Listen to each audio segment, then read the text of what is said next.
This guy wakes up to find himself in a totally unfamiliar place, and all the ridiculously fancy stuff around him is just making him panic even more. Your Highness, are you able to see me? The man's sudden shout nearly gives Lai Han a heart attack, but he still hasn't grasped the gravity of the situation. Hello, who are you? The other guy looks stunned. Don't tell me you don't recognize me. Then he stops, dramatically thumping his chest. But don't you worry, I will continue to serve you faithfully. I am Piero Gardin, your personal physician. Lai Han has absolutely no clue what this dude is talking about. In fact, he's pretty sure he's dealing with a certified lunatic. But first things first, his throat is bone dry, so he tells Gardin to get him some water. Gardin moves like a flash of lightning, presenting Lai Han with a ridiculously ornate cup dripping with diamonds and jewels. Lai Han eyes the thing skeptically. But nope, this bling does not look fake at all. As he takes his first sip, he finally notices the massive mirror sitting right in front of him. And here's the kicker, the face staring back is a complete stranger. It's definitely not Lai Han, and he's never seen this guy in his life. Lai Han immediately chokes on his water, which of course sends Gardin into another full-blown panic, screaming louder than an ambulance siren. Gardin frantically rushes over to wipe the water from his face with a cloth. It's at this moment that a terrible realization dawns on Lai Han. This is the world of Rakiel Adria Magentano, that trashy novel he read right before getting wasted and falling into a river. He didn't die, and he wasn't rescued. He got transported into a novel? What kind of insane plot is this? Refusing to accept it, he demands Gardin slap him. The man practically jumps out of his skin. How could a loyal servant like him possibly strike the revered crown prince? With no other choice, Lai Han takes matters into his own hands, and even though he's slapping himself, he really doesn't hold back. The stinging pain shooting through his right cheek made one thing perfectly clear: this was not a dream. He had become the crown prince from that novel.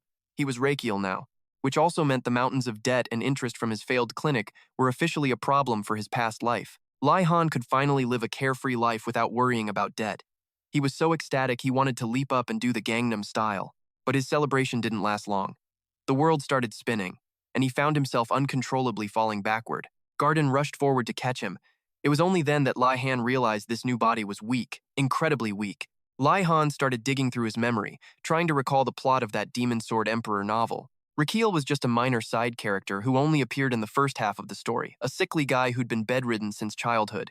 And then, at the age of 22, he died. For a moment, Lai Han was completely speechless. Did fate just turn him from a debt lord into a walking corpse? Gardin, Lai Han's voice trembled. How old am I this year? You are 21, Your Highness. Gardin's honest answer sent Lai Han's mood plummeting straight to the 18th level of hell. He cursed under his breath. He only had 1 year left? He thought he could forget his debts and live like a king, but now he's just a guy on a 1-year timer? As the crown prince, Rakiel must have already received the best medical treatments this era had to offer before Lai Han took over. And yet, nothing worked. The novel even mentioned priests had started visiting regularly just to give Rakiel their last-ditch blessings. But in the end, he still died from his illness right in the middle of the story. Lai Han clenched his hands into tight fists. He wanted to live. And right now, the only person who could save him was himself. With that settled, Lai Han ordered Gardin to bring him lots of sharp needles. Gardin had no idea what the prince was planning, but he dutifully obeyed. That night, Lai Han sat on his bed and took his own pulse. And what he found was something called the 10 ominous pulses. It's a group of strange, irregular pulses often found in patients who are about to die. Basically, a death pulse. Just then, Gardin returned with all the needles he could find. Unfortunately, they were way too big to be used for acupuncture. Lai Han picked up the smallest one he could find and began heating its tip over a flame. Gardin watched him suspiciously for a moment before asking, Your Highness, what are you doing with that needle? This, I'm going to stick it in my body. Lai Han's tone was incredibly casual, which of course absolutely terrified Gardin to his core. He immediately lunged forward, hugging the prince's leg as his eyes turned into broken faucets, gushing tears. Your Highness, please calm down. You are the heir to the throne. I know you've suffered so much, but you absolutely cannot harm yourself like this. Whoa there, hold on, it's not what you think. I'm doing this for all the right reasons. So, if I jab myself with this thing and nothing bad happens, you have to trust me from now on. Lai Han's voice was disturbingly calm, which just made Gardin even more panicked and unable to stop him. Don't worry, he said, you won't regret it. And with that, Lai Han ripped off his shirt, laid down on the bed, and started his deep breathing exercises. The first needle had to hit a point affecting the most important breathing organ, the lungs. Lai Han had to fix his breathing before he could do anything else. And to do that, the first stop on his 12-meridian roadmap was the Taiyin Lung Meridian. Lai Han decisively plunged the first needle in, but man, that thing was huge. He couldn't help but let out a few groans. All right, next up was an acupoint on the upper arm. But right at that moment, a virtual window popped up in his face. Your body is reacting positively to your correct acupuncture method. The functions of your internal organs show slight signs of recovery. Your lungs have begun to work again. And just as the text said, Lihan could actually breathe properly. He felt fresh, oxygen-rich blood pumping through his body as his lungs finally did their job. The system then announced this little miracle earned him his first 100 HP, bringing his grand total up to 100. Wait, not Lihan. We should be calling him Crown Prince Rakiel now. He stared at the virtual window, then tried to poke it, which sent Gardin into a cold sweat. To Gardin, there was absolutely nothing there. Rakiel was just flailing his arms around like he was swatting invisible flies. This whole scene really made Gardin wonder if the prince had finally cracked. Seeing the old man about to start crying again, Rakiel had to reassure him. Gardin, I'm not crazy, so please stop with the drama. He said this while immediately grabbing another needle. This time, he stabbed it into the Yunmen acupoint. The needle was still ridiculously huge, but Rakiel's body was slowly getting used to the pain. Hitting the Yunmen point correctly actually eased the chest tightness, but after a few more needles, the pain came roaring back. Turns out repeatedly performing acupuncture with giant janky needles hurts a lot more than our boy expected. Gardin, meanwhile, was in the corner praying for all he was worth. He was now sure the prince of the Magentano family had gone completely insane. The proof? He was non-stop hurting himself, and worst of all, Gardin couldn't do a thing to stop him. Rakiel looked at Gardin kneeling by the bed, mumbling to himself, and was totally speechless. Besides, there was no way the old guy would understand even if he tried to explain. So, Rakiel just focused on the task at hand, hitting the Xiebai, Tianfu, Kongzui, and Yuji acupoints one after another. Thanks to Rakiel's amazing acupuncture skills, a whole bunch of energy pathways were successfully cleared. When the pain finally faded, his body felt light and comfy, like he was chilling in a luxury massage chair. But even so, Rakiel still felt zero actual vitality. For the final move, he decisively jabbed a needle into the Chize acupoint. The acupuncture on the left lung meridian was a massive success, and Rakiel was absolutely thrilled. Or to be more precise, his lungs were thrilled. They were literally doing a happy dance, finally free after years of sickness. Rakiel had no earthly idea how this HP system could create such a completely unscientific effect. But with his lungs throwing a party, his large intestine felt left out and decided to join the noisy celebration. Rakiel stared at the words changing on the virtual window, feeling like his entire medical background was being personally insulted. But whatever. A little insult was a small price to pay for HP. His liberated intestine gave him 100 points, and his lungs chipped in another 200. Rakiel's point total was now 600, which was enough to unlock his very first skills. Seeing the word skills, Rakiel's heart started pounding in his chest with pure, unadulterated hype. He was thinking of game skills, like swinging a sword to create a blast of light or shooting fire from a magic staff. Wait, did skills mean actual fantasy novel powers? Just the thought of it was enough to get him excited. Rakiel immediately commanded the system to show him the list of unlockable skills. There were 10 skills in total. Pulse diagnosis, acupuncture, cupping, moxibustion, prescribing medicine, identifying herbs, gathering herbs, decocting medicine, charging for treatment, and the Osrahan treatment method. Rakiel's face fell. He was expecting something epic, but as a former doctor of Oriental medicine, he'd already mastered all 10 of these in his past life. Since he had to choose one anyway, Rakiel put some serious thought into it. For any doctor, whether they practice Western or Eastern medicine, all treatment starts with one thing: diagnosis. Only after making an accurate diagnosis can a doctor create the right treatment plan. So, he decided to pick pulse diagnosis as his first skill. Unlocking it cost 500 HP, dropping his remaining total back down to 100 points. And just like that, another status window popped up right in front of him. The system announced he had successfully unlocked Pulse Diagnosis, Level 1. From now on, just by feeling a target's pulse, Rakiel could assess their health and check out the results on a basic health report. The very first thing Rakiel did with this new skill was take his own pulse. No more self-diagnosing for this guy. The system did all the heavy lifting thanks to that new skill. After a super quick scan, Rakiel's personal health report appeared. This dude was 176.2 centimeters tall but weighed only 53.3 kilograms, no wonder he felt so weak. On top of that, the total score for his organs was a solid F. All in all, the final diagnosis rated Rakiel's body as SS-grade trash. His estimated remaining lifespan? A whopping 91 days. When he saw that, Rakiel was so shocked he almost shot up from his seat. He knew it was bad, but not 3 months to live bad. Just moments ago, he had used a clockwise acupuncture method. Then, he'd reduced the force to rotate the needles, exhaling as he removed them using his breathing and a special drainage technique. The second Rakiel pulled the last needle from his body, the status window in front of him instantly changed. His lifespan had jumped from 91 to 92 days, so the method actually worked. Rakiel was so hyped he immediately did it again on the other half of his body. But this time, after he finished, his lifespan didn't increase. Instead, Rakiel suddenly coughed up a huge mouthful of blood. A bright red warning window popped up, blaring that his body was overloaded from too much acupuncture.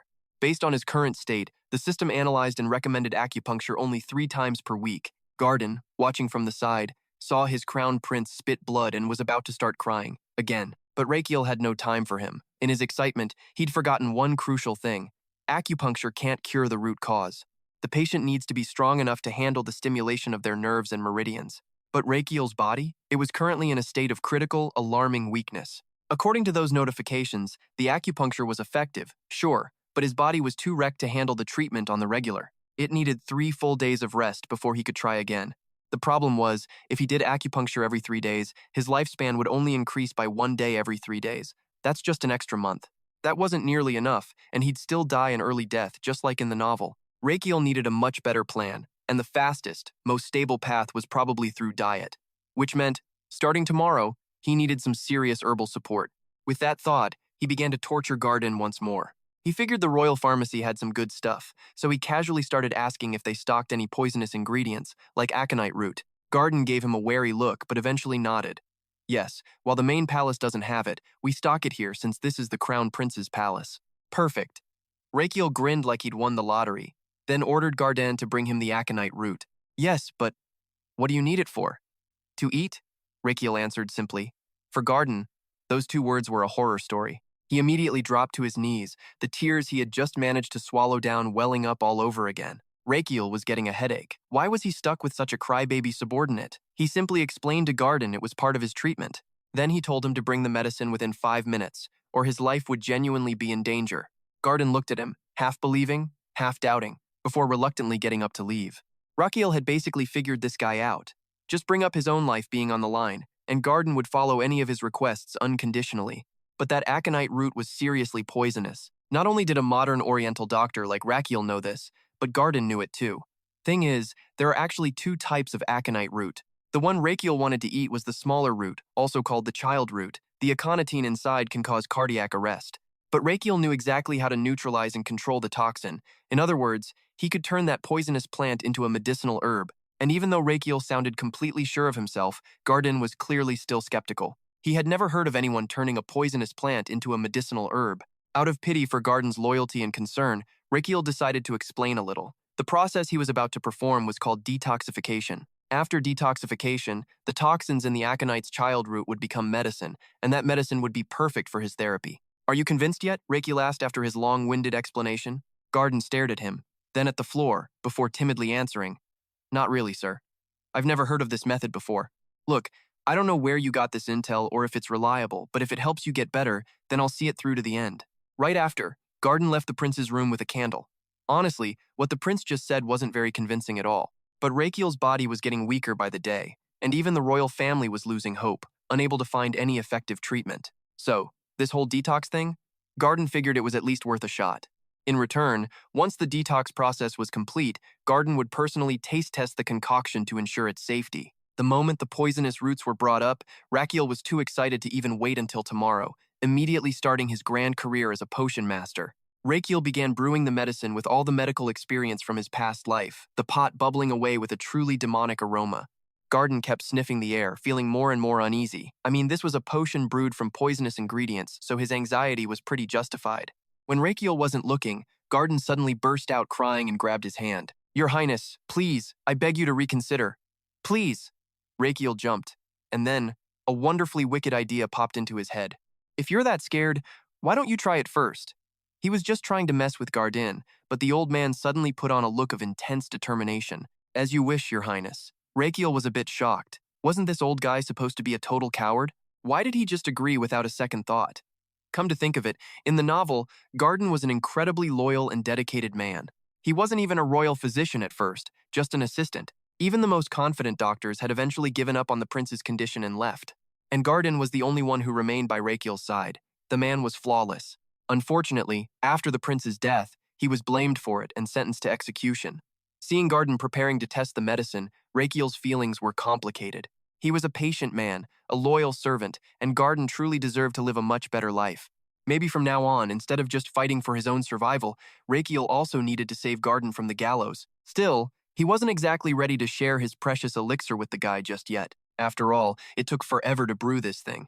If Gardin had to test it for poison, who knows how long he'd have to wait. So Rakiel advised Gardin to calm down and wait for the medicine to cool before drinking, and the old man actually bought it. But watching Rakiel's skilled movements, a question popped into Gardin's head. Come to think of it, Your Highness, how do you know about these remedies? Gardin's question made Rakiel sweat a little. The man's loyalty was to the times real times Rakiel. If he found out this wasn't him, things would get messy. So, without blinking, Rakiel started spinning the most ridiculous story imaginable. He said a wizard visited him in his dreams every night, saw his sickly state, and took pity on him, granting him a few special remedies. The story was so unbelievable that even Rakiel himself thought it sounded stupid. And yet, Gardin reluctantly seemed to believe it. By this point, the medicine had cooled down a bit. While his loyal subject was lost in the absurd tale he just spun, Rakiel moved like a thief, snatching the bowl and chugging it all down. Gardin stared, first in shock, then in utter confusion. Did the Crown Prince just use a dirty trick to stop him from being the royal guinea pig? As for Rakiel, about 5 seconds after downing the potion, his body reacted. His heart started beating like crazy. It felt like it was about to burst right out of his chest. It was uncomfortable, but Rakiel refused to believe his remedy wouldn't work. And sure enough, after enduring it for a moment longer, a new system notification appeared. It basically said the potion Rakiel brewed was perfect. The sapling's root had purged the cold energy and pain from his body, while also increasing his metabolism. Most importantly, it had awakened his Azrahan energy core. This little bonus took Rakiel completely by surprise. The Azrahan energy core was a technique created by the legendary swordmaster Javier Azrahan and the noble he served, Lloyd Frontera. This technique was passed down only to the direct line of the Maganato royal family, making it a symbol of royalty. Since the owner of this body was the Crown Prince, he had undoubtedly learned the Azrahan energy core as a child. It's just a shame his frail body was only now able to finally awaken it. The level 1 Azrahan energy core skill created a circle around Rakiel's heart, allowing him to process, enhance, and circulate the mana it absorbed. In that moment, Rakiel could feel something like a donut of power enveloping his heart. He could feel vibrant life coursing through his body with every single breath. It was the first time he had ever felt the thing they called mana. The feeling made Rakiel want to let out a huge shout of pure joy. But just 1 second later, the bowl in Rakiel's hand dropped and shattered into pieces. A sudden brutal pain slammed into him, squeezing his heart so tight he thought it would explode. The circle of power was now crushing him from the inside out. Seeing the Crown Prince collapse, Garen absolutely started to panic. But Rakiel was way too out of it to hear him. The system was just spamming danger alerts because his mana circle was putting a ridiculous amount of pressure on his heart. The perfect balance between the circle and his heart was gone. This meant Rakiel's heart was dangerously close to just stopping. Rakiel gasped for air, fighting to stay conscious. The system confirmed it. The growth between his heart and mana circle was totally out of whack. Did this mean the size of his heart and his mana circle just weren't compatible anymore? Which, come to think of it, makes sense. Rakiel was always frail and never trained his mana circle. He only unlocked the skill at 22 with a little help. So basically, his mana circle was like a ring that had suddenly become way too small, and it was constantly squeezing his heart. Rakiel clutched his chest, wanting to just crush it himself. Since shrinking his actual heart wasn't really an option, that left only one solution he had to make that mana circle bigger, by force. Rakiel mustered his final shred of consciousness, shut his eyes, and focused deep inside himself. It was like he could actually see it, that tiny mana circle relentlessly strangling his heart inside his chest. If he wanted to live, there was no other choice. He had to expand it, so he grabbed onto it and with all his might started to pull. Yeah, this wasn't some flimsy rope, it was a mana circle, and it resisted with an absolutely insane amount of force. Rakiel felt like he was about to pass out, but then he remembered the failures from his past life. That thought alone was enough to make him fight back. He'd never forget the moment rumors spread that his clinic was the source of an outbreak. His clinic was shut down, he lost all his patients, and the stress made his hair fall out in large clumps. On top of that, rent, debt, and interest payments just kept piling up. Rakiel even had to mortgage his own home just to pay it all off. Thinking of the beautiful house he was forced to give up, a hidden power deep inside him finally awakened. He poured every last ounce of his being into it, even as his body went numb. The will of a man who's already lost everything is truly a terrifying thing, and Rakiel did the impossible. He successfully stretched the mana circle that had been crushing his very heart. When he finally came to, the first thing Rakiel saw was Gardin's face, completely soaked with tears. The second was a friendly blue system window, not the blaring red alerts from before. Thanks to all that beneficial trauma, the king of all organs, Rakiel's heart, had finally awakened. Rakiel could clearly feel his heart thumping away in his chest. It was like all his other organs were throwing a huge party to welcome their king back home. His body was still a total wreck, but hey, a healthy heart meant that life was finally returning. The system also announced the balance between his heart and mana circle was restored, and Rakiel was the first person in history to acquire a mana slot. Rakiel was, understandably, a little confused about this whole mana slot thing. It seemed pretty similar to an item slot in a game. He figured he'd learn the specifics just by using it later on. Suddenly, Rakiel remembered something important. He had to calm down the hysterical man standing right in front of him. Gardin had been bawling this whole time, so Rakiel abruptly shot up, looking like a zombie rising from the grave, which totally terrified Gardin. This sudden burst of energy made the old man suspicious. "Your Highness, you look like you were in so much pain. Just a side effect of the medicine." I just choked a bit."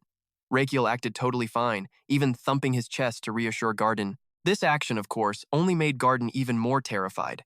I mean, Gardin had just watched Rakiel writhing in critical condition with his own 2 eyes. No wonder he was skeptical about his sudden recovery. Rakiel wasn't in the mood to explain, so he just told Gardin to clean up the broken glass on the floor for him. "Oh, and one more thing. Thanks," he said suddenly. "Excuse me, Your Highness?" Gardin looked utterly shocked that the prince thanked him before he'd done anything. "If you didn't hear me, then just forget it." After leaving Gardin to his task, Rakiel began to seriously analyze this new mana slot thing he'd acquired. If he wasn't mistaken, he'd just obtained an insane skill for storing mana-infused materials. Each slot had a capacity of 10 liters, and apparently, you store things by eating them. To test this wild theory, Rakiel glanced at the water pitcher next to his bed. Seemed like the perfect, harmless material for this kind of experiment. The pitcher held about 2 liters of water, which reminded him of a concept called the median lethal dose, a term used to test a substance's toxicity. That's the specific dose that would kill 50% of test subjects. In other words, if Rakiel consumed that amount, there was a 50-50 chance he would straight up die from it. Even if he lived, he'd face incredible pain or end up a vegetable. For a 50-kilo person, the median lethal dose of water is about 5.4 liters. But Rakiel's body was so scrawny, it probably couldn't even hold 3.9 liters. He lifted the water jug with both hands, but couldn't stop them from shaking. Man, this body was absolutely pathetic. Rakiel started chugging the water, wanting to test out his new storage ability. And sure enough, after about half the jug, a status window popped up. He'd successfully stored 1 liter of water without feeling full at all. Just to be sure, Rakiel tried a few more jugs. But even after chugging 10 liters of water, his body felt completely normal. And when he wanted the water back out, he could do it easily. The feeling was absolutely wild. Rakiel felt like some kind of human camel, able to pull out as much water as he wanted. So now he knew how to use the mana slot. Next up, Rakiel had a wilder idea, combining it with the Asrahan core technique, because that technique specializes in absorbing, amplifying, and releasing mana. Maybe, just maybe, it could release the stored water in a whole new form. He focused, feeling the mana flow around his heart. And then a sphere of water appeared in his palm. Rakiel was a little shocked by this completely unscientific sight. He then tried to pour the water back into the jug. But right here is where things went a little off script. The plan was to gently guide the water stream back into the jug. But the force was so insane, Rakiel ended up shattering the fancy, ornate glass jug on the table. Staring at the shattered glass, Rakiel felt a bit guilty. He thought the mana would create a gentle stream, not a full-blown water cannon. On top of that, another, more serious problem just showed up.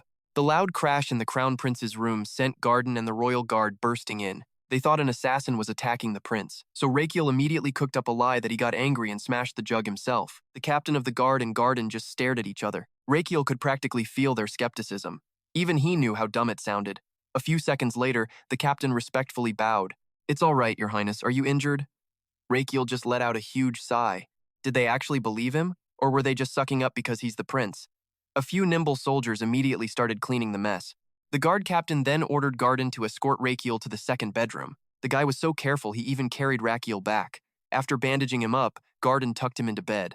You can't mess with royal privilege. This level of service is on another level. Rakiel lay still, trying not to do anything else stupid to get their attention. That little accident really got him thinking. The mana circle and the meridians around his heart had created a powerful flow of mana. That flow ran through his shoulder and right arm, amplifying until it shot out with incredible force. That blast packed some serious power. With a bang that loud, the idea that Gardin's crew thought Rakiel broke it himself was just hilarious. But still, until he could actually control this mana flow, Rakiel couldn't afford to cause any more trouble.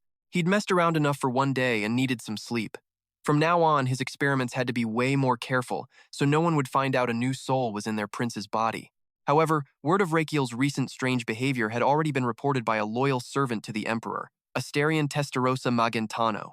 After hearing the report, that the prince was hurting himself with needles and even drinking poison, the emperor seemed absolutely furious. Rakiel, what in the world do you think you're doing? The next day, first thing after waking up, Rakiel started brewing 10 liters of herbal medicine. To be safe this time, he kicked Gardin out of the room before he started.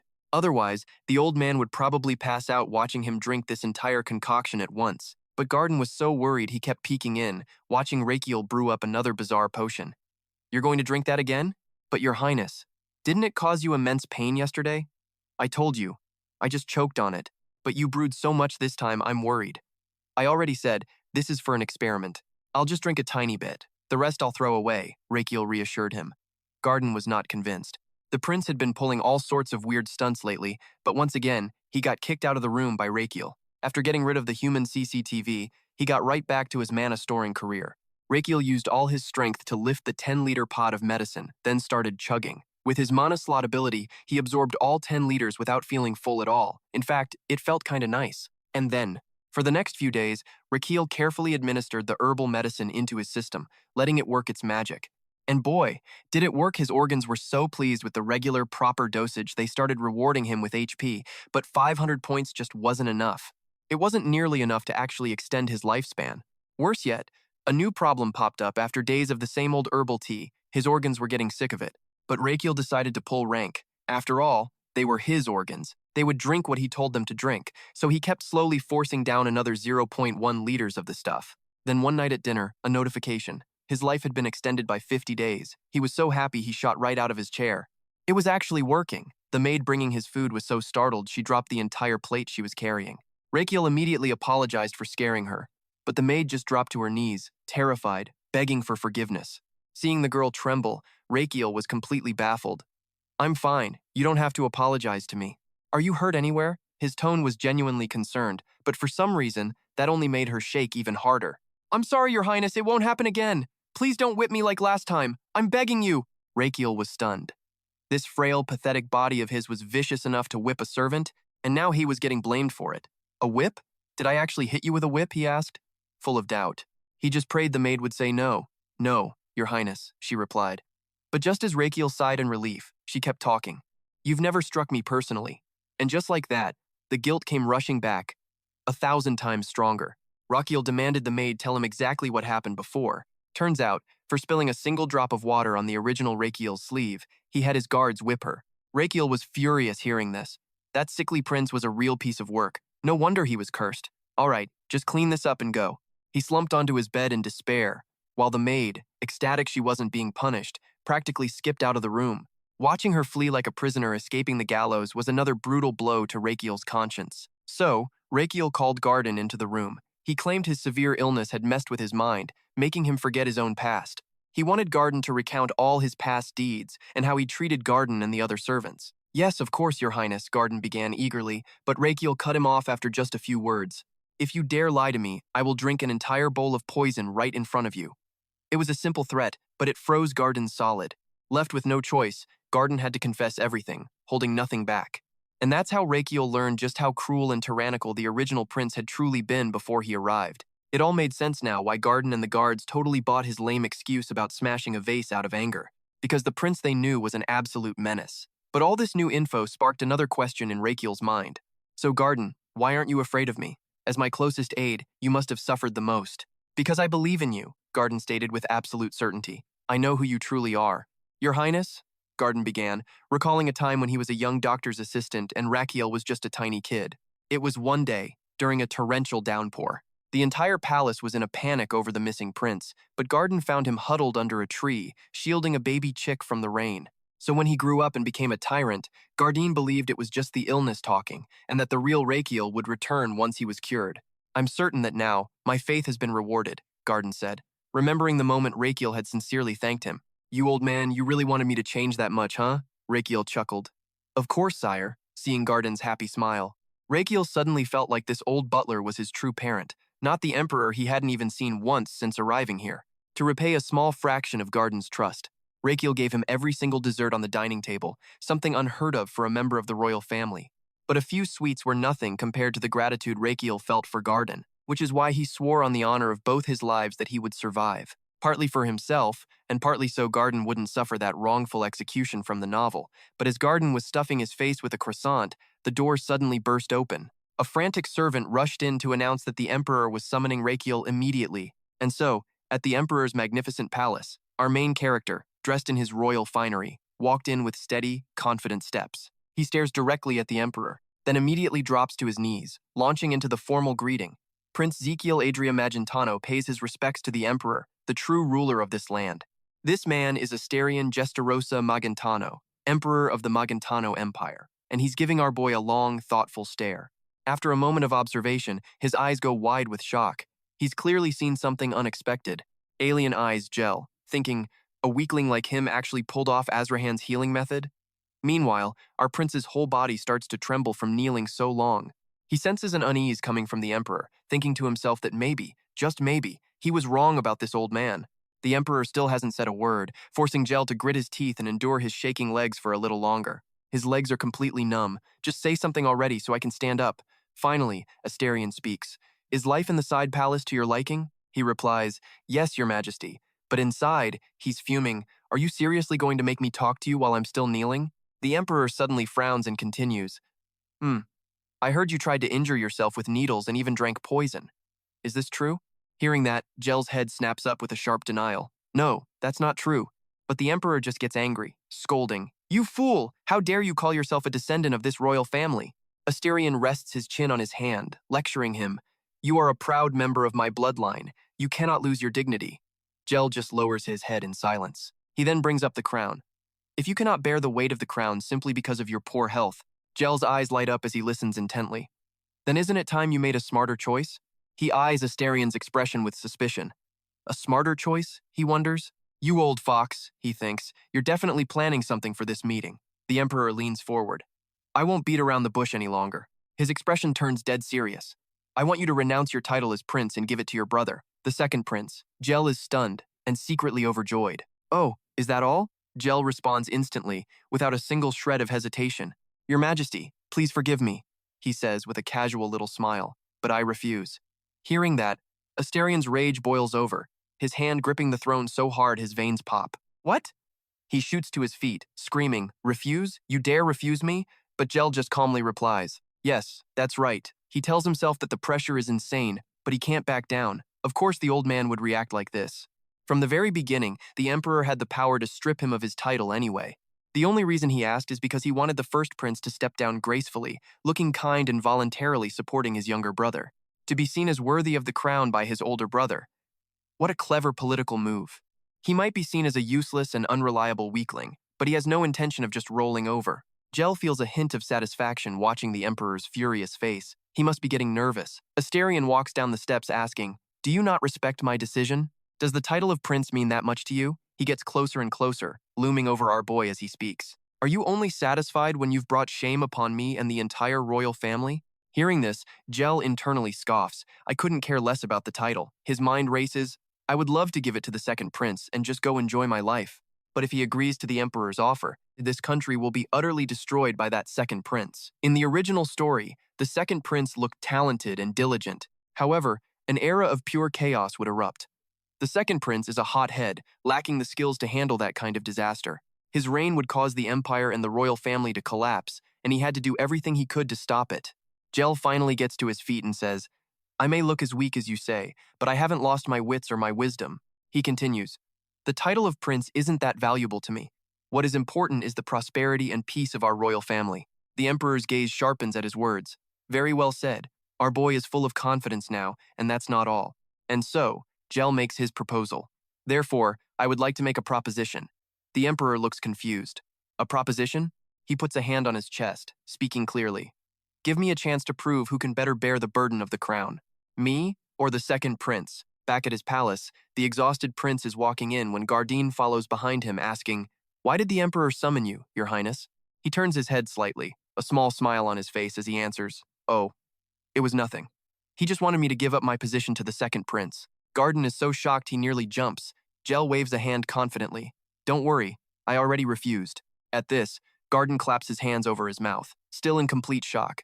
Jiel's face is beaming with excitement as he turns back with a thumbs up. I also suggested a sword duel with the second prince. Suddenly, his expression turns gloomy when he notices something. Mr. Gardin, what are you doing? Gardin gloomily shoves his belongings into a bag. I'm just packing my things to get out of here. The kid yells furiously. What did you just say? Meanwhile, Asterion is over by the window, deep in thought, replaying their little chat. So he wants a chance to prove who's more worthy between them, does he?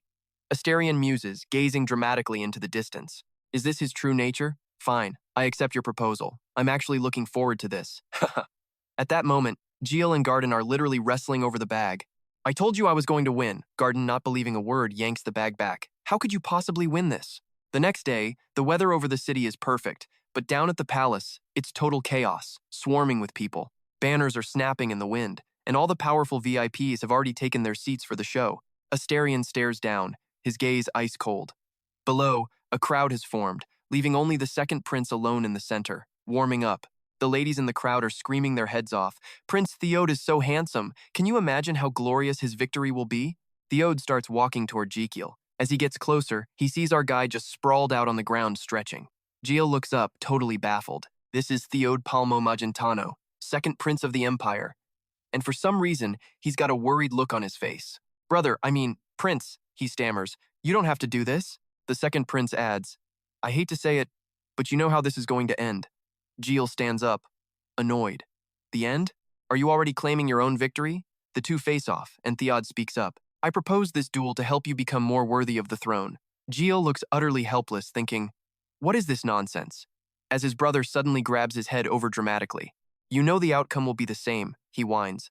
I just don't want you risking yourself for something like this. I won't allow it! I can't let you sacrifice yourself for me!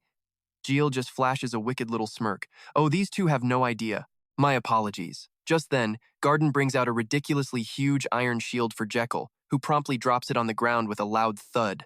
The sound startles everyone, making them both jumpy and extremely curious. Even Asterion can't hide his surprise. He's gripping his throne, utterly stunned and confused. Even Theod is just frozen on the spot, completely dumbfounded. Jekyll, however, is practically buzzing. I don't plan on losing, he provokes, his face etched with pure determination. Early the next morning, whispers are already flying around the castle. The Crown Prince is so weird. Shh, what if someone hears you? The crowd is huddled together, murmuring nervously. Don't you get it? The second prince is a sword prodigy with a magic circle. Plus, he was trained by a legendary knight. Meanwhile, Jekyll stands ready with that enormous shield, sporting a confident smirk. From the sidelines, Gardin can't help but worry. The whispers continue. The Crown Prince has absolutely no chance of winning this. This has got to be a joke. The scene flashes back to Jekyll, training with intense focus. A joke? I told you. I'm being completely serious. I want to win. Hearing this, Gardin looks on with a sad, fearful expression, barely able to speak. But, Your Highness, he starts, only to get cut off. It's fine. It's fine. It's actually great that nobody expects anything. Zero pressure for me. At this, Gardin clutches his chest and shouts, Of course I believe you will win. Jekyll's flat response? Liar. Who'd believe you? But that doesn't stop Gardin from trying to hype him up with some serious, frantic energy. Jekyll finally stops training, panting for breath as he clenches his fists. 3 times. If I can block 3 attacks from the second prince. He suddenly holds up 3 fingers, eyes blazing with resolve. I will win. Back in the present, Gardin prays. Please, just let him come back safely. From high above, Asterion begins to speak, forcing every single person in the crowd to look up. Today, he booms. This duel will decide who is the rightful heir to the throne. Everyone is hanging on his every word. The rules are simple. Even Jekyll is listening seriously now. If the Crown Prince survives for 5 minutes or defeats the second prince, he wins. Across the field, the second prince draws his sword. However, if the Crown Prince fails at either task, victory will go to the second prince. And with that, the stage is set. The 2 brothers finally face each other. Theod thinks, Brother, since it's come to this, I'll end it as quickly as possible. A loud voice rings out, Let the duel begin! Suddenly, a sword clatters onto the ground. Asterion looks down, completely baffled, as the crowd begins to mutter in confusion. What? It's over already? That's so boring. The culprit? None other than Jekyll, who just casually tossed his sword aside. Even the second prince is stunned. Are you forfeiting? He asks. Though deep down, Theod is secretly relieved. I really didn't want to point my sword at someone so weak anyway, he thinks. What a relief. He then glances at the crowd, sizing them up. But he can't believe his brother would give up so easily in front of so many people. He worries this might damage the royal family's reputation. Theod is just stuck, completely unsure of what to do. Should I talk to him, convince him to keep fighting? No, he's sick after all, but father is watching. Ignoring everyone else, Jiel grabs his shield with both hands. Yep, just gonna plant this thing right here. He adjusts its position. It's so big and heavy it makes a loud thud on the ground. Seeing this, Theodoro is totally stunned, thinking he chose defense over a weak attack. Looks like he just wants to survive for 5 minutes. An interesting choice. Fine, I'll just go all out and end this quickly. Realizing the tactic, a wicked grin spreads across his face as Theodoro starts summoning his power. His eyes snap open, burning with fighting spirit. He instantly launches forward with terrifying speed, appearing right in front of Jekiel in a flash. Elian, watching from above, thinks to himself that the attack has some serious weight. It's packed with power and magic that shield is going to shatter no matter what. Below, Jiel grits his teeth, bracing for the second prince's insane assault. As Theodoro attacks, someone is praying desperately. Big brother, please don't fall on your back and make a fool of yourself. Even if you plan to lose, at least drop to one knee to keep some dignity. The attack ends. The smoke clears. And Jiel is still standing there, calmly holding his shield. The second prince's eyes bulge. He can't believe it. He actually managed to block that. Everyone's jaws are on the floor. The crowd erupts. What was that? The crown prince blocked the second prince's attack. Even the emperor can't sit still. Jiel assumes his trained stance, gathering energy while the crowd buzzes. The second prince must have gone easy on him. He's such a kind person. But Jiel's eyes suddenly turn ice cold, filled with nothing but the will to win. Theodoro glares back, thinking, that look. This wasn't just a coincidence, but it changes nothing. He grits his teeth, preparing another vicious strike. Gripping his sword with both hands, he attacks with even more force, lunging like a wild animal. His hands are starting to give out against the insane power, but both are determined, one to defend, the other to attack relentlessly. For a moment, he can't hold on and gets sent flying backward. Gardin screams in panic, "Your Highness!" After soaring through the air, Jiel lands on his feet, annoyed.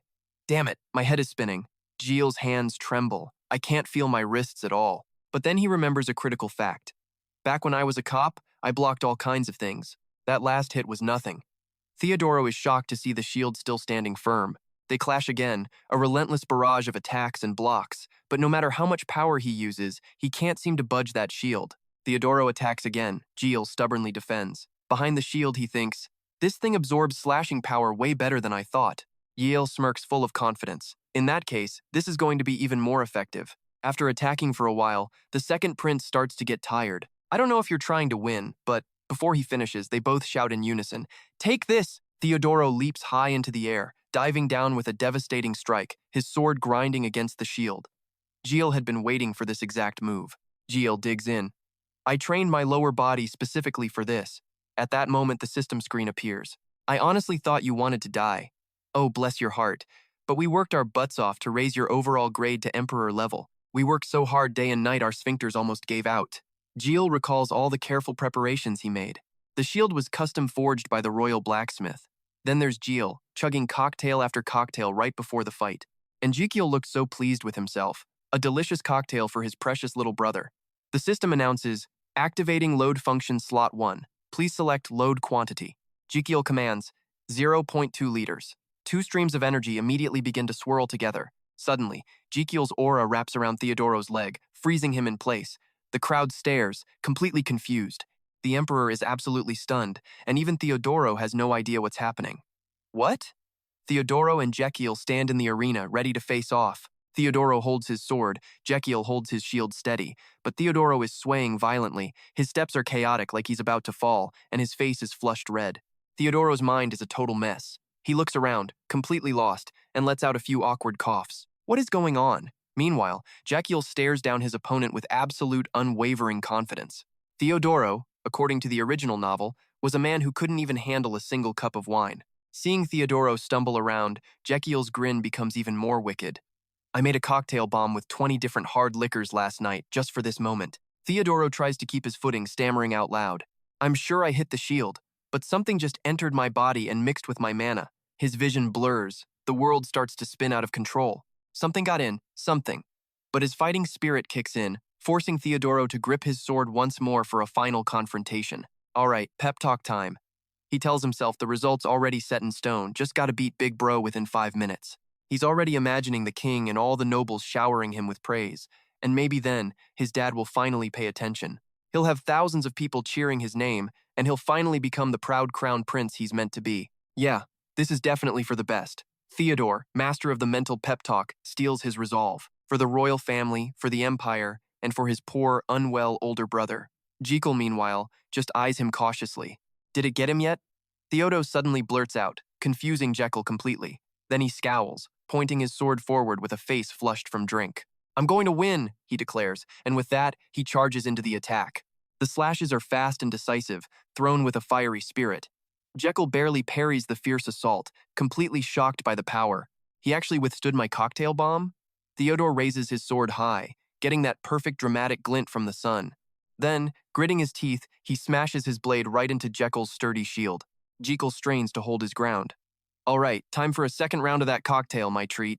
A system notification pops up. 0.1 liters of cocktail bomb has been released. Jekyll's eyes are practically burning with a silent rage. Drink it. Drink it all. Chug it down. Theodore's eyes fly open as he feels something strange invading his body. And suddenly, in his mind, he's sitting at a cozy bar under warm yellow lights. Where am I, he mutters, totally confused. I was in a fight. Across from him, a bartender is just calmly mixing a drink. A moment later, the bartender slides a tempting, vibrant red drink right over to him. The bartender gestures smoothly. The gentleman over there already paid for your drink. Theodore looks and sees Jekyll, enjoying his own fancy beverage. As if sensing the stare, Jekyll turns his head and locks eyes with Theodore. He gives his brother a little wink, a friendly smile, and raises his glass for a toast. Back in reality, Theodore is panicking as his face gets even redder from the extra booze. Huh? Am I hallucinating? Jekyll confidently tosses his heavy shield aside. He takes a long, deep breath. Now, let me help you sober up a bit. And with that, he lunges forward, attacking the bewildered, very drunk Theodore standing opposite him. The system chimes in, announcing it's now releasing the liquid stored inside the circle. The energy Jekyll absorbed gathers into a small vortex in his palm. This might sting a little. And then he unleashes it all. Just try to bear it. Taking the full, heavy impact of the attack, Theodore gasps and coughs in pure pain. He's blown backwards without a shred of resistance. The sword he was holding so tightly is knocked right out of his hand. And just like that, Theodore is down, lying helpless in the courtyard for everyone to witness. The spectators can't believe it, their mouths hanging wide open in shock. Nobody saw this coming. Even Astian is left completely speechless by the unexpected outcome of this fight. Jekyll, however, just smiles, satisfied with his work as he recalls his magic. The entire stadium is dead silent. Ayan, however, is frowning with suspicion. He's thinking, was that really the Astrahan core technique? He stares at the energy Jekyll released in disbelief. He thinks he must have seen it wrong. He then looks over at the other people nearby, all of them giving off a mix of chaotic energy. But despite all the mixed-up energy in the air, he senses two immensely powerful sources of magic fluctuating around himself and Jekyll. And even from so far away, the resonance of that magic circle is perfectly clear. A moment later, Theodore begins to wake up. He's groggy, confused. Huh? Suddenly, he jolts upright when he sees Jekyll calmly sitting there, gently tending to his ankle. Theodore is sweating, at a complete loss for words. Brother. Jekyll cuts him off, channeling healing magic into his leg. There, I purified the stagnant mana. Seeing the pure energy flowing from him, Theodore and everyone else can only stare, stunned. Is that the Astrahan core technique? How is that possible? Jekyll calmly replies as if it's no big deal. So what? Maybe I'm just a late bloomer. Meanwhile, Theodore frantically looks around for the precious sword he just dropped. Though he's not happy about it, he has to admit the results. I lost. Jekyll doesn't seem to care much, just replying casually. Why, you surprised? The cut on his forehead is still bleeding. It's okay. To be honest, I didn't expect that either. Then Theodore notices the injury and points it out. Brother, your head is bleeding. Jekyll touches his forehead, surprised. Huh? Oh, I must have hit it on the shield blocking you. Theodore's tough exterior crumbles as he says softly, Brother, he's overcome with a wave of emotion. Theodore recalled how Jiel fought with everything he had, using that frail body to battle fiercely without giving a single inch. Then he remembered his own arrogant attitude from earlier and immediately started kicking himself for it. And what about his own behavior during the fight? He acted as if victory was already in the bag. Theodore grumbled, annoyed at his own pride, but Jiel's voice suddenly cut through his thoughts. All done now. He struggled to his feet, but still remembered to check on his little brother. How are you feeling? Theodore clenched his fist in self-reproach. I feel completely ashamed of myself.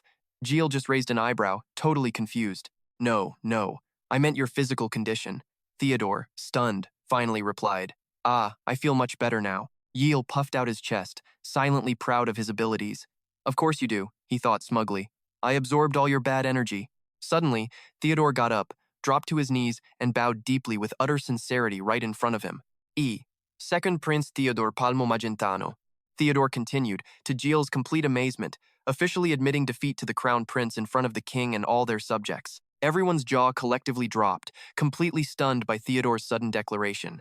Then they all threw their hands in the air, roaring with approval. Even Jiel was still reeling from the shock. He froze for a second, then joyfully threw his hands up and shouted, I did it! In the cheering crowd, Gardin wiped away tears of pure emotion. Oh, Your Highness, to think you'd be this happy? It's unbelievable. Ugh. But Jiel's eyes were wide with a different kind of excitement. It's finally here. Right on cue, a series of system notifications popped up, listing his achievements. You have successfully healed someone other than yourself for the first time. A skill has been unlocked. Demand treatment fee. Level 1. Your life is increased when you extend the life of a patient you treat. The current conversion rate is 2,000 to 1. Looking over this list of amazing perks, Jiel clenched his fists and let out a happy shout. Awesome! The system then announced that the skill had extended Theodore Palmo Magentano's lifespan by 0.5 days. Lifespan unit is too small. Minimum calculation unit is 1 day. Jiel read the message and just kinda blinked. Oh, that's almost decent, he mused. He figured the important thing was that he felt like a mosquito attacking someone. So now when I heal a patient, this little mosquito Jiel gets to suck up their lifespan, and my own increases too, right? Jiel kept thinking about all those precious herbs. This is seriously lucky, considering how many potions I've had to drink. He then pictured himself getting poked with needles like a cactus, realizing it was all as useless as pouring water into a broken jar. A helpless scene appeared in his mind, where a heartbroken frog version of Jiel cried out from under the water. It's a failure, but now, Jiel smiled, looking forward to the future. That's all over now. Suddenly, Asterian's voice cut him off. Why didn't you answer my question? He repeated, his voice stern. I'll ask again. Did you use the Astrahan core technique during the match? Jiel didn't try to hide it and admitted it outright. Yes, I used it. Asterian pressed on. How did you manage that? Jiel gave a vague reply. I'm not really sure. Alan frowned, clearly not believing this flimsy answer. Not sure. Yes, that's right, Jiel repeated firmly. Inside, he was freaking out. How could I possibly tell him that acupuncture created the skill? Asterian then suddenly came up with an answer to his own question. That's right, on the day you were born, I personally carved the Astrahan core technique onto your heart. It is my honor, Father, Jiel replied respectfully. But your body was too weak and couldn't handle it, Asterian stated, his voice flat. Jiel didn't feel like explaining, so he just gave a lame excuse. My apologies, Father, Asterian praised him. But with that weak body, you still surpassed your brother. Once again, Jiel gave a half-hearted reply. Thank you. You have also ruined my mood and my plans, Asterian growled in anger. Jiel immediately bowed, but his expression wasn't very sincere. My apologies, he said, though inside he was wondering, was that a compliment or was he scolding me? With that, Asterian turned as if to leave. But a promise is a promise, and a deal is a deal. Today you defeated your brother, so as agreed, I will not strip you of your prince title. Then he shot a glare back at Jiel. However, he continued with a stern warning. I will be watching you. I will constantly doubt and challenge your right to the throne. Do you understand? Jiel didn't answer, just clenching his fists defiantly. Why don't you answer me? Asterian snapped, spinning around to face him. Only then did Jiel slowly and respectfully reply. And this kid just strolls up to the Emperor to offer some frank criticism. I hear you've been skipping sword practice for paperwork, he says. That's not a good look. Astian is just stunned as the kid lectures him about stretching and eating more vegetables, right in front of everyone. And while you're at it, he adds, maybe you should consider quitting smoking. The Emperor is, predictably, not amused. You dare speak to me like that? But Jiel, he doesn't even flinch. It's just sincere advice, he says, cool as you like. A little while later, deep in a sun-dappled forest, a fancy carriage speeds along, and inside, a certain powerful man is grumbling about that kid's naive little requests. The Emperor, Alien, is seriously brooding over the fact that Jiel used the Astrahan core technique. He's actually stomping his foot in anger. Using a technique like that was just way too reckless. With Jiel's frail body, the consequences could be disastrous. But then, a wave of sadness hits the Emperor. It just goes to show how utterly desperate his son must have been. He pictures a small, lonely Jiel from the past, a boy who lost his mother at birth, constantly suffering. Elian then pictures the man he's become. He'd hoped for so much, only to be disappointed hundreds of times over. But then, he remembers Jekyll's determined face during that fight. And just like that, Alien feels a spark of hope for Jekyll all over again. That tiny bit of hope his son showed him has started to change his heart. Later that day, Jiel rides through an empty street in his own carriage. His mind wanders back to a painful memory. In his past life, his father had a stroke. He'll never forget the sight of his dad, lying silently in that plain hospital bed, utterly frozen. They had just been laughing, and moments later the call came. But it was already too late. And now, he worries about Asterian's fate. The Emperor also dies from a stroke in the novel. Right after the original Jiel's death, Jake's face hardens. That's not happening again. The Emperor needs to stay healthy and on the throne. The plan? Extend his life by charging him a hefty treatment fee. He sinks back into his chair, lost in the weight of his own thoughts. He absolutely refuses to go through that kind of pain again. Suddenly, Gardin's voice cuts through the silence. Your Highness. JK jumps at the sight of the man's miserable face. Whoa, you scared me. Gardin is full-on sobbing, tears streaming everywhere. Your Highness, please ask me what these tears are for. Jake sweats, awkwardly trying to play along. Okay. What? Are those tears? That's all the prompting Gardin needs. He leans in close. They are tears of sincerity. The guy is so dramatic, laying it on thick. It must have been so difficult for you, wasn't it? So very tiring. Jiel just holds up a hand, completely over it. I appreciate the thought, but I need to rest. I have a lot to do tomorrow. Gardin gives him a skeptical look. Halori Mantenio? You mean you actually have things to do? Jiel simply replies, I have to meet someone. As night falls, we find the two of them having a luxurious dinner on a bustling street. Gardin hesitates for a moment. Isn't this place Sorrentino Garden, Your Highness? Jiel confirms he's right. Yep, one of the 10 most famous restaurants in the capital. Then he turns the tables. You seem to know this place well. Yes, I'm quite familiar with it, Gardin replies quickly, eyeing Jiel's very strange new look with suspicion. Your Highness, why are you in disguise? And it's quite the disguise, a new outfit with a flashy, bright orange wig. A knock on the door interrupts them. A waiter steps inside, asking politely for their order. Jake immediately lists off a bizarre order, pasta with no sauce or noodles, and a salad with no dressing. He continues with his strange requests, and wine made from grapes. We'll be dining until the sun sets, is that clear? Gardin is completely lost, but the waiter's face goes dead serious. In that case, please follow me, I will lead the way. Jiel understands perfectly and gets up to follow, leaving a completely clueless Gardin staring after them. Walking down the hall, Gardin whispers, Your Highness, what did you just order? Jiel just smirks. You'll see when we arrive. The waiter pushes aside a wine cabinet, revealing a secret staircase hidden right behind it. Please go straight down this staircase. Gardin just stares at the hidden passage, his mind officially blown. A secret place inside a restaurant? He gives Rakiel a suspicious glance. How does the prince possibly know about this? Jiel, meanwhile, breathes a sigh of relief. Good, it's exactly the same as in the novel. They quickly head down the stairs. Gardin is still buzzing with questions. Your Highness, what is this place for? Why are we here? Jiel remains mysterious. I came to collect a treatment fee. His words only make Gardin even more confused. What? The two of them reached the bottom of the stairs, where a busted old door and a cracked wall came into view. Jiel started to explain. We're here to meet someone, then he casually drops a name on Gardin. Gardin, have you ever heard of a man named Damien? The old man vaguely replies, Never. Jiel just smirks. Of course you haven't. And with that, he throws the door wide open. And what's behind the door? A blood-soaked arena, where two guys are fighting to the death for a crowd of cheering gamblers. Gardin just stares at the bloodstains everywhere and stammers out, Your Highness? He's looking around the grimy place, asking what it is. Jiel just crosses his arms, all excited. Told you. It's a secret spot. Jiel starts scanning the crowd for someone specific. Where could he be? But just then, something else catches Gardin's eye. His gaze lands on some huge, muscular dude brawling down in the arena. Could that be the guy named Damien? He can't help but be impressed. He looks really strong. Jiel just scoffs at the guy with total disdain. You've got to be kidding. Just then, a figure emerges from an iron gate, striding into the arena with absolute arrogance. Jiel's eyes light up with excitement as the new guy appears. He's finally here. The man walks in with an aura of pure confidence. Jiel watches him, feeling that oppressive energy, and breathes out one word. The main character of this novel. He says the name out loud. Damien Ken. And there he is, handsome and cold as ice. Down in the arena, a light shines on the two fighters as the crowd roars with excitement. The announcer glares at one of the fighters, clearly annoyed. If you're done, get in there. The guy just scratches his head, not wanting to go in. All right, the announcer bellows into the crowd. Okay, it's time for tonight's main event. He starts hyping up Damien. A true genius with the sword, Damien Ken. He first entered this coliseum at 17 and became champion, crushing everyone in just 3 months. Then, he gestures to the other side to announce Damien's opponent. And Damien's opponent for today will be... From the deepest shadows, a pair of deadly eyes flash toward him. A massive foot stomps out from behind an iron cage. A monster steps out, radiating pure, unrestrained fury.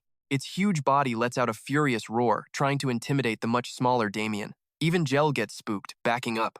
Whoa, it's a real giant, and it's so close.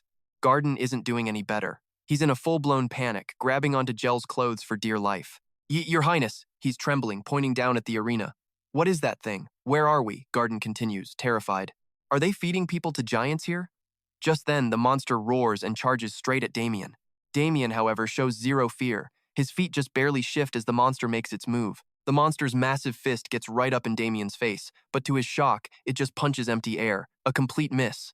The monster growls in a mix of confusion and anger. Not giving up, it swings at Damien again, but the result is exactly the same. Damien nimbly dodges every single attack. With his incredible speed, Damien effortlessly avoids the deadly blow. Then, his eyebrows narrow. He sees an opening to counterattack. Damien grabs the hilt of his sword, preparing to draw his weapon and end this. The monster is still roaring with aggression when a single, clean sword slash cuts through the air, catching it completely off guard. With an ice-cold glare, Damien cuts the monster down, a spray of its blood splattering across his handsome face. The massive beast is cut clean in two by that single, brutal slash. For a second, everyone watching is just stunned into silence, and then the silence breaks as the crowd erupts into wild cheers for Damien's talent. But amid the roar of the crowd, Damien couldn't care less, and just coldly walks away. Jiel is speechless, his jaw on the floor. He actually took it down? He's way more terrifying than I thought. Watching Damien leave, it clicks. That must be why he's the main character. He remembers the details from the novel. This is the man who could go toe-to-toe with Javier. A master swordsman known as the strongest in history, a true genius. Jiel snaps out of it and gets ready to leave. Gardin, stay on high alert and follow me. Gardin practically jumps out of his skin and stammers, Yes, Your Highness. They make their way to a deserted but heavily guarded corridor, stopping in front of a particularly fierce-looking guard. The guard gets aggressive, demanding, Who are you? Stop. But then his attitude does a 180 as he lovingly holds a gold bar. Well, you may go. Jiel just smirks, enjoying the man's shameless greed. He quickly opens the door to a room, peeks inside, and greets Damien with a friendly voice. Excuse me, Damien is busy wiping the monster's blood off himself. He just looks at Jiel with suspicion and says nothing. So, Jiel stiffly walks towards him. He's trying to psych himself up. Okay, don't be scared, but another guy sees how stiff he is and just bursts out laughing. Are you scared? Ha ha ha. Jiel strolls over and snags the medicine bottle off Damien's table, giving it a look of pure disgust. Dude, seriously? Why are you drinking this cheapo painkiller? Can a guy even sleep after taking this stuff? Damien fires back, his eyes narrowed with suspicion at this total stranger. Who are you? But instead of a straight answer, Jiel goes for maximum drama. Me? I'm the one you need. Damien wasn't born yesterday. You're here to sell me medicine, aren't you? Jiel just gives a smarmy little shrug. Something like that. Damien is so over this. He tosses his cleaning cloth aside and points to the door. Get out. I already have enough medicine. But Jiel just chucks the bottle away too, refusing to budge. And what good is a pile of cheap painkillers gonna do for you?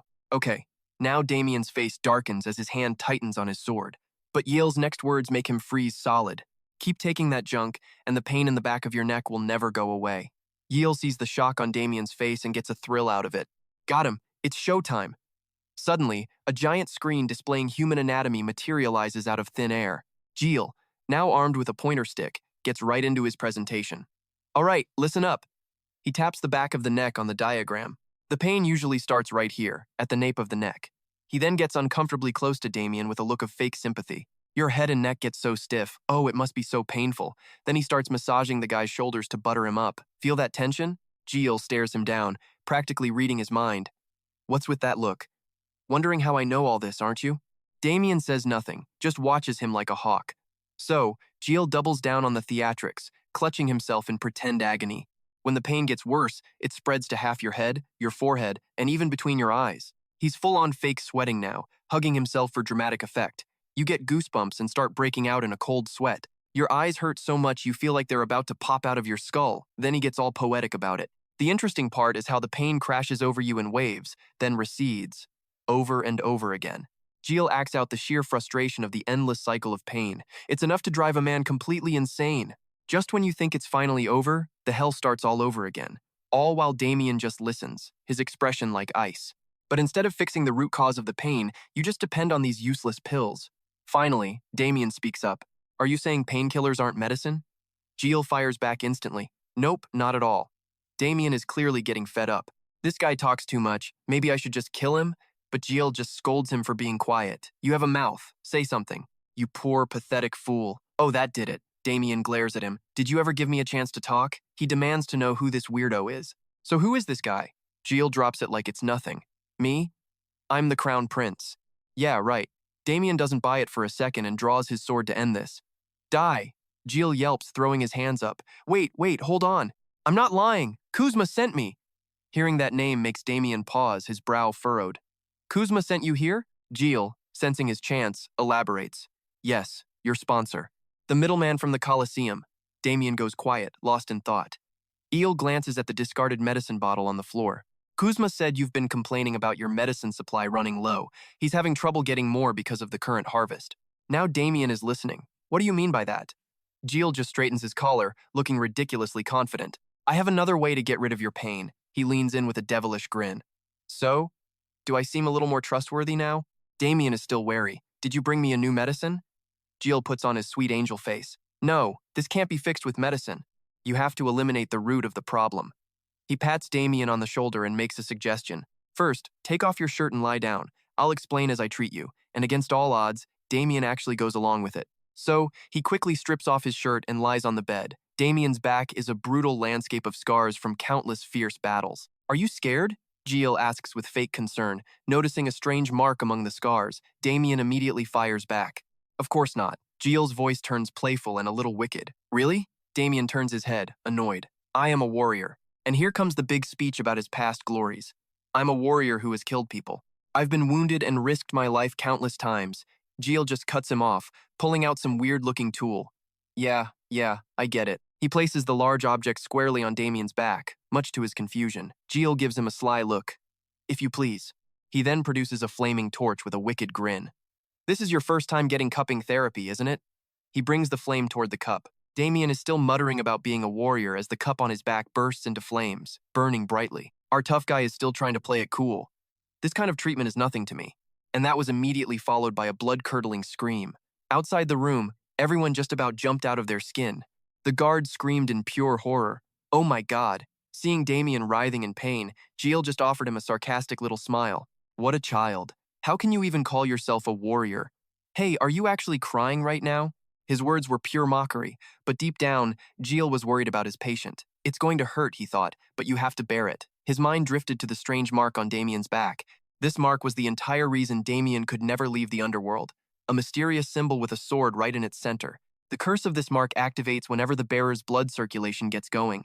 He remembered seeing those puppets in battle, the ones who also carried that very same mark. After a brutal fight in the arena, they would collapse in absolute agony. They were like puppets, controlled by someone else, forced to endure that unbearable pain. And the one holding all the strings was Kuzman.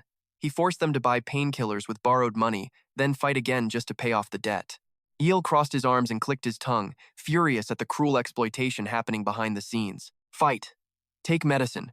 Fight again. It was an endless, vicious cycle. That bastard Kuzman. The room filled with thick smoke from his cupping tool. He had to assess Damien's current condition. He saw the tip of the tool was more than halfway burnt. High heat was needed to erase the mark. And then, a wicked grin spread across Jiel's face.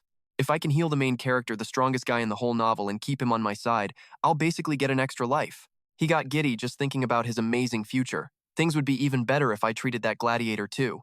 At that moment, Damien was drenched in sweat, gritting his teeth against the searing pain from the massive tool on his back. Ugh. After a while, the thick smoke started to clear. Jiel announced, All right, all done.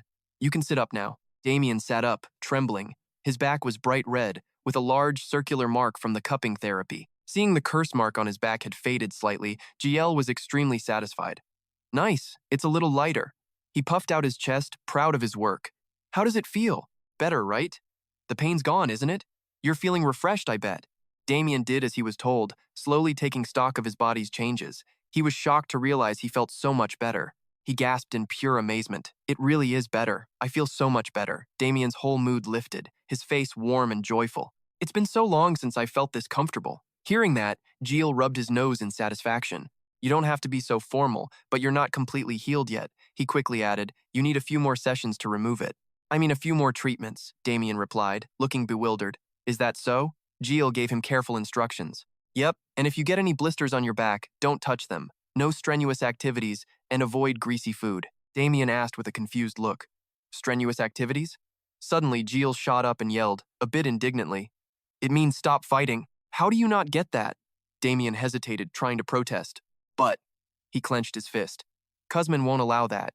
Jiel understood his dilemma and reassured him. Don't worry, I'll handle it. Damien stared at him in complete shock, then asked hesitantly, Who are you? He continued, his voice softer now, almost pleading. Please, just tell me your name. Jiel tilted his head back, looking down his nose as he spoke some ridiculous words. Oh, haven't I told you yet? I am Prince Crow. The entire room went completely silent for a long moment after his arrogant declaration. Damien clearly didn't believe him, but decided not to push it. All right. You must have your reasons. Jiel froze, not knowing how to explain. I'm serious. He coughed a few times to change the subject. Anyway, from now on, just do exactly as I say, he told Damien in a serious tone. Tonight, no matter what happens in the arena, do not run off. You have to stay here quietly. Got it? Damien, confused, just blinked back. Why? Jiel suddenly got fierce, pointing a finger at him. Don't ask questions. Then he turned to leave. You'll be safe here. He glanced back over his shoulder for one last warning. It's the only way you'll ever see me again. Damien paused, clearly thinking something over, and didn't answer right away. He suddenly dropped to one knee before Jiel in a show of deep respect. I understand. After leaving the room, Jiel and Gardin walked down the old hallway to get out of there. Gardin followed, calling out to him, Your Highness. Jiel let out a questioning hum. Gardin couldn't hide his confusion. Why did you seek him out and treat him? This place is neither safe nor is it legal. The old man was still reeling from everything he'd witnessed. I truly don't understand what happened today. Jiel didn't even slow down. He didn't give a straight answer, just a cryptic one. You'll understand soon enough. For now, just do what you need to do, and that is to serve me. Gardin asked, still confused, what must I do? Jiel seriously described someone, telling him to find a man with a black ponytail. He's pretty big and has a nasty-looking scar. Meanwhile, back at the arena, the crowd was going wild, cheering and placing bets on the next fight. On the outside, it's just a normal tavern where patrons enjoy ridiculously expensive drinks. Gardin, following Jekyll's orders, scans the room for their target. Ponytail, angry eyes. Ponytail, angry eyes. Suddenly, his eyes lock onto someone matching Jekyll's description perfectly. He gives a quick glance to Jekyll, pointing with his eyes. I think I've found him. Jekyll follows his gaze to size the guy up. Let's see now. The man was huge, with his hair tied up high and a seriously mean-looking face. Yep, Jekyll thought, that's pretty close to the description. Without missing a beat, he casually pulls up a chair right across from the guy, ready for a closer look. Okay, let's see what we've got. He stares right into the man's eyes, definitely fierce. Time to test the waters. He drops the name right in front of him. Kuzmin?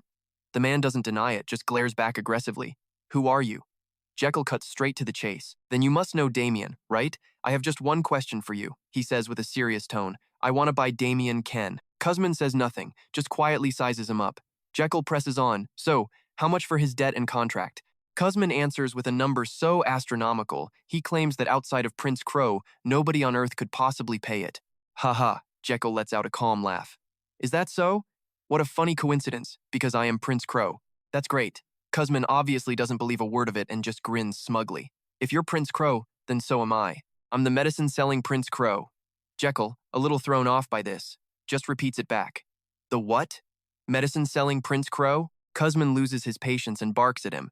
If you're not buying, then get lost. Jekyll keeps his cool, stands up, and slowly walks away from the table. Kuzmin watches him go, a seed of doubt planted in his mind. He carefully studies the guy's face. I've never seen him before. Then, with a snap of his fingers, he calls a waiter over. The waiter rushes to his side, bowing respectfully. Yes, sir. Kuzmin growls out his order. That little brat from just now. He glances at Jekyll's retreating back and gives his orders. Find out who he is. See if he's an arena worker or if someone hired him. The waiter takes in every word as Kuzmin gets more vicious. Torture him if you have to. And then, he adds with a cruel smile, just tear him apart and dump him in the river like always. 1 hour later, the doors to the tavern suddenly burst wide open. Kuzmin, who was enjoying a beer, yells out in annoyance. What the hell is that? A man stumbles towards him, barely able to walk, before collapsing at Kuzmin's feet, a bloody and pathetic mess. Kuzmin yells out in shock, Dilk! He stares down in disbelief. What happened to you? Before Dilk can answer, the main doors swing open again. Jekyll stands there defiantly, flanked by a few towering soldiers. He rips off the fake orange wig he was using as a disguise and pulls a royal emblem from his pocket. The soldiers beside him shout, The secret royal inspector has arrived! Jekyll, now in his true form, confidently holds up the powerful emblem. Let's rewind 1 hour. Outside the tavern, on a busy street, Gardin is a nervous wreck, constantly looking behind him. Jekyll scolds him, not happy at all. Just act natural, will you? You're being way too obvious. Gardin scratches his head and sheepishly replies, Yes, yes, Prince. It's just, I've never been a secret agent before, but Jekyll already feels that a shadow is following them. Knew it. He glances at the person hiding behind a wall and thinks to himself, whenever Cuzman feels threatened, he sends his men to tail anyone who worries him. And sure enough, there's Dilk, carefully watching them. Jekyll thinks back to his little visit to Cuzman's table, and that's exactly why I approached him on purpose. He smirks. How predictable can you get? From his hiding spot, Dialek slowly pulls out a small dagger. He turns to attack them, but suddenly slams into a massive figure in armor. This royal guard glares down at Dialek with pure killing intent. An entire squad of soldiers surrounds Dialek, causing him to panic. You are under arrest for the attempted assassination of a royal. And back in the present, Jekyll is confidently holding his emblem in Cuzman's face as his soldiers repeat the title word for word. The secret royal inspector is here. Gusman finally realizes how bad this is, gritting his teeth in frustration. Gardin leans over to Jekyll, confused. But, a secret royal inspector? The prince just scratches his head innocently. What? I just always wanted to say it once. Then he hands the emblem back to the soldier beside him. You did well. The soldier, still dazed, quickly snaps to attention. Yes. Cuzman is sweating buckets, his mind racing. What is this situation? He stares at the shiny emblem, completely lost. The Royal Guard? What are they doing here? Jekyll cuts through Cuzman's confused thoughts, pointing a finger at him and declaring loudly, I, Crown Prince Jekyll Adria Magentano, command you to tear this place to the ground. His eyes lock onto Cuzman, making him panic. Especially that one. Don't let him escape. Jekyll's soldiers immediately follow the order and charge forward. Yes, sir. Gardin watches in total astonishment, thinking to himself, I can't believe it. Everything is happening exactly as he said it would. Looking at the soldiers raiding the place on Jekyll's orders, the guard couldn't help but think the prince had completely changed. One by one, the employees of this shady tavern were all getting hauled away. Gardin was seriously impressed. The prince was now busting underground rings and was super concerned for the nation's safety. And Jekyll? He was just beaming, absolutely loving the current situation. He flashed a bright smile at his soldiers. Whoa, you guys are such pros. Absolutely amazing. But inside, he was giddy thinking about the prize. With it, he could get a massive boost to his life force. Then, Jekyll suddenly remembered Cuzman and called out with a smirk. So, where's our little drug-dealing prince? Said Prince was currently panicking in a nearby corner. Jekyll kept up the cheerful taunting. Where could he possibly have gone? Hearing that, Cuzman panicked even more, thinking he was totally screwed if he got caught. With that, he decided to make a break for it. As he bolted, he couldn't stop his angry thoughts. How is He the real crown prince, and why did he buy Damien? What's the point of all this? Shaking his head, he sprinted towards a nearby door. First things first, he had to hide. He threw the door wide open, planning to duck into the small room until the chaos died down. But the second Cuzman stepped inside, a dozen swords were pointed right at his face. He broke into a cold sweat, unable to believe his eyes. He stared at the soldiers that appeared out of nowhere. How? How are you here? Jekyll just grinned. See? I told you he would definitely come here. He then held a hand out to Gardin. Now, hand over the 500. Annoyed, the old man reluctantly handed over the money. Yes, Your Highness, Cuzman was just completely lost. What the hell is going on? Jekyll swaggered toward him with his soldiers. Feeling a little confused, are we? Can't quite figure it out, can you? He stretched casually and continued. You know, I happen to think paying your drug tab is very important. Cuzman could only stare blankly. Huh? Suddenly, Jekyll's voice turned ice cold. Pay. For. The. Drugs. I really hate people who skip out on their tabs. And people like that, well, they need to be punished. This just made Cuzman even more baffled. What nonsense are you spouting? Ignoring him, Jekyll laid it all out. That's why I asked you about Damien's bill for the painkillers. I asked how much he owed and how much I needed to pay. Don't you remember? And just like that, it finally clicked for Cuzman. Jekyll continued his taunts. Either way, I made you a perfectly reasonable offer. You were the one who decided to throw it away. That was the last straw, Cuzman snapped, whipping out 2 sharp knives. Stop your rambling! But before his blades could even get close, a massive fist smashed right into his face. His face caved in as a tooth went flying. He dropped his knives, crying out in pain. A huge soldier stood protectively in front of Jekyll, who just smirked down at the pathetic Cuzman. Cuzman coughed violently, blood pouring from his mouth, as the soldiers leveled their blades at him. You'd better get on your knees. He scowled, his mind racing. Damn it. To think it would come to this. From his mouth, he spat out a tiny pill hidden between his teeth and bit down hard. Kuzmin began a countdown, because this little pill was actually a tiny bomb. 5 seconds. It would explode in 5 seconds. He pictured the scene: a massive blast and a violent shockwave. Thick dust would blind everyone, and anyone who breathed the poison would be paralyzed, or worse, dead. Kuzmin was sure the poison smoke would take out the soldiers. He'd just spit the pill out, roll across the floor, and escape in the confusion. He got excited just thinking about dealing with Jiel, and after that, I'll take the prince's head. He smiled, totally confident in his genius plan. What a flawless strategy. He started his countdown 5, puffing his cheeks, getting ready to spit the pill out. He continued counting 2, but just as he got the word out, a hand clamped down hard over his mouth. When did Jiel get so close? Jiel held his mouth shut tight. What's wrong? Trying to spit something out? Kuzmin couldn't believe it, silently cursing him. This bastard. Does he know about my secret weapon? Jiel just smirked and finished the countdown for him. 1. The pill exploded right inside Kuzmin's mouth. Damn it, I'm paralyzed. He immediately collapsed from the drug's effect. Kuzmin trembled, desperately trying to stay conscious. I have to stay awake. I'll lose consciousness in 3 minutes. I can survive with this antidote. His shaking hand fumbled for his coat pocket, but another hand was already faster, reaching deep inside his coat. The person pulled out a small vial filled with a strange green liquid. Jiel examined the little bottle. You're curious how I knew, aren't you? Kuzmin was frozen, completely stunned that his last hope was gone. Jiel saw his expression and gave a mocking smile. Ah, he said, quickly popping the cap off the vial. His voice was dripping with sarcasm. Take a guess. Kuzmin broke out in a sweat, reaching out a hand to try and stop him. But it was too late. Jiel chugged the entire potion with a smug grin right in his face. All Kuzmin could do was scream internally, "You absolute jerk." Watching Jiel down the whole bottle in one go, Kuzmin could only gawk, his hands trembling with rage. And seeing him like this, Jiel felt even better. Oh yeah, so worth it. Kuzmin's face darkened even more as he desperately reached out, thinking, my antidote, give it back, you bastard. Jiel just smirked and tossed the bottle, saying, nope. The bottle shattered on the ground, and in that same moment, Jiel decided to drop the truth bomb. By the way, I'm the one who poisoned you. His expression was absolutely gleeful as he thought about the quest rewards for this little treatment session. And right on cue, the system window popped up. Dose 1, 0.01 of 10 liters administered. Kuzmin was already dizzy, foaming at the mouth. A silent scream of agony echoed in his head. He couldn't take it anymore. And just like that, he collapsed onto the floor, completely out cold. Seeing this, Jiel smiled, giving a satisfied thumbs up. The table is now set.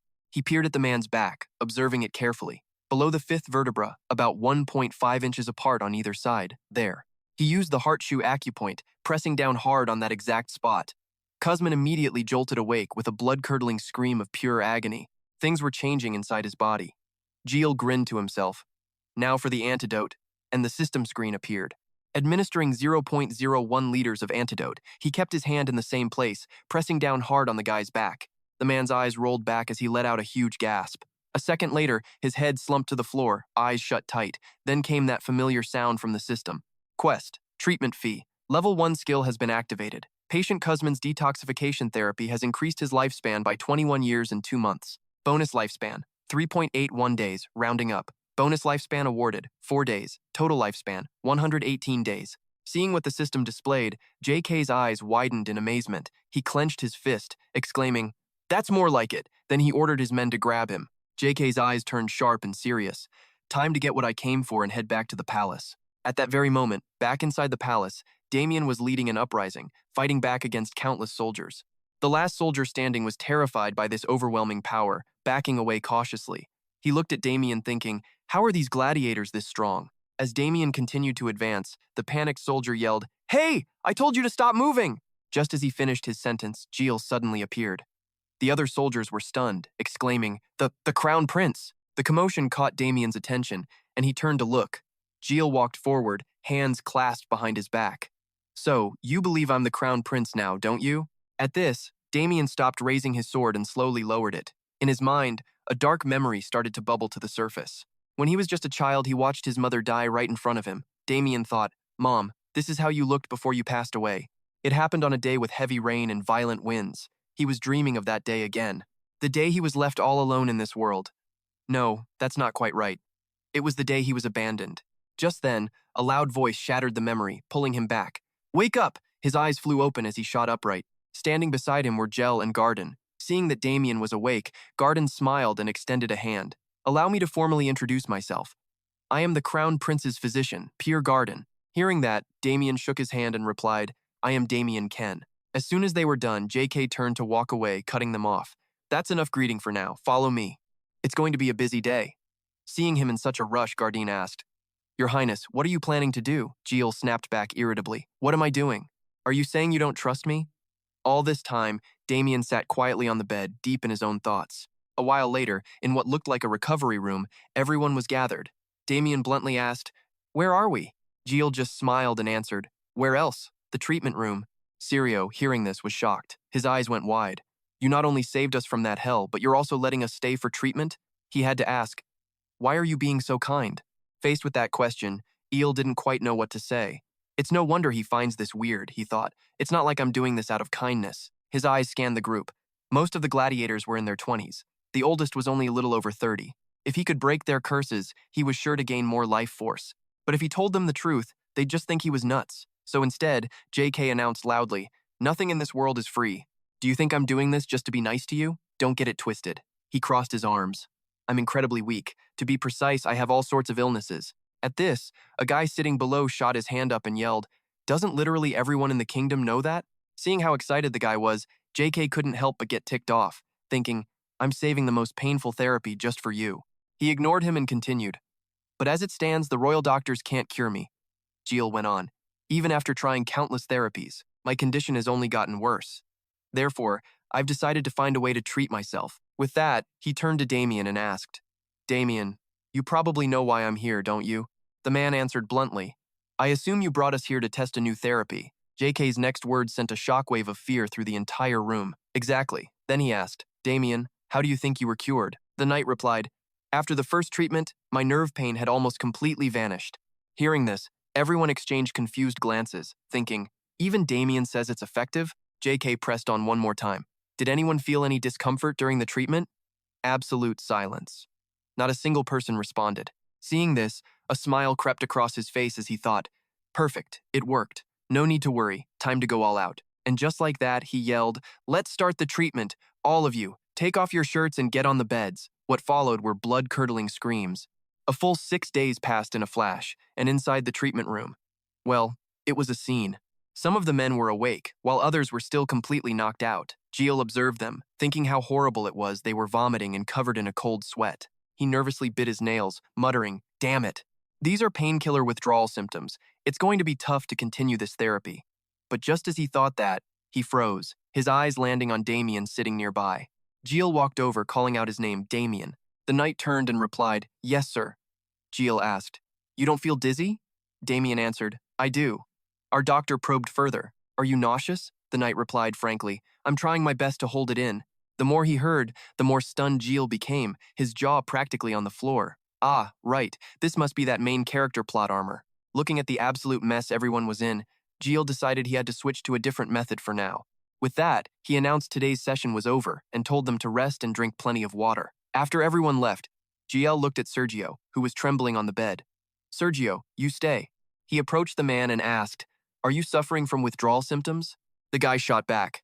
No, I'm fine. I'm okay. Jiel just pointed at the bed and said, Lie down. You look like garbage. Let me help you. To the man's utter confusion, JK pulled out a wickedly sharp needle and added, With this. Our boy got super serious, thinking to himself, To be honest, I have no idea if acupuncture will even work. But since this guy used painkillers the longest, his withdrawal is the worst. So naturally, he's the perfect guinea pig for this little experiment. He started near the abdomen, but the moment the needle went in, a strange energy pulsed from Sergio's body, and he slowly started to move again. While Jiel was still trying to figure out what was happening, the man suddenly shot up and lunged right at him. He looked completely berserk, totally out of control, pinning Jiel to the floor with a furious roar. His massive arms wrapped around Jiel's neck, squeezing so tight he couldn't breathe. His face started turning purple as he choked out a desperate plea for help. But nope, nobody was around, just the two of them. He tried with all his might to push the hands away, but the guy's raw strength was just overwhelming. It was completely hopeless. But right at the most critical moment, a loud thud echoed through the room. Sergio's body slowly slumped to one side, his eyes rolling back. Jiel finally managed to sit up. He gasped for air, taking in desperate, ragged breaths. The one who just saved him was none other than Damien. He offered a hand, asking, "Sir, are you all right?" Jiel grabbed his hand and managed to reply, I'm okay." As he got to his feet, he glanced back, thinking that the withdrawal must have caused a seizure from even the smallest stimulation. Sergio was still out cold. Observing him, Jiel made a quick diagnosis. His nervous system must be incredibly sensitive right now. With a stimulus this small, the needle probably felt like he was being stabbed by a sword. And just like that, he seemed to have another idea. To solve this problem, he was going to need a much, much smaller needle. Later that evening, inside his office, Jake stood holding a piece of paper. The note inside read, "Sir, it's the blacksmith. Regarding your order, it is possible to forge a needle as thin as a thread. But I can't guarantee I can make many of them with a consistent thickness, and I'm not sure they'll work as you intend. I think it'd be extremely difficult, unless you're a dwarf. My apologies." After reading that, he let out a frustrated sigh and slammed the letter down. This whole thing was driving him nuts. He didn't have much time. The withdrawal symptoms were only going to get worse. Jiel clutched his head, wondering what on earth he was supposed to do now. Right on cue, the system popped up. Your internal organs have detected stress. Stress is the source of many illnesses. Your internal organs advise you to resolve that stress. At that exact moment, deep inside his body, his two lungs were giving his heart a back massage, singing cheerfully as they worked. We're two lungs, we're just two lungs, the heart sighed, speaking up. How pathetic. Should I give you a hint?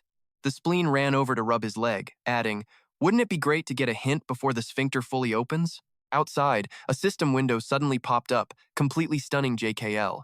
He just stared, wondering, what is this thing? The screen read that by investing the HP he'd received, he could unlock countless skills or even summon beasts. After reading it over, he thought excitedly, I can summon a beast? This was definitely mentioned in the novel. Without wasting a second, he immediately selected Summon. The system popped up. You have chosen Random Beast Summon. A summon beast has a strong ego, is absolutely loyal to its master, and provides a wide variety of usable skills. Random Summon. One attempt, costs 300p. Current HP is 500p. Do you wish to proceed? Yes or no? Jay reached out, pressed yes, and prayed his heart out.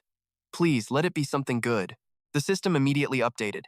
Commencing Random Summon. 300p deducted, 200p remaining. Before the summon begins, please state aloud the skill you want your summon to have.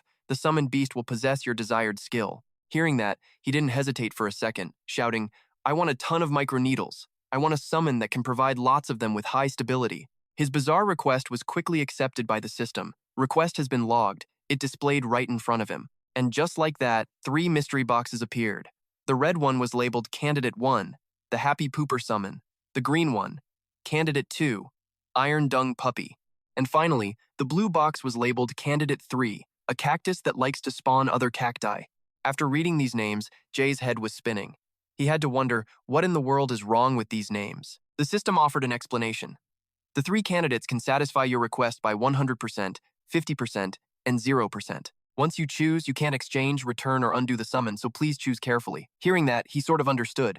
So there's a jackpot, a so-so prize, and a totally useless one, he muttered. Jay looked up at the choices again. A happy pooper, an iron dung shooter, and a self-replicating cactus. Suddenly, the blue box began to shake violently. But our guy just stood there, deep in thought, trying to figure out which one to pick. A moment passed. The box kept shaking, while Jekyll stood perfectly still with his eyes shut tight. Then, the box went silent. His heart couldn't take it anymore. It clutched its chest and screamed in fury, my heart is gonna explode from frustration. Just pick the stupid pooping cactus already. Seeing how worked up it was, he had to agree. Fine. The system pinged. You have selected Candidate 3, the pooping cactus. The second his choice was locked in, the blue gift box began to move. Bright yellow sparks shot out from it. Jay just stood there, praying so hard he started crying. Please be good, I don't have much HP left. Just as he finished his sentence, a ridiculously cute baby hedgehog fell out of the box, landing right in the palm of his hand. He gasped in surprise. Ah, it has sharp spines. Staring at the tiny creature, he stammered, It's a hedgehog. All of a sudden, a little red pouch appeared in the hedgehog's hands. The system displayed a user guide for Goom. Goom's size can be changed by feeding it the accompanying sunflower seeds. Jay just stared, completely bewildered. Where did that come from? Items continuously appeared from the bag with full descriptions. Red sunflower seeds make Goom grow big. The enlarged form is fixed for 12 hours. Blue sunflower seeds make Goom tiny. Please feed it before the time limit expires. Goom skills. Infinite spines, level 1. When one spine is plucked, a new one grows back in its place. Chestnut attack, level 1. Goom turns into a chestnut and attacks. 3-color spine explosion, level 1. Goom shoots white, brown, and black spines. The pain level depends on the color of the spine that hits. Our boy was amazed. Just as I thought, it's a hedgehog. Its attacks are all based on its spines. With that thought, JK looked at Goom and asked, Goom, can I pluck one of your spines to use? It immediately squeaked as if to say yes. He asked again, really? It won't hurt? But even after saying yes, the little guy was terrified, trembling all over. Jay just said, okay then, I'll take 1 white, 1 brown, and 1 black. He immediately pricked his own hand with the white spine, thinking, the white one causes minor pain. This should be fine for a fighter. Next up was the brown spine. The brown one stings just like a bee. Suddenly, Goom started squeaking loudly. Jiel asked, the black one is said to be on another level. Do you know how much it hurts? Looking at the ominous black spine, Jiel felt a chill. This thing looks seriously creepy. I'll test it on someone else later. Anyway, the needle problem is solved. He was happier than ever, and despite his hand bleeding from gripping Goom, he smiled and declared, Goom is mine now. The little guy chirped happily back. Gum. A short while later, inside a grand room in the Imperial palace, a voice was heard. Your Highness, what is that? Inside, Gardin was staring at the hedgehog on Jekyll's shoulder, his eyes wide with confusion. Seeing the old man's jaw practically hit the floor, our boy quickly explains, go on, say hello. This is Mr. Gojo. But how in the world did you get it? Instead of a real answer, Jiel spouts some nonsense before just turning and walking off. You can ask Gum for the rest of the details. The creature squeaks its name, and suddenly, something clicks in Gardin's head. He thinks to himself, hang on, could that actually be a summoned beast? 300 years ago, a genius designer named Lai Frontera had legendary helpers like a swarm of rats and even a dragon. Summoned beasts appear before a chosen human, voluntarily dedicating their entire lives to serving them. Total loyalty. They are incredibly rare, mysterious beings, which of course leads to the real question, but how did HE manage to get one? His eyes follow the silhouette of Jiel as he calmly walks away. Your Highness, is there something about you that I'm completely missing? Meanwhile, over with Sergio, he's finally woken up, looking perfectly normal. He bows his head, clutching the blanket and shouting, forgive me, Your Highness, I committed a mortal sin yesterday. Seeing this dramatic apology, Jiel just waves it off. Don't worry about it. That stuff happens after extreme pain. But don't worry, you won't feel a thing now, no matter how many needles I use. Sergio looks completely baffled. Huh? But you haven't even done anything yet. Jiel just points to his hand. Oh, I've already started. And sure enough, Sergio's hand is covered in tiny white needles. He absolutely freaks out, yelling, what the heck? With a smug grin, Jiel zips around, using his needles on everyone else, bouncing from one bed to the next. He thinks to himself, perfect. If I keep up this pace, everything's gonna go smoothly. Something just zipped past. What are you looking at? That was just my afterimage. Then, a familiar sound finally chimes in. He shouts in excitement. There it is. A system window pops up. The level 1 request hospitalization fee skill has activated. Patient Damien and 13 others were treated for the Mark curse. Total life received 80 days. Estimated life length 171 days. The skill level for request hospitalization fee has increased from gaining so much life. It's now level 2. The exchange rate improved from 2,000 to 1 to 1950 to 1, he says excitedly. My skill leveled up too? Jiel is so overjoyed he starts dancing around the room, leaving Damien completely bewildered. Suddenly, though, his hand clenches. Damien's eyes narrow suspiciously as he thinks, he's the Crown Prince. Why is he so happy for us?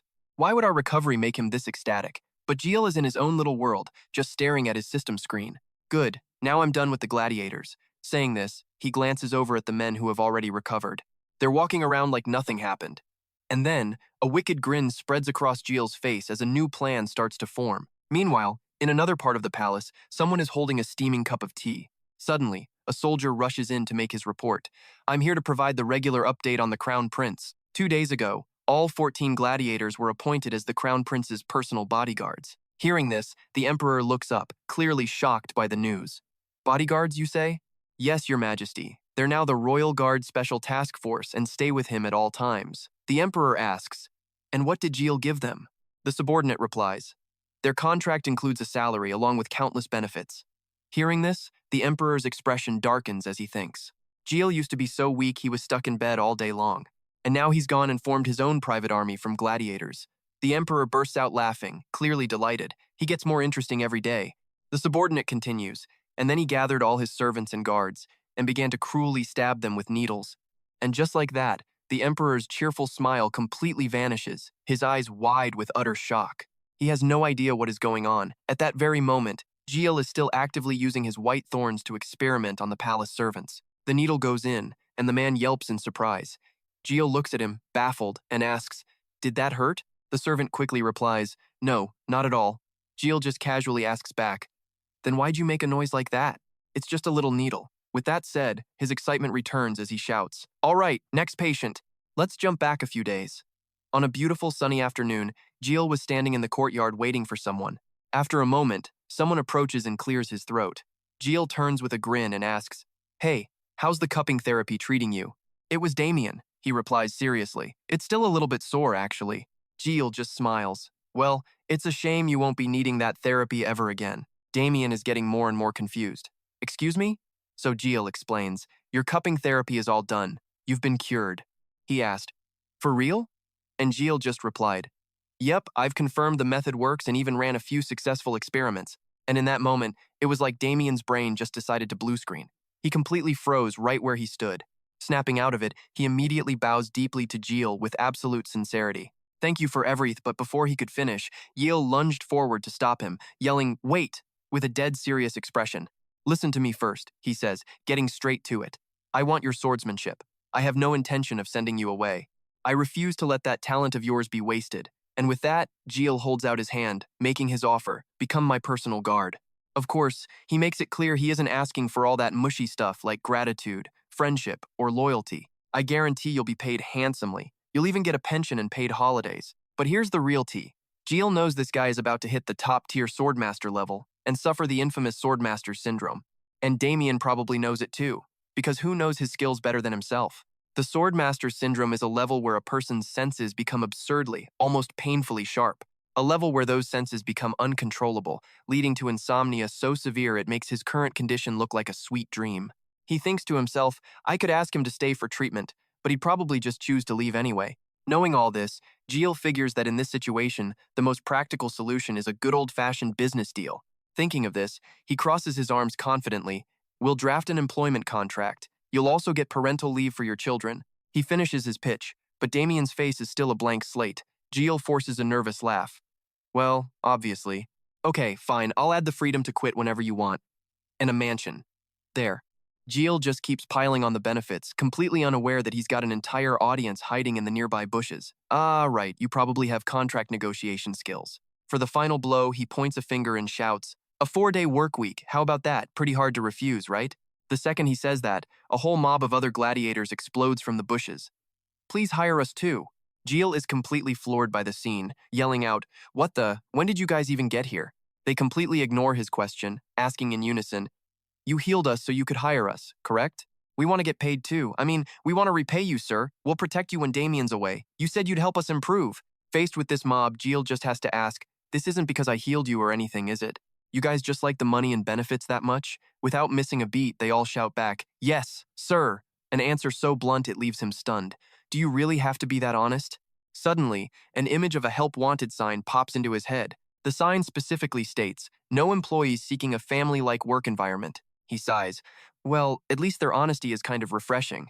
People who go on and on about loyalty usually end up causing trouble anyway. And besides, this is a pretty good opportunity to build his own exclusive force. The official royal guard doesn't belong to him, meaning orders can clash, and the Emperor's command will always take priority. After thinking it through carefully, Jiel stops hesitating and agrees to their proposal.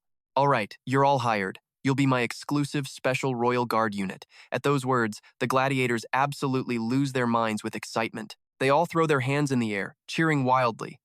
Jiel adds, "We'll call you SLG for short." Damien, meanwhile, has just been watching this whole thing unfold. But now, seeing how genuinely happy everyone is around him, he feels a bit of that joy himself, a small, unconscious smile appearing on his face. Jiel then turns to leave, already lost in his next calculation. His extra lifespan still isn't that much. Even if he could stretch his life to 100 years, he'd only get an extra 18 days. Then it hits him, his eyes widening. With his garbage stamina and weak body, he can't go out looking for patients. Right in front of him is a massive palace building, its grounds sprawling and peaceful. Time flies by in a flash, and soon it's night, with a bright moon lighting up the sky. Inside a large chamber, the only illumination is a bit of light trickling in from the window. Jiel sits there, his expression dark and serious. He announces, "I have to build a clinic in the palace annex." Damien, standing nearby, asks curiously, "What do you mean by that?" Jiel glances up. "You don't know what a clinic is?" "I do," Damien replies. But across from them, a man named Gardin suddenly begins to tremble from head to toe. A moment later, the old man just can't hold it in and starts bawling his eyes out. "Your Highness." Jiel practically jumps out of his skin, leaning back in shock. "What is it now? You nearly gave me a heart attack." But Gardin's eyes are shining like stars as he clenches a fist and looks to the heavens. "Ah, at last, I understand. I see the beauty and nobility within your heart. You wish to build a clinic to care for the people. A plot twist Jiel himself never saw coming, but hey, it sounded pretty good." He jumped up and played along. "Yes, that's right. You finally understand my deepest desires." Gardin's admiration was now completely off the charts. To think he'd care for the common folk even while he himself was so sick. The two of them then struck a dramatic pose together, declaring it was all for the people. Meanwhile, Damien was witnessing this entire train wreck. His face was a perfect mask of disbelief, completely frozen on the spot. After the little performance was over, they got right back to business. First, Jiel said, "I'm thinking of treating my own people in the palace." Gardin looked confused. "Your people in the palace, sir?" "Look," Jiel explained. "If I build a clinic here, will commoners really feel comfortable coming in for treatment?" "I think not." "That actually made sense," Gardin stammered, realizing this was the Crown Prince's palace. "Not exactly welcoming for the average person," Jiel continued. "That's why we need to advertise my successful cases first. It'll give them the confidence to come. One good story becomes 10. 10 becomes 100. The guy was smirking, absolutely overflowing with confidence in his brilliant plan. Soon, people would be flocking vicariously. Sometime later, back in the same room, he thought to himself, "Yep, that makes 500 patients treated." But just as that thought crossed his mind, he slammed his foot down and let out a scream of pure frustration. "Why is everyone here so ridiculously healthy?" he paced furiously. 500 people, and all he got was 2 extra days of life. 2. This wasn't going to cut it. He needed someone seriously, desperately, catastrophically ill. But just as he was about to lose it, a light bulb went off in his head. His eyes snapped wide open. Wait a minute. Right on cue, Gardin enters and drops a mountain of paper on his desk. "Here is the information on all 500 patients, sir." Wiping sweat from his brow, he added, "Just as you asked.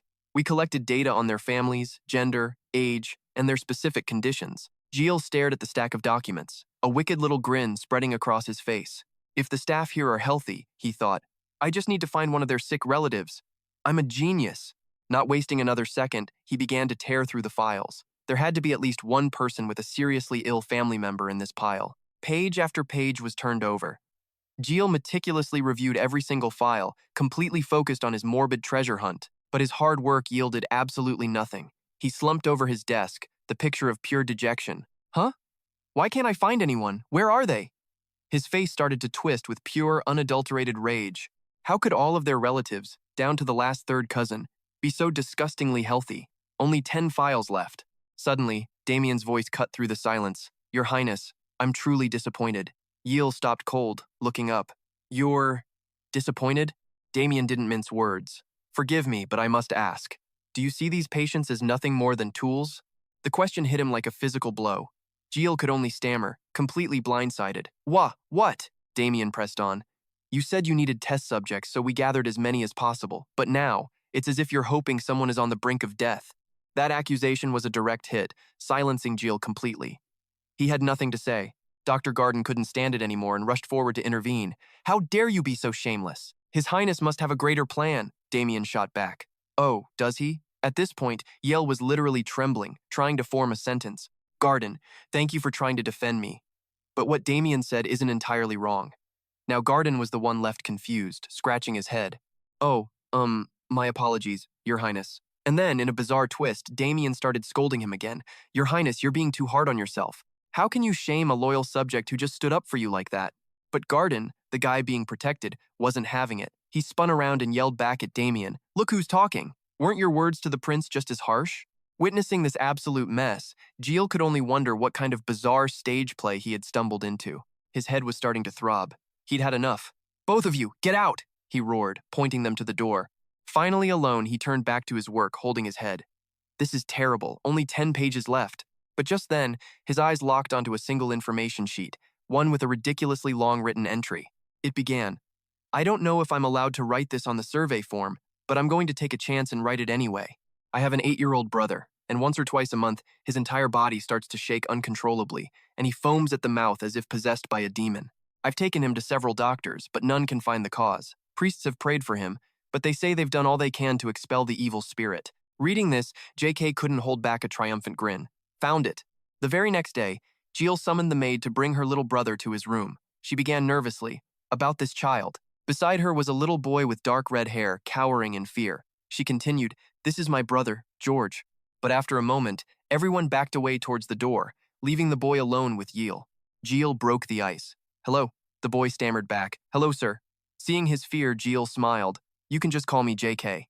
Of course, Jiel knew the kid had to be terrified first time in the palace, and he has to meet the Crown Prince. The kid was definitely more scared than curious, so Jiel reached into his pocket to pull something out. This was the best way to help a young patient relax. The oldest trick in the book. A moment later, Jiel presented a hand covered by a white cloth, making George incredibly curious. Turns out, under the cloth was a brightly colored candy, the kind no kid can resist, and George was just like any other kid.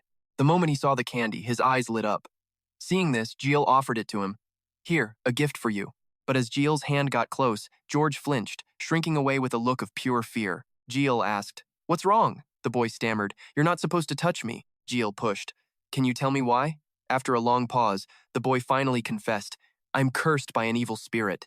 And that's exactly why the other kids are always teasing him. They call him a freak. Hearing that from a child, JK's heart ached. "That's not true. You're not a freak." George just clenched his fists and kept talking. "I fought them yesterday because they were imitating me and calling me names. But I lost. I felt strange, and then everything suddenly went dark." Jiel was shocked. "Everything went dark?" George recalled the moment. "Yes, sometimes I feel weird things all of a sudden, and my body starts to tremble.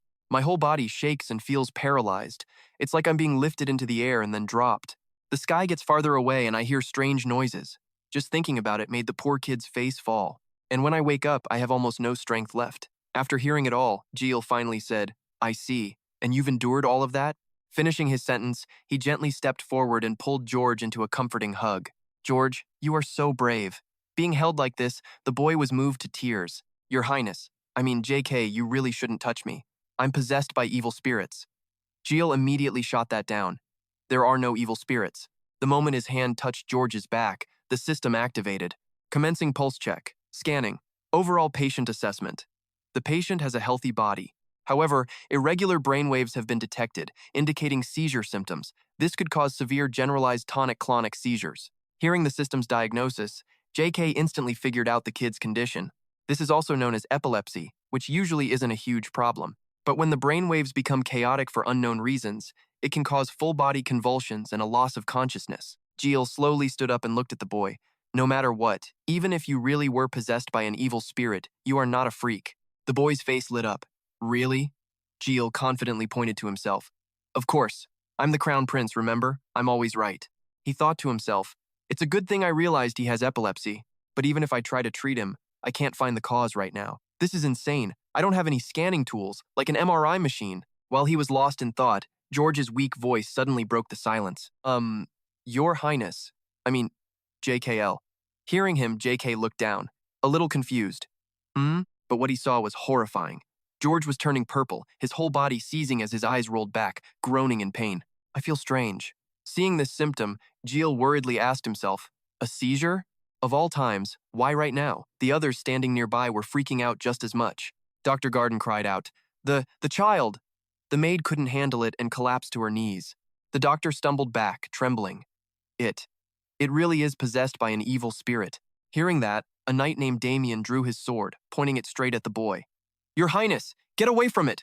Seeing everyone's fearful reaction to the poor kid, Jiel became furious, gritting his teeth. He couldn't take it anymore, raising a hand and yelling, "Stop it!" Something unreadable flashed in his eyes. This had absolutely nothing to do with any evil spirit. This is an illness. The kid is just sick, and patients are people who need our care and protection. With his little speech over, he commanded, "This child is in agony. Someone get me a pillow, immediately." The maid practically jumped out of her skin. "Yes, Your Highness." And just like that, a pillow arrived. George was then gently placed on top of it. But shocker, the pillow didn't magically fix him. The boy was still seizing, body rigid and foaming at the mouth. Gardin, bless his heart, asked nervously, "He's foaming. Should I maybe wipe it with a handkerchief?" G immediately shot that idea down. "No, you idiot. His jaw muscles are spasming. He could bite that thing and swallow it. There's nothing we can do right now. We can only help him once the seizure is over. But right as he said that, his eyes went wide. A brilliant orange energy was pulsing from George's body. He was completely stunned. Wait a minute. Why can I feel mana coming off this kid? Then, a light bulb moment. Ah, the Astrahan core method. It's incredibly sensitive to the flow of mana. Mana is basically just energy circulating. If he could see that flow with perfect clarity, G placed a hand on George's chest, thinking this might be the key to figuring out the epilepsy. He closed his eyes, focusing, feeling he could finally see it. A moment later, he opened his eyes, and he wasn't in the room anymore. He was somehow inside the kid's body. He found himself surrounded by a network of glowing nerve pathways. G looked around, taking it all in. The mana flow is just everywhere, going wherever it wants. He reached a hand out, gently touching the chaotic stream before him. I need to focus. An opportunity like this is rare. I have to find the source of these seizures. G pushed forward, observing everything. Okay, that's a spinal nerve. That's a cranial nerve. I can't afford to get tired now. But he still hadn't found a single clue. And it seemed the boy's heart was about to give out. It was spasming, beating uncontrollably. Just a little further, G forced himself onward, sweat pouring down his face. At last, he arrived before a strange space that was emitting an absolutely blinding amount of light. Looking right at it, he grinned. The vagus nerve. There you are. This is the root cause. His eyes flew open back in reality. Faulty signals from that vagus nerve were causing seizures in the brain and the entire body. With that mystery solved, G turned to the others. Bring me a blanket and cover him up. The child needs to rest now. Don't wake him. Just let him sleep. As he spoke, his own face grew pale. And don't make any noise. Seriously, don't cause any kind of commotion at all. And right after that warning, our hero's body just gave out and collapsed to the floor, completely unconscious. The room erupted. Your Highness! But even though he fainted from sheer exhaustion, G had a smugly satisfied smile on his face. Oh my God, he's out cold. Your Highness, are you all right? Please, wake up. Meanwhile, in his unconscious mind, he was feeling nothing but pure relief. Now that he'd found the source, he could actually treat the kid. By this point, night had completely fallen.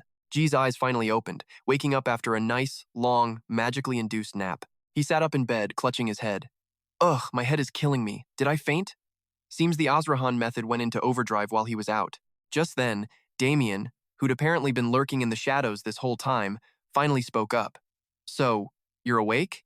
G nearly jumped out of his skin. Damn it, you scared me. I thought you were the Grim Reaper for a second. Damien just deadpanned. You've been asleep for half a day. That jogged his memory. Really? What about the kid? Damien replied. George woke up this evening, but he's still extremely tired. G let out a sigh of relief. That's to be expected. His seizure was pretty severe, Damien added. Indeed. He ate dinner and immediately went back to sleep. At that, G stood up and got out of bed, already plotting his next move. He'd suspected this was possible, but he never imagined he could get such an accurate diagnosis using the Astrahan method. This is way better than an X-ray, he thought, grabbing a shirt from the wardrobe. Now that I know the vagus nerve is the problem, there's only one way to treat him. I need to stimulate it directly. Seeing him getting dressed, Damien got curious. Your Highness, where exactly are you going in the middle of the night?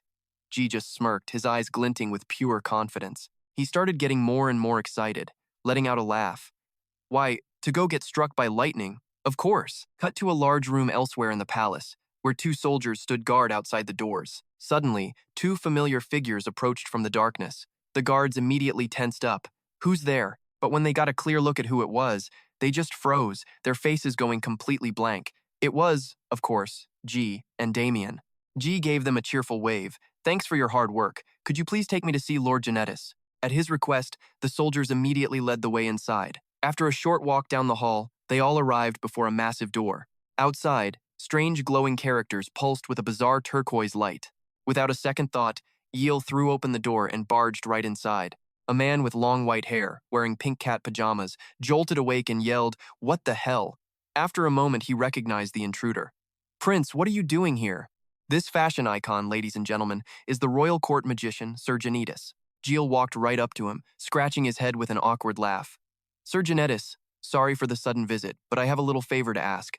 The magician just stared. An apology? Jiel tapped his own forehead and continued. Yeah, now please cast lightning magic on my back. That request hit Genetis like an actual lightning bolt, leaving him completely stunned. You want what now? Let's rewind to the day before, when the Emperor summoned Genetis for a little chat about Jiel's recent changes. He's been doing some very strange things lately. Indeed, his behavior has been incredibly odd, the Emperor continued, looking worried. It's gotten to the point where I'm concerned about what he'll do next. But right after saying that, the corner of his mouth twitched into a very sneaky-looking smile. Janetis was sharp, and he spotted that little detail immediately. A flicker of suspicion crossed his mind, but he kept quiet, thinking, "Yep, Your Majesty. All parents become fools when it comes to their own children. I've served you my entire life. I know exactly what you're really thinking." Back in the present, Jiel was literally shaking the poor mage back and forth, begging him, "Come on, just zap me already." The old man was at his limit. "Your Majesty," Janitas thought, "he's definitely changed all right." He eyed the prince and declared, "He's becoming even more insane." Deciding to try logic, he asked aloud, "Why on earth would I want to hurt you? If anything happened to you, I'd be executed." Jiel shot back, "Hold on, I'm not asking you to do something weird like kill me. I just need a little electricity, not enough to be lethal," Jiel explained with a big smile. "It's for a very important matter. Oh, and you'll need to keep it going for 3 hours straight." Janitas was speechless. That wasn't a little request, that was a certifiably insane one. Lightning magic wasn't a party trick, it had massive destructive power. Lightning magic cast by a high-ranking mage was basically a natural disaster on demand. But the prince wanted it dialed down to static cling and held steady for 3 hours? That would require god-tier levels of precise control. Realizing this, Janetis finally said, "Your Highness, do you have any idea how difficult that request is?" The kid actually paused to think for a moment before answering frankly, "Of course I do. It's like trying to drive a car at exactly 30 kilometers per hour for 3 hours straight. That's why I came to you." Jiel then threw an arm over Janetis' shoulder, his face full of excitement. Who else has such perfect control over their magic? Sir Janitas, hearing these sweet, sweet words of praise, suddenly felt pretty good about himself. Rubbing his nose, Jiel pressed on, "Who is the most talented mage in our empire?" And the old man's ego screamed, "Sir Janitas." The soldiers and Damien, witnessing this masterclass in manipulation, just stood there breaking out in a cold sweat. After listening to the whole pitch, Janatus stroked his beard, thinking to himself that he was actually starting to like this crazy challenge. He tried one last protest, "But, Your Highness, if..." But Jiel cut him off. "If anything happens to me, don't worry, I won't hold you responsible. Even if I get injured or die, you won't be blamed for any of it." Pointing a thumb towards the terrified soldiers and Damien, he added, "They'll be my witnesses." The guys in question went pale, their faces screaming, "Please do not drag us into this." Seeing the mage still hesitating, Jiel put on a serious face. "I'm not trying to do anything bad, I just want to save someone." And with that, Janitas was sold. "If that's the case, I'll give it a try," he said, then asked, "So, shall we begin?" Jiel's excitement went through the roof as a grin spread across his face. "Right now?" A moment later, everything was set up and ready to go. Janitas looked over at Jiel sitting on the floor, staff in hand, thinking to himself, "I can't just recklessly zap a kid. I need to test this first, make sure it's safe." He then called out, "Your Highness, are you ready?"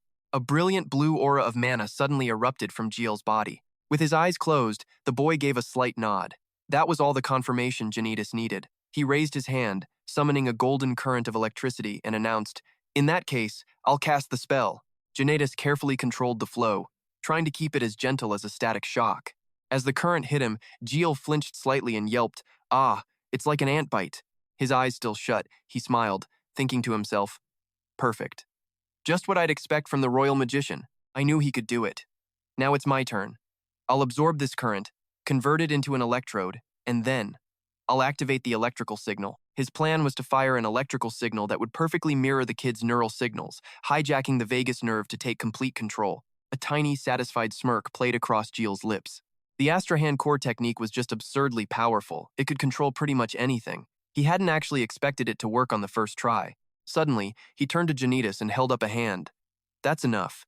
The old man jumped, asking, "You want me to stop because that was enough?" "Nope, I can keep going. I could do this all day." A statement which of course made the poor kid scream in absolute terror. "It hurts," I said, "stop." So, bright and early the next morning, every gladiator and servant in the palace was gathered before a large door. Naturally, they all started whispering to each other. "I wonder why he's gathered so many of us again. What is he even planning to do?" Another one added. "I heard he wants to hire gossip mongers to help him out." What? Seriously, no one could figure out what was going on inside his head. Just then, the doors slowly creaked open. The scene inside made one of the maids gasp, her eyes widening in total disbelief. Because in there was George, sitting right across from Jiel, and of course Janitas was there too. Jiel held up a needle, smiling at the boy.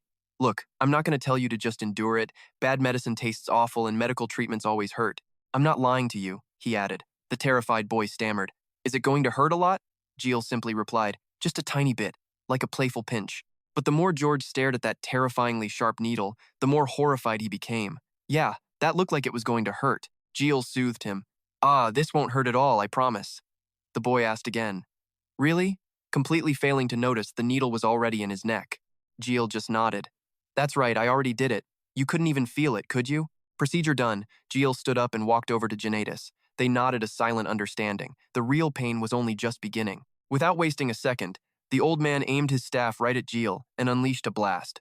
An energy current began to build inside Jiel's heart. He thought with a grin, excellent, the electricity is gathering smoothly. And this was the entire reason he'd gathered a crowd. He wanted them to see it all, to watch carefully and spread the rumors. To spread the good word about his revolutionary new treatment. A little something you might call viral marketing. Only Dr. Gardin wasn't handling it so well, passing out again and again. I can't believe the prince is being roasted by lightning. Jiel lightly touched the needle on George's neck, thinking, all right, time to send in the processed electrical current. His consciousness plunged into the boy's body, speeding through his system. After a moment, he finally reached the tangled mess of mana. But something felt horribly wrong, and his eyes flew open in shock. Wait a second, this feels bad. This feels really bad. He started sprinting, a wave of panic washing over him. Crap, the mana flow is blocked. It's going to explode from the congestion. The seizure's about to start. At the same time, George's face outside began to darken. The boy clutched his chest tightly, asking, Jiel, how much longer do I have to hold on like this? Back inside, Jiel was working frantically, trying to get the situation under control. They had 3 minutes at most before the seizure started in a worst-case scenario, just 1 minute. He watched the chaotic mana streams grow worse, thinking he needed to send a counter-signal, but there just wasn't enough time. Even if he used his Astrahan core technique at maximum output, the entire process would take a full 30 minutes. Should he just stop now and try again later? No. If the boy has a seizure, the rumors they spread will be disastrous. On top of that, he wasn't sure how much longer Janatus could even maintain this level of power. Damn it all. A guy with a terminal illness like him has no time to relax in a situation like this. With that, he called out to Janatus. Jiel's face was a complete blank as he turned his head slightly. Please increase the power of the lightning magic by 3 times its current level. At these words, Janatus was stunned, his eyes wide. I'm sorry, could you repeat? Do it now, Jiel interrupted. I'll explain later. The old man tried to warn him that it would be incredibly painful, but right now, Jiel couldn't care less about that. His expression was pure determination. It doesn't matter. Seeing that resolve, Janatus didn't hesitate any longer. He tripled the electrical current, blasting it straight into Jiel's body. Very well, my prince. Despite the agony, Jiel was thinking, 10 seconds until the seizure. I need to absorb more magic, process it, and finish the treatment. Inside the boy's body, Jiel pressed onward, step by step, hunting for the source of the problem and a place to focus the electrode, the carotid artery. And just like that, he advanced toward the vessel he identified as the carotid artery. He used a scroll to wrap around it tightly, all while counting down in his head. 5 seconds until the seizure. At that exact moment, outside, George couldn't hold on anymore. He began foaming at the mouth, groaning in pure anguish. With everyone else freaking out, Jiel is just desperately trying to count down. 4. The mana disturbance is spiraling completely out of control. It unleashes a massive shockwave. Time's up, and Jiel finally gets the wires wrapped around the carotid arteries. His face is pure anxiety, sweat just pouring down like a waterfall. He's thinking, the moment this countdown ends, but suddenly, red and blue electricity erupts, pushing the wires away. No! George's body, once purple and convulsing with pained moans, suddenly goes still. The boy's eyes snap open, his body instantly relieved. The pain is just gone. The kid looks up, surprised, asking Jekyll. Jekyll forces a bright smile and asks, feeling better now? Seeing that everything went smoothly, Janatus can finally breathe again. He lets out a huge sigh of relief. Even George's sister is completely stunned, thinking, wait, did nothing happen? He usually passes out the second the pain starts, but now plot twist, it's Jekyll who's clearly not looking so good. He's trembling, clutching his arm and gasping, phew, that was way too close. My body's still numb. And right as he says that, a system notification pops up, announcing that the Level 2 treatment fee has been activated. Patient, George. Treatment method, vagus nerve stimulation surgery. Lifespan extended by 3 days, bringing his total to 161 days. Seeing this, our boy is ecstatic, shouting, yes, I got more days to live. The system keeps on rolling. You have maxed out the Astrahan core method's capacity to endure high-intensity stimulation. By doing so, you have broken your own limit. The Astrahan core technique has leveled up. Skill name, Astrahan core technique. Level 1, mana circle. Level 2, massively increasing your mana. Mana is up 130%, with new requirements to level up again. HP 1200, current HP 200. Jiel scans the update, totally shocked. He clenches his fist, thinking, my core skill leveled up, and my mana pool is way bigger. Just then, a new notification appears. You have successfully withstood the stimulation of a massive electrical current. The lungs and large intestine have received metal energy and now have resistance to wood energy. Metal overcomes wood, the organs have gained wood energy, and the liver has awakened. Just as that pops up, bam! A new member literally kicks the door in. The person who just stormed in is none other than Liver. He roars, hey, you lazy bums. He then slams his bag on the floor and orders, carry my bag, now. This grand entrance leaves the other organs completely stunned and confused. In stark contrast to the large intestine's joyful face, the heart coldly asks, a new guy? The second he says that, the large intestine rips his shirt off. He runs over shouting, finally, I'm not the newbie anymore. This is awesome. But despite this friendly welcome, Liver is not in a social mood. He just stands there with a cold expression, staring straight ahead without a word. Then he swings his arm, giving the large intestine a slap that nearly knocks his jaw sideways. He glares at the large intestine and growls, trying to make me the new guy? You got a death wish? The system updates accordingly. Liver has given you 300 HP. The lungs, heart, and large intestine celebrate, giving you 500 HP. Liver's birthday party has begun. You receive an extra 300 HP. Current HP, 1300. Seeing this, Jekyll is thrilled. A new organ? I can get so much more HP from now on. What an amazing day. I leveled up my core technique, awakened my liver, and got bonus HP. As he's celebrating, the system suddenly asks, is there anything else? Jekyll, totally baffled, just mumbles back. Is that everything? Suddenly a voice calls out his name. Jekyll! The one who called him was none other than George. Hearing his name, he turns and asks, what's up? The boy, with a look of pure innocence, asks, is there something weird about me? Hearing this, Jekyll just leans down, pulls the needle from the kid's neck, and replies, nope, nothing strange at all while wearing a super confident expression. Usually when you feel normal, your vision goes dark and you lose control. Are you surprised it didn't happen this time? The boy just replies, yeah. Jekyll continues, you're going to be stable like this for the rest of your life.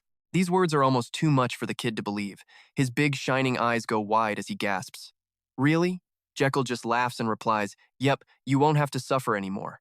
If I'm lying, you can take my position as the prince starting tomorrow.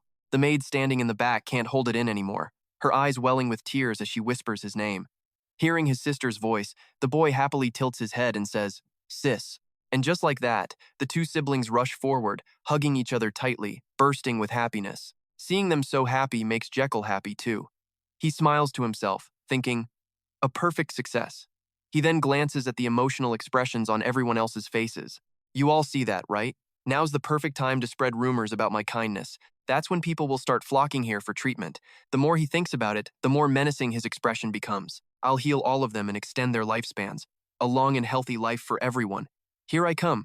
But suddenly, the world around him goes dark. His vision blurs, his head starts spinning, and the last thing he sees are the panicked faces of Dr. Gardin and Damien rushing towards him. Model. What the? Did he pass out again?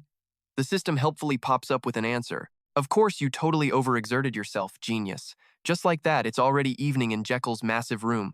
And there he is, knocked out on the bed after one heck of a day, breathing nice and steady. Suddenly, his eyes flutter open. He stares at the ceiling, wondering, how long was I out? My body feels so stiff. Seeing that Jekyll is awake, Gardin immediately speaks up. Your Highness, are you awake? He glances at the crowd, smiles, and asks, why are all of you standing here? Don't you have anything better to do? And just like that, Dr. Gardin's face goes completely dark. He mutters, I'm tired of watching you sleep. And then, the dam breaks. A total meltdown with tears and snot everywhere. That's why. I prayed so hard for you to wake up. Jekyll is completely stunned by this, asking, what is it? Why are you crying again? Damien chimes in to explain, you've been asleep for 2 days. This news sends Jekyll shooting upright, yelling, what, 2 days? Janatus then slowly steps forward. After a moment of silence, he calls out, Your Highness, my face is usually old, but now it's even more withered and haggard. He looks at Jekyll, his voice trembling. Are you trying to get me thrown in jail? How am I supposed to explain to the king that you collapsed from my light magic? Realizing he's also at fault, he can only manage to say one thing, I'm sorry. But then, something clicks in his head and he suddenly asks, oh, what about George? How is he? Hearing his name, the kid appears out of nowhere with a huge grin. I'm all better, he says, running over with a happy, smiling face. Jekyll is surprised and asks, Wait a minute, what are you doing here? The boy answers, I pestered everyone until they let me come here. Then, the kid gets all flustered, his cheeks turning red as he hides his hands behind his back. It's because I wanted to give you this. And with that, George pulls out a wooden bracelet with a heart carved into it. Jekyll's eyes go wide. He takes the bracelet and asks, You made this while I was asleep? He looks down at the bracelet in his hand, a complicated look on his face. He thinks to himself, Aw, man, this is way too much for me. I only saved him so I could live longer. He doesn't know my real motives. But George's voice suddenly cuts through Jekyll's train of thought. Jekyll looks up, surprised. The boy is speaking with a completely thrilled expression. I want to become an amazing person, too. I want to help others just like you. And that statement hits Jekyll right in the heart, leaving him frozen and speechless. After calming down, he clutches the bracelet tightly and replies, This necklace is really well made. He looks at the innocent boy before him and says, Thank you, Jekyll continues. But the best reward I could get. His words made everyone standing around get emotional, is seeing that you're healthy. Even though he said it, he's clearly embarrassed, covering his mouth and clearing his throat. I want to rest a bit more. I'm still tired. Everyone immediately gets the hint and replies in unison, We will leave. Please rest well, Your Highness. And so, everyone starts heading for the door, leaving him some private space, but then George suddenly stops. The boy turns his head and waves. See you later. Jekyll sees this and waves back. Yeah, see you later. After that, the door is closed. The room returns to its usual quiet atmosphere. Jekyll now sits on the bed, looking down thoughtfully at the wooden bracelet he was given. He holds it up for a moment, then sighs and says, Who would wear something like this? It's so plain and there aren't any gems on it. But just as he says that, he finishes with a final thought. But I like it. Now, time to sleep. And just like that, Jekyll puts on the simple bracelet, then lies down for a nice long sleep after an exhausting day. The scene changes to a normal neighborhood somewhere else, where a loud voice calls out, Mom, I'm home. Hearing the call, a mother peeks out from inside the house. Son, why are you back? A bright-faced young man with a bag walks in, smiling. What else could it be? I got some time off, so I came home. His mother, still surprised, asks again, Time off? He replies, Yes, a special leave. During the family dinner, the mother is still curious. The prince suddenly gave you 5 days off? He replies, Yes, most of the people at the palace got a break. His dad also chimes in, How has the prince's health been these days?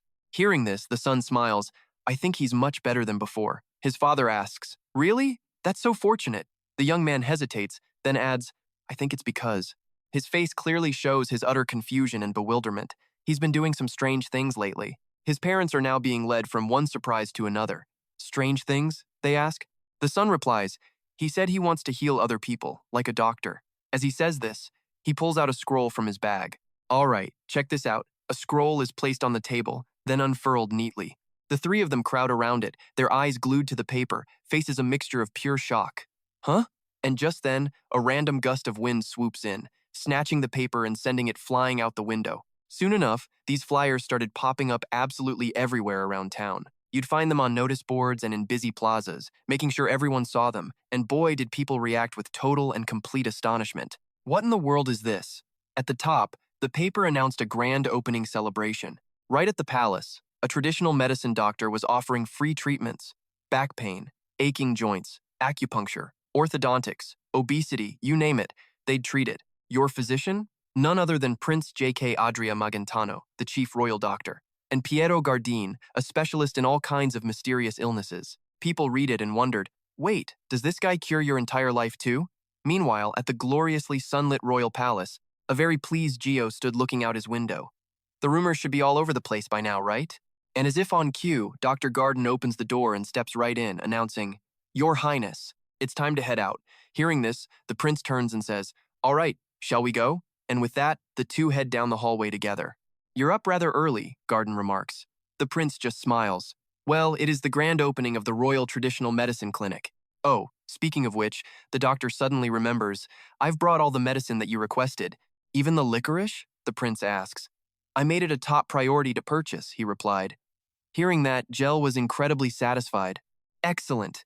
We need tons of it, so no matter how expensive it is, I want to buy as much as possible. Jiel was about to walk on when Gardin stopped him. Understood. But, Your Highness. The prince turned back, a look of surprise on his face. Gardin asked seriously, Forgive me, But where exactly did you learn all of these things? Jiel just seemed puzzled by the question. These things? Gardin elaborated. Like creating new medicines from scratch or curing joint pain by sticking needles into people? As a doctor, I'm simply fascinated. Seeing the prince's silence, he explained, the truth is I haven't been sleeping well lately. I'm so curious about where you learned these techniques, but I can't understand how they work, no matter how much I analyze them. He lowered his head, unable to meet his gaze. So, I feel a bit down about it. Seeing this, Jiel stood still for a moment. He's down? He must feel like a complete failure because he can't figure out the principles I'm using. I get why he feels that way, Jiel thought, because I'm a doctor too. With that, his expression went completely blank. After a long pause, he finally dropped a bombshell. Actually, I'm from another world. Gardin could only stare back, utterly bewildered. What? Jiel continued. In that world, I wasn't a prince, just a normal guy named Lai Han. I made my living with the very same traditional medicine techniques I've been using here. The more he listened, the more confused Gardin got. Your Highness, I am asking you with the utmost seriousness right now. Jiel just scratched his head with an awkward laugh. And that's why I'm telling you the truth, Gardin pouted. I'll be very disappointed if you keep joking. Not believing a single word, Gardin pressed him one more time. Can you please stop messing with me and just tell me the truth? Jiel replied. I already did. Besides, why do you really want to know? Gardin answered frankly. Because I want to become a better doctor. I want to feel that sense of satisfaction you do. But Jiel cut him off. You already are, you know. Hearing that, Gardin just froze, completely stunned into silence. Well, that worked. Jiel turned to leave. Enough talk. It's time to get to work. In that moment, only Jiel knew Gardin's true potential. He smiled to himself, thinking, the only reason I've gotten this far is because you've always been here to help me. Outside, a sign pointed the way to the new clinic. I really hope we get patients on our first day, Jiel thought anxiously. And not just the flies. I hope people aren't avoiding it because a prince lives here. He immediately pictured the clinic failing. Okay, maybe I'm overthinking this. Jiel walked on, praying over and over. Please, please, please let a ton of patients show up. Finally reaching the entrance, he excitedly threw open the doors, shouting, Welcome to the traditional medicine clinic. But as he was about to add the royal part, he looked down. Below him was a completely empty courtyard, not one person. And just like that, his spirit was completely crushed, all the color draining from his face. I'm so doomed. Devoid of all energy, Jiel dragged his feet up the stairs, as a worried Dr. Gardin watched on. Suddenly, Gardin stopped dead and stammered, Prince. Jiel let out a defeated sigh. What is it? Please, just look down, the doctor urged. Jiel glanced down, and the sight that met his eyes made him freeze on the spot. His eyes widened in disbelief. I'm saved, because right below them, countless people had arrived, all waiting to be treated. A crowd was already forming a mob. Hey, who's that? Stop pushing! Don't you dare cut in line! I was here first! What is this guy talking about? And just like that, another chaotic workday had begun, with a sea of people waiting outside. Jay, our boy Wonder, thought to himself with glee. Yep, the first day is always the absolute busiest. Inside, he was examining an old man. Let's have a look, shall we? Someone else peeked their head in. Your Highness, Prince, so sorry to bother you while you're swamped. The guy awkwardly asked, but what should I do? Jay shot back. You can walk around and see if any patients need help. Wait a second. That's not how you prepare medicine at all. And so the problems began. Meanwhile, Jay just kept using his mana for checkups. The whole medical support system here was a total disaster. It was going to take a while to whip it into shape. Just then, a system notification popped up. You have received enough experience points while treating multiple patients. This experience will become your foundation, and the skill pulse diagnosis has leveled up. Pulse diagnosis, level 2. By feeling the target's pulse, you can diagnose their health condition. You can assess risks and any bad signals from their body. You can receive the results by checking the official report. A general health check, and you can see more info on the patient's organs if you awaken them inside your own body. Reading that, Jay was stunned. Come again? And deep inside his body, his organs were already dressed up and ready for a massive scale examination. The heart, slicking its hair back, spoke up first. All right, everyone, it's date night. Let's see what we've got. The lungs got super excited. This is wild. Look at all these people. The heart just kept on going. I told them we were the best catch in town. And hey, there are plenty of potential partners for us to meet here. Even the spleen was hyped up. Oh yeah, this is the absolute best. But the liver was having none of it. It sighed. Would you all just snap out of it? Look, in front of us are nothing but wrinkly old geezers. We're meeting grandparents. The system chimed in with the results from the organ conference.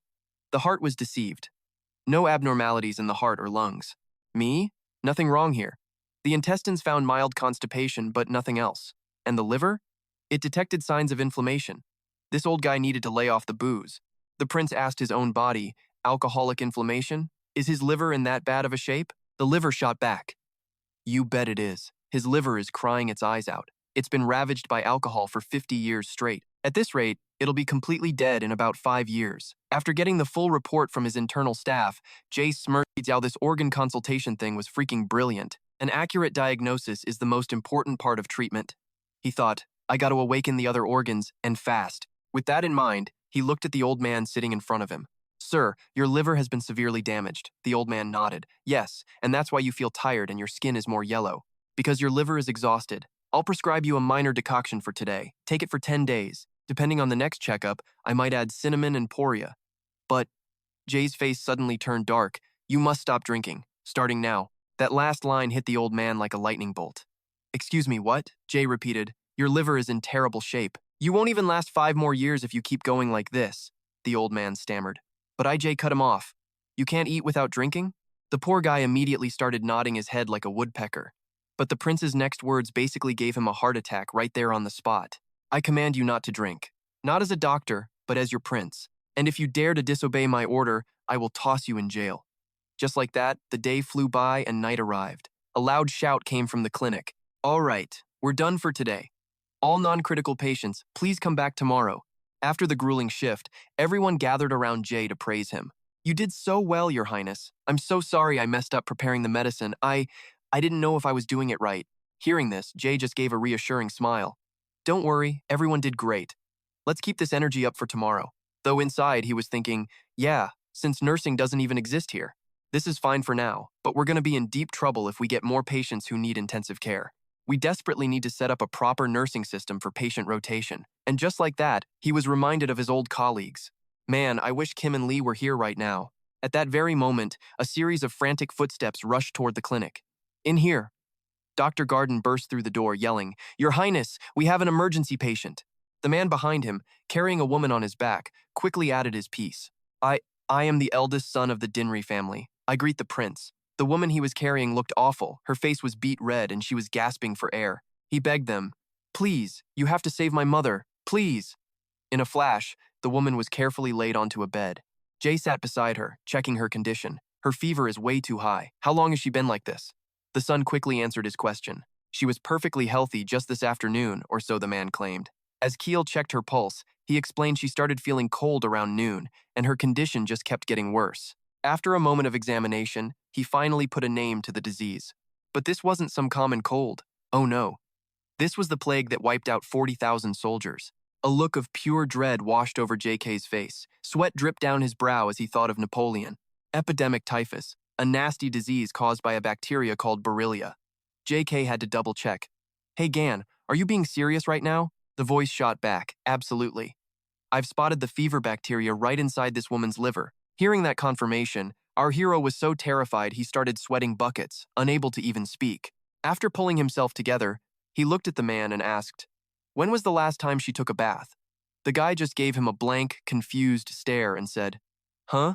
Jiel explained, I need to know more about the patient's condition. The man quickly replied, Oh right, she had a bath just yesterday. With a serious look, our doctor pressed him. Yesterday, you say? The man nodded. Yes, she usually takes a warm bath every single day. Hearing that, Jiel was even more stumped. This was strange. How could someone so clean get this kind of infection? He kept digging. So what about her house? Specifically, what's her bed area like? The man replied, She's very neat and clean. Jiel asked, No ticks or fleas, anything like that? The man was firm. Nope, nothing. So Jiel continued running through the possibilities. Maybe she'd gone somewhere unsanitary recently? At that, the eldest son of the Dinri family paused to think. Then it hit him. She did. He recalled that about half a month ago, her carriage broke down on her way back from visiting relatives. Because of that, she had to stay the night at a farmer's house. The couple generously let her sleep in their own bed. Jiel sat there silently, piecing it all together. The fever shows up today, and she slept at that farmer's house half a month ago. The more he thought, the more certain he became. Yep, everything lined up perfectly with the epidemic. Looking up, Jiel said, That's probably where she got infected. The Dinri family's eldest son looked completely shocked. Infected? He asked. Jiel explained. Her illness is an epidemic, spread by the bites of fleas and ticks, and her condition is rapidly getting worse. This was bad. She was an elderly woman, and her fever was dangerously high. Jiel gritted his teeth. thinking of the worst-case scenarios, lung infection, organ damage, or even necrosis of her limbs. He then turned to the maids and barked his orders. Everyone, listen closely. Take off her clothes and wipe her down with a clean, warm towel. Then, get her into a patient's gown. One of the maids hesitantly spoke up, asking, What? What about her old clothes? Burn them, Jiel commanded, and the bed and mattress she's lying on too. After you're done, you will all bathe and burn your own clothes. He glared at them. If anyone disobeys my orders, you'll be fired immediately and face the most severe punishment. That threat definitely did the trick. They all stammered, We understand. Then, JK turned to the family head. You too. Get someone to inform her family of the situation. He waved his hand and shouted, Now, move it. They practically flew out of the room, yelling, Yes, yes, sir. With everyone dispatched, JK got to work on his own task. He made his way to the kitchen. After painstakingly brewing the medicine, he looked at the final product. It was a liquid soup for malaria, but it was also highly effective for fevers like this. This particular medicine was made from the root of the wrong plant, wrong root soup. It was a potent fever reducer made from wrong root and a plant called Manhwa. Jiel carried the bowl over to the lady of the Dinri family. This will help you feel more comfortable. Please, drink it. And just like that, she received intensive care, day after day. They worked from morning till night without a single break. The maids did their absolute best to keep her body warm. But despite all their efforts, it seemed like things were only getting worse. Her face was pale and bluish, and she was sweating like crazy. Jiel stood by her side, observing everything. He thought to himself, It's been 3 days, and he's already rotated through 3 different maids to care for her. Each one worked an 8-hour shift, but her condition hadn't improved one bit. In fact, the high fever was making things worse. He looked back at the medicine bowl. It seemed the wrong root just wasn't strong enough. Her body's natural energy balance was completely shot, and the vital force flowing through her was almost completely gone. He had to restore her internal balance first. Only then would the fever-reducing medicine actually work. JK stood there, calculating with a grim expression. I need an herb that can restore that negative energy, he muttered. Something like that has to exist. Come on, you idiot, think. My brain is totally useless right when I need it most. But just as he was about to give up, his eyes shot wide open in realization. That's it, that place. A huge grin spread across his face as he shouted, Sir Gardin, please prepare a carriage for me. A secret place, filled with countless precious treasures. He wasn't 100% sure, but it was his only chance to find that herb, a place only the royal family could enter, because security there was insanely tight. The departure was swift, with the carriage racing off into the middle of the night. The carriage raced along, but as a prince, our guy had a plan. He was going to use his connections to get his dad's help. A little later, Damien was found waiting outside a grand room. Inside that room, Jiel kneeled before the emperor himself. He announced, Your humble son, Prince Jiel Adria Magentano, greets his wise and powerful father. Seeing his son, the man feigned surprise. Why have you come to see me at this hour? Just one look at that face sent a shiver down Jiel's spine. Yep, Dad was still terrifying. After a tense pause, he got straight to the point. His eyes burned with determination as he laid it all out. He needed permission to enter the secret domed hall. Tonight. Now the emperor was getting curious. The domed hall? Whatever for? Hearing this, Jiel just sighed, his face darkening as he bowed his head. He explained, You must have heard that I started a traditional clinic in the suburbs. Many patients have sought my help. 3 days ago, a noblewoman arrived at the clinic in critical condition. The emperor listened, then asked, And what business is that of the palace? Jiel had his answer ready. It's because a crucial ingredient I need is located right here in the palace. His father heard him out, but he clearly wasn't convinced yet. I'm not sure I believe you're telling the truth. Are you certain you aren't just using a patient to get into the palace for your own personal reasons?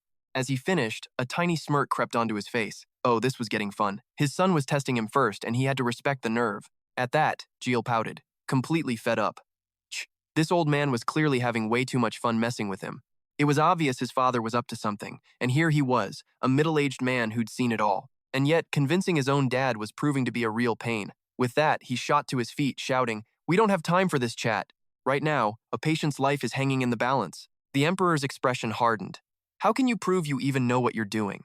Jiel could only stammer, Well, about that. His father pressed on. You were sick your whole youth, with barely any time to study, and now you want to be a doctor? I can't help but doubt this story. He then shot to his feet, roaring, I have no certainty that what you're doing is right, or that your cure will even work, or that you can save anyone. But despite the yelling, Jiel just stood there calmly. I get it. You want to test me? A smirk crossed his face, his eyes glinting with pure confidence. Am I right?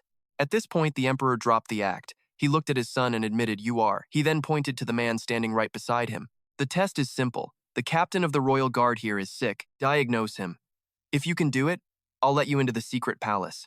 This was an opportunity he absolutely could not pass up. Without a second's hesitation, he stepped forward to take the royal captain's pulse. The emperor watched his son with a sly grin, thinking there's no way he figures this out. Only a few people knew the truth. After a moment of examination, Jiel finally delivered his verdict.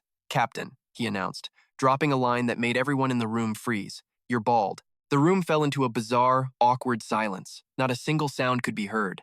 The emperor leaped up, pointing a shaky finger at the trembling royal guard captain. "But look at him, his hair is perfectly thick." Unfazed, Jiel just grinned and ripped the wig right off the captain's head. That's because he was wearing a toupee. The captain finally broke, his eyes welling up with big, fat tears as he started to cry. With his shiny head exposed for all to see, the poor guy was completely mortified, desperately thinking to himself, "Just make it stop, you two." And like that, Jiel strolled out the door, leaving a shocked emperor and a sobbing captain behind. "Let's go," he said happily. As Damien followed him down the hall, he couldn't help but ask, "Wasn't it a bit weird to just snatch the man's wig off like that?" Jiel just shrugged. "It's fine, I'll cure him. Besides, that's not important right now. I'll deal with it later." But as they walked, both of them suddenly stopped dead in their tracks. Jiel's face lit up with excitement as he stared ahead. This is it, the secret domed palace. Right in front of them, a massive glowing door materialized, looking absolutely incredible. Meanwhile, back in the Emperor's room, the captain was still crying his eyes out. "Could you maybe ask him to cure me?" The Emperor just patted his shoulder reassuringly. "Why don't you try visiting my son's clinic next time?" Jiel and Damien stood before the mysterious door, just soaking in the powerful aura it was giving off. This was the palace's secret vault. Noticing their arrival, a guard approached and gave a respectful bow. "Your Highness," he said, offering a card, "please take this." Jiel looked at it, confused. "What is this?" The guard quickly explained. "It's the entrance ticket for the secret vault. You must have it to get inside. So what happens if we don't have one?" The guard lays down the rules. Every offensive magic trap will activate, and this ticket tracks your time inside. If you stay too long. He pauses dramatically, then makes a gesture that leaves the two heroes absolutely frozen. The punchline? You die. He then casually tells them they have until morning to get it done. Hearing this, JK panics and glances at his hand-drawn watch. "What? That's only a few hours away." He tries to make a run for it, shouting, "Damien, let's go." But the guard's arm shoots out, stopping him cold. Turns out there are 3 different doors, and our boy was heading straight for the premium VIP area. He plays it off with a nervous laugh, scratching his head. "Oops, sorry about that. My mistake." But on the inside, he's fuming. This guard is sharp. He didn't fall for the act. It reminds him of his talk with Astalion. "Since you passed the test, you can go into the basic area tonight and grab 1 item," the man had said. JK was of course stunned. "Oh, okay." Sensing the distinct lack of excitement, the man asks, "You have a complaint?" He immediately tries to deny it, even though his face is screaming otherwise. "No, I mean it's not really a complaint. It's just, I worked so incredibly hard, and all I get is access to the basic area?" Ayan, with a perfectly calm expression, just jabs back. "Doesn't really look like you work that hard." Ouch. But our boy doesn't give up, pouting as he pleads his case. "You never said which area. You're just changing the rules now." The Emperor probably thought, "Wow, this kid has absolutely no shame." Back in the present, JK and Damien sulk off toward the other door. His inner monologue is running wild. The Emperor is so cheap. Is this really his idea of helping me out? Slapping the card on the door scanner, he vows to never ask that guy for help again unless he's truly desperate. The scanner beeps, flashes green, and just like that, the huge door swings open before them. The guard gives a final bow. "See you later, Your Highness." And now, they're standing in a massive room with gigantic shelves. Hands on his hips, JK forces a smile. "Well, this is going to take all night, isn't it?" Right on cue, a magic hourglass flips and starts counting down.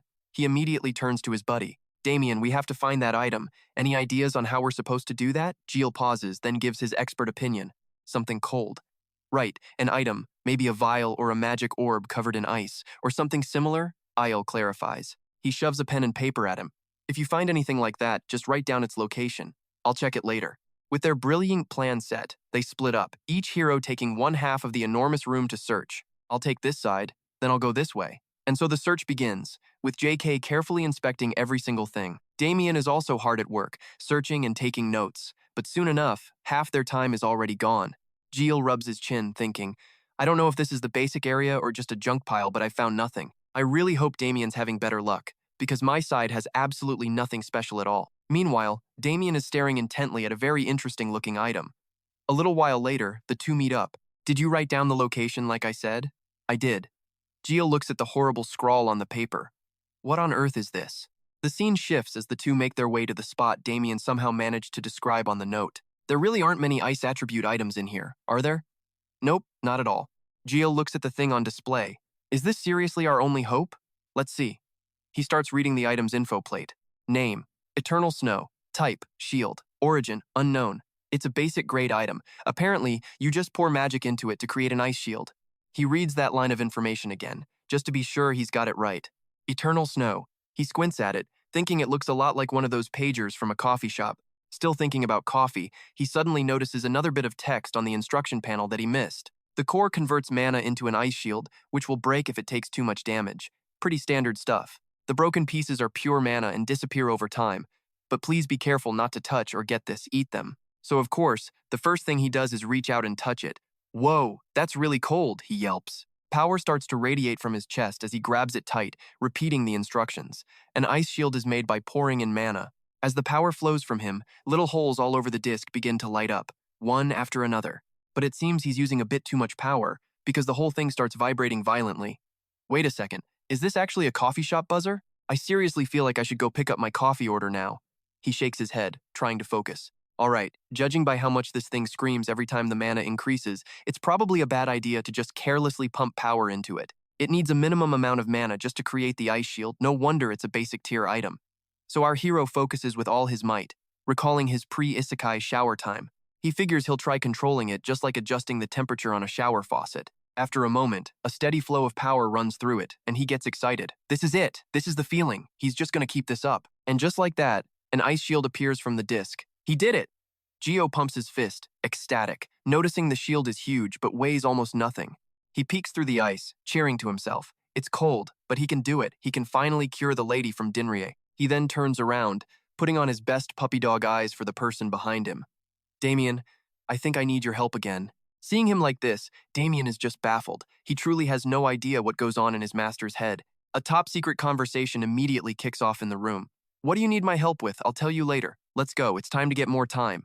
What's that? What do you mean more time? I mean, let's go treat the patient. A moment later, the guards outside watch them emerge. Your Highness. The guard starts to speak, but stops cold when he realizes Damien is the one walking out. The item you chose is... His eyes land on the sword at Damien's hip, completely shocked. You chose that sword? Suddenly, a familiar pair of shoes and a familiar voice yell out. Damien, what do you think you're doing? It's Jay, looking incredibly annoyed and dripping with so much jewelry he looks like a king. I'm extremely disappointed in you. The guard has to cautiously step in and remind him, you need to put those back, Your Highness. The scene shifts, where moonlight and the sounds of conversation drift through a window, waking up a certain Gardin from his sleep. Me? Why is it always me? He walks to the window, sees the two figures below, and calls out, Prince, you've returned. But then a satisfied smile spreads across his face. He's thinking the prince and Damien have gotten awfully close lately. He watches them, one advancing and one retreating, and thinks to himself about Damien. I always thought he was a stubborn, difficult person, but he's done a fantastic job protecting the prince. Somehow, a tea tray has already appeared in his hands. He's just happy the chronically ill prince finally has a friend to horse around with like Damien. As Gardin carries the tray down towards the commotion, he decides he can definitely put more trust in that kid. The sun begins to rise, its first light glinting off an ice shield Jay had just summoned. Seeing this, Gardin freezes in confusion. What is that? Then he sees Damien draw his sword, which makes even less sense. Why is he drawing his sword? Before he can finish, Damien leaps into the air, bringing his blade down on the shield without any mercy.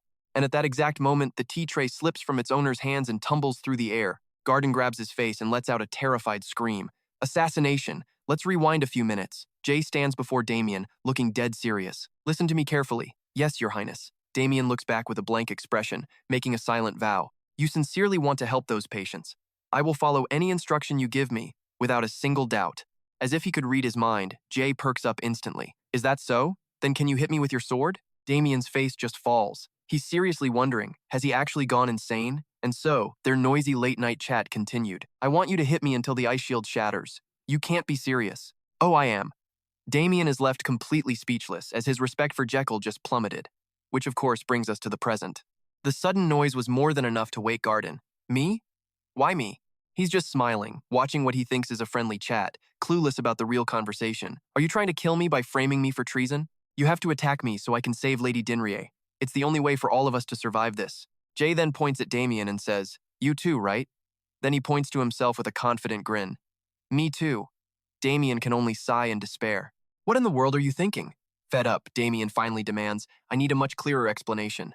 "You saw the text about the perennial snow in the secret vault, didn't you? The perennial snow works by taking the user's mana, changing it in its core, and forming a shield of ice. That ice shield is then destroyed when it takes on too much damage. The ice fragments that fall off when it breaks are essentially pure mana. They vanish over time, but you should avoid touching or using them recklessly." Damien gets it. "Right, but what does any of that have to do with me attacking you?" Jay explains his brilliant plan. "I'm going to use the ice shards from you hitting the shield to make medicine." Hearing Jay's plan, Damien pauses for a moment before suggesting, "Or, you could just set the shield down and let me hit it." JK immediately shakes his head and says, "That won't work." He instantly channels his power, pops up a shield, and declares, "Now you see it." Then he cuts the power, watching the shield vanish. "And now you don't," he says, looking utterly miserable about it. Using this little demonstration, he carefully explains that to maintain the ice shield, one must constantly pour mana into it. Damien, looking conflicted, finally speaks his mind. "But I need to stay safe. So, you want me to destroy this shield without hurting you, right?" Seeing that the guy gets it, JK replies with delight. "Exactly." But Damien's refusal comes swiftly. "Your Highness, this could be considered treason. How could I possibly do such a thing? I would never." But his next words completely silence the prince. "I can't afford to be dirt poor." Applying the first rule of negotiation, strike first to win, Damien lays out his own terms. "Please reward me every single time I hit your shield." Hearing this, JK grins slyly and asks, "So, you want to get paid to hit me?" "Yes." With that, he places a hand on his chest in a show of reverence, bowing formally. "Your Highness, I consider you my sponsor. I deeply respect how you care for everyone without asking for a thing." JK listens intently to every word, completely captivated. But this time was different. "I must get paid for my work." Hearing this, JK clicks his tongue, recalling all the misfortunes of Damien's life. He remembers the image of that small boy and thinks to himself, it was all because he had no money. Then he pictures the lonely figure with the tattoo and all the times he fought monsters alone. A smirk crosses his face as he thinks, he was a total cheapskate in the novel too. And just as Gardin brings tea for the two of them, they're slinging arms over each other's shoulders just like in the book. "What are you reading, sir? I knew you were like this, but you're even more shameless in person." Just then, over the hills, the sun begins to peek through. Dawn's light shines down on the ice shield JK just summoned. "Fine, I'll pay you a day's wage for every strike." Getting the prince's approval, Damien immediately draws his sword, warning, "I expect you to pay on time." He wastes no time, bringing his sword down in a powerful, merciless strike against the shield. At this sight, the tea tray drops from its owner's hands. Gardin panics, clutching his face and screaming, "Treason!" In the end, the poor man officially passes out. After that attack, the ground around Damien cracks, but Jekyll's shield is completely unfazed. Seeing this, the knight raises his sword again, ready for more. It seems this much power isn't enough to break it. "I'll try again." Watching him, the prince squeezes his eyes shut, grits his teeth, and lets out a yelp. The knight calmly teases the coward. "I haven't even swung yet." Trembling, JK urges him on. "Just do it already." The moment he speaks, Damien strikes the shield once more. "Yes, sir." And right after, he unleashes a relentless barrage of slashes against the barrier. A moment later, the assault stops, but the prince is still cowering. The knight raises his sword again, wondering if he needs to hit even harder. But suddenly, JK snaps in anger. "You bastard, you're just trying to get more money, aren't you?" Damien ignores his words, his eyes filled with determination as he replies, "This time I'm getting serious." And with that, he uses all his strength, lunging forward and slamming his blade into the shield. This time, a crack appears. Instantly, the shield shatters, much to JK's delight. He's absolutely overjoyed, spinning around and cheering. "Success! You did it! To a long, healthy, royal life." After a moment of celebration, he turns and says, "Let's collect the ice shards and go." Suddenly, they notice Gardin passed out in the distance, wondering why he's sleeping outside. The scene changes. JK is now in the kitchen, brewing a kudzu potion, adding mahuang, jujube seeds, peony root, licorice root, ginger root, and Chinese cinnamon. It's just a normal kudzu soup for now. He then adds the next ingredient. Time to add the ice shards. This will put it into the cycle. After he adds the ice, a system notification pops up. Your experience has grown significantly by using a new method, a new skill. Tonic unlocked. Tonic brewing skill level 1. Tonics you brew will be 10% more effective than normal ones. And through the analysis of the ingredients, You can find detailed information on the uses, side effects, and toxins in the tonic. Immediately, an ice-cold bowl of medicine is placed on the table. You must find a new recipe based on traditional tonics. Kudzu tonic. The system notification ends. A cheerful voice calls out to him. Sir JK, here is the kudzu root tonic with added ice that you ordered. Then the system pops up again asking tonic brewing skill, analyze ingredients. Do you want to activate it? Yes or no? A sinister smile spreads across JK's face as he makes his choice. Oh, absolutely yes. A soft chime sounds, and a detailed analysis pops right up. It's a kudzu root tonic with added ice, described as a dark brown liquid that restores hydro energy and reduces fever. Method of use is simple. Drink 3 times a day after meals.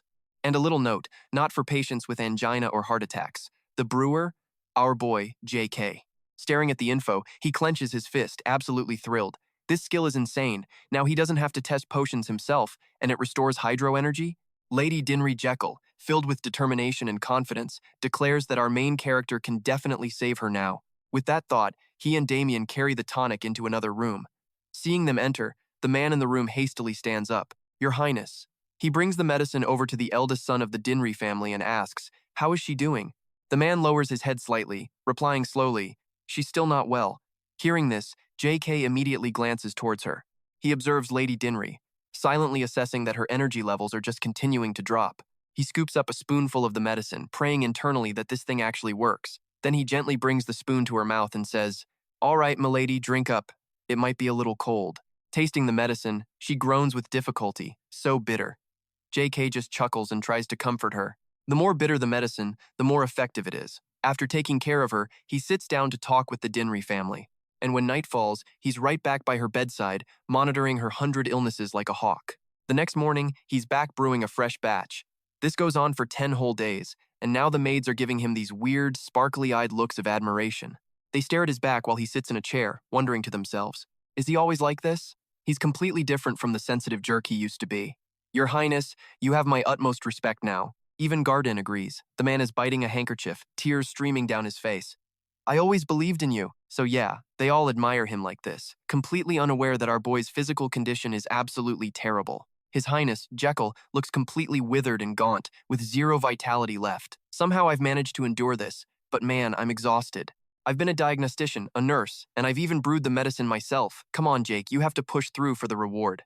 And right on cue, a system notification pops up. Congratulations, you have successfully used the kudzu root powder and cured the rash fever. Your dedication to the patient's health is a true display of self-sacrifice. Those who have witnessed it hold you in high respect. They praise you. 2 little JK angels instantly appear, blowing trumpets with more fanfare than the rewards you've already received. The demand medical fees skill, level 2, just got a 1.5 times effectiveness boost.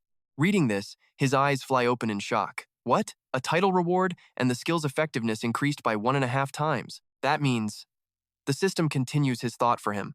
The patient, Lady Dinri's, lifespan has increased by 27 years and 3 months. The amount of extra life you get will equal 5.3 days before the title reward disappears. The lifespan reward is 8 days, updating your total to 146 days. Getting the info he wanted, Jekyll's smirk grows even wider as he internally screams, perfect! So if everyone around me respects me, he laughs menacingly as a dangerous plan forms, I'll get to live even longer. I'm going to make you all misunderstand me so much more. Scene change. The setting sun casts a gentle light on a carriage heading toward a grand mansion. Jay, riding inside, glances out the window.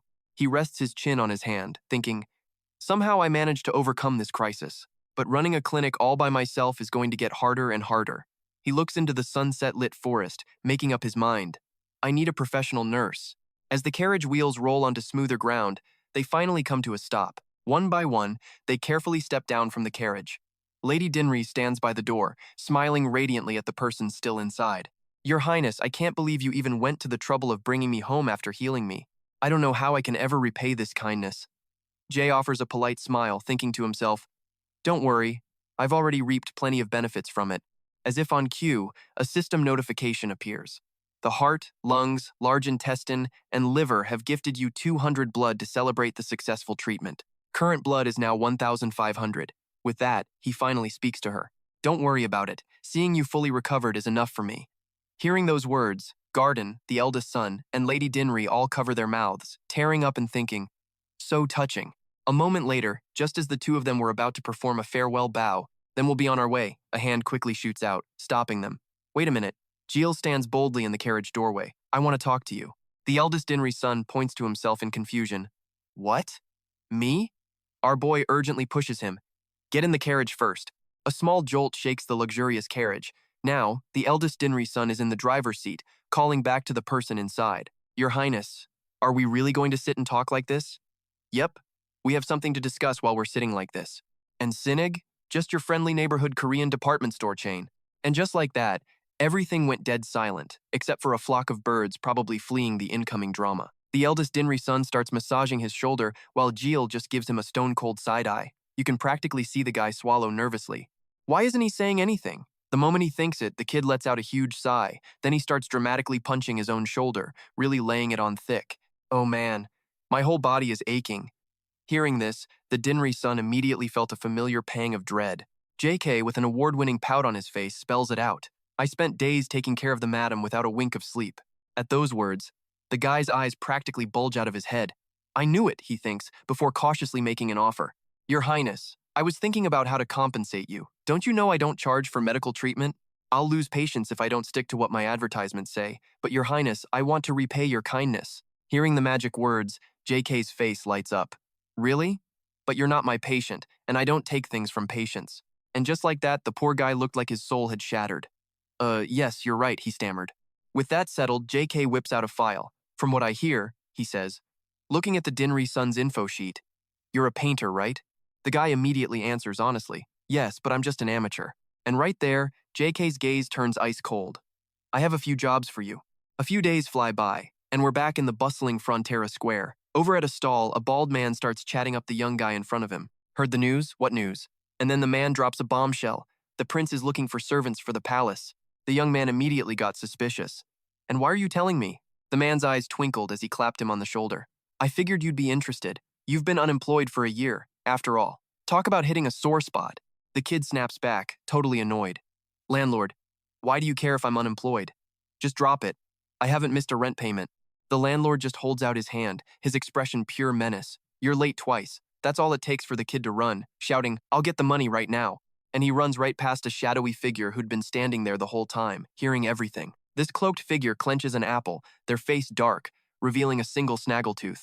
They stood there, completely lost in thought. The scene then shifts to a museum with a huge banner, the exhibition of the eldest son of the Dinriar family. One by one, crowds of people begin to file inside the museum.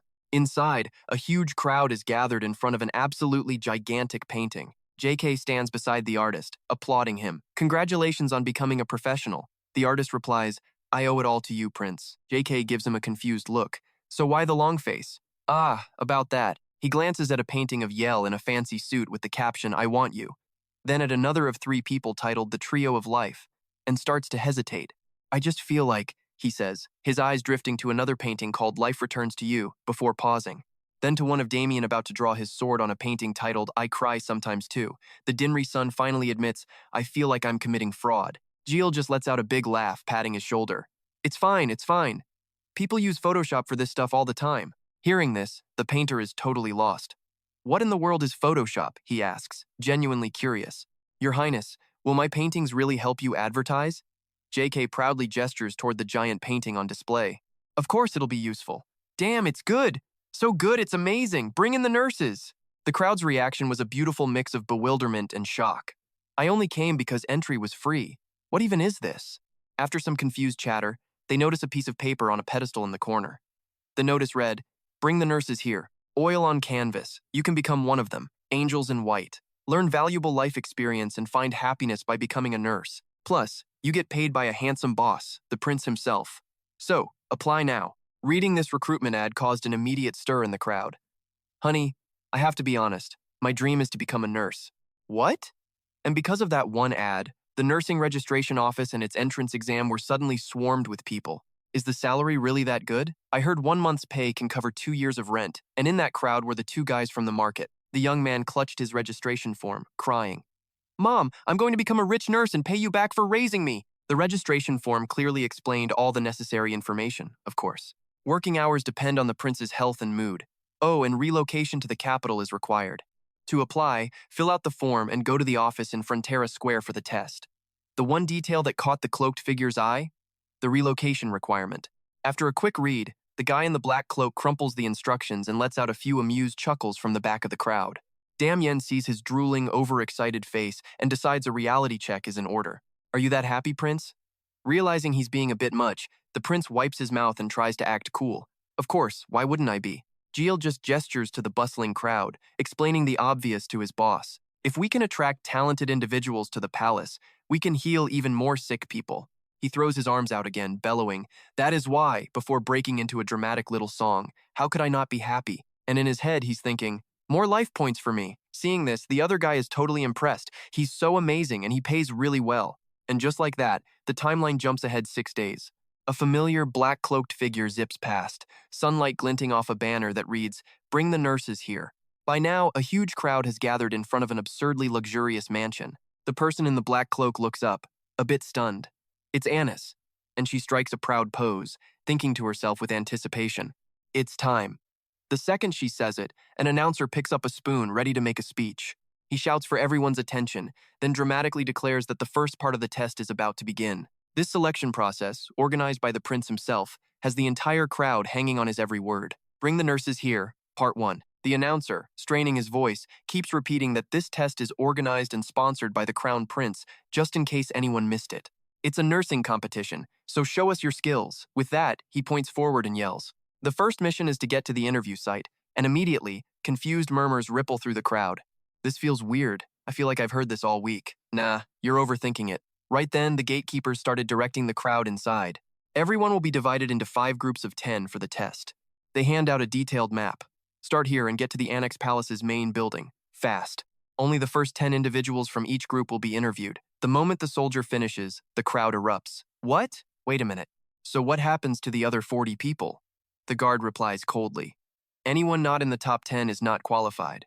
Just as they're all complaining about how ridiculous this is, the announcer shouts, "All right, Group 1, begin," and they start running for their lives. They all go screaming and sprinting right past Gardin and Jekyll's position.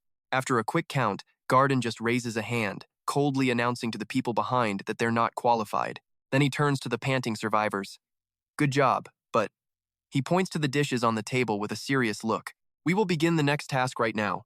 The second mission," Gardin explains as the contestants examine the ingredients, "is to find which one of the 6 is bad."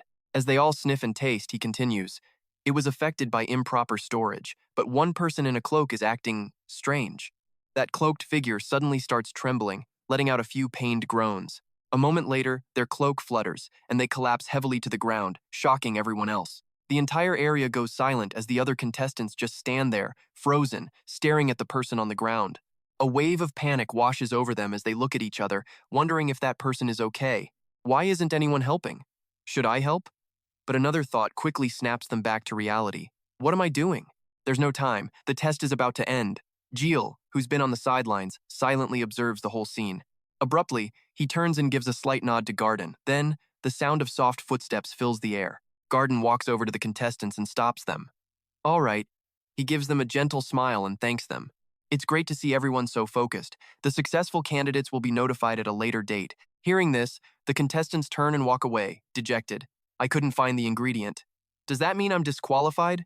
After everyone leaves, only the one cloaked figure is left on the ground. Jiel walks over and commands, "You can get up now." The moment he speaks, the cloaked figure stands up. It's none other than Damien. He brushes the dust off his clothes and says casually, "Good thing we fooled them all." Jiel lets out a breath, adding, "I was worried it looked too exaggerated." Hearing that, he scratches his head, confused. "What do you mean?" In response, Jiel immediately demonstrates the painful fall for him. "See?" After his performance, he sits up, wipes away some fake blood, and poses confidently. "Doesn't this look way more natural?" Gardin was practically in tears, giving him a perfect 10 out of 10. "Your Highness, is there anything you can't do?" Jekyll suddenly chimed in, "Want to take an acting class?" But nope, he decided to just let that thought go and change the subject. "Well, whatever. Thanks to Damien's little performance, they got a perfect read on every last one of them. So what's the verdict on the 9 remaining candidates?" He replied with ice in his voice. "They're all disqualified." Jekyll was dead serious. Sure, nursing skills can be taught anytime. But Damien slowly added his own point. "You mean to say that character is what really matters?" Jekyll looked up at the bright sky, completely agreeing with him. "Exactly. That's why they failed to meet the standard, especially for a future nurse. All right, on to the next group. Next group, same exact test, but nobody cared about the patient, so nobody passed. The third group was the same story, 0 successful candidates. And when the fourth group rolled in, it was the same exact scenario, with the same exact result. Nobody passed. Witnessing this disaster, Jiel officially broke down, refusing to believe his eyes. Seriously? Not a single one of them cared about the collapsed person? Utterly defeated, he suggested they go for a walk. Damien agreed without a single moment of hesitation. And so, the scene shifts. Damien and Jiel take a silent, gloomy stroll through the mansion's gardens. Jiel was in full-on panic mode, biting his nails. I can't think of a single other candidate. What do we do now? Suddenly, a voice cut through his spiraling thoughts. Why is no one here? A guard was blocking a stranger at the gate, because she wasn't human. Hearing this, Jiel was just completely baffled. What on earth was this guy talking about? She's not human. The person being blocked was Anis. She puffed out her chest in anger, protesting, I am human. The guard just doubled down, deadpanning, no you're not. This whole argument made Jiel snap. He rolled up his sleeves, ready to yell. This idiot! How can he say that when we don't have enough candidates? If she's not human, then what is she? But just as he was about to charge in, Damien's words stopped him cold. She's a werewolf. Jiel heard this and gave Anis a once-over. A werewolf? But she doesn't have a tail. Damien instantly explained. You can't see it because those ridiculously baggy pants are hiding it. Hearing this, Jiel paused for a second and then replied, I see, a werewolf, huh? Inside his head, Damien was pretty sure of himself. I'm guessing even the Crown Prince has a thing against werewolves. Suddenly, an image popped into someone's head, a werewolf in pajamas with shape-shifting powers. Then came a buff werewolf flexing its muscles, and finally, a werewolf with a super-sensitive nose sniffing a bowl of water. At that thought, Jiel practically started drooling, shouting, She's perfect for a traditional medicine nurse. Seeing him like this, Damien's judgment was written all over his face. Right, I was worried for nothing. Back to the argument, Anis stood her ground, declaring, I'm also a citizen protected by the laws of this empire, you know. But the guard just sneered back. Yeah, but you lose control and turn into a beast from time to time. Hearing his taunt, she gritted her teeth in fury. That's just a stereotype. She clenched her fist, promising, no, that won't ever happen. The guard's face twisted into a mocking grin. So scary, he leaned in. But aren't you looking at me with those scary monster eyes right now? His words completely set Anis off. She gripped her fists, silently cursing this absolute jerk. Just then, Jiel appeared, cutting their conversation short. Stop, that's enough. Your Highness. He turned to the guard with an air of authority and began to lecture him. In my nurse recruitment notice, didn't it say that anyone living in the capital could apply? Yes, and even if she's a werewolf, isn't she still a citizen of the capital? It's my fault, Your Highness. Jiel immediately redirected the apology toward Anis. The person you should be apologizing to isn't me, it's her. And with that, Jiel placed a hand on his own chest, bowing his head slightly. On his behalf, I apologize for this soldier's disrespectful behavior. She politely curtsied back and introduced herself. I am Anis, daughter of Hain. It's an honor to meet you, Your Highness. Jiel then got right to the point. So, you wish to participate in the test? Yes, Your Highness. Getting the answer he wanted, he spun around, clapping his hands with glee. Excellent. Then shall we begin right away? Seeing Jiel's sudden excitement, she was totally confused. Excuse me? He abruptly turned back, his expression now serious as he asked a question. Since you're a werewolf, you must be quite athletic, right? But I've yet to see it for myself. He pointed at the guard Anis had just been arguing with. So, if you can beat that soldier in a race, I'll consider you to have passed the first test.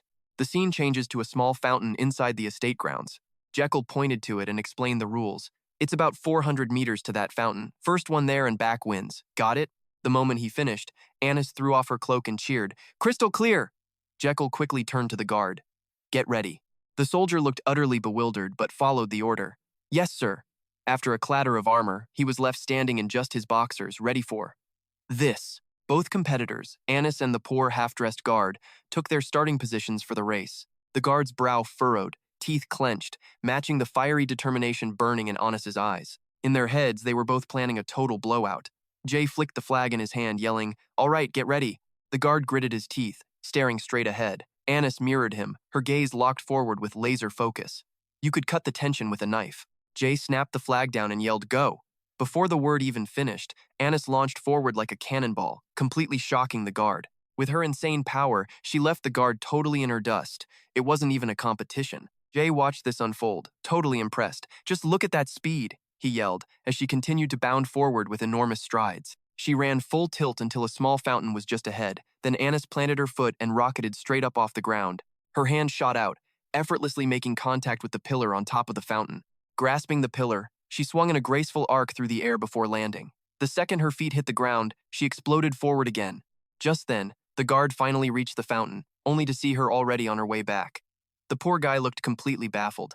Shaking it off, he took a deep breath and made a desperate attempt to power right past her. Anis shot him a little side-eye, a thought flashing through her mind. Too slow. This is my win. Meanwhile, the guard's face was a mask of pure agony. His brow was furrowed, sweat pouring down his face as he desperately cursed. Damn it!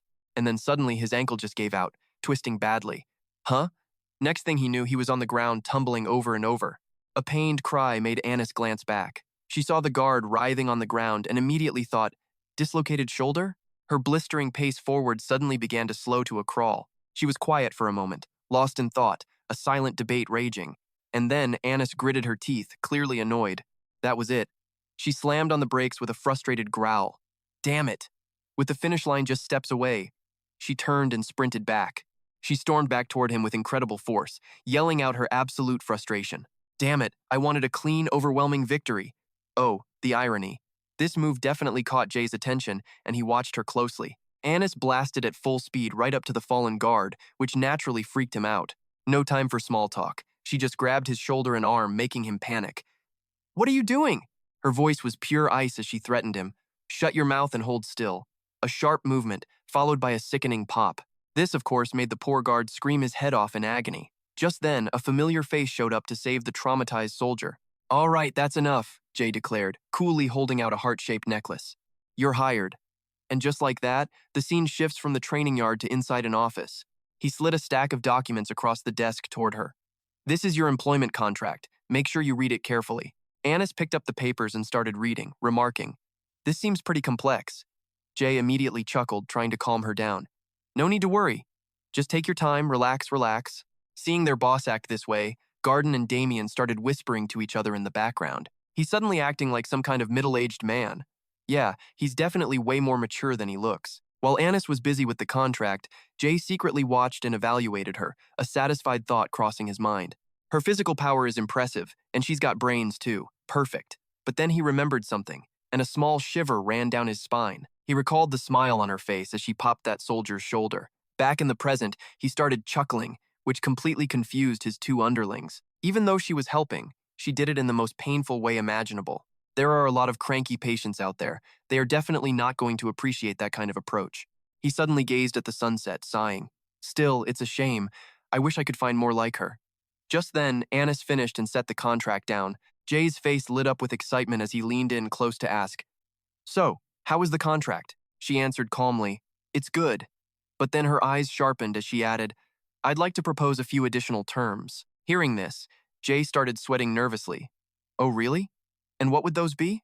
Anis opened her mouth and began, The thing is, and the words that came out of her mouth next absolutely stunned him, am the leader of a tribe of about 50 people. The moment she said it, his eyes practically lit up with dollar signs. Wait, what? There are 50 more people just like you? He instantly zipped over to her side, giving her a shoulder rub. Why didn't you say so sooner? His mind was already picturing an entire army of werewolves. Who in their right mind could possibly turn down 50 S-rank nurses? As his mind raced, Anis continued with her proposal. So please, just let them all take the nurse's exam. Jiel simply nods, a dozen secret plans already spinning in his head. Now come here, but this S-rank girl wasn't finished. Oh, and please solve my tribe's little genetic problem while you're at it, she adds, stopping him cold. He blinks, completely baffled by the request. A genetic problem? Are you guys short on food? Not even close. Anis tries to explain. It's just, that problem has put our tribe in a lot of really awkward situations. She thinks about those twitchy things they all have. It's our tails. His eyes practically pop out of his head. Tails? He immediately imagines a poor wolf with its tail wagging uncontrollably. You see, our tails move on their own. Our hero, bless his simple heart, is still confused. Is that really a bad thing? Anis just hangs her head sadly. Yes. It means we can't ever hide our true feelings. As he watches her tail droop, a light bulb finally flickers on in his head. Ah, it hits him. So it's easy for people to read your emotions, which means you're a prime target for scammers. Looking at her clothes, he plays detective. Is that why you wear such baggy pants? To hide your tail? Anis just wrings her hands nervously and replies, Yes, but even with these, our tails are just too powerful, and we can't hide them when we get excited. He immediately asks, what if you tie it to your leg? She just shakes her head. It'll just find a way to break free. As if on cue, the tail itself speaks up. Hey, I do what I want. Why don't you worry about yourself, huh? Jakeo is officially losing it. It's a muscle with its own consciousness? He then asks, so, what about cutting it off? Annis immediately clarifies for him. We've already tried that. We can't walk properly without it. A normal life is impossible without our tails. Oh, and she also casually mentions it grows back in less than a month. He pictures the absurd image and bursts out laughing. Like a lizard! But a second later, his expression turns dead serious. It finally sinks in for Jiel. He panics internally. Hold on, they want ME to solve this impossible problem? A single thought blasts through his mind. This is the only way he'll ever get these S-rank nurses. Gardin and Damien just watch him grab his head in total despair. I've never even tried to treat a tail in my life. His face goes pale as he cries out, I literally don't have a single idea what to do. Jiel pulls himself together and steps toward Annis. What if I become your personal security and protector? Annis is, understandably, confused. What exactly do you mean by that? It means I will use my status and authority to officially support your tribe. But before he can finish, she raises a hand to stop him. Annis says, while I'm grateful for that very generous offer, I have to refuse. She shakes her head, looking helpless, because that doesn't solve the core of our problem. Her determined voice echoes in the room. If something were to happen to you, or you changed your mind, wouldn't we be in the same situation? Or even worse? Looking him dead in the eye, she says, I didn't come here looking for a temporary fix. Her words make him stop and think. Jiel sighs. So you want a real solution for the root cause, huh? Seeing that he finally gets it, she replies, Yes, Your Highness. He lets out a defeated sigh. All right, fine. Hearing him agree makes Annis's face light up. So, you're really gonna help us? He just shrugs. Yeah, I don't have any other choice. Have you already thought of a way? With his eyes shut in resignation, Jiel tells her the blunt truth. Not at all. I'll start trying to find one now. Annis looks at JK, totally impressed. She thinks to herself, wow, he's actually being honest. As she watches him ponder, what on earth am I going to do? She continues her evaluation. If he was just the type to make empty promises, she would have been really disappointed. Annis stands up and says, all right, I will leave now and await your contact. Jiel immediately replies, okay, don't go anywhere else. Just wait in the side palace for me. The door closes behind her, and the room falls into a deafening silence. On the outside, he looked cool and collected. But on the inside, pure, unfiltered screaming. They're just too talented for me to refuse, he thinks. I have to make this work somehow. A whole crew of 50 of the best nurses, just waiting for him. But if he can't cure this ridiculous tail curse, they won't even look his way.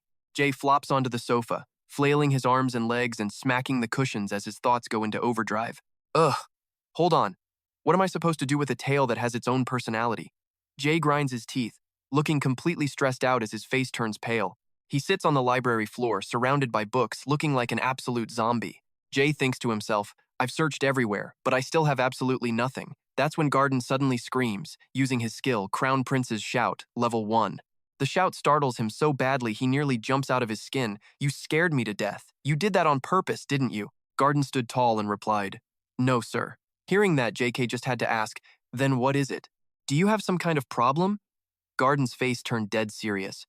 If you frown too much, all that stress will make you sick.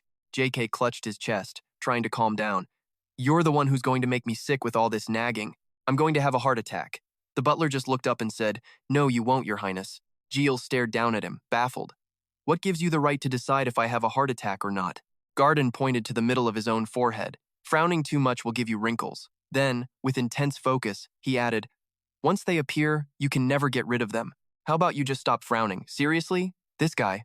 A mysterious little smile crept onto JK's face. Looking at the countless books on the shelf, he wondered, is he trying to cheer me up? Looks like it. Suddenly, he felt a strange mix of embarrassment and gratitude. A single thought popped into his head. What a kind man. He just shrugged it off, casually saying, So what if I get wrinkles? I'll just use some filler and Botox. Gardin, completely lost, had to ask, Pardon me, but what are filler and Botox? Our hero shook his head, explaining like a patient teacher. It's something I know. They're great for getting rid of wrinkles. But then it hit him. Jiel's eyes shot wide open. Wait a second. His mind pictured tiny viruses floating around as he remembered the full name, botulinum toxin.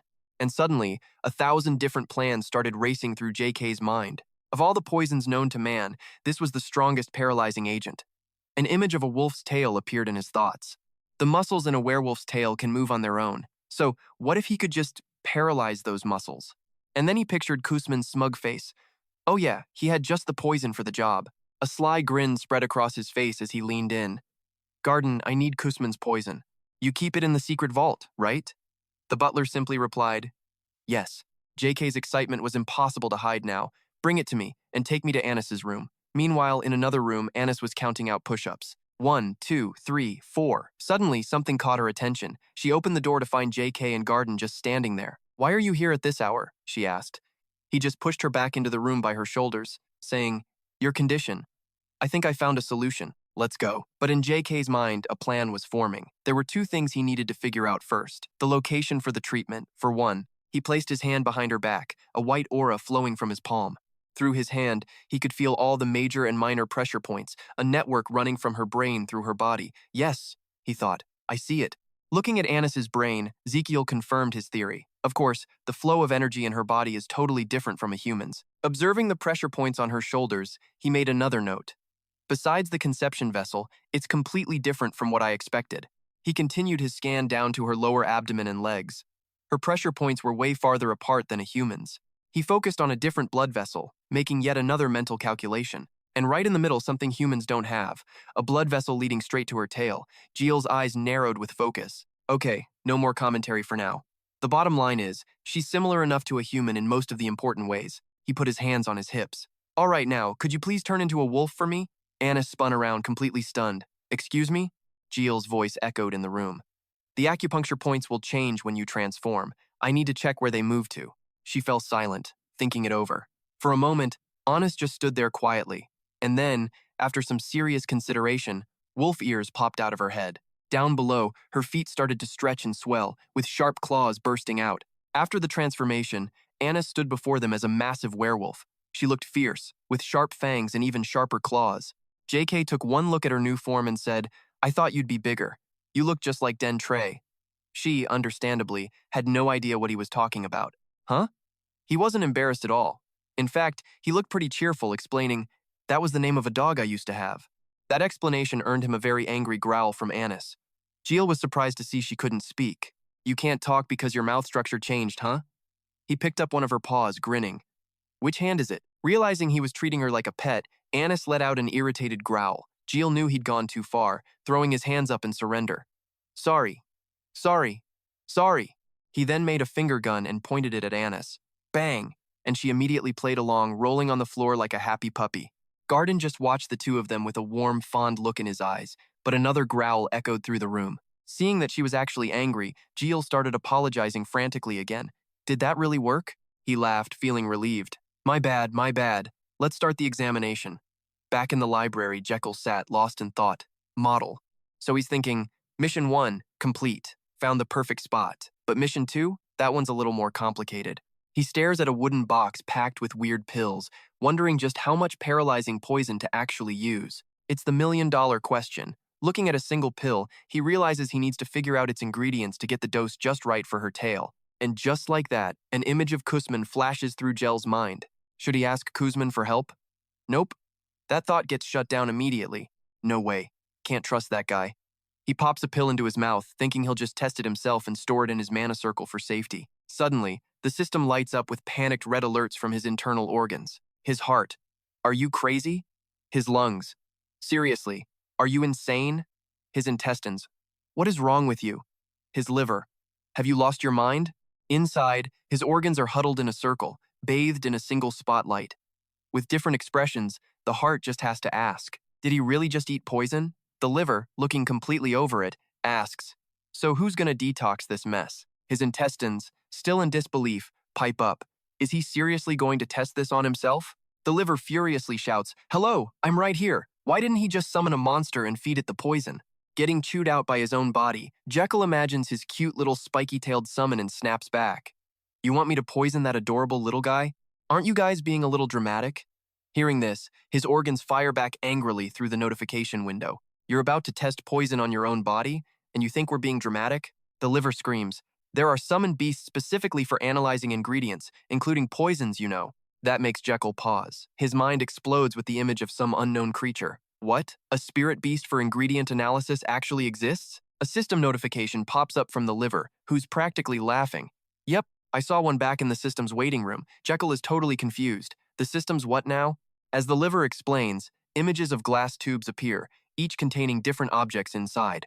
It is what it says. A waiting room. I had to sleep there until I was awakened. Me, the heart, lungs, intestines, all of us. The system relayed the liver's answer, and it clicked.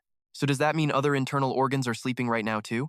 The system panel displays the liver's response. Of course, all the organs waiting to be summoned are just like that. He rests his chin on his hand, thinking aloud. So what exactly is this system? The notification bell dings with the liver's reply. Don't ask me. Even if I knew everything, I couldn't tell you. The notification window turns red, showing chains and a lock for emphasis. It's the rules. Information disclosure is strictly limited. Then, a pleading message from Jekyll appears on the board. Then can't you just tell me its characteristics? I'll have to go through the gotcha with gum again. His whining just annoys the liver, who picks its ear and replies. Nope. Getting absolutely nothing from him, Jekyll just sighs in frustration.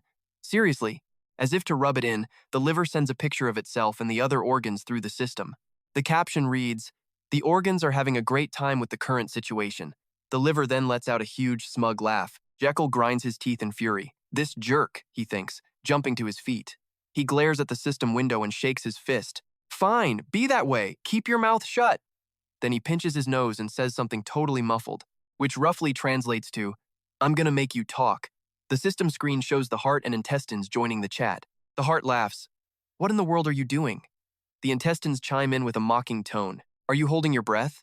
And now, a notification from the lungs pops up, looking utterly bewildered. Because he pinched his nose so tightly, Jekyll's face starts turning bright red from the lack of air. Back with the organs, the lungs are turning blue and trembling uncontrollably. Squeaking lungs, lungs! The heart feels it and goes, Huh? What's this? I'm not getting enough oxygen. Seeing the others in distress, the liver and intestines start to look worried. The system, sensing things are getting out of hand, posts an alert. Your actions are causing the internal organs to panic. The lungs are totally exhausted now, their color turning dark as they weakly touch their throat, gasping, Lungs. Lungs. Finally, the lungs collapse to the floor. The heart, looking just as sick and green, slumps to its knees beside them. Seeing this, the liver and intestines totally lose it, shouting at the top of their non-existent lungs. The lungs are dying, you idiot. Then another system notification appears. Okay. The spirit beast that can analyze data is. Suddenly, a brilliant light floods the room. A capsule opens and Bob Book, a creature in a clear bubble, zips out with a cry. As it floats in front of him, a stunned Jekyll just says, A goldfish? Jiel calls out to his little buddy, who immediately snaps to attention. Boo. Jiel gives Bob Book this look of pure, terrifying hunger and says, Let's get along from now on, shall we? That creepy smile sends Bob Book into a shivering panic. Boo-boo, but then he meets this spiky-tailed fella and perks right up with a friendly hello. The spiky kid happily shakes his hand back. Meanwhile, Jiel just leans back, watching his two new pets getting along like old pals. Cracking open a wooden box, he pulls out a single pill. He holds it out to Bob Book and asks, Hey, Bob Book, you want to try this? It's delicious. Bob Book stares at the pill and lets out a cry. Then a system notification pops up from his very angry internal organs. You are so heartless, the message reads. Seriously, who do you take after? Cracking the pill open, Jiel muses on Bob Book's abilities while pouring the strange liquid right into the little guy's mouth. His mind is racing as the creature eats something new. System notification. Immortal goldfish. Bob Book has activated the skill, just a little bit. Level 1.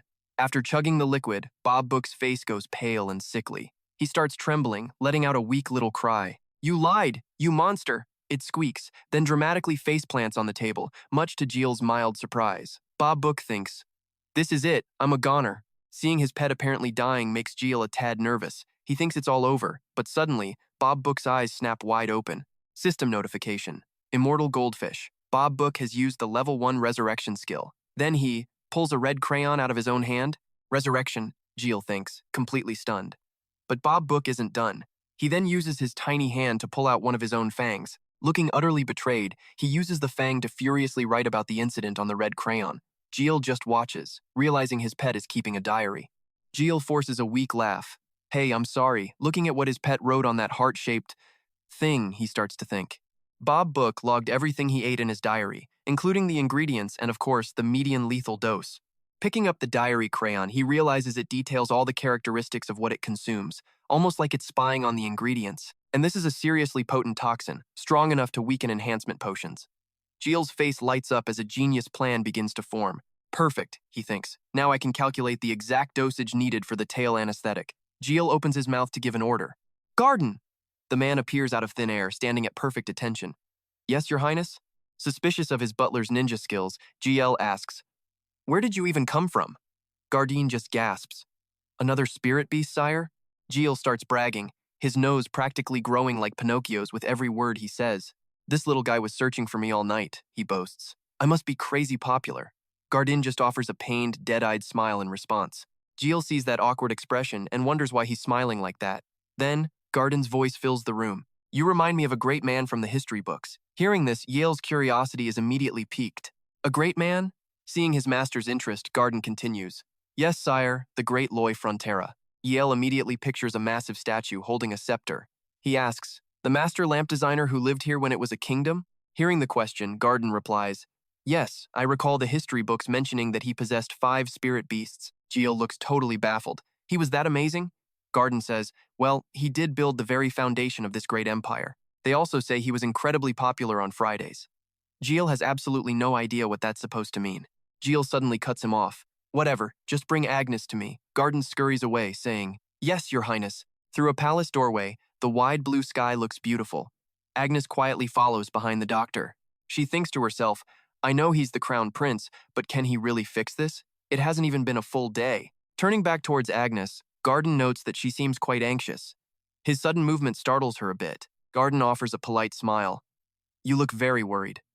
Agnes immediately gets defensive. Are you sure you think that because you've seen my tail? Her question catches him completely off guard. Ah, about that. Gardin bows his head slightly, scratching his neck. My apologies. Agnes manages a soft, weary smile. She waves it off, saying, It's fine, I'm used to it. We haven't been properly introduced, have we? Gardin shakes her hand and says, I am the Crown Prince's personal physician. My name is Piero Gardin. She replies cheerfully, I am Agnes, heir to the Robo tribe and daughter of Jacinto. He gestures politely. Miss Agnes, forgive me, but may I offer you a piece of advice? Agnes just nods and says, Yes? As they walk, Gardin explains, I hope you won't be too surprised, no matter what the prince's treatment method turns out to be. His cryptic warning leaves her feeling a bit lost. Huh? What do you mean? They're now standing before a slightly open door, golden light spilling out. Gardin tells her, when he explains the treatment to you, well, you're probably going to think he's completely insane. Hearing that, Agnes can't help but whisper to herself, what on earth could this method possibly be? Inside the room, Jiel was waiting with a grin that was just a little too cheerful, saying, There you are. He stood up, gesturing politely to a seat. Come in, sit down. Anna sat on the bed, asking, Did you really find a cure in just one day? Jiel sat back down, oozing confidence. Of course, you can trust me. She looked surprised, asking, Can you tell me the treatment method first? He just smirked back. You seem a little worried, don't you? All right then, for starters, Jiel said, casually showing her a needle. I'm going to poke your tail with this thing countless times. Hearing that, Annis completely froze up, letting out a massive scream in her head. What? In his other hand, Jiel held up a pill. Then, I'll inject poison into your body. He said it all with a look of pure accomplishment. What do you think? Pretty cool, right? Behind him, a crowd of servants immediately erupted in applause. But while they were full of pride, she was internally screaming, Cool my butt! Annis shot a desperate, pleading look over toward Gardin. He caught her gaze and responded with wide, sparkling eyes that basically screamed, Just trust the prince. She looked over at the maids, but it was no different. They all just nodded with the same message. Yes. And Jiel himself just beamed at Annis with a smile that said it all. Trust me. The whole scene sent her into a complete panic. The crown prince wasn't the only crazy one here. It was everyone. Back in her room, Annis clutched her head, surrounded by a long line of servants with Jiel opposite her, trying to make sense of it all. Jiel boasted, It's okay. Don't worry so much. Just put your faith in me. She glanced at him, thinking his expression wasn't exactly trustworthy, but she had to try anyway. She took a moment. If the prince succeeded, her people could finally be free of this monstrous tale. Her will hardened, shaking off the fear. No matter how dangerous, she had to try this. Okay, Annis said, I trust you. He snapped his fingers confidently. Excellent. First. To her surprise, the servants brought out a giant white cloth with a round hole in it. 2 maids started walking toward Annis, whose eyes were now wide with pure confusion. A moment later, Annis was lying neatly on the bed, covered by the white cloth with only her tail sticking out. Jiel stood there silently, raising a hand before his face, then turned and announced, We're all set. Let's begin. The crowd of servants watched every single one of Jiel's movements with eyes full of pure admiration. He placed his hand near the base of her tail. Blue energy began to flow, and a glowing heart appeared on his chest. Through that energy transfer, Jiel could now feel and visualize Anis's entire body, making him gasp internally. The Astrahan core technique is truly magnificent. Jiel stood amidst a web of intersecting lines, thinking this was proof of acupoints. Even after thousands of years of accumulated knowledge, even with all the modern medical equipment, no one had ever been able to truly prove their existence. He'd always felt it was a vague concept when studying traditional medicine. He believed in it, but could never actually confirm it. But things were different now. He couldn't just confirm them, he could literally see the acupoints right in front of him. He opened a cloth, revealing a set of fine needles, thinking he shouldn't delay any longer. He took a needle and pierced a glowing point. First, the Hyunchu point, 1.5 centimeters deep. At the same time, the system announced the activation of the separation function in slot 1. 0.01 milliliters of muscle-paralyzing toxin contained in this slot has now been released. Anis flinched as the needle went in. Jiel studied the intricate network, planning his next move. Next is the Yunmen point, then the Yoyangguan point. His arm moved in a swift, fluid motion, creating a line of light that connected to her spine and tail. The meridian at the Hyunchu point was open. Now mana could flow along the spine. Holding a needle, he stared intently at one specific point, carefully observing and thinking. Her tail couldn't move anymore. Now for the most important part. Just paralyzing it isn't enough. He had to make it permanent. Just as Jiel finished that thought, Anis's tail sprang back to life, wiggling and smacking him right in the face. How did it recover so fast? Jiel thought. Its regenerative ability is seriously powerful. His eyes sharpened with determination. It doesn't matter. This is still all part of my calculation. Jiel's speed increased, his hands flying across the intricate network of pressure points as his thoughts raced. Time to pick up the pace, the yo-yo point. And finally, with a tense look and gritted teeth, he plunged the needle into the back of Anis's neck. Anis couldn't feel the needle at the back of her neck, and honestly, that was more annoying than anything. What in the world? Did this guy just jab me? I came in for tail trouble, not a neck-up procedure. A sudden jolt of electricity zapped right through her, derailing her train of thought. Then, her tail began to tremble. A moment later, all the strength drained from it, and her tail flopped down, completely lifeless. But then her pinky toe twitched. Seeing this, Jiel threw his arms up in triumph, screaming, "It's a success!" He strolled over, plucked the needle from her neck, and announced, "All done. Go on, check it out." Planting her feet on the ground, Anis asked suspiciously, "Is it really finished?" Jiel's reply was pure confidence. "Absolutely. A total success." She just stared, completely baffled. How could it be over so fast? I don't even understand what just happened. He then chimed in asking, "So, do you feel anything special in your tail?" The question finally made Anis look down at it, and her face was a picture of pure astonishment. Her mind was racing with a million questions. "Wait, I'm feeling anxious right now. My tail should be coiling up, but it's not even moving an inch." She looked up and asked what he did. Jiel explained simply, "I paralyzed the tail and then tricked your body's nervous system." He glanced down at her foot, where her little pinky toe was wiggling nonstop. "Your pinky toe," he said. "I redirected the nerves from your tail down to it, so now that toe is your new tail. It'll wiggle with your emotions." The nearby servants burst into applause as Jiel dramatically presented her new feature. "Behold, a toe tail! Isn't it just magnificent?" She sat there in silence, her lips pressed tightly together in thought. Suddenly, tears welled up and streamed down her face as she tried to wipe them away with her hands. Watching her cry, he let out a small smile. The suffering and shame the wolf tribe had endured for so long, it would all soon be a thing of the past. Wiping her tears, Anis stammered, "Thank you, Your Highness, thank you so much." Jiel crossed his arms, looking smug. "Yeah, well, a simple thank you isn't gonna cut it. I did my part, now it's your turn." He then shoved a stack of papers in her face. "You remember our special little deal, right? You bring your entire tribe here, now that I've fixed your tail." With a huge, excited grin, Jiel held up the pen and paper. "All right, sign right here." His eager move left Anis speechless. This prince was really something else. Suddenly, a loud laugh echoed through the palace. And inside, it was Jekyll, absolutely roaring with laughter. He was beyond thrilled. Gardin saw this and asked, "Your Highness, you seem quite pleased." Jekyll just shot him a look. "Of course I am." Jiel stood with his arms crossed, surveying a room filled with beds. Nurses, doctors, and patients were bustling all around. He couldn't help but grin. Before him stood 50 S-rank nurses, 50 werewolves. He glanced at Anis, who was busy taking notes. They all had basic nursing and first aid skills. On top of that, they'd all completed a professional nursing course. Every single nurse moved with practiced, perfect skill. He knew they could distinguish medicinal ingredients, handle storage, prepare broths, and bandage wounds expertly. Other nurses were already discussing schedules. They had all the training needed to run a proper treatment facility. A nurse approached him to report, "Your Highness, we've completed the new shift schedules." Seeing everything running so perfectly, Jekyll couldn't hide his satisfied smirk. Excellent. Just excellent. Thinking of the new clinic, he mused that the traditional medicine wing could now operate 24/7. The werewolves' tails were replaced by their pinky toes. It seems everyone had already gotten used to their new tails. He grinned victoriously. Right now, only one word filled his mind. Perfect. A system notification popped up. You have completed the tail paralysis surgery for Annis and 50 werewolves. Another notification appeared. Because this procedure does not extend lifespan, the level 2 treatment fee will not be activated. The system then informed Gelt that his own internal organs were giving him a round of applause for this unbelievably clever scheme. Below the message was an image of his organs cheering him on like a stadium crowd. Wow, this guy really has some serious guts. The corner of someone's sleeve appeared, trembling slightly. System notification. A member of your internal organs with the Earth attribute has awakened due to the noise upstairs. This new alert left Jekyll completely stunned. A pair of sparkling eyes opened wide, looking absolutely adorable. System notification. Your stomach has opened its eyes. A chubby little stomach appeared and introduced itself.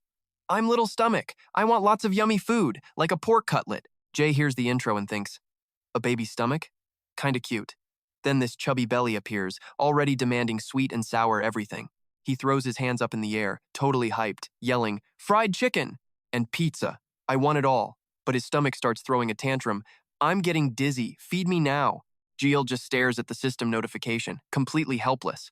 What is up with this thing? That food doesn't even exist in this world. The system then shows an image of his stomach begging, I want kimbap with tteokbokki sauce. Seeing that desperate plea, even Jay starts drooling. He thinks to himself, man, I want some too. But he glances over at the hard-working nurses and gives himself a reality check. We can't do anything. Just hold it in, buddy. A new message from the stomach pops up. Okay, fine. Then how about some dessert? Jiel pops a candy in his mouth, thinking, does this guy have the taste buds of a first grader, or what? The notification shows his stomach hugging the candy for dear life. Belly is overjoyed. You gain 300 health points. And the system keeps going. Heart, lungs, intestines, and liver congratulate the newest organ. You gain 700 health points. Current health, 1,000. Suddenly, he's picturing his internal organs looking like a super cool action squad. He realizes this means his organs can give better advice now, and his stomach issues will be less of a nightmare. Then another bright notification flashes. Thanks to his precise control during the surgery, his Astrahan core method has improved. The Astrahan core method has leveled up. A heart appears, surrounded by 2 intertwining rings. Another update pops up. Skill name, Astrahan core method. Stage 1, ring level 3. Mana increased by 150%. The 2 rings around the heart glow and stretch out. The system announces the mana container has expanded. Jay thinks to himself, it feels like a tiny water balloon expanding in his chest. His face is pure joy. Jay clenches his fist, thrilled about all the early morning health rewards. But a nervous voice cuts in. Your Highness, a male nurse points, looking concerned. The patient in Sector 6 seems odd. Jay asks odd how. The nurse explains, he smells strange and looks like he's developing a fever. Jiel gets up immediately. Let's go check on him together. As they walk, Jiel thinks that the clinic is finally becoming reliable. This place, he muses, is finally on solid ground. Meanwhile, Pav is at his desk, his fingers flying across an abacus. If we spend this much this month, he mutters, head butler of the palace, Sir Pav. He slides the beads again, wondering, did I calculate this wrong? He tosses the abacus aside and grabs a ledger, staring intently. Impossible. The book trembles in his shaking hands. He slams the book down on the desk with a thud. He lets out a scream, face filled with utter dread. We're ruined. Pav scrambles to his feet and runs. Pav bursts through the door yelling, Your Highness! Jiel and the 2 men standing beside him jump, completely startled by the outburst. Jiel turns to Gardin in surprise. Whoa, you scared me. What's wrong? Oh, Gardin, you're here too. Pav, what is it? Are you feeling unwell? The man bends over, panting heavily. I have an urgent matter to report. Please forgive my rudeness. Jiel is completely lost. What is it? Pav leans in, getting right in his face to whisper, Your Highness. The operating budget for the auxiliary palace. Jiel's face contorts in absolute horror as Pav finishes, It's about to run out. Jiel shoots to his feet, slamming both hands on the table. What? We're out of money? But I'm the Crown Prince! His face tenses up as the reality sinks in. This is bad. If the money runs out, we can't do anything. We definitely can't keep the clinic running. My dream of a long, cushy royal life is going to completely collapse. He's completely panicked now, voice cracking. How could we possibly be out of money? Explain in detail, Pav replies. I am truly sorry, but... His next words send a new wave of horror across Jiel's face. It's because Your Highness slashed the operating budget last fall. The realization hits Jiel like a truck. It was his own fault. He starts cursing himself out internally. Jiel, you absolute idiot, you moron. Seeing this, Pav wonders, does he really not remember? They both move over to the sofa. Jiel and Pav sit down to talk properly. Pav says, I just assumed you did it because, well, you didn't expect to live much longer. That makes Jiel pause, thinking hard. So you're saying I just chose to give up on life? Pav nods. Yes, I figured you had your reasons. Besides, the palace budget wasn't nearly as large back then as it is now. Hearing that just makes Jiel slump over. So, karma's a real thing, huh? Pav just shuffles his feet awkwardly. But, Your Highness, you look so much healthier this year than last. I think you should be happy about that. Totally defeated, Jiel just lets himself slide onto the floor. No way. I am not happy at all. Pav can only watch, completely helpless. How are we supposed to have any fun when we're broke? He whines, closing his eyes in despair. Then he throws a fit, kicking the air, yelling, Does everything really have to be about money? Flat on his back, staring blankly at the ceiling, he thinks, Adria Magentano. Is this really how you want to play this? Why are you even doing this to me? As Jiel lays perfectly still in bed, his mind is just a whirlwind of thoughts. He sighs. Okay, moping around won't solve anything, but he can't exactly blame himself for being upset. Suddenly, he shoots upright with an idea. Wait, can't we request an additional operating budget for the annex this year? But Pav's response was a swift, invisible dagger, shattering Jekyll's tiny glimmer of hope. That's not possible. He curls into a ball, looking utterly defeated. Without money, the clinic closes, and I will literally die. The aide, understandably confused by this dramatic leap, asks, Your Highness, what does closing the traditional medicine clinic have to do with your death? Jekyll just ignores the question, asking again, We really can't request more? Pav patiently spells it out for him. No, sir. Doing so would violate the laws of the Empire. The budget for the year can only be requested at the end of the previous one. As he speaks, an image of the Emperor looms. Pav explains that the only person not bound by these rules, the only one who could possibly help is the Emperor. And just like that, Jiel's hope is rekindled. His fist clenches. All right, he says with new resolve. Then I'll just go ask Father. With no delay, his carriage takes off like the wind. It returns just as quickly, bringing news. The Emperor said no. The news hits Jekyll hard, and all the life just drains right out of him. Staring at a glass on the table, a new resolve takes hold. He cannot let the clinic be shut down over something like money. Jekyll's expression completely changes, his eyes filled with fiery determination. I will not let money stop me again. In that case, there's only one way. He looks at his aide. Bav, do you have a list of all the assets in the Annex Palace? The man replies, Of course, Your Highness. Jekyll's eyes gleam. Good, bring it to me. Bav asks, a bit concerned, forgive me, but why? A positively demonic grin spreads across his face as he says, I'm selling all of it. In the gallery stand countless beautiful and dignified statues and paintings. Jekyll scans the room, the paintings, the stone statues. His gaze shifts to the meticulously arranged dinnerware, all perfectly displayed. He declares, the gold and silver tableware sell it all too. Hearing this death sentence, Pav bursts into tears, stroking the artwork. Oh, my darlings, I took such good care of you. He turns to the prince, pleading, Your Highness, please reconsider this. But Jekyll's face is cold, his decision made. No, I will not change my mind. Defeated, Pav turns and walks away, sobbing dramatically. Prince, I hate you. A few days later, back in Jekyll's study, the prince gets serious. All right, listen up. His voice echoes in the room. I have sold all of our luxurious and unnecessary items, but this is merely a temporary solution. Damien immediately asks, Have you already prepared the next step, sir? The prince says with absolute certainty, Yes, this temporary fix will give us a little breathing room. If we can't build a stable, long-term source of income, these funds we just acquired will vanish in the blink of an eye. Bav, wiping away his tears, says, Your Highness, we've sold everything there is to sell. Jiel just lets out a laugh. I know, from now on we're going to make medicine and sell it. His statement leaves both Damien and Pav absolutely floored. I'm sorry, what? A smile lights up his face. That's right. From this day forward, I am the medicine-selling prince. Meanwhile, in the bustling Frontera Square, an old man grins at his companion. Hey, you hear the latest news about the Annex Palace? The other man, looking tired and worn out, replies, The Annex Palace? No, what's happened? The old man leans in. Seems the Crown Prince sold every last expensive luxury item in the whole place. The other man's eyes pop open. What? Why would he do that? A woman nearby answers, why else? They say it was to keep the traditional medicine clinic running.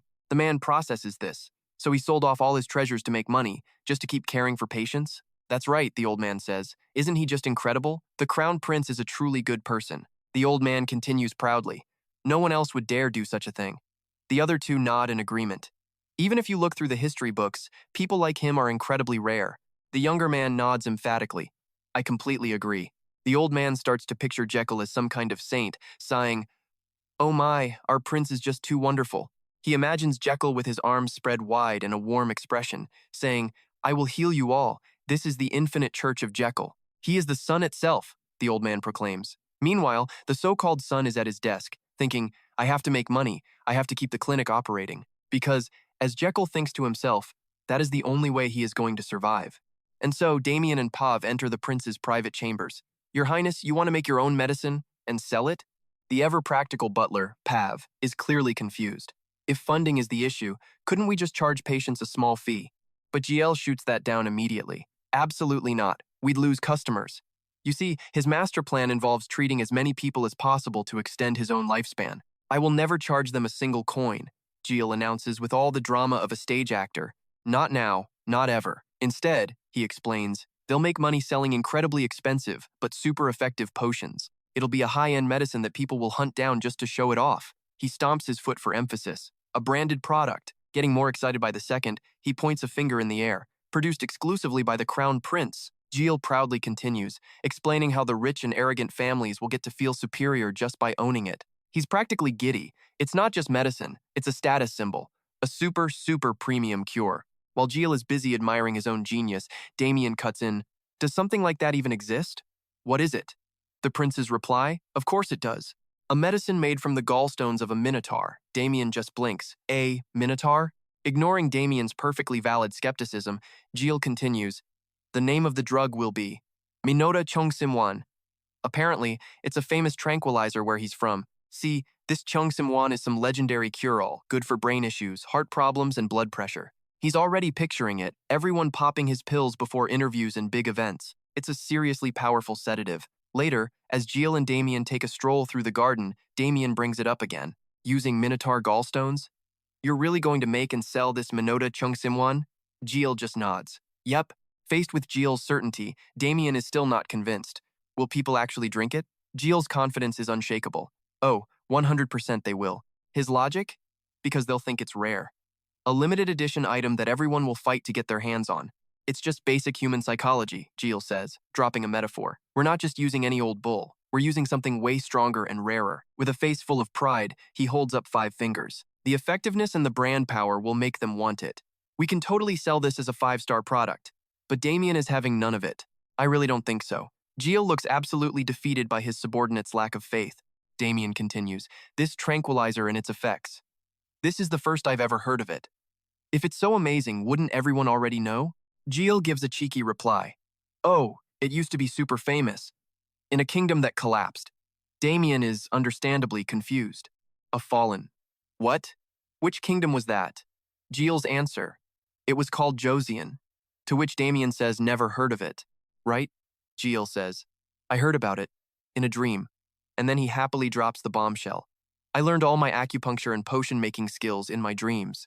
Damien doesn't even seem surprised by this ridiculous answer.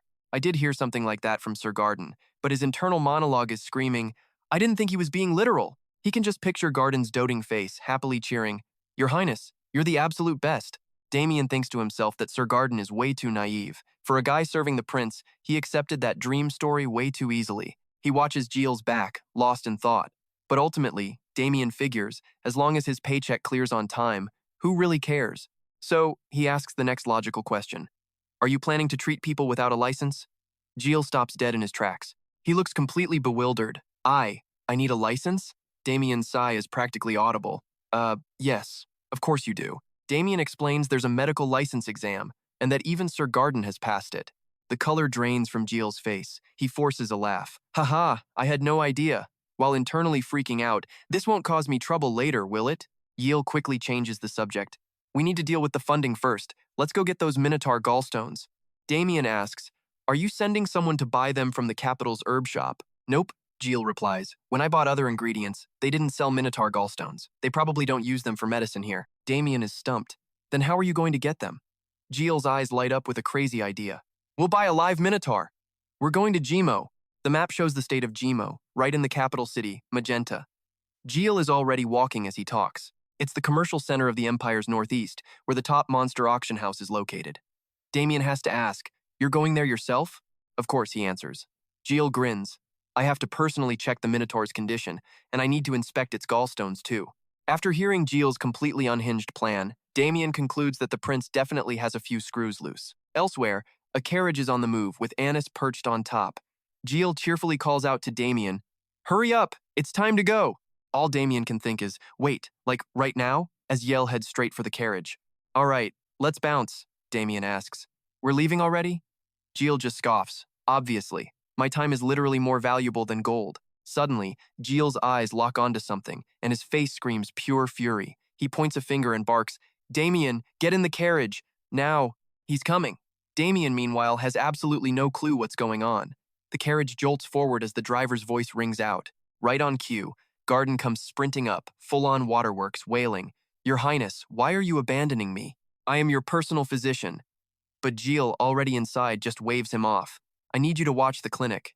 Gardin absolutely crumbles. And they're off. Damien comments, this carriage is way smoother than I expected. Jiel practically puffs out his chest. I'm the Crown Prince, what did you expect? Comfortable travel is a given. This is first class, baby. And by first class, it turns out they're just chilling in a magnificent coffin filled with flowers. Totally normal. Damien mentions something still feels a bit off. Meanwhile, on the roof of the train, Anis is just vibing, realizing it's been 8 days since she left Magenta. Suddenly, her eyes snap open. Anis shoots to her feet, a look of pure shock on her face. She can smell it, the unmistakable scent of the ocean. Anis screams out the news, Your Highness, I see a seaport just past the hill. Hearing this, Jiel and Damien finally look up. And there it is, a gorgeous coastline under the blazing sun. Jiel knows this place, the port of Jimo. At Jimo Port, ships are docking left and right, the shore is packed with people. As their carriage rolls in, Jiel's eyes narrow suspiciously. That, he says, his voice low, is the Jimo Monster Auction House. Before them stands a magnificent palace. And then, the carriage just stops. The locals are confused. Huh? A random guy waves his hand dismissively. Hey, old man. Move this rust bucket somewhere else. You can't park here. The driver steps down, absolutely fuming. Hey, do you have any idea who's in this carriage? The guy just scoffs. Who? The Crown Prince himself? And right on cue, Jiel peeks out with a cheerful grin. What seems to be the problem? The dude's jaw hits the floor. A priceless, uh-oh moment. He starts stammering in absolute terror. The Crown Prince? At the auction house, people are in a heated debate when this guy bursts in screaming, Mr. Mayor! The mayor just asks, what is it now? Turns out, this is Ijimo, the mayor of Jimo himself. The terrified guy collapses, gasping for air as Jiel casually strolls in, stealing the dramatic moment. The guy just points a shaky finger at Jiel and his crew, shouting, The Crown Prince is here! The mayor's eyes nearly pop out of his head. What? The Crown Prince? Ijimo immediately rushes over to Jiel, laying the flattery on thick. Oh my goodness, Your Highness. The man is sweating buckets, nervously asking, What, brings you to our humble port today? Jiel just smiles. Oh, I heard there was something here I wanted to buy. Ijimo immediately offers, In that case, we can provide you with extra guards, Your Highness. Jiel shakes his head. No need for that. He gestures to his own squad. As you can see, I've already got plenty. The mayor hesitates, but Jiel is all smiles. I'm just gonna look around for a bit, then I'll be on my way. Don't worry about me. But Ijimo keeps insisting. Even so, Your Highness, you've come such a long way. Jiel is so over these formalities, thinking to himself, this is so annoying. He just walks right past Jimo and says, I'll stop by your house later. The mayor bows. Yes, Your Highness. Ijimo immediately starts barking orders at his men. Move it, clean up the front yard now, and do whatever else you can. Make sure everything is absolutely spotless. Hearing the commotion, Jiel actually feels a little bad for them. Man, I kind of feel for these guys. It's like a military officer doing a surprise inspection on a barracks. At the auction, an item in a cage is up for grabs, and people are furiously raising their placards, placing their bids. In front of them, an iron cage holds a motionless monster. Damien looks around and says, This place is quieter than I thought it would be. Jiel nods in agreement. Yeah, I was thinking the same thing. Damien wonders aloud, Is it because this is a monster auction? Jiel replies, I think so. After all, the last thing you want is for all the noise to wake the merchandise. The auction continues as various items are brought out, each one sparking a fierce bidding war among the attendees. Jiel lets out a yawn, thinking, almost done, I guess. Are they not selling a minotaur today, or what? Just then, a team of dogs struggles to drag out an incredibly heavy cart, and there it is. A massive minotaur, sitting inside a cage, letting out a deep, angry growl. The minotaur suddenly lets out a deafening roar. Jiel is completely stunned by the sheer size of the beast. His first thought, that's enough to make 100 bowls of bull's head soup. It's gigantic, he thinks. I bet that thing could lift a total of 30 tons for the big 3 lifts at the gym. The announcer on the stage gets the crowd hyped up. And now for today's special feature, a minotaur. He continues. 7 of the best hunter teams from the southern mountains joined forces for this. This is the main event of the day, ladies and gentlemen. This minotaur is far larger than average, in its prime, and extremely ferocious. They hunted it for 3 months and barely managed to capture it alive. This is our finest product to date. We highly recommend it for either breeding purposes or simply as a display piece. The minotaur roars in absolute fury. Seeing this, a spark ignites in Jiel's eyes. He thinks to himself, I absolutely have to have it. Jiel looks on with the sparkling eyes of an excited child. They must have used a massive dose of tranquilizers and all sorts of sleeping drugs to get this thing here. But he's thinking it could be just like that. I'll kill it, dissect it. It has to be mine. The host continues, and now we'll start the bidding at 50,000 magan. Jiel is floored, asking, did I hear that right, Damien? He's complaining that other monsters top out around 50,000. So why is this one's starting price so absurdly high? Damien just hits him back with, you don't have at least that much? All while staring at the guy who only brought 100,000 magan. Jiel thinks, yeah, but that's literally everything I have. This Minoto is going to cost a fortune. He looks over at the hyped-up crowd and his determination hardens. He has to get that Minoto. The fighting spirit in this room is no joke. Jiel says in defeat, I'll never be able to buy it for 10,000 magan. To which Damien replies, oh, really? Jiel, refusing to accept this reality, whines. 100,000 magan is not a small amount, you know. He claims he could buy Damien a luxury apartment in Gangnam, and Damien's just sitting there like, what?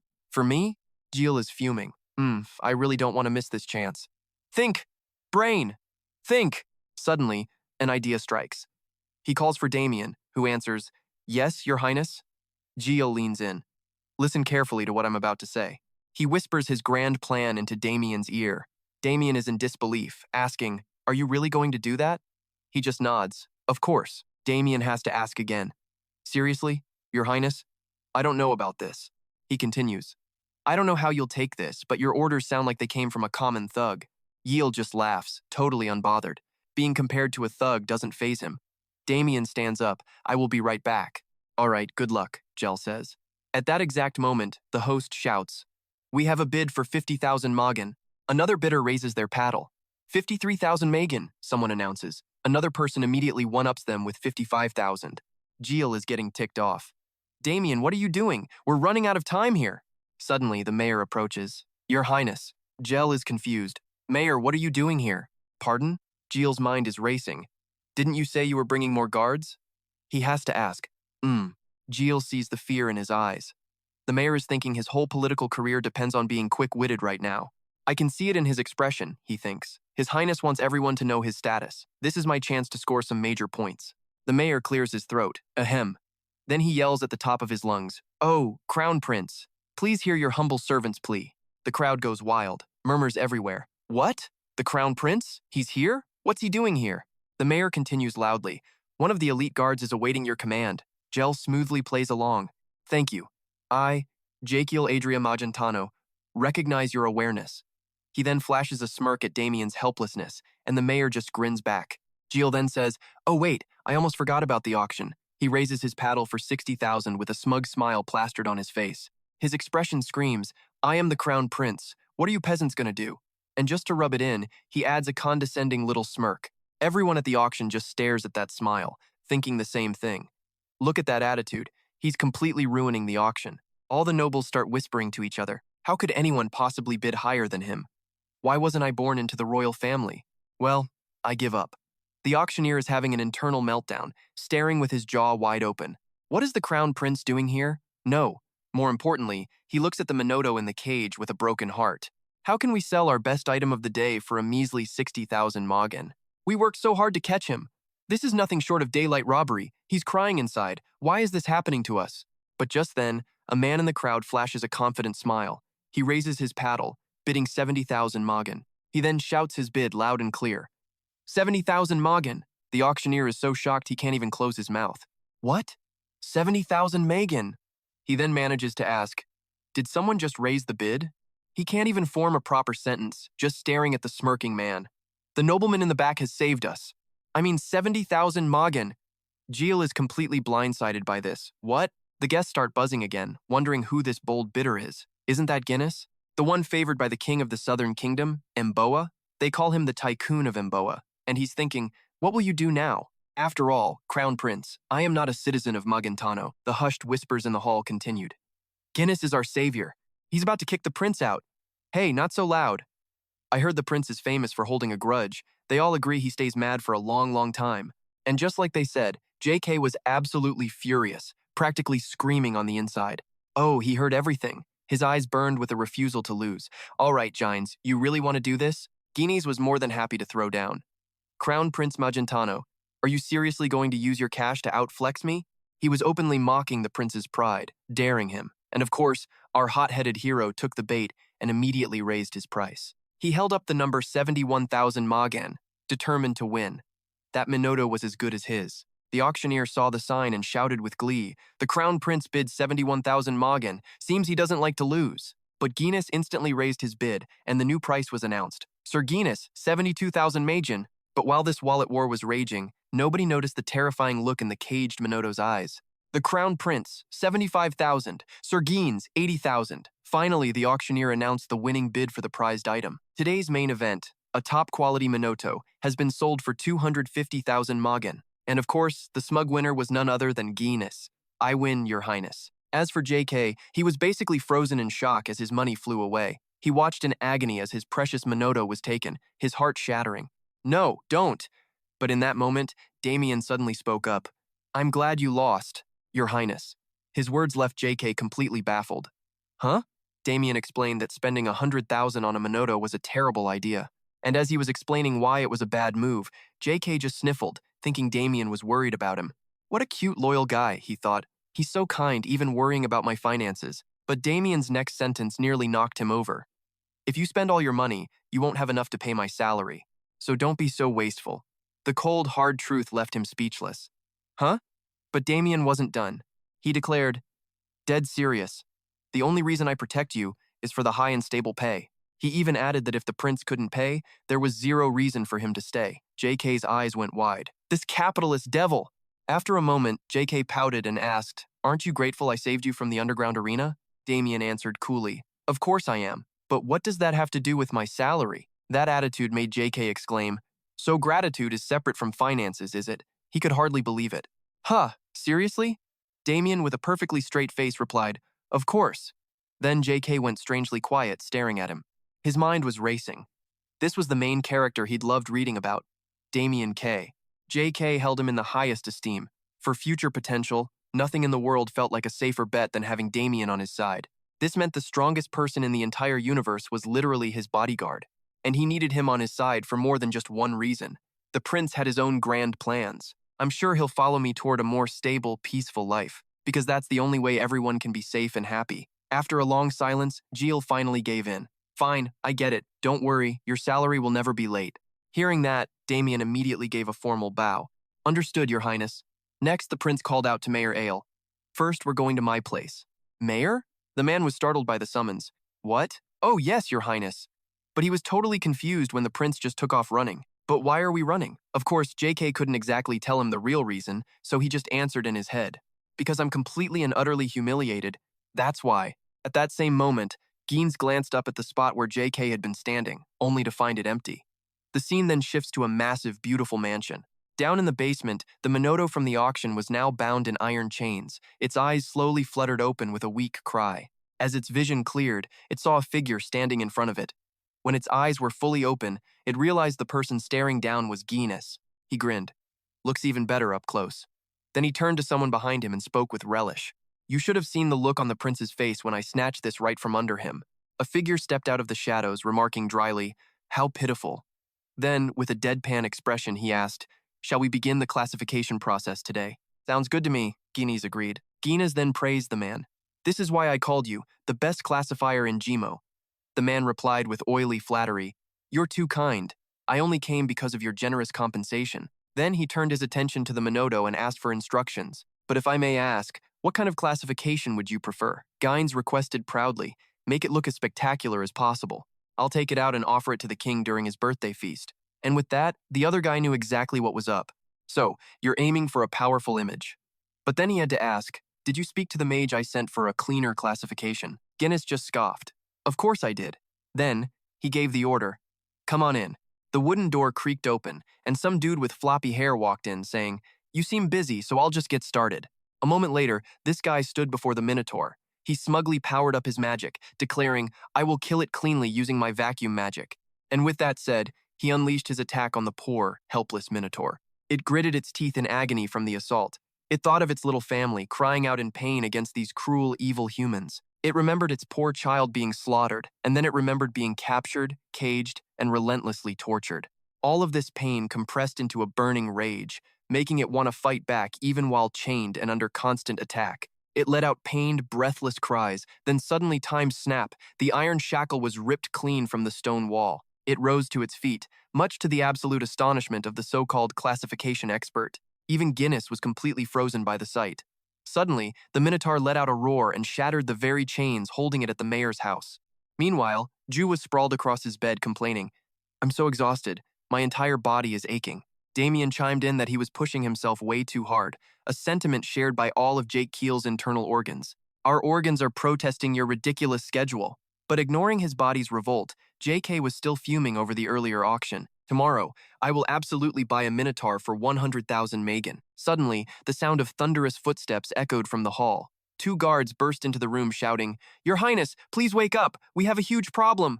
Damien immediately asked what was wrong. Jiel, meanwhile, was just groaning as he put on his shoes. What is it now? I'm so tired. One of the guards urgently explained, We have to get you to safety right now. This new development just made him more confused. But before he could even hear their explanation, a massive explosion rocked the room. Damien, sensing the danger, immediately went to protect him. Your Highness, get behind me. He barely finished the sentence when something smacked him and sent him flying across the room, slamming hard into the wall. The sight left our hero completely stunned, screaming Damien's name. And then, a hand with sharp claws appeared from the dust. Feeling the approaching danger, Jiel froze completely still. Pale as a sheet, he slowly turned his head to see the giant Minotaur from the auction. He was so terrified he could only stammer the creature's name. A moment later, the bolt connecting its chains suddenly snapped loose. The Minotaur suddenly found a new surge of strength, standing up before the so-called expert classifier's shocked eyes. Even Guinness was completely frozen in place by this sight. And then, the Minotaur let out a horrifying scream as its power erupted. The result? Guinness's entire mansion was completely blown to smithereens. In the basement, his lackeys were crushed by debris while he screamed in disbelief. How is this possible? The Minotaur roared back. You are the cruelest of all. After its furious roar, it raised a massive hand and slammed it down right beside Guinness, nearly scaring the soul out of his body. And yet, even in this mess, he still had the nerve to act all high and mighty. You filthy monster, do you know who I am? I am a high-ranking merchant from Mboa, and I am your master. A second later, you could hear the pitter-patter of tiny, terrified feet. Yep, the same merchant who was just posturing was now running for his dear life from a very angry Minotaur. Stay away from me! I don't want to be your master anymore. I swear I won't do it again. But no matter what nonsense he screamed, this giant Minotaur kept chasing him down, letting out earth-shaking roars. Realizing his stamina was shot, he frantically scanned for a safe place to hide. And then he spotted it, Mayor Jimo's house. So he pointed towards it and yelled at the top of his lungs, Hey, what's that over there? The Minotaur, bless its simple heart, actually looked. Of course, Guinness used the chance to vanish. By the time it looked back, he was cowering in a corner. This only made the Minotaur angrier, realizing it had been totally played for a fool. In a fit of rage, it slammed its shoulder into a building, cracking it wide open.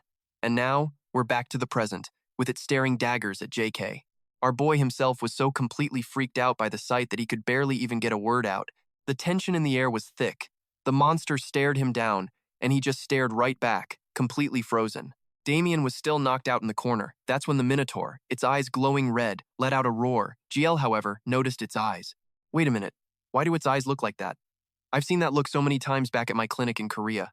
He realized that behind the burning rage, its eyes were filled with tears. This creature was in agony, and it had no one to rely on. Those are the eyes of a patient. While everyone's lost in their thoughts, the Minotaur suddenly screams. It remembers the auction. It remembers the auction sign being held up, and just like that, its rage meter goes through the roof. You're no different than the last guy. Jiel is completely blindsided by this roar. He's just thinking, wait, why is it mad at me? Suddenly it hunches down, lets out a roar, and glares at him with furious red eyes before winding up for a massive punch. He knows he can't dodge this one, so he just braces for the hit. But suddenly, it's Damien who gets slammed into the cave wall. He teleports in front of Jiel in a flash and lands a clean slash on the Minotaur. Jiel's eyes widen at the sight, screaming his name. Damien doesn't give him a second to think, yelling, "Your Highness, you need to get out of here now." But instead of running, our boy defiantly declares, "I'm not going to die in here. I've struggled way too hard to live to give up now." The Minotaur answers this little speech with a threatening roar and a flurry of powerful punches. While Damien is busy dealing with the monster, Jiel backs away to a safe distance, observing just how fast this thing is. One hit from that and my bones would be dust, all my organs would be destroyed. He's so busy running he doesn't realize he's caught its attention. It roars and swings its arm right at him. In that split second, a foot flies in and kicks him out of the danger zone.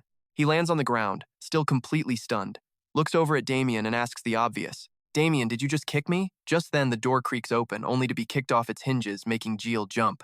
And even in this mess, Damien still has the energy for a little sarcasm. "Looks like we're both trapped in here now." This comment makes Jiel furiously shout back, "You think I don't know that?" Suddenly, Damien goes weirdly silent.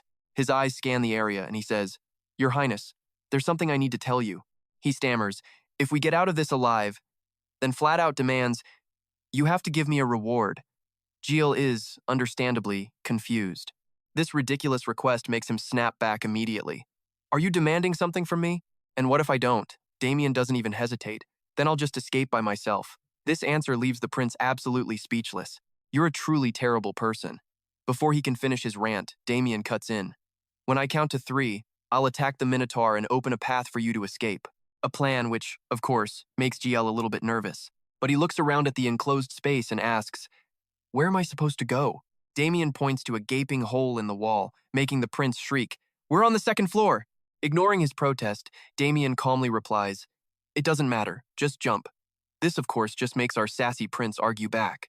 "It matters to me." Damien, still fighting for his life, shouts back, "It's better than getting crushed to a pulp in here." The reason he's so dead set on Jiel taking a leap of faith is because he can hear the guards coming to deal with the Minotaur and all the damage it's caused. And speak of the devil, down below, Ale is ordering the guards, "I'm not letting my career go up in flames like this. Rescue His Highness." This news makes Jiel ask for a quick confirmation. "So, you're saying that even if I fall and break my legs, they'll get me to safety, right?" Hearing this, Damien confirms that it's the only way they're getting out of here right now. Damien's grip on his sword tightens, and then he quickly puts his plan into action, distracting the Minotaur. "Okay, here I go." The Minotaur is completely focused on him now, and as he fights it off, he counts 1, 2. A counting speed that makes Jiel absolutely lose it. "Are you trying to count fast?" So, while Damien is busy fighting the monster, our prince makes a run for it. But right as he's about to jump, the Minotaur roars. Tears of helplessness stream down his face as he thinks to himself, "Seriously, why is my life such a tragedy?" As he leaps, something suddenly flashes past him. He instinctively grabs onto it, and then, the most ridiculous scene in the history of ever unfolds. Instead of falling, Jiel is now clinging onto the Minotaur's arm. But weirder still, he's not freaking out about the monster. He's panicking over what he's reading on his system panel. Huh? What is this? At the same time, the system flashes a red warning, announcing an emergency. A moment later, the system finishes a full-body scan of the Minotaur, displaying an emergency diagnosis. Subject: Vu Minotaur. Name: Urus. Race: Minotaur. Gender: male. Age: 48. Height: 712 centimeters. Weight: 14,923 kilograms. Blood type: C2. Cardiac function: F. From these stats, a general conclusion is reached due to prolonged confinement. It's being injected with sedatives and force-fed large amounts of grain, the body has a severe imbalance, and the heart is suffering the most, making him gasp out loud. This heart is not okay. After observing Urus's heart condition, the system gives another diagnosis: unstable angina. The heart attack is getting worse. If this continues, he'll have a cardiac arrest and a stroke. Jiel knew this kind of agony all too well. Angina meant his coronary artery was already halfway blocked. The pain had to be off the charts, and suddenly, he understood why Urus was going completely berserk. It feels like a car is parked on your chest. So it was just raging from the pain. Whoops, my bad. But while he was busy feeling guilty, Urus shook its arm, nearly sending him flying as he yelled, "Oh, for crying out loud. I don't think I can exactly treat you right now." He just clung on for dear life, screaming, "Because my situation is somehow even worse than yours." He glanced down, realizing that if he got tossed off, he was going to become a human pancake on the floor below. Just then, in the middle of this crisis, Ura slowly raised its other arm. The instant it was about to bring that arm crashing down, someone attacked it, making it stop and roar in pain. And the attacker? None other than Damien. After the hit, he silently cursed himself.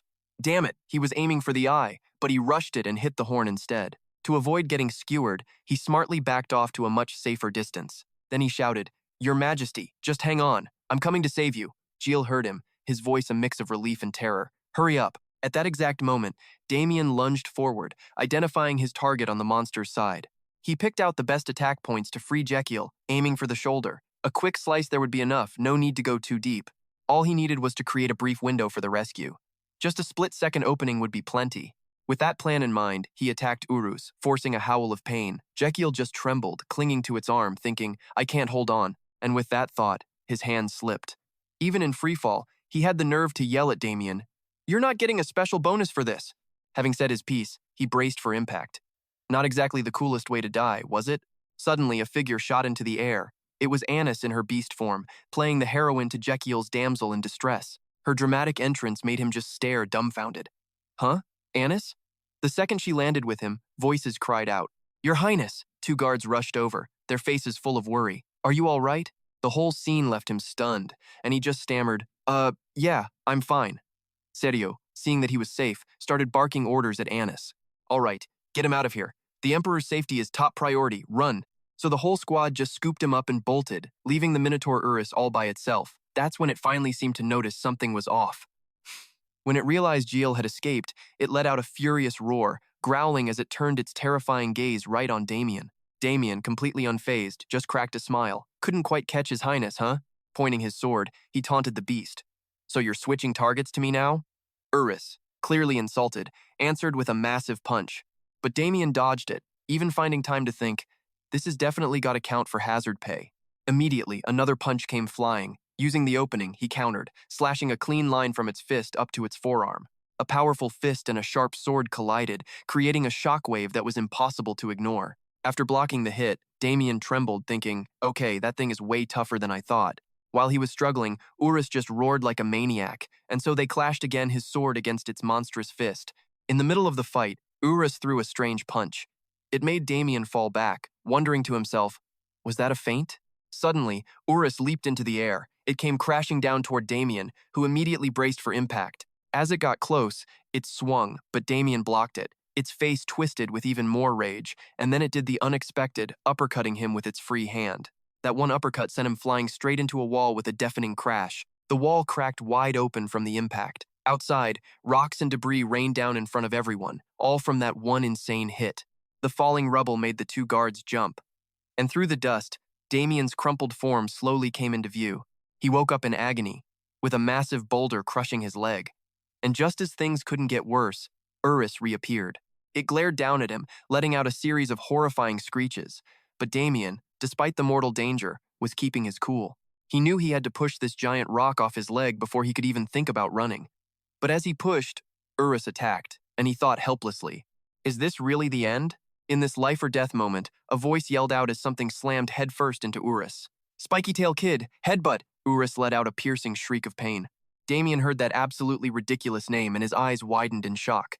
The spiky-tail kid? This thing called the spiky-tail kid, after headbutting Urus, did a little hop and rolled to a stop right next to Damien. But Damien had no time for some spiky creature because he was too busy being furious with Jekyll. "What is he doing here? I worked my butt off to get you out." And Jekyll? He's just thrilled with his perfect shot. Nailed it. Absolute bullseye. On the inside, he's screaming with 100 times more joy.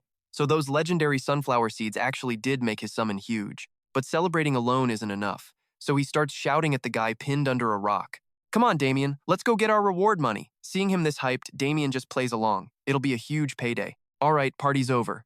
Jekyll quickly snaps back to reality. "First, let's get out of here alive." Without a second thought, Damien swings his sword and shatters the rock on his leg, but then he finds he can't lift his foot. This sends a jolt of panic through him. "My leg won't obey me." Meanwhile, Urus has recovered from the spiky-tailed kid's attacks. It rips the little creature right out of its body, sending blood flying, and hurls it straight past Damien. Jekyll sees this and screams, "Now!" The spiky-tailed creature latches onto the monster's spines. Following his master's orders, a very confused Damien grabs onto the creature's spikes, and so begins the majestic flight of Damien the hedgehog rider. Despite flying like a bird, they both manage to land safely. As for Euros, it just stands up high, staring down at them. Its gaze locks onto the freshly escaped Damien, along with Jekyll and his spiky little friend. In this epic eight-eyed stare-down, rocks suddenly start falling. And where do they land? Right on Euros, who's too stunned to even react. Huh? The massive boulder crashes down right in front of Damien, Jekyll, and the spike ball.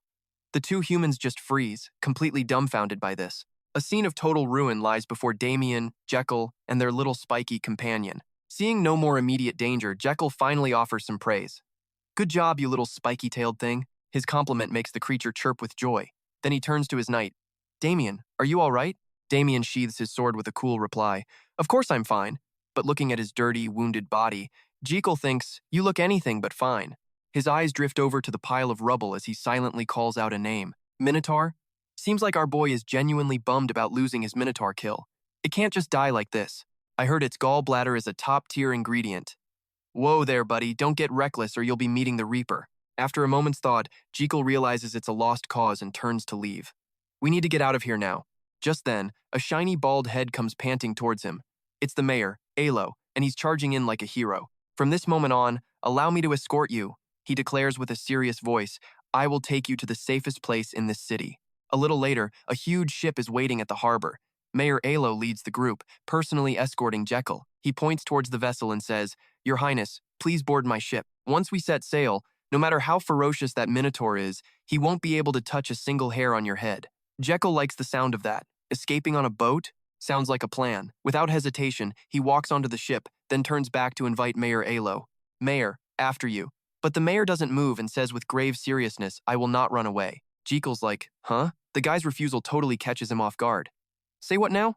In the quiet port, the mayor's voice rings out with unwavering resolve. "This city is my responsibility to protect as its mayor." Looking at the people around him, he feels the prosperity and safety of so many citizens resting on his shoulders. How could I possibly abandon them to flee to safety alone? So, he bows his head and begs Jekyll to leave while he stays behind to handle things. "I will remain here to command the guard." "Please, Your Highness, you must go first." Alo's words make Jekyll pause and reconsider. "I thought he was just a glory hound, but leaving him here alone doesn't feel right." Right then, Damien speaks up, urging him on. "Your Highness, we have to go now." Jekyll just hesitates in response. But, seeing his indecision, Damien advises him sternly, "You don't need to feel guilty, Your Highness. Everyone has their own role to play." Those words were like a wake-up call, and Jekyll immediately boards with a new thought. Right, the mayor's role is to protect this city. He looks back at all the people on the deck with him. Jekyll realizes their role is to protect him, and then he thinks about himself. "My role is to survive and carry on the royal line." As soon as things settle, a loud command rings out. "Raise the sail!" On land, Mayor Alo and the others bow as they see Jekyll off to safety. Suddenly, a sailor on the ship yells out in panic. "Uh-oh, what is that?" Of course, it's Euros. He's back, chasing people toward the port, and then with a mighty leap, he lands right on the ship, scaring Jekyll half to death. The wooden ship shatters instantly under the creature's immense weight. It lets out a furious roar and suddenly grabs the ship's sail. Jekyll sees this and screams a warning. "Everyone get down." The second those words were out, Urus swung the entire massive sail right over his head. Everything happening at once left the poor guy stunned, with no clue how to react. "This is nuts. What do I do now?" Running was the best option, but there was nowhere to go. And staring at the raging sea wasn't helping things at all. Plus, he couldn't even swim. Just then, a red notification popped up from the system. "Your internal organs are violently contracting from fear." Yep, all his organs were trembling. His heart even spoke up, saying, "What? Why aren't you thinking of a way to escape? What good is a brain at a time like this?" The moment he said that, all his organs remembered at once and started bawling. Oh right, he doesn't have a brain. Even Jiel himself was now crying his eyes out. In that very moment, Damien appeared right behind him and said, "Your Majesty, keep your head down. The fallen sail might actually be a good thing." He pointed forward, ordering him, "Press yourself against the wreckage at the stern and don't move." Hearing this, our guy had to double-check. "Hide there?" Damien immediately gave a firm nod. "Yes, for now, that's our best shot." Jiel suddenly remembered something and quickly turned to Damien. "Wait, what about you?" Damien calmly replied, "Today I have received much from you, Your Majesty." He stood up straight. completely unafraid, and declared it was time to get to work. His courage left Jiel speechless. But there was no time to hesitate. He immediately turned and ran for it. As for Damien, he was busy getting Urus's attention. Just as he lunged to attack, Annis in her beast form leaped in as well. He'd land a sword strike, she'd follow with a claw swipe, making the monster roar in absolute agony. Suddenly, it grabbed her tail and slammed her straight into the ground, making her cry out in pain. Right then, the army and Spiky Tail Kid appeared, attacking from a distance. But of course, these guys were no match for Urus. It casually swatted the entire group away with a single sweep of its arm. Back with Damien, one of his legs was seriously messed up now. It made just standing a massive struggle. The scene was pure chaos and destruction. Soldiers were groaning in pain, and the sight turned our hero's face pale, but he forced himself to stay calm. This is insane. Totally insane. Get a grip. If this keeps up, we're all dead meat. His eyes locked onto Urus, its breathing, its movements. He couldn't miss a single detail. He even observed the heart beating inside it. In this desperate situation, the system suddenly announced, "You have faced an unprecedentedly dangerous situation."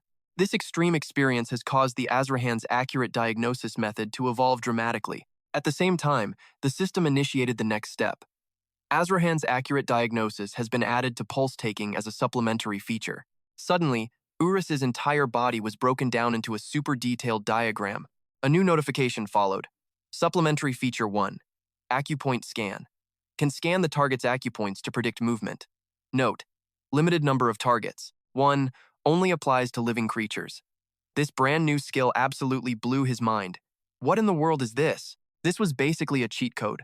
Every single move Urus made became crystal clear in his eyes. The angle of its muscles, the timing, the exact landing spot, he could see it all perfectly. This made him incredibly happy. Awesome! Now I can dodge every single attack. But while he was moving to escape Urus, he suddenly stopped.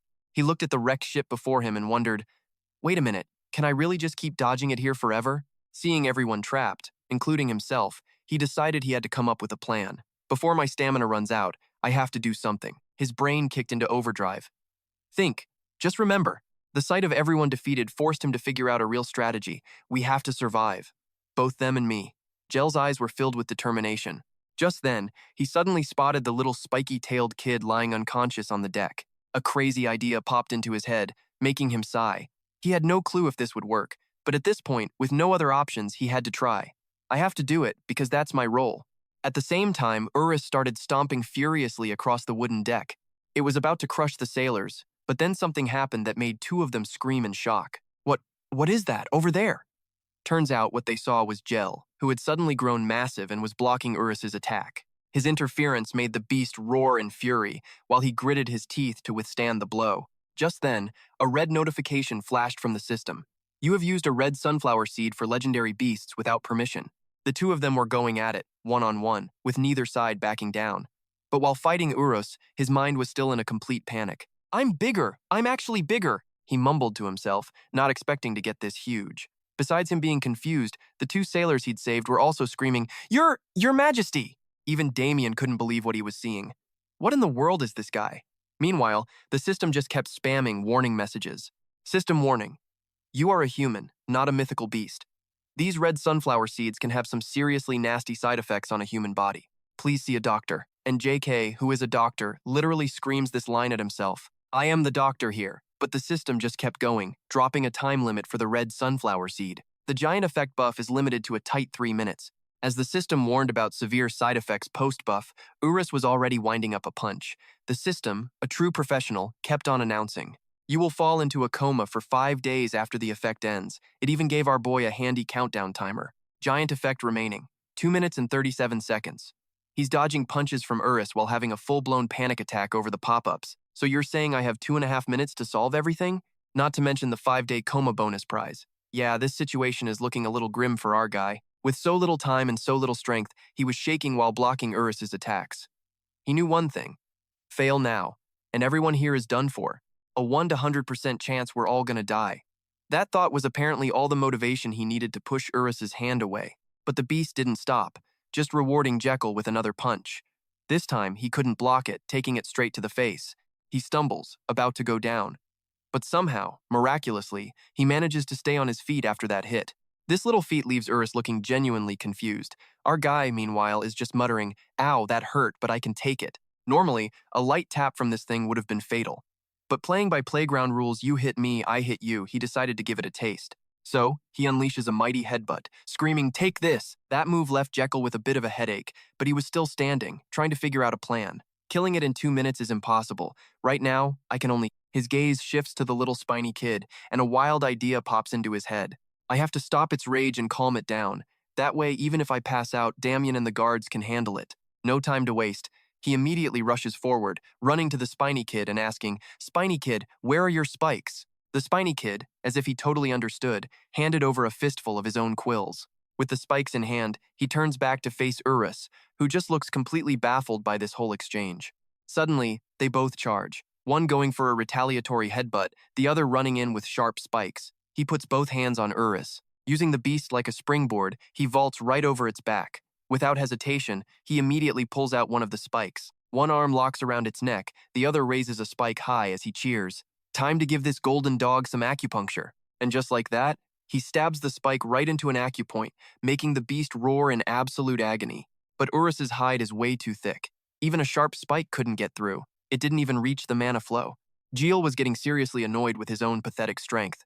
But desperation sparks genius, so he yells for his new ally, "Damien!" He tells him to get over here and strike the end of this spike. Following his lead, the knight leaps up and smashes his sword on the spike, driving it deeper and making Urus howl. With the first needle in place, Jiel started planning his next move. Gotta calm down its nervous system. Reduce the sympathetic nervous system's excitement and activate the parasympathetic one instead. So he jabs another spike into the Tianliao point and yells for Damien, who instantly gets it and hammers the spike home with his sword. Not stopping there, he goes for another acupoint on its vascular system. And again, the knight is right there to knock the spike all the way in.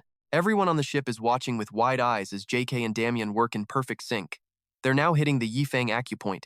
Next up is the Jiaosun point. As soon as this one went in, Jiel felt it spreading along the Sanjiao Meridian. All this acupuncture was, unsurprisingly, causing Urus extreme pain. It thrashed around trying to throw him off, but he just clung on for dear life. It's like a giant toddler who doesn't want to get a shot, a very, very large toddler. Even while fighting its resistance with one hand, he kept at it, trying to land the final needle. Just hold still so Uncle can finish the treatment. Just as he thought, "I'll give you a candy if you're good," he plunges the last spike into the ermine point, right as Damien jumps in to drive it deep. Urus's eyes started to change. The violent rage was fading away.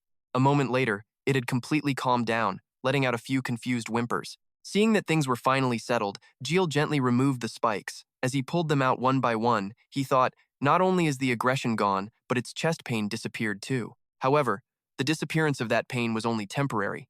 It wasn't actually the acupuncture, it was just a coincidence. That's how unstable angina works. He knew this pain all too well, an agony that felt like death, only to just disappear. While he was lost in thought, Anis, the spiky-tailed kid, and everyone else just stared in utter amazement. What in the world? Even Urus was completely baffled. Huh? That's weird, the pain is gone. It glances over at JK, who's just casually chatting with Damien on his shoulder. Good job, Damien. Suddenly, the creature's massive hand reached out and gently rested on his shoulder. The gesture made him jump, eyes wide with shock. But he was even more surprised when it actually spoke. "Thank you, human." Hearing that, our hero let out a huge sigh of relief. Well, that worked out. He was just lucky the pain stopped right when it did, making it think he was some amazing healer. He then plopped down on the boat, completely exhausted. "Whatever, I'm beat." And right on cue, a system notification popped up. Your internal organs are being affected by the sudden changes to your body.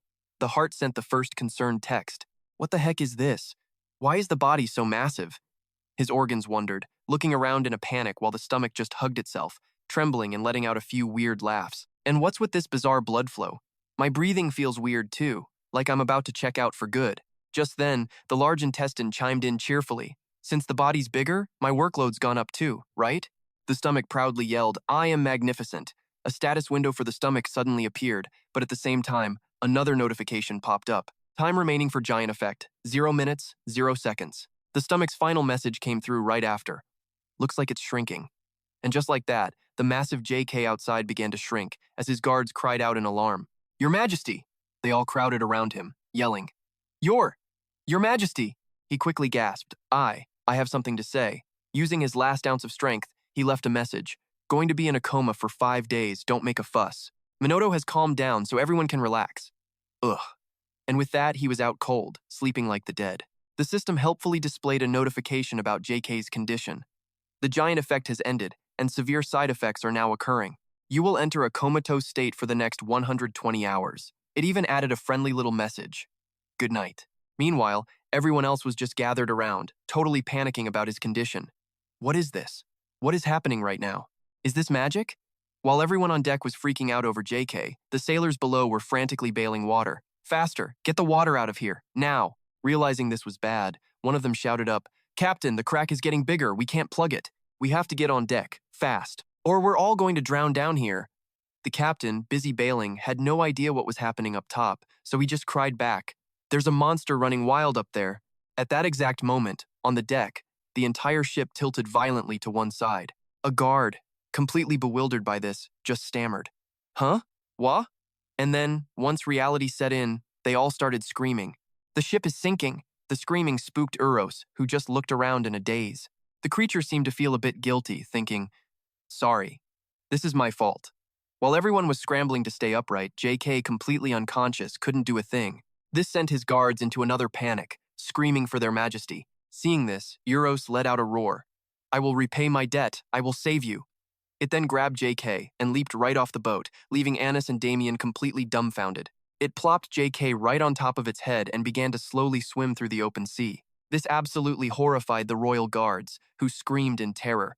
Crown Prince, how dare you touch His Majesty? Damien hadn't even processed the situation yet and could only call out helplessly, Your Majesty. Meanwhile, Damien was tied to a chair, passed out. He slowly blinked his eyes open, coming out of the haze. His gaze drifted downwards to see himself tied up, with a mouse scurrying past his feet. He then looked up and wondered, Am I dreaming? A sudden smirk appeared on his face, a mix of mockery and nostalgia. It's been a long time since I've seen a place like this. It's just like where I used to live as a kid. As he sat in silence, the guy sitting across from him finally spoke. How ridiculous. This man was an interrogator from the Emperor's own investigation squad. He spoke with pure arrogance. You can still manage to sleep in a situation like this? I don't know if I should call you shameless or just bold. He then asked Damien sternly, Do you not yet grasp your current situation? He calmly replied, I get it. Hearing that, the man pressed on. And yet you can still doze off so peacefully?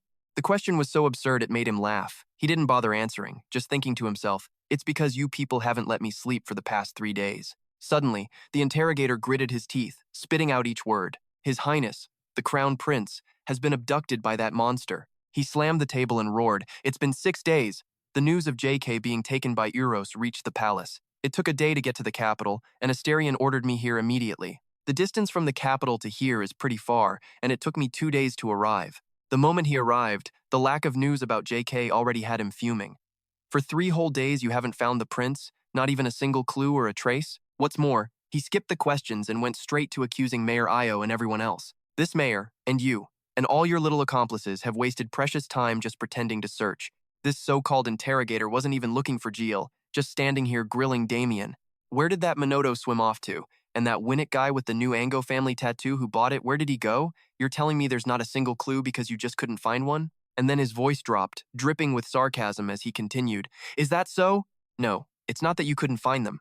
He just flat out accused Damien and the others with zero evidence, claiming they were deliberately ignoring clues to harm the Crown Prince. Of course, this accusation made Damien's blood boil. So you're saying every single person with the Crown Prince conspired with that Minoto? He shot back with pure outrage, trying to corner this royal interrogator for framing the Crown Prince. The guy just shamelessly and casually replied, It's not that I want to conclude that, I want to expose that truth, along with your very clear confession. He had the nerve to ask Damien, You think that's unreasonable? Damien shot back, Of course it is, but the interrogator cut him off, insisting it was the truth. He flashed a disgusting smirk and laid it all out. This world always wants a clear answer, no matter how ridiculous the conclusion is. Then he started pointing fingers at everyone involved.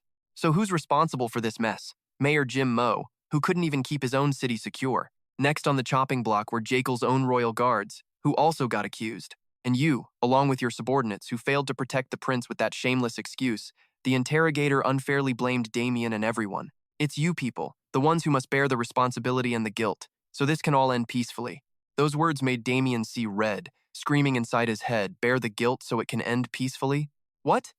What the hell are you even talking about? Watching this psycho, he knew this guy just wanted a quick and dirty end to the whole affair. Just then, the interrogator placed a hand on Damien's shoulder, advising him, So think carefully. Whoever confesses first will receive mercy. That last word made him pause. Mercy? The interrogator grinned without an ounce of shame. It means you'll get a quick and painless death. That answer made Damien absolutely explode with rage. The bastard saw his fierce resistance, but just calmly said, fine. If you find it hard to answer, we'll just try another way. Suddenly, a group of large men entered the room, standing stiffly before Damien.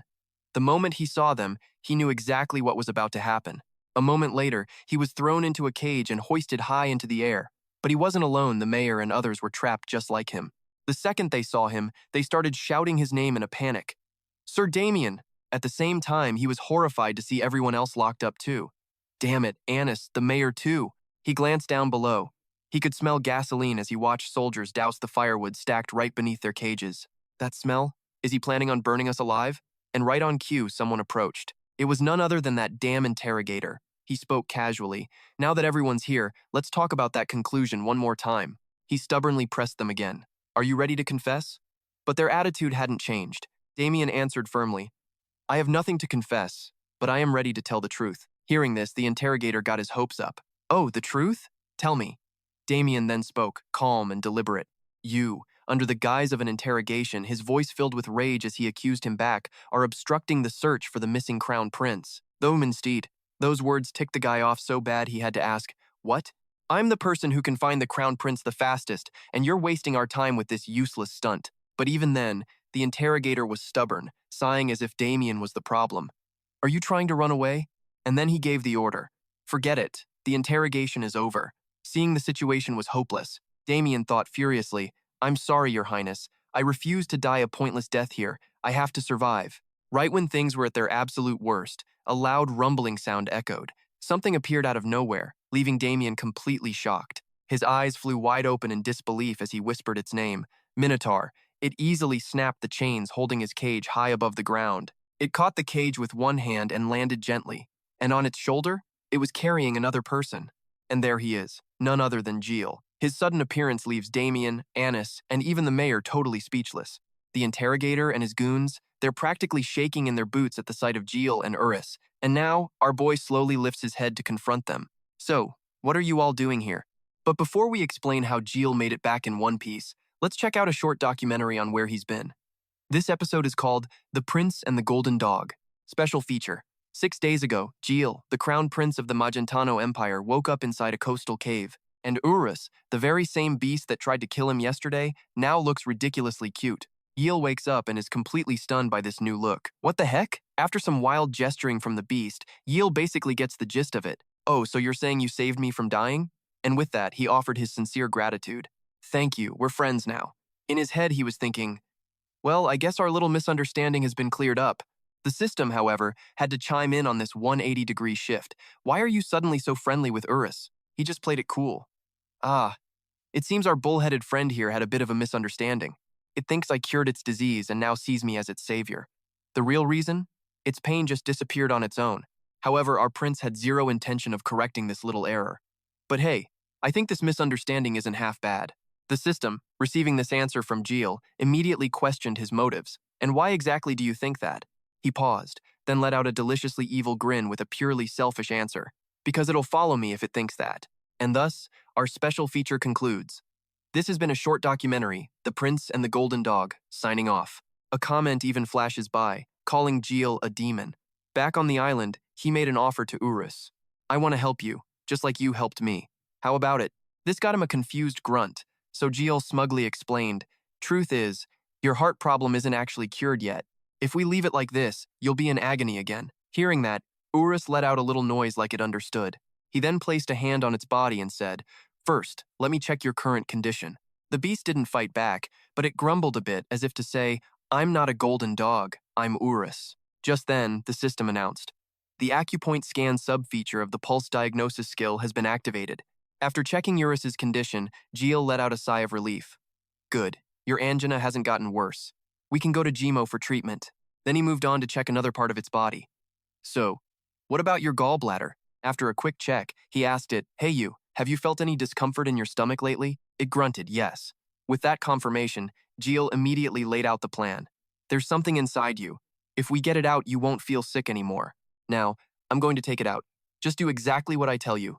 And just like that, Jiel began a procedure that left Urus completely baffled, pressing key pressure points along its gallbladder meridian. Then, he pressed a specific point located on the fourth rib under the armpit. Next was a point between the fifth rib, then moving down 3 inches to the Wutong point, right behind the sternum. And finally, the Zhongguan point, located right on the line from the sternum to the navel. After all that, he said, "Now you do it." And unbelievably, the creature listened. But after pressing the points, its body reacted strangely, causing it to cry out in confusion. Jiel saw this and encouraged it. "Good job, you're almost there. Now make a fist and punch your chest hard." The command made Urus a little nervous. Understanding its hesitation, Jiel quickly reassured it. "Trust me, punch hard. Now." Trusting him completely, it began to pound its own chest, landing several hard blows in a row. The impacts made it cough violently, like something was about to come up. Jiel saw this and thought, "Yes, it's almost out." A moment later, Urus spat out something enormous. Jiel's eyes went wide with absolute shock. What in the world is that? Right on cue, the system announced the acquisition of an S+ grade Minotaur gallstone. Looking at the massive object, Jiel was stunned. Normally, a gallstone from an ox is no bigger than 5 centimeters, but this one was easily 20 centimeters across. Holding this prize in his hands, he turned to Urus. "So, golden dog, how do you feel? Better now?" Urus replied with a happy hum. Seeing it was cured, Jiel put on a cheerful face. "I'm glad you're not in pain. Congratulations." That's what he said on the outside. But inside?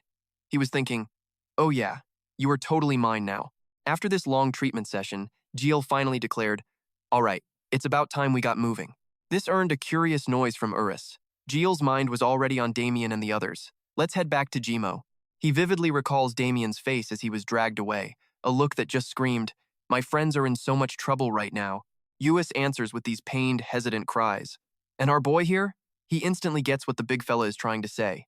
"So, you're worried we'll have to get into another brawl when we go back?" Realizing its fear, JK confidently declares, "Stick with me, and nobody will dare to mess with you. I'm serious."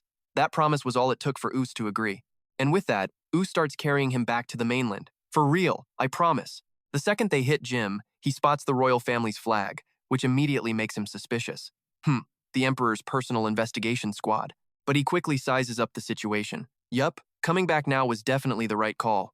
Back in the present, JK stands on Urus's shoulder, demanding answers. "Who's the person in charge here?"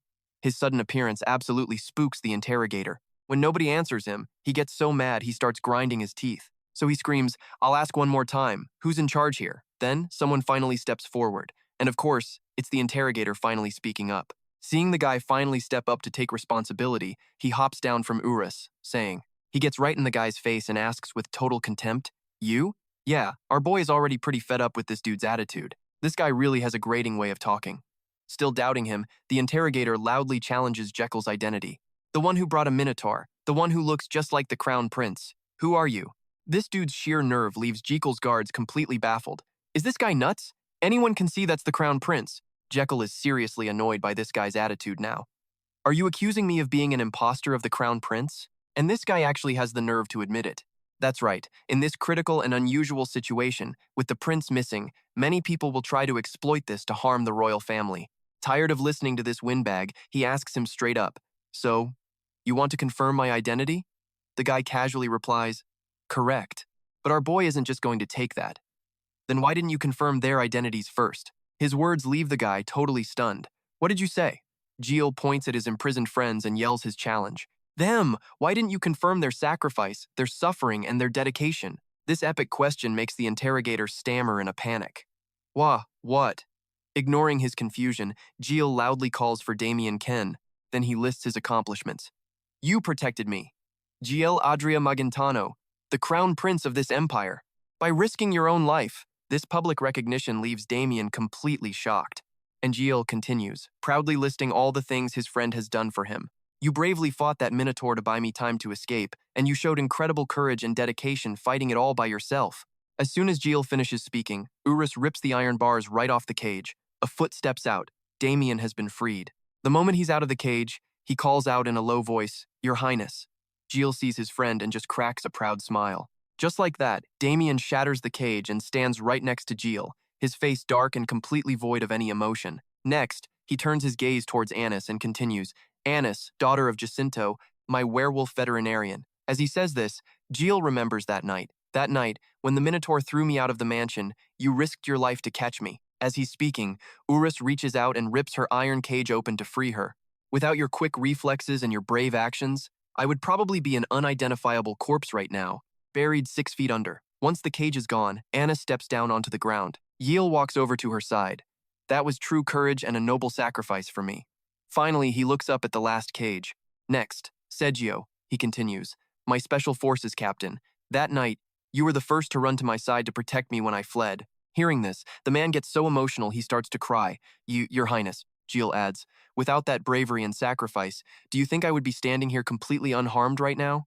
Knight Frandon, you displayed the honor and set the example of a royal guard when you got the injured team members to safety.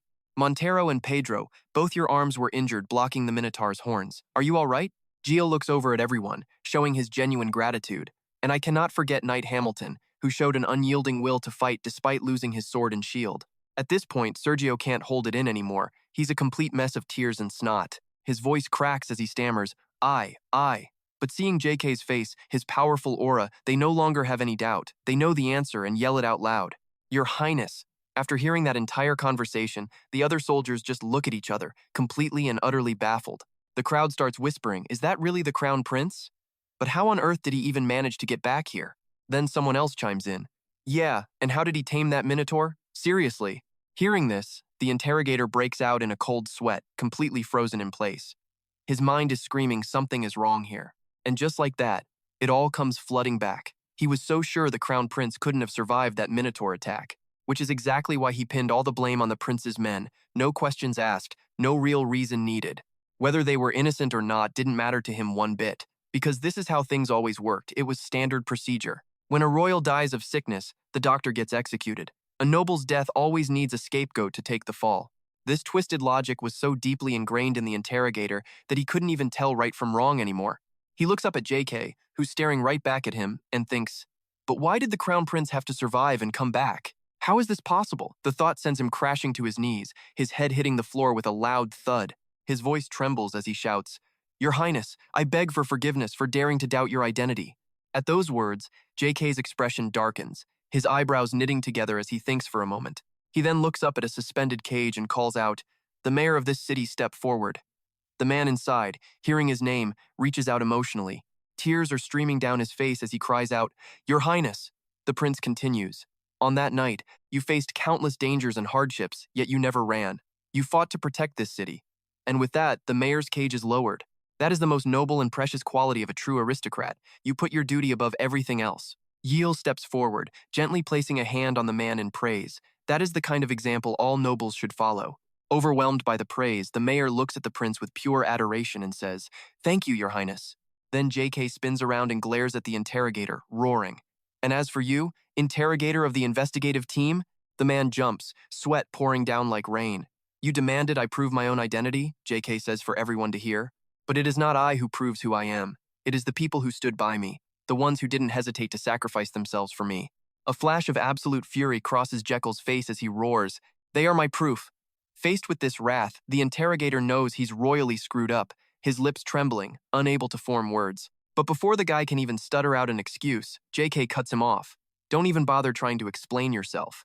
Because I already know exactly what you're thinking. He remembered seeing people just like this back in his previous life in Korea. I've seen right through you. His mind made up, the prince reminds him, I asked you who was responsible here, and you proudly stepped forward. Jiel doesn't hesitate. Do you even understand what that means? The one in charge is the one who bears the consequences. You will take full responsibility for your sloppy investigation and face a fitting punishment.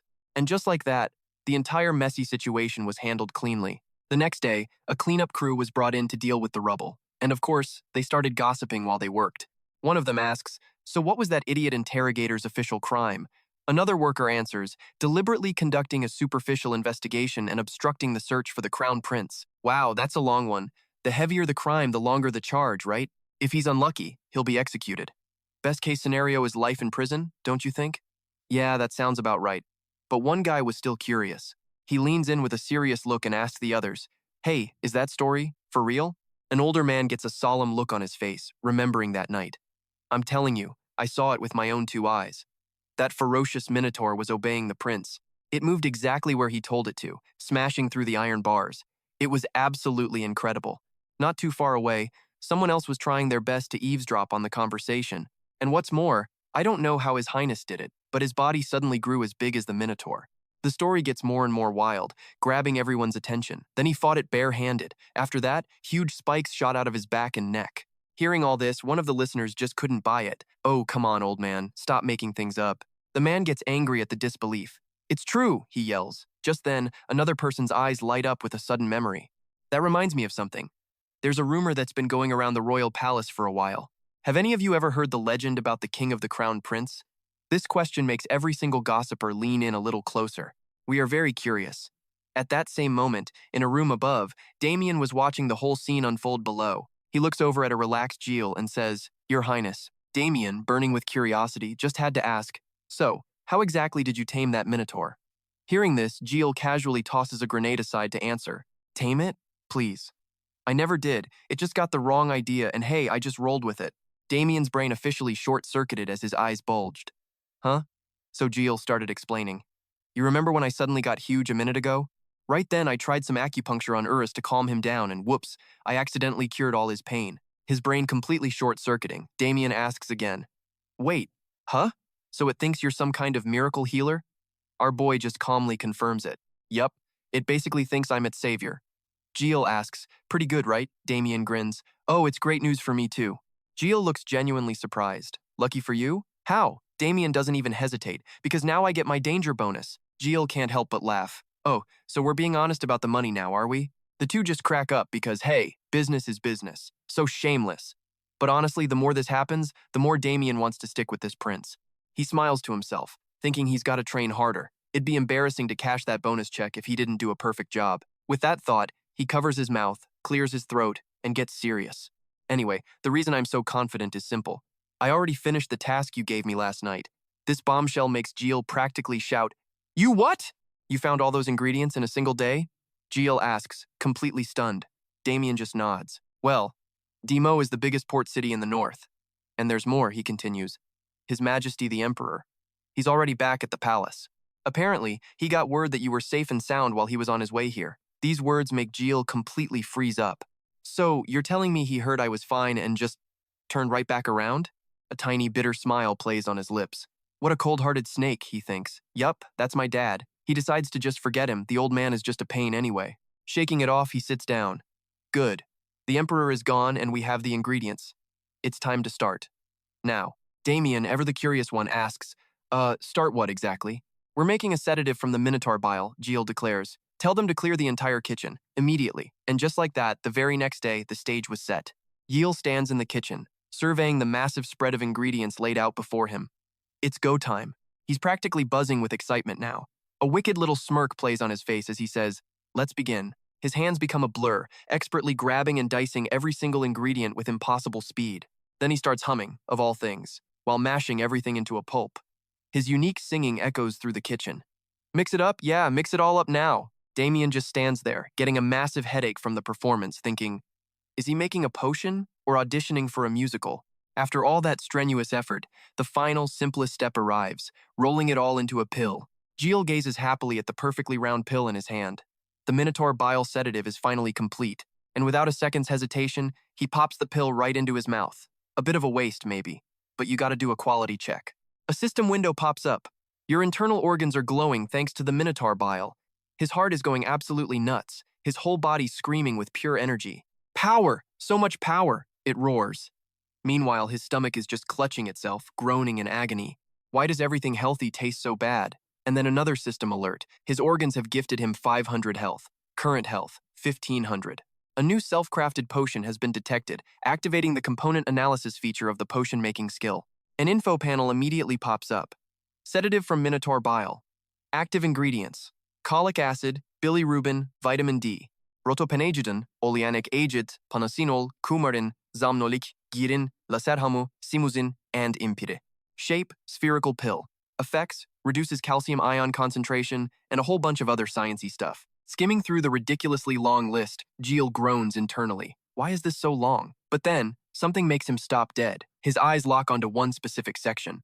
Okay, there's a part here that says it relaxes muscles. and treats angina and cardiovascular diseases. But here's the kicker. Dosage. Adults, half a pill. Children, 1/3 of a pill. He's thinking, hold on a second, what? He quickly reads the next part. Warning. May worsen symptoms like stomach pain and vomiting. Side effect. Intense pressure on the body. But it also provides deep, restful sleep with no addictive properties. He can't believe what he's seeing and just breathes out. This is absolutely insane. Meanwhile, outside, Urus is just chilling on a patch of grass, enjoying the fresh air, completely oblivious. Suddenly, someone comes running, calling its name. Hearing the shout, Urus sits bolt upright, turning to see who it is and letting out a cry. And of course, the person running over is none other than Jiel himself. Hey there, he calls out. Did you get some good rest? How are you feeling today? In response, Urus just happily shows off how great it's feeling. Seeing the big guy is doing just fine, Jiel smiles, pulling something from his pocket. Good. In that case, you want to try this? With that, JK places a handful of freshly made pills into Urus's hand, saying, take these, and your chest pain will be gone. The creature stares down at the pills, its eyes deep in thought as it silently weighs its options. After a moment of careful consideration, it throws caution to the wind and shoves the pills into its mouth, replying, I trust you, my savior. And just like that, the pills go to work, traveling through its body to support and strengthen its heart. Every blood vessel and nerve fiber begins to stabilize and recover. The beast can feel its entire body transforming. Its eyes fly wide open with a shout. Gio, watching from below, smirks with satisfaction. That's right, the inflammation is fading and pure vitality is returning. The system immediately chimes in with a notification. You have given patient Urus a sedative made from Minoto bile that you personally crafted. The pill's effectiveness has increased by 10% thanks to your level 1 potion crafting skill. Seeing this, our hero exclaims with joy, a cure in a single go. The system continues. You have received an additional 7 days of life. Your life expectancy is now 116 days. Your organs are thrilled with your achievement and have granted you 600 health. With his current health at 2100, he figures why not celebrate. Today was a total success for JKL, who happily relaxes on top of Urus. To him, this beast is a massive, incredibly rare resource. From now on, you're sticking with me. The scene shifts to the city square, where a massive crowd is gathered, buzzing with anticipation. Some people are still totally clueless about what's happening, asking each other, what's going on? Another person answers, I heard His Highness is holding a ceremony to award medals to the heroes from that night. As soon as the words are spoken, a gigantic figure appears, making everyone freeze in their tracks. Jaws drop. That enormous creature is none other than Us, and perched on its shoulder is Jekyll, waving to the crowd below. A loud shout rings out. His Highness, the Crown Prince, has arrived. A radiant smile plastered on his face, he cheerfully acknowledges the friendly crowd. Skipping the formal greetings, Us gently sets him down. The others watch in complete awe, thinking to themselves, the legends about the Crown Prince are actually true. At the same time, Jiel spots the orb on the table and wonders, is that the sound-amplifying orb? It's been a while since I've had this much attention. Ever since the match with the second prince. Don't tremble. After calming himself down, he gently touches the sound-amplifying sphere. He then speaks clearly, his voice booming out to the entire crowd. Damien K and the other three. You all fought valiantly, without flinching against the ferocious Minoto, all to protect the royal bloodline. As he speaks, JK reaches into his coat. Therefore, in the name of the Crown Prince, I acknowledge your great deeds. At this, he pulls out a box containing a single shimmering pill, shouting, and I shall bestow upon you this medicine. Seeing this, the crowd just stares, completely bewildered. Huh? But hey, the mayor looks absolutely thrilled. He smiles, satisfied. Jiel looks down at him, thinking, the mayor really knows how to handle a situation. The man is an incredibly useful talent. To understand what's happening, we gotta rewind to 2 days ago. While JK was busy relaxing, a man suddenly approached him, asking, You summoned me, Your Highness? Seeing him arrive, our hero grinned. I have a favor to ask you. He looks toward the man and continues, I'm planning to hold an award ceremony to promote a new medicine. Hearing this, the man asks in surprise, an award ceremony? To promote a new medicine? Jiel nods enthusiastically. That's right, that's right. The last incident caused a lot of anxiety, so I want to use this opportunity to award medals to those who protected me. Reaching out, he holds up a single pill and adds, and I want to grant this medicine as part of the reward. Jiel explains, it's a sedative made from Minoto bile that I just concocted. Seeing the pill, the mayor's face pales in shock. His mind races, trying to figure out the prince's angle. After a moment, he exclaims, I understand, but before he can finish, JK cuts him off. I'm not done yet. He continues, a medicine bestowed with a medal, under the name of the Crown Prince. That alone is enough to make every noble in the empire curious about this new drug. He adds with a grin, this medicine. But before he can say another word, the mayor's face lights up. He throws his hands in the air, shouting, brilliant! What a perfect promotional strategy, truly befitting the crown prince. We must hold a grand ceremony. That's the only way to promote it effectively and sell it at a high price. Without another word, the mayor dashes off, yelling, give me 2 days, I have urgent business to attend to. Watching him go, Jiel thinks to himself, this guy will definitely notice the moment I change anything. Back in the present, he gives the mayor a satisfied thumbs up. I'll never forget this favor. With that thought, he clears his throat to speak again. I am Jiel Adria Magintano, the crown prince of this empire.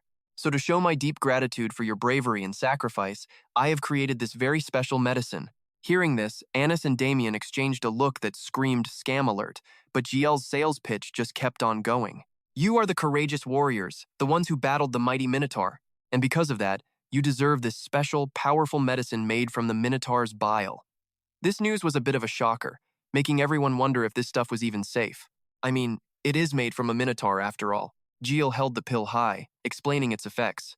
It will definitely make our hearts stronger, and our blood will flow freely with no blockages.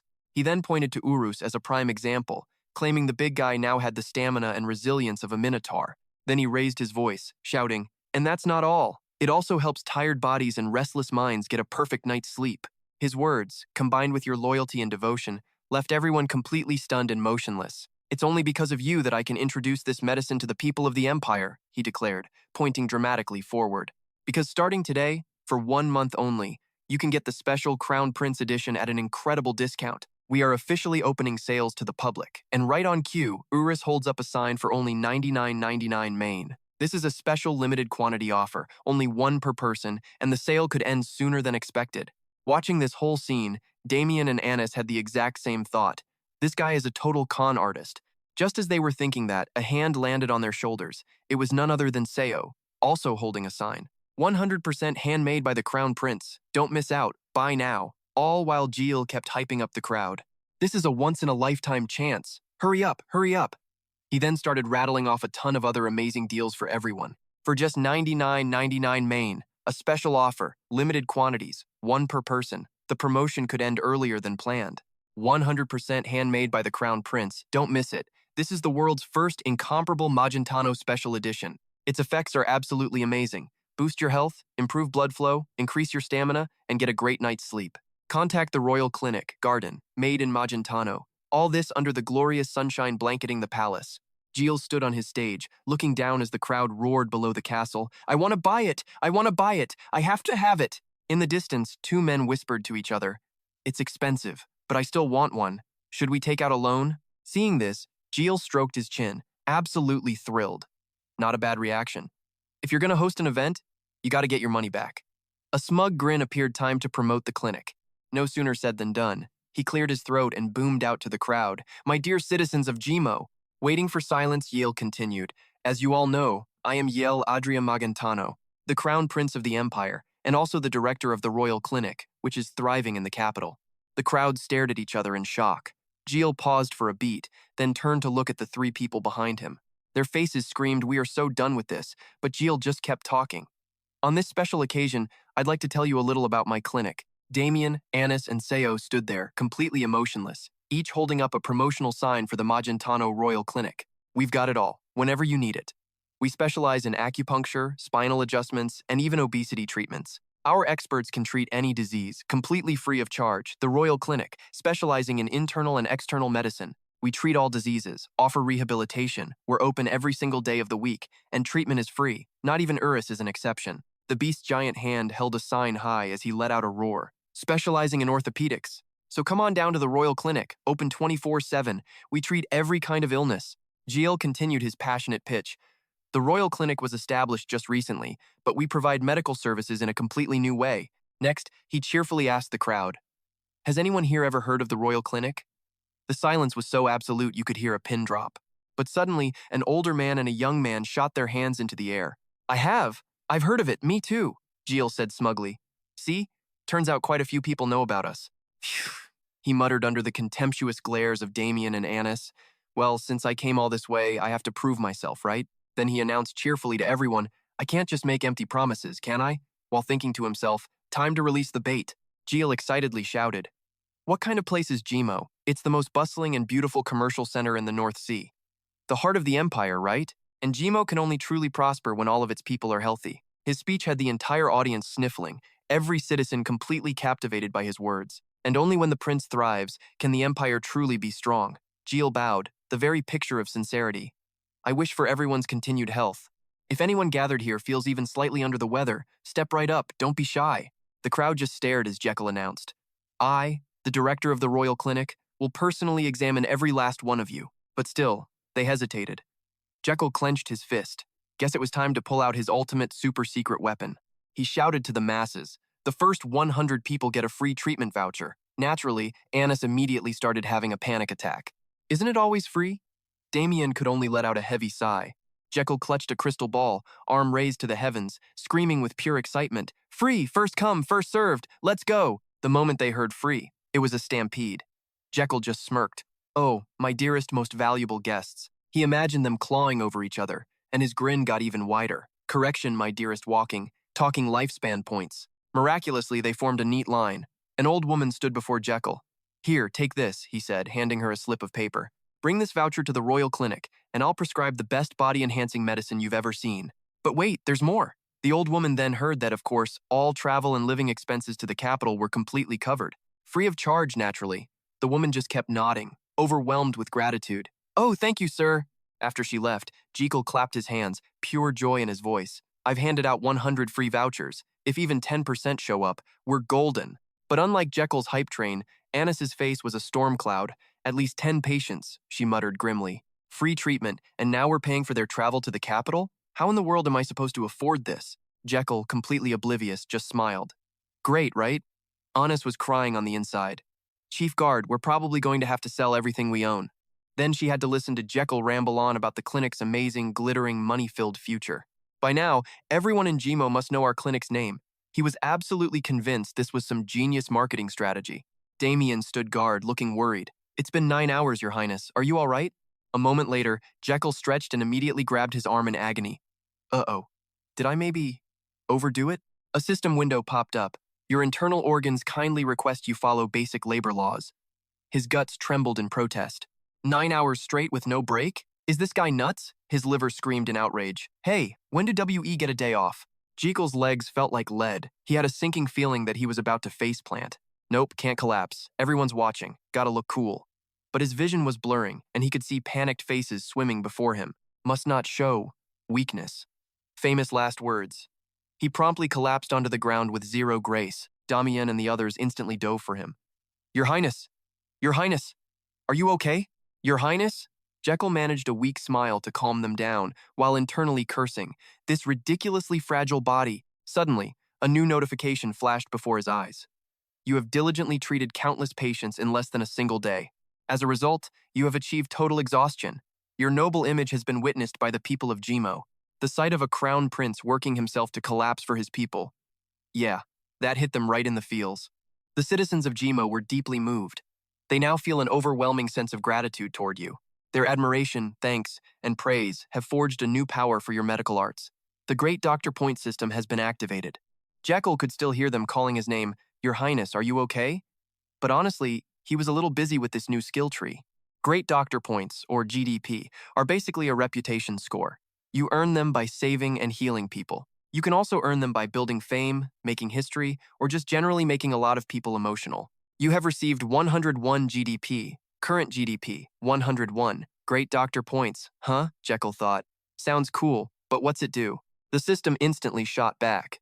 You can use GDP to purchase a free lie voucher, which costs 100 GDP a pop. When you use this voucher, a designated target will permanently and absolutely believe a single lie you tell them. Jekyll just stared blankly, then let out a laugh. What in the world? Suddenly, he felt a surge of energy return to his body. Is this a game-breaking hack? He grabbed the hand offered to him, and Damien gently pulled him to his feet. The system pop-up was still there. When using the voucher, you must designate a target. The voucher can only be used on one target at a time, for one specific lie. A small note. Divine beings might be able to see through this trick. Seeing him spaced out, Damien asked again, Your Highness, are you sure you're okay? Jekyll snapped back to reality, a smirk already on his face. If I wasn't, Would you offer to give me a piggyback ride? Damien replied with a deadpan expression. Only if you pay me for it. The sun shone warmly in the bright blue sky. Damien helped Jiel toward Mayor Ale, his friend Jake Keel's words carried on the wind. It really is you. Supported by Damien, Jiel slowly approached the mayor, who was tearing up, his hands shaking as he asked, Are you sure you want to leave right now, Your Highness? The mayor was worried sick, even if Jiel looked fine. Your body hasn't fully recovered. Jiel just smiled and said, It was just a cramp, that's why I fell. Don't worry, Mayor, but you should at least rest for one night before you go. Jiel wasn't having it. It's fine, I can just sleep in the carriage. The mayor, ever the mother hen, pressed on. But that can't be as comfortable as a bed, right? To Damien's dismay, Jiel just kept up the cheerful act. Sleeping in a carriage is super comfortable. Jiel placed a hand on the mayor's shoulder, all formal. Anyway, thank you for all your help while I was here. Today's award ceremony was also a huge success. The mayor, getting emotional, replied, That was all thanks to you, Your Highness. Before climbing into the carriage, Jiel turned back with a parting shot. If you get a chance, visit the royal clinic. Both Roberto and the mayor looked baffled. Huh? The mayor suddenly remembered Roberto looking like a hot mess, all snot and tears, and broke out in a cold sweat. Luckily, Jiel just shrugged it off. Ah, it's nothing. See you later. He hopped in, waving goodbye to everyone. The carriage began to roll out of the capital city, Magentano. And that's when everyone's jaws hit the floor. What in the world is that? A massive beast was trailing the convoy when suddenly, someone came running up. The moment His Highness saw Urus, the man flinched. Urus just gave him a sharp glare and a snort. The man quickly shook his head to regain his composure, then raised his hand in a salute of loyalty. He then launched into his full, ridiculously long title, Captain Micardo of the 1st Company, 2nd Battalion, 6th Regiment, of the Capital Defense Corps, requests an audience with the Crown Prince. Jiel, looking sleepy, just asked, All right, what's up? Captain Micardo respectfully handed Jiel a letter. This is a royal decree from His Majesty the Emperor, Your Highness. Jiel took the letter, thinking to himself as he opened it, I have a really bad feeling about this. He froze, staring at the words. Jiel couldn't believe what he was reading. Upon returning to the capital, the Crown Prince must immediately report to the palace and meet the Emperor. Seriously? Tucking the letter away, Jiel muttered, He's not the type to summon me just to say hello. If he makes me do something weird or unreasonable again, he thought with a grin, I'll just use my free get-out-of-jail lie. That night, inside a grand and imposing palace, Jiel knelt on one knee in the middle of the throne room. Crown Prince Jiel Adria Magentano seeks an audience with the Emperor. The Emperor just sat there, silent, staring him down. Jiel knelt for so long, his legs began to tremble. He thought, ugh, he's pulling this stunt again. If you're going to call me here, just get to the point already. After a long, awkward silence, the Emperor finally spoke. I want to ask you something. Why did you act so irresponsibly, making your subordinates suffer? Jiel instantly knew. Of course, it was about this. Remembering the beating he took from Urus, he screamed internally, Irresponsible and incompetent? I nearly died, you old man. Then the Emperor continued, I heard Minoto attack the mayor's residence. Jiel answered honestly, Yes, that is correct, Your Majesty. Then why didn't you run away faster, letting your men face danger for no reason? Jiel looked up, absolutely stunned, shaking with fury. The Emperor cut him off. You want to say you did your best, don't you? But you were wrong. You should have avoided the danger before it even arrived. If you understood the weight of your position, you would always be prepared for any situation. Jiel clenched his jaw, thinking, How was I supposed to know that? Am I a fortune teller? Seeing him silent, the Emperor snapped. What are you thinking? Jiel just lowered his head and replied, Ah, nothing, Your Majesty. The Emperor exploded, pointing a finger at him.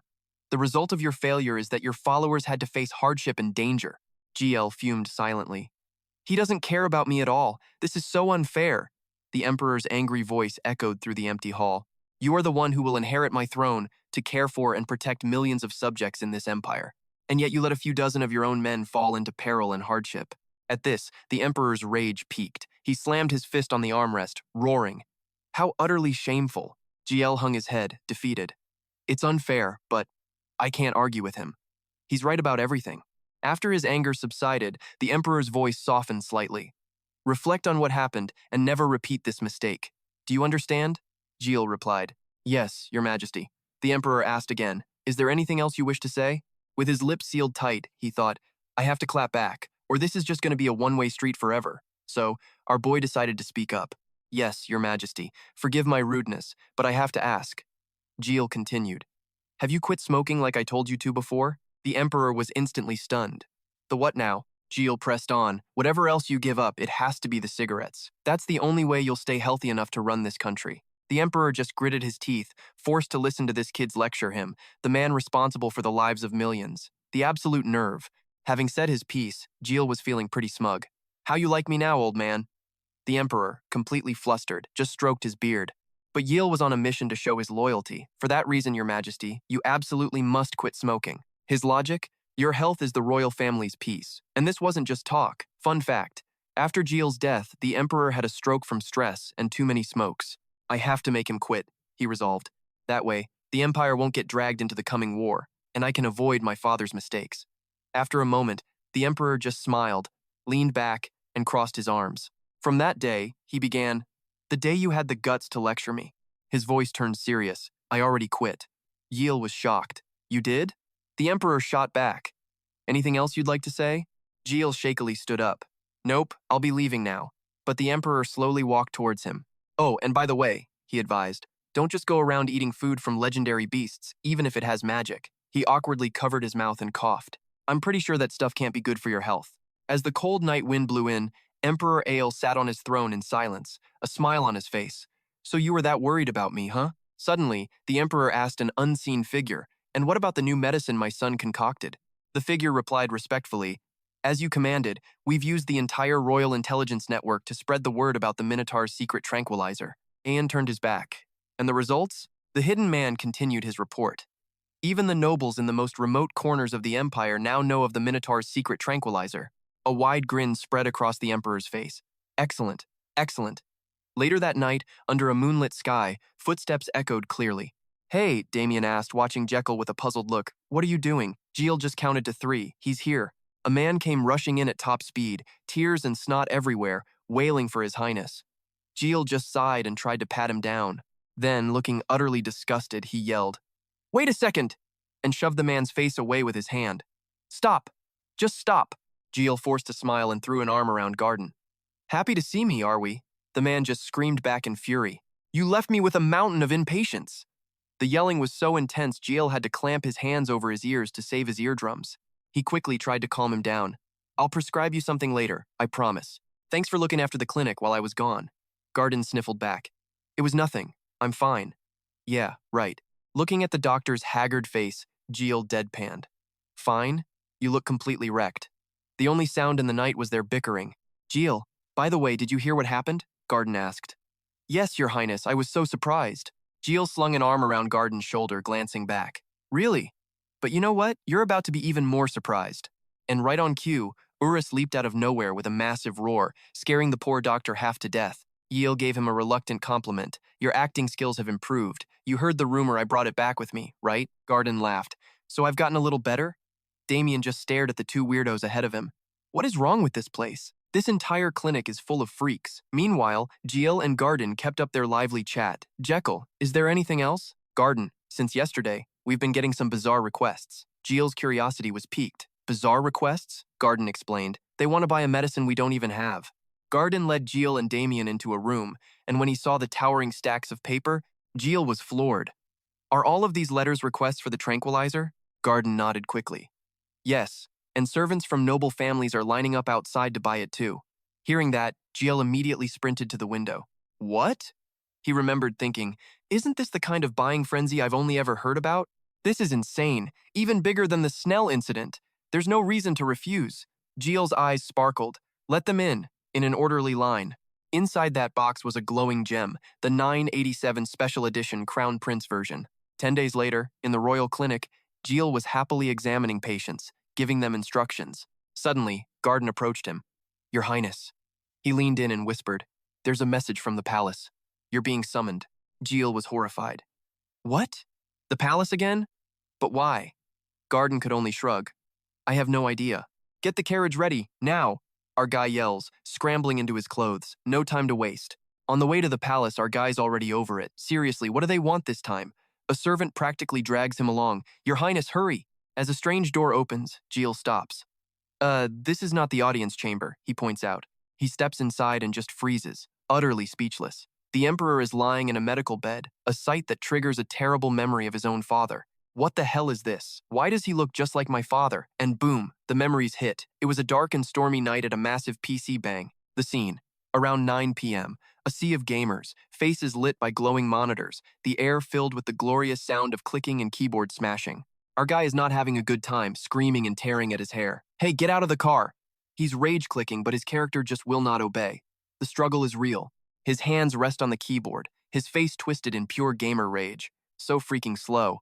Meanwhile, his phone screen lights up with a call. It rings and rings and rings, but he has more important things to do apparently. The phone finally goes dark, displaying 6 missed calls. His friend at the next computer leans over. Hey Han, you not gonna get that?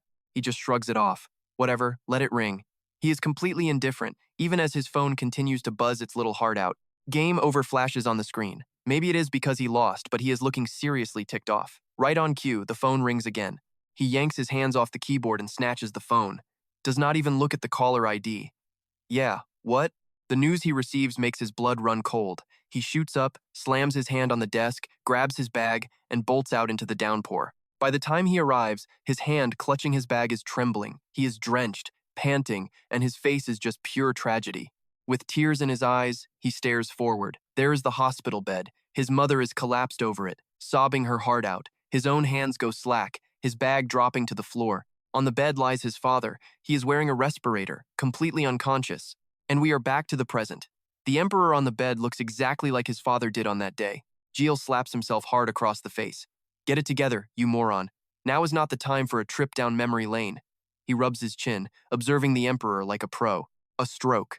He diagnoses it instantly. The Emperor's facial muscles twitch. Yep, Jiel thinks the muscles and their nerve signals are totally out of whack. The prince turns to the staff. So, what happened? The captain of the Royal Guard steps up. I can answer that question, Your Highness. Your Highness. The captain motions, and a spectacled royal physician steps forward to give his report.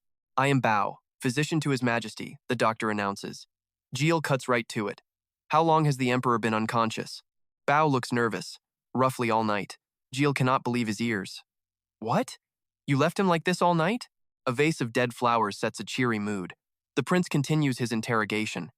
And the cause? A breeze rustles the dead flowers, a petal falling. The physician stammers his reply. Last night after dinner, His Majesty appeared unusually drunk.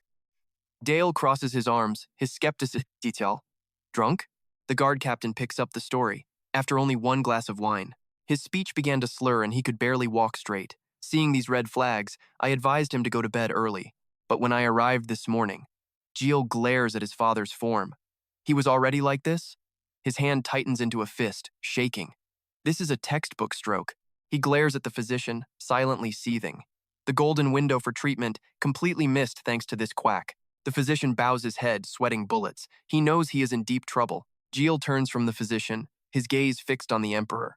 Wait a minute, the Emperor quit smoking. He was a total health nut. This does not add up. Then how did he end up like this? A sudden, chilling realization hits him. This is playing out exactly like the plot of Demon Sword Emperor. Jiel schemes to himself. Of course, even if the Emperor kicks the bucket, it would not happen like the story. I would become the Emperor, not the second prince. And that is something I absolutely do not want. He imagines the mountains of paperwork and concludes that being Emperor sounds like a total nightmare. He can just picture himself becoming a haggard wreck. With less than 200 days left to live? Yeah, I cannot handle that mountain of work. And then it clicks. A horrifying realization. If the Emperor dies, I die too. Jiel focuses, using his energy to diagnose the Emperor. Priority 1, find the cause. He closes his eyes, lays a hand on the old man, and prays, please do not be a brain bleed. He draws on his medical knowledge to analyze the situation. Strokes are basically divided into 2 main types. First, you have got your hemorrhagic stroke. That is when a blood vessel in the brain just bursts open. Second is an ischemic stroke, where a blood vessel gets clogged, cutting off blood and oxygen to the brain. The big question is, which one is more fatal? He grits his teeth as sweat beads on his forehead. Generally speaking, the hemorrhagic stroke is way more dangerous. He silently begs, please, please, anything but that. And just like that, his eyes snap open. Looks like he just found the cause of the stroke. Jiel's diagnosis comes in, a stroke, right in the cerebellar arteries. He can see every single blood cell, confirming the blockage, and for some reason, he's relieved. Good news, no bleeding. Bad news, the Emperor is looking at paralysis and major functional disorders. Without missing a beat, Jiel's energy keeps scanning the Emperor's body. Motor coordination has officially left the building. He thinks to himself, okay, find the clog, then we can plan the whole recovery thing. But wait a second, what is this? He freezes. The red blood cells are clogged in a bizarre way. This is not a natural blood clot. Seriously, why? The shock on his face says it all. There's no space inside the clot, which makes zero sense. The test results just make him stare blankly. This is medically, factually, and fundamentally impossible. He drops his hands. Realizing just how wrong this is, Jiel starts to suspect foul play. This was no accident. He glances back at the worried head guard and the royal physician. Something's definitely up, but he pushes the thought aside. He puts a hand to his head with a sigh. Treatment first. I can play detective after I save the Emperor's life. This room won't cut it. He turns to the other two. We need to move him to the clinic for proper intensive care. Just then, the doors swing open, and in walks a priest holding a holy staff. May the Lord's blessings be upon you all. The head guard's face lights up. Your Eminence, the Archbishop. The priest is decked out in gold robes, a fancy hat, and is practically glowing. He introduces himself Archbishop Bertona, here to see the Crown Prince. Jiel gives his own formal introduction. I am Jekiel Adria Magentano. Are you here to treat His Majesty, Crown Prince? The Archbishop asks. Yes, Your Highness, he replies, explaining why he showed up. Turns out his holy senses were tingling, telling him someone needed prayers. He just didn't expect it to be the Emperor himself. The situation looks pretty dire, he says. Let's get started immediately. Jiel just nods, letting the Archbishop approach the bed. All right, he thinks, use your divine power, use whatever you've got, please. The Archbishop raises his hands, chants, and a blinding golden light erupts, forcing our guy to shield his eyes. This gentle light settles over the Emperor, and suddenly, the system announces a new feature, Acupuncture Point Scan. With this new system assist, he can actually see the damaged cells being revived by the Archbishop's holy energy. He's stunned, raising a hand to confirm. The cells are regenerating. The Archbishop focuses, pushing his golden magic deeper. Then he sees these strange blue orbs appear on the Emperor's forehead. They're absorbing all the bad stuff. He exclaims again. The cells are regenerating, covering his mouth in shock. Brain cells are not supposed to do that. A tiny spark of hope begins to form in his mind. Archbishop Bertona is still deep in his spell. Maybe we can actually save him, Jiel thinks, clasping his hands. Please, please. A moment later, the spell ends. The golden energy around Bertona vanishes. The second he's done, he collapses, trembling and gasping for breath. Shaking, he turns to Jiel. Your Highness, it is done. Jiel looks on with concern. You have worked hard.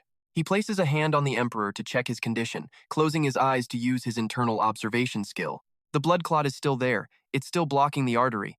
If he doesn't remove it completely, it's all for nothing. Even if the brain tissue is restored, it'll just die off again without blood. He glares at the clot, ready for a fight. He can feel it, the stubborn clot blocking the vessel. He makes a silent, steely resolve. His eyes are determined, but he's hesitant. One wrong move could kill the Emperor. Still, removing it is the top priority. He pulls his hand back, crossing his arms in thought. Okay, so what do I do now? The biggest fear at this point is something called reperfusion injury. All his medical knowledge on the topic comes flooding back. Reperfusion injury is a nasty phenomenon where restoring blood flow to a blocked-off area causes even more damage to the tissue. But he's also worried because while restoring blood flow is crucial, this kind of injury is a real and dangerous possibility. It's a wickedly difficult problem. One wrong move, and the affected area will be permanently destroyed. He sighs, feeling hopeless. Then, suddenly, an idea strikes him, and he claps his hands together. He turns his head. Knight Roberto, get the royal sorcerer in here. Roberto is startled. You mean Sir Genetti? As Jiel walks toward him, Roberto remembers the last crazy thing the prince did and breaks out in a cold sweat. The poor guy is terrified. Jiel is about to do something insane. You aren't planning on using lightning to treat His Majesty, are you? Jiel gives him a firm no. Roberto lets out a huge sigh of relief, and then Jiel says, I'm going to freeze him. Roberto's panic returns tenfold. What? His shout is so loud it echoes clean across the palace. The royal mage gets the summons, flanked by 2 royal guards. Staff in hand, he walks to the Emperor's room and pushes the door open. He announces, Your Majesty, I have arrived, answering the royal summons. Before him lies the Emperor in bed, and 3 men grinning like hungry wolves who've spotted their prey. The mage does a double take. What is this? After hearing the Crown Prince's request, Jantetis stares, needing to confirm. You mean you want me to use freezing magic on His Majesty? Jiel just nods. Exactly. The mage is practically vibrating with suppressed anger. He clenches his teeth, thinking, why are you tormenting me like this? Gripping his staff, he asks one more time. Are you being serious? Jiel replies. Yep, just freeze him as safely as possible. He then places a hand on Janetis' shoulder, making the poor man jump. He flashes a brilliant smile, patting the mage's shoulder like he's calming a spooked animal. Genetis looks away, totally unsure, but Jiel steps forward. He stands before him and says with total sincerity, "I desperately need your help. Without you, His Majesty's life is in danger." Hearing this, Genetis is shocked. "Are you telling the truth?" Jiel nods. "Of course. When have I ever lied?" The royal mage thinks to himself, "It's difficult, but not impossible." But what if something happens to the emperor? As his mind races, he glances at the crown prince, and suddenly, an image flashes through his mind of the prince wearing the crown. Dressed in royal robes, holding a wine glass, he asks with a wicked grin, "Are you suspecting that I'm using you to harm the emperor to satisfy my own ambition?" Shaking his head, he snaps out of it. "No, impossible." Looking at the prince's genuine worry for the emperor, he realizes His Highness's recent actions don't seem like a power-hungry grab at all. He remembers how Jiel was treating the common people. The guy wasn't making any political moves for power, he was just focused on healing patients at the royal clinic. Looking back, his behavior was really strange. Finally, he comes to a conclusion. Because of that, he can trust this incredibly bizarre order from the prince. A moment later he speaks, "Yes, Your Highness, Jiel is satisfied. Good, thank you for trusting me." Jiel thinks to himself, now the treatment can finally begin. He turns and calls out, "Spiky Tail!" A cute little hedgehog-like creature comes running at his call. It hops onto Jiel's shoulder. He smiles, asking, "Mind if I borrow some of your spikes again today?" Spiky Tail gives a thumbs up in agreement and immediately fires off a volley of spikes for Jiel. Holding the spikes and a massive yellow pill, he thinks to himself, "Everything is ready." Then he glances at the man resting in the corner. Ah, one more thing would be perfect, the blessing spell. The archbishop is sitting in a chair, still panting and trembling all over. He looks up as a figure approaches. Jiel speaks politely, "I have a question for you, Your Grace." He replies, "Yes, Your Highness." Jiel asks, "That blessing spell you just used, can you use it again in about 3 to 4 hours?" Archbishop Bertona bows his head slightly in apology. "Unfortunately, Your Highness, that is impossible." This answer leaves the other 4 people in the room completely stunned. Jiel calmly asks, "Why is that?" Bertona explains, "Because the blessing spell can only be used once a month." Getting his answer, Jiel just face palms. He grits his teeth, thinking, "If only I had known earlier, I would have saved it." Composing himself, he asks, "I have one more question. Can I learn the blessing spell?" Jiel thinks, "It may be hard, but it would be so useful once mastered. Combining my medical skills with the blessing spell would make it way easier to get bonus lifespan points." He daydreams about the system just showering him with lifespan points, maybe a 5 times bonus. Hearing this, the archbishop's face lights up, like he's been resurrected. "You wish to convert?" he asks excitedly. Jiel just blinks, having no clue what he means. The man immediately grabs Jiel's hand, his eyes sparkling.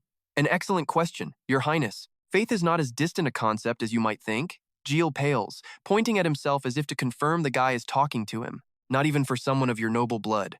The archbishop is on a roll now. The blessing spell, it sounds so grand and unapproachable. But in reality," he shouts, throwing his arms wide with joy, "it is for everyone." Then he clasps his hands to his chest, saying, "As long as you have a pious heart and the will to practice." He begins his sermon. "Stay away from women. No physical contact, not even hand-holding. Do not speak to them. Don't look them in the eyes for more than 3 seconds, and don't stay in the same place for more than 3 minutes. Don't even breathe the same air." Jiel is utterly speechless. Bertona continues, "You must offer all your love and attention to the faith." At this, Jiel and his 4 retainers look like they've been turned to stone. "All you have to do is keep that up for 30 years. Your Highness," Bertona continues. Lost in his sermon, "It's only 30 years.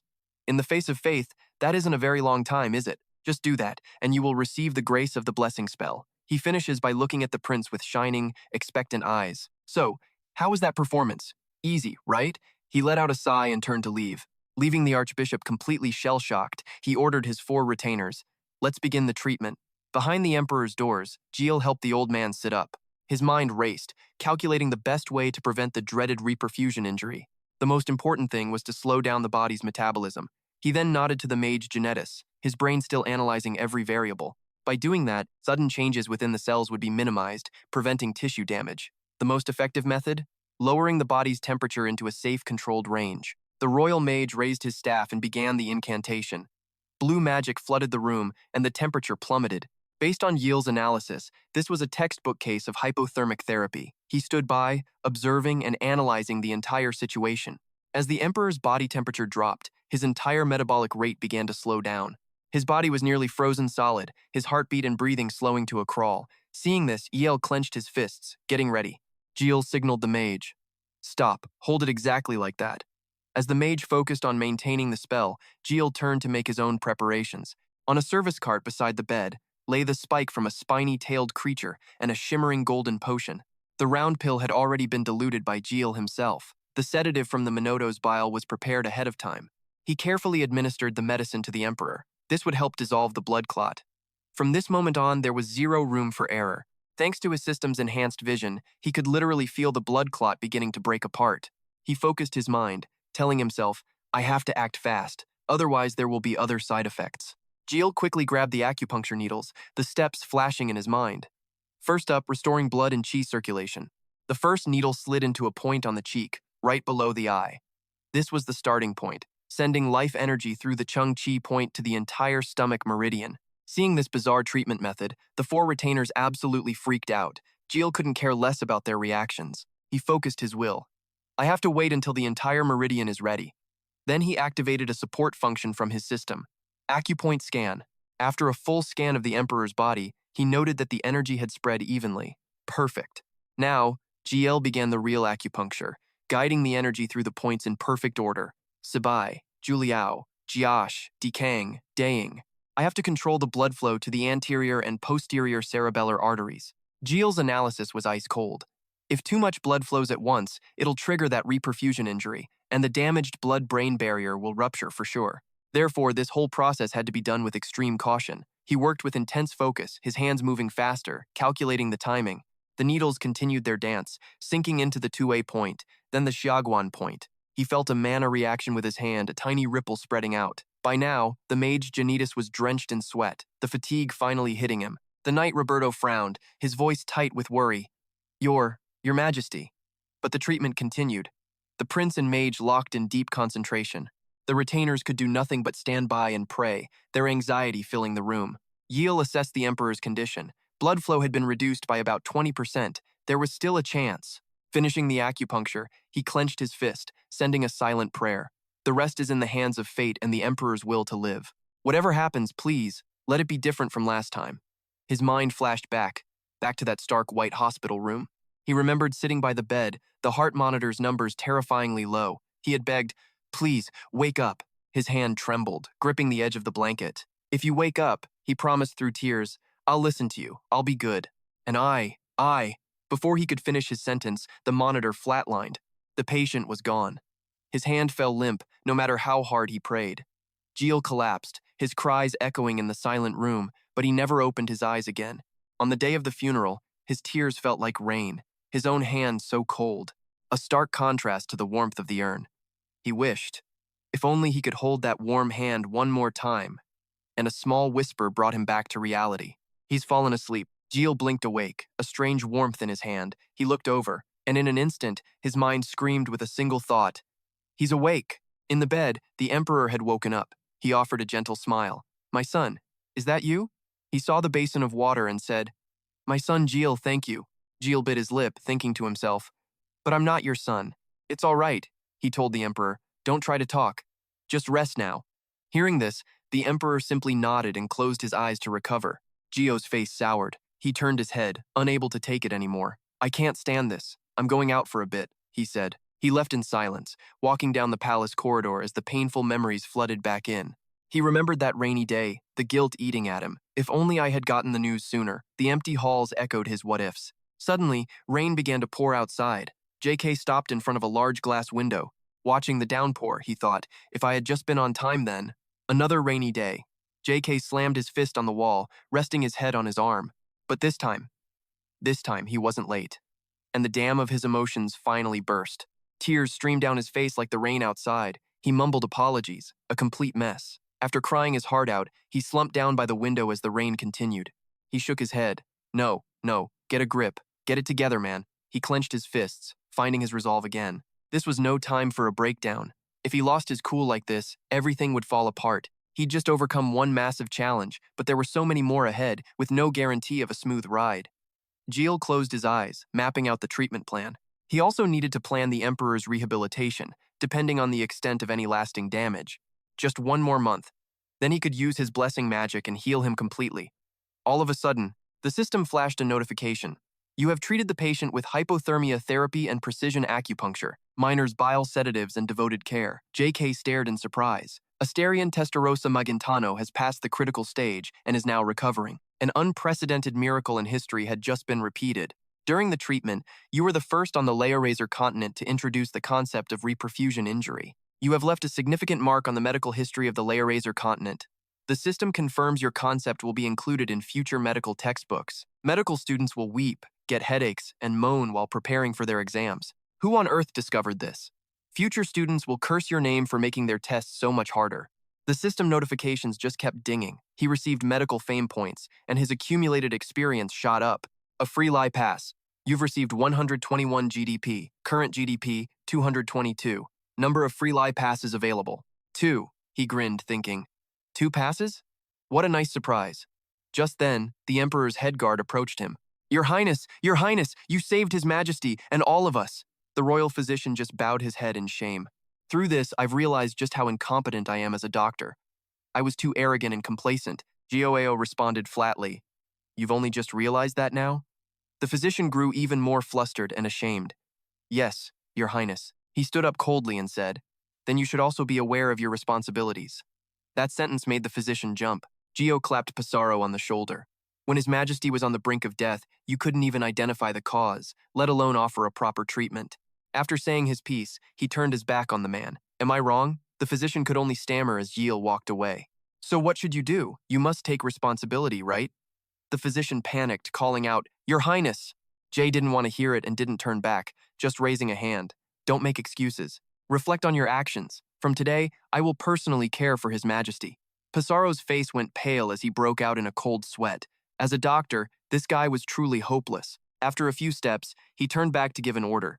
Head guard. Ensure that no news of His Majesty's health leaks out. Now, everyone, leave. The Emperor needs absolute rest. The guard and physician replied together, Yes, Your Highness. Watching the two leave, he thought, I can't trust him, not his skills or anything else. The next morning, warm sunlight shone through the window into the room. Jiel had watched over the Emperor's bed all night, falling asleep from exhaustion. But a voice was calling, Your Highness. The head guard entered, calling softly, Your Highness? The Crown Prince woke up, rubbing his eyes and asking, What is it? The head guard put a hand on his chest and bowed. It's about the matter you instructed me on yesterday. The prince looked up. Have you silenced everyone in the palace? The guard replied, Of course. He'd ordered them to tell outsiders the Emperor had a severe cold and was resting. Stretching his muscles, JK asked, How many people know the truth? His subordinate answered, Only you, myself, and the others who were present at the time. The prince praised him. Good work. You've done well. But it seems you have something else to report? The head guard scratched his head. Well, the envoy from the Angoma kingdom arrived early this morning, asking for an audience with His Majesty. Hearing that, Ji shot up from his seat so fast that his chair crashed loudly to the floor. He remembered the treacherous character from the story, his face appearing in his mind. He asked, a little panicked, The Angoma envoy? The Angoma kingdom, though only about 150 years old, was rapidly emerging as a powerful new nation. Fast forward a few years, and they'll launch a war that wipes out the Magintano royals, causing the whole kingdom to fall to the Angoma dynasty. We find Jiel standing by Asterion's sickbed, an overturned chair behind him, talking things over with the captain of the guard. But why would the new envoy from Angoma want to see His Majesty? The guard, looking super worried, explains, Actually, His Majesty summoned the envoy 5 days ago. Jiel gets a bad feeling, suddenly thinking of Guinness. Could this whole mess really be because of that guy, Guinness? The guard explains, he wants to hold him responsible for not controlling Minoto, prompting Jiel to ask, for causing the chaos?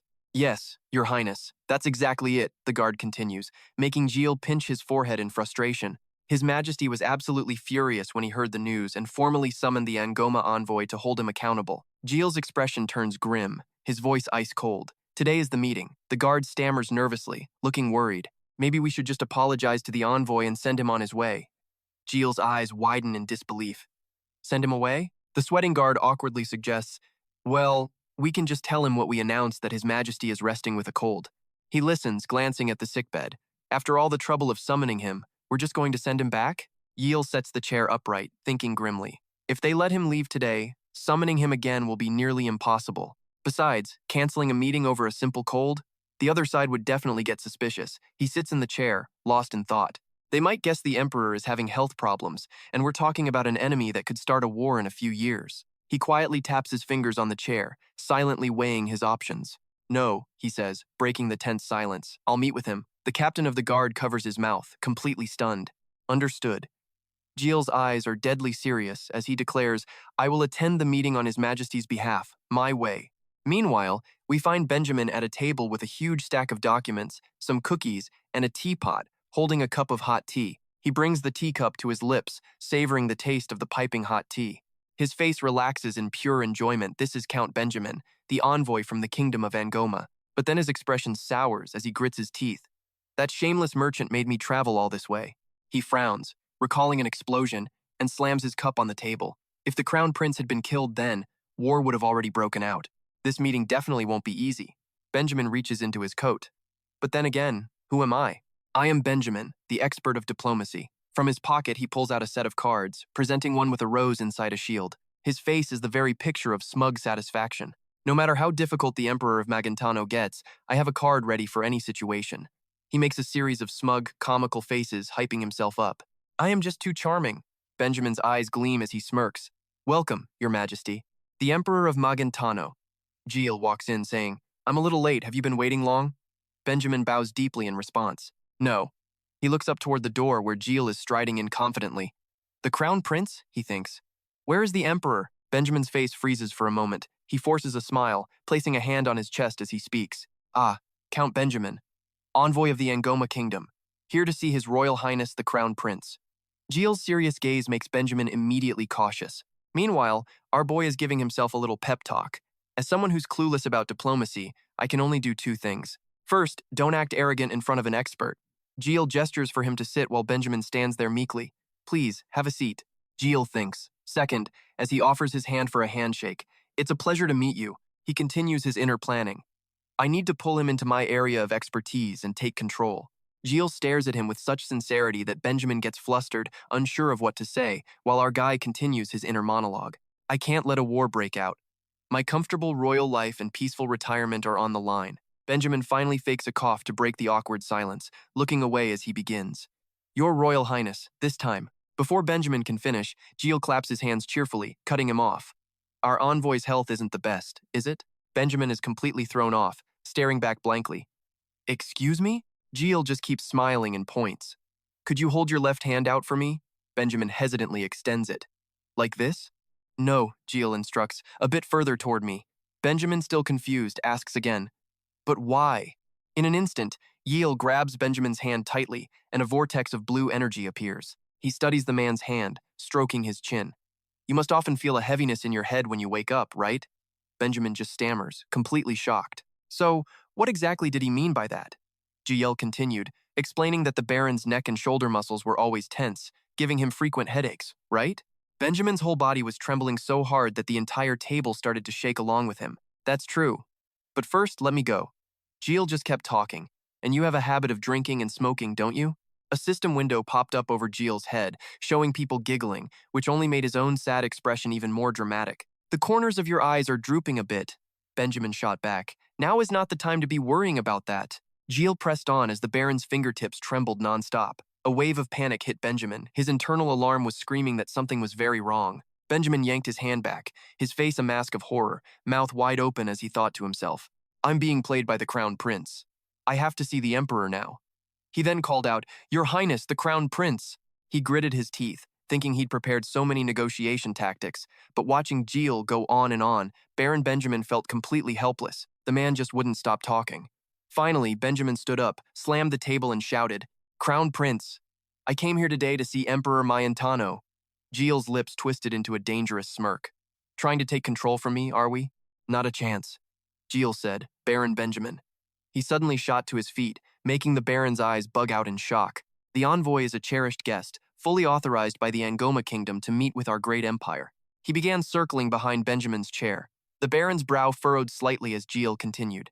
In other words, you represent the entire Angoma Kingdom. Jiel kept going, but I can't just ignore it when our precious guest shows signs of such unusual health problems. Should I just let that slide?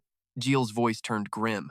If the envoy were to get sick and collapse here, imagine how badly our royal family would be criticized. Jiel suddenly grabbed Benjamin's shoulder, then brought a hand to his own forehead, shaking his head with mock despair. Oh no, we absolutely cannot let that happen. He said, tell me, what should we do? He suddenly ducked his head down, his expression terrifying and his voice low, causing Benjamin to stare at him in total alarm. Is it acceptable or not? The Baron stammered in fear. No, it's not. Benjamin was sweating, biting his lip, his mind a complete mess. Total failure. Jiel turned and walked away, casually advising. So I suggest you limit alcohol, beer, and cigarettes and exercise for at least 30 minutes a day. He then hooked a hand over the back of a chair, pulling it out to make his point. Then, with a slight cough, he addressed him as if he were the Emperor. Benjamin's head snapped up. Yes, he thought. His Majesty, the Emperor? Jiel's eyes were serious. That's right, His Majesty, the Emperor, has been ill since yesterday. Benjamin asked, what happened to him? Benjamin was floored. The Emperor is sick? Jiel explained. He has a severe cold.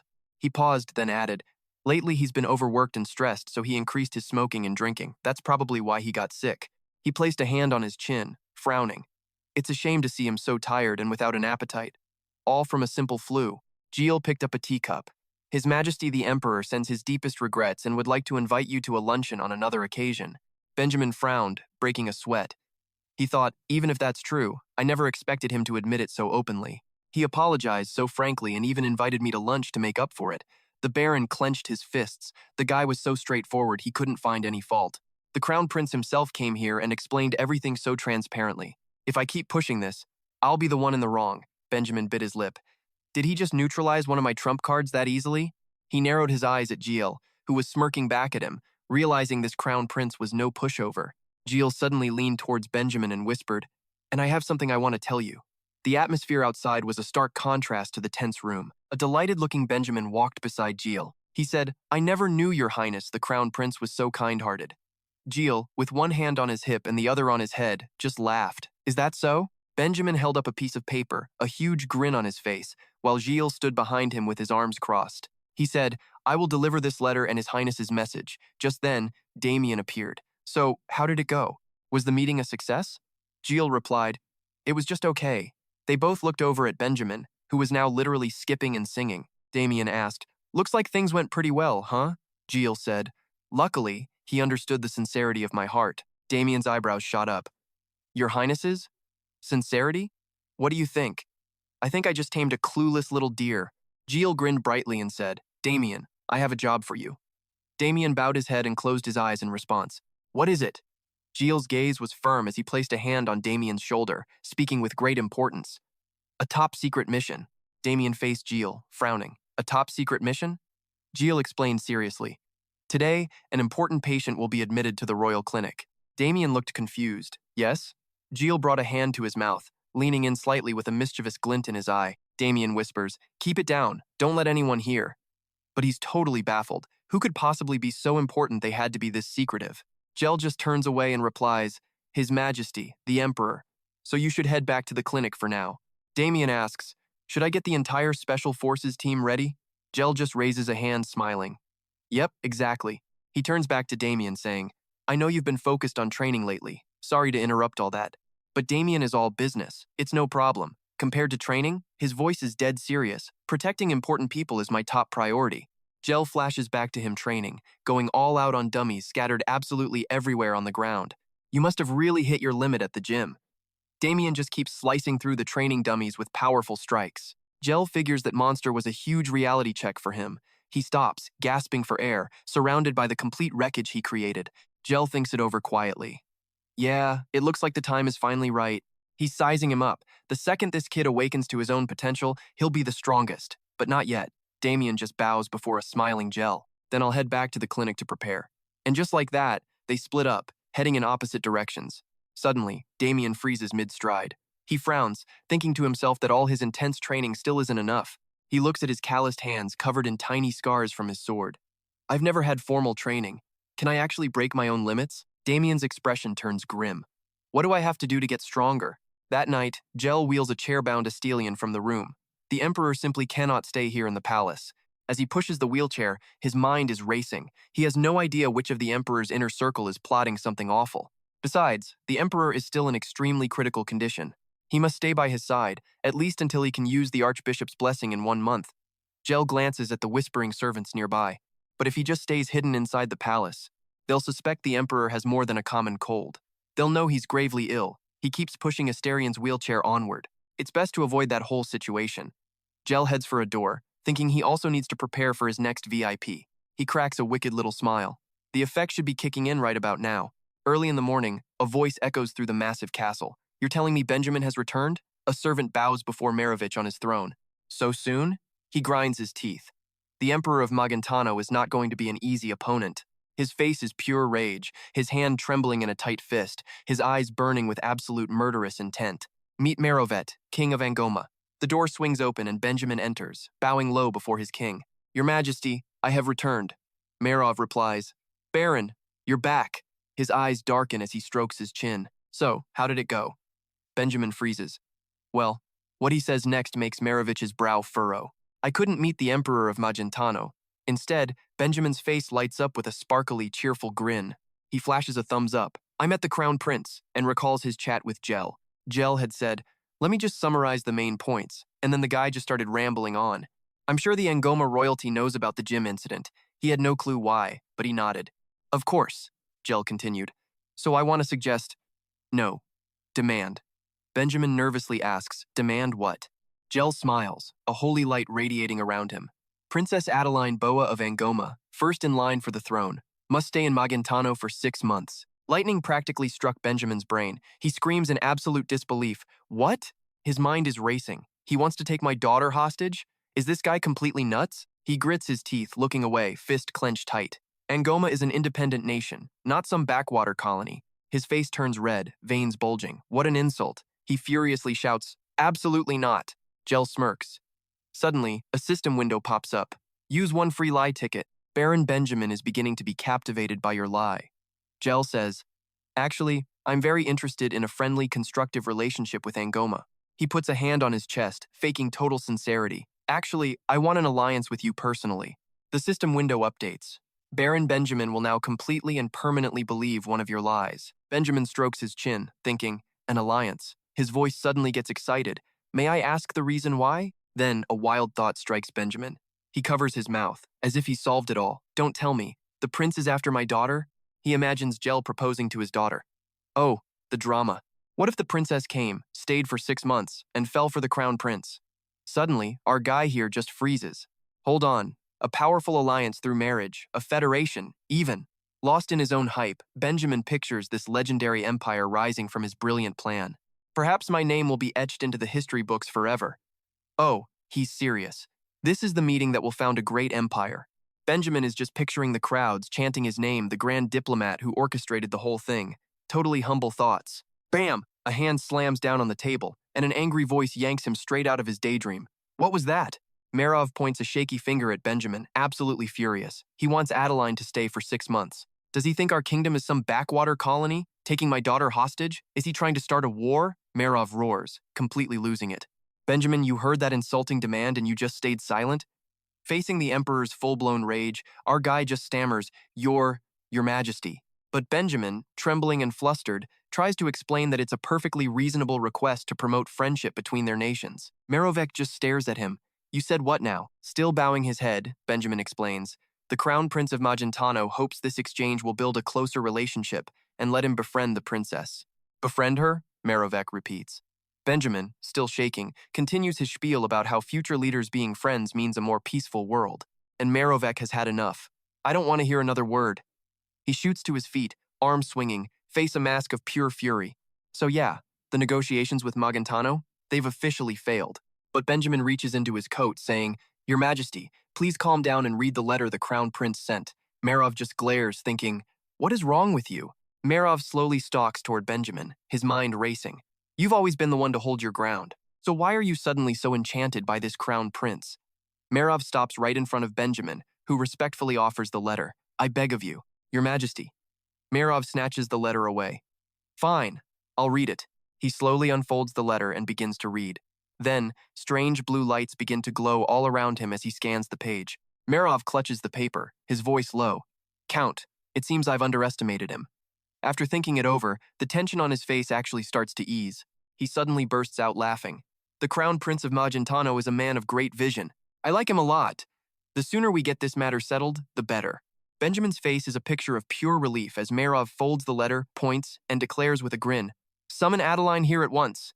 The surrounding soldiers just stare, completely speechless. Every single one of them is thinking the exact same thing. What is wrong with him? Merov strolls back to his golden throne, thinking, I thought the Crown Prince was some kind of weakling. He sits. Turns out the man has spine. Merovec opens the letter again, considering it. Rakiel Adria Magentano. Oh wait, a system window suddenly appears. Free lie ticket, successfully applied.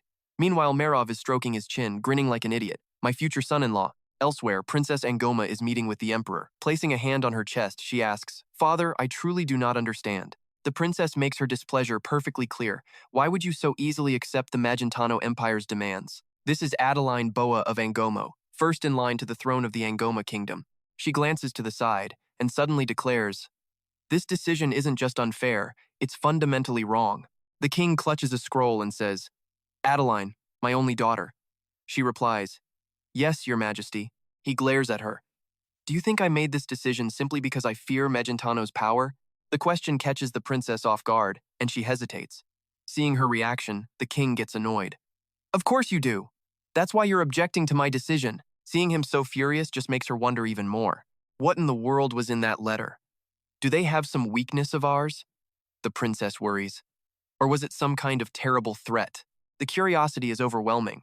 The emperor looks at Angoma and says, This must be very difficult for you to accept. I understand how you feel, but someday you will understand and be grateful for my choice. I am not mistaken, daughter. Hearing that just makes the princess feel even more wronged. But your majesty, I...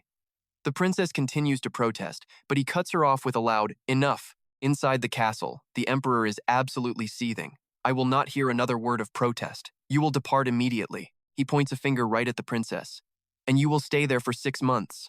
Shocked, she cries out, Father, this girl is known as the Smiling Angel of Angoma.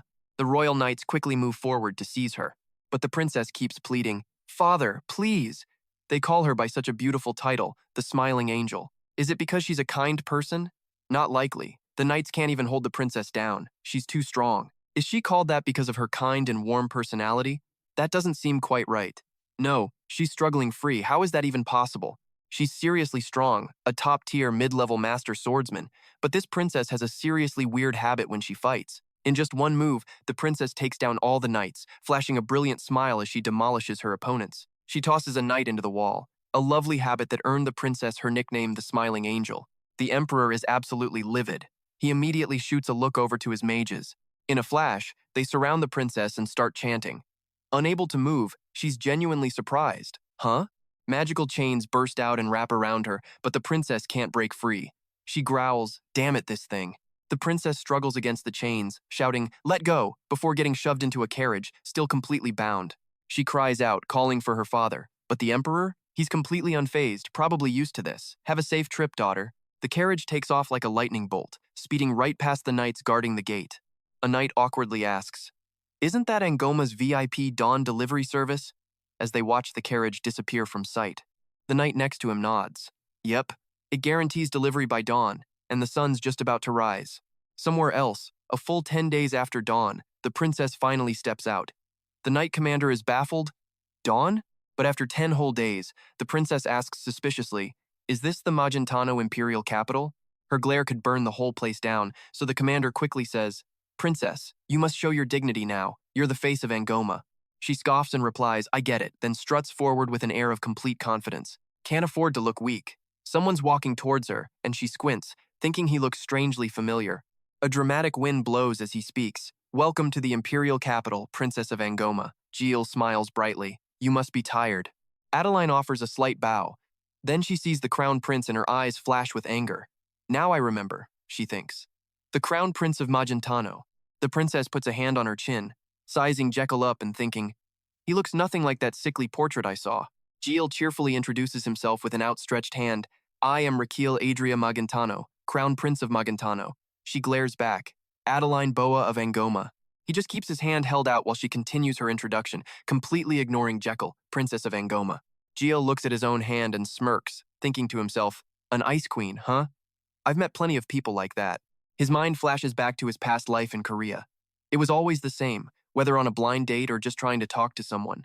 He feels like he's about to cry. Seriously, was he just fated to be this unlikable? He could always feel their dislike. Breaking the silence, he claps his hands and says, "You must be exhausted after your long journey." Jiel gestures for the princess to follow him to her quarters. "This way, please." He leads her to a dining room. "Let's have some breakfast first." Jiel looks at the princess. "Then I'll take you to your palace." The princess pays the prince no mind, staying completely silent. He gets nervous, thinking Adeline is the key to stopping the Great War. Looking at the princess's arrogant attitude, Jiel recalls that Adeline has a competitive, war-loving personality. Ignoring Jiel's gaze, she turns to her knight commander and asks, "Aren't you hungry?" The man replies, "I am fine." Jiel continues to think, but for all her bluster, she actually prefers peace over war. Jiel clasps his hands in thought. She was also known to be extremely intelligent. He knew just how strong the princess was: healthy, tough, and powerful. Unfortunately, she was fated to die suddenly just before her coronation.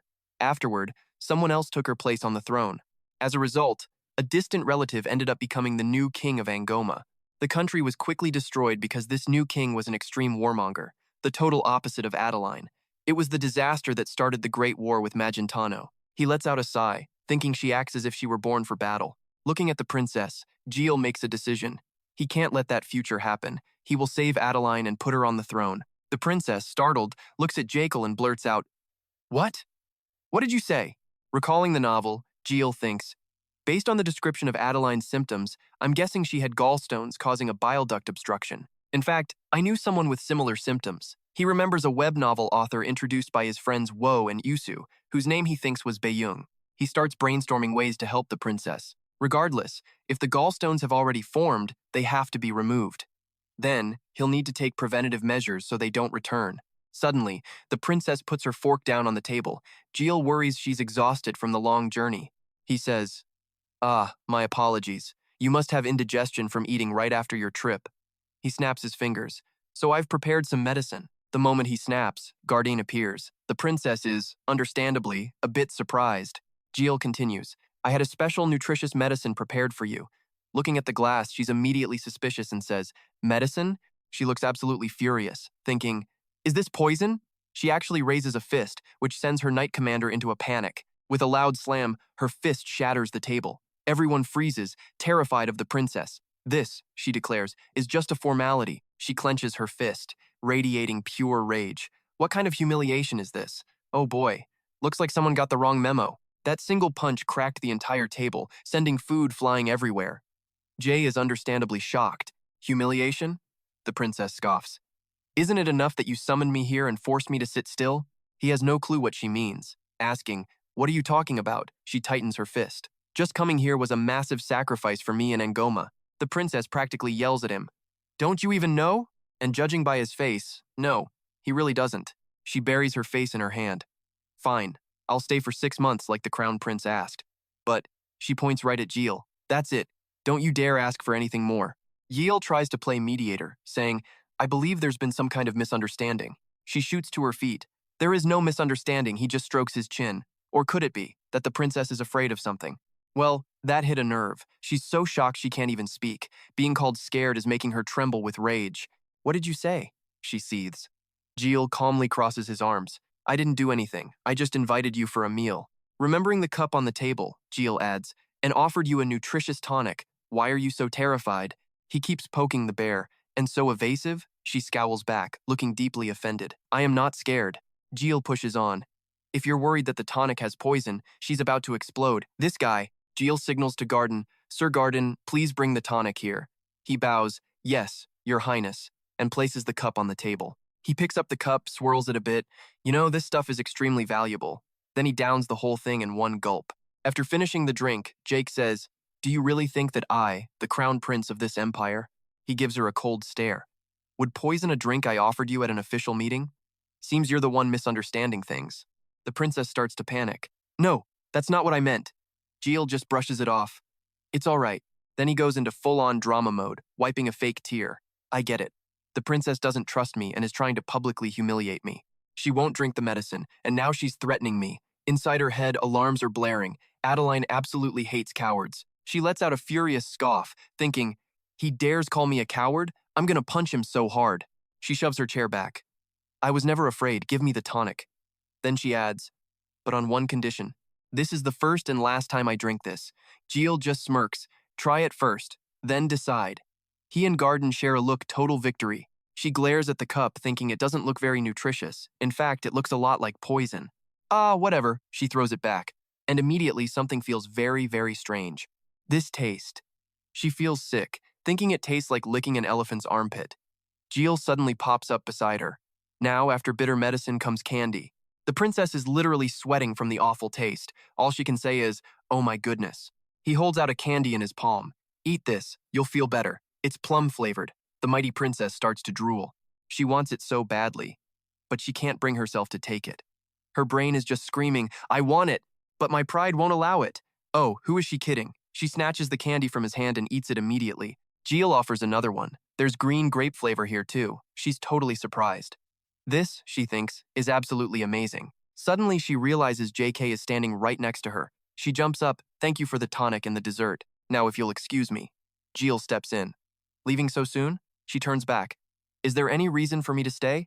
Jiel puts a hand on his chest. Of course not. The head guard will show you to your quarters. Please, rest well. As she storms off, she's already decided.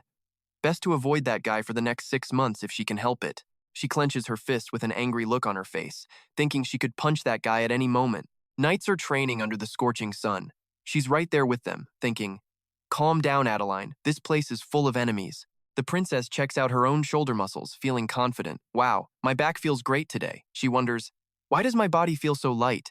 I don't just feel strong, I feel like I'm flying. She turns to her knight commander. Are you tired, sir? He replies, yes, princess. After sparring, he's clearly exhausted but still tries to act tough. I'm fine. It was just a 10-day carriage ride. A little thing like that is absolutely nothing to him. Looking at his exhausted face, the princess thinks, yeah, you look pretty tired. She looks down at her own hands, wondering, but why am I not tired at all? Then she remembers that disgusting drink. Could it have been because of that tonic I drank yesterday? Ugh, she did not want to think about that anymore. Suddenly, a loud clatter of footsteps made her turn around, wondering what on earth was going on. Were there old women and children in the Crown Prince's palace? They definitely didn't look like servants. Seeing them so sick and frail, she guessed they were patients heading toward the royal clinic. An idea sparked in the princess's mind. She ducked behind a door, thinking to herself that she'd somehow followed them without even realizing it. The princess peeked inside, absolutely buzzing with curiosity. What in the world were they all doing in his private palace? Suddenly, she heard Jekyll's voice. Your liver is inflamed. She was shocked that was the Crown Prince. Jekyll was examining a patient, telling him, first you need to avoid alcohol and greasy food. The patient meekly replied, yes, Your Highness. Jiel continued, take your medicine properly, and we'll start your treatment. This way, please. But then he seemed to spot the princess hiding. Startled, she ducked back behind the door, her heart pounding, and just as she caught her breath, Jekyll appeared right beside her.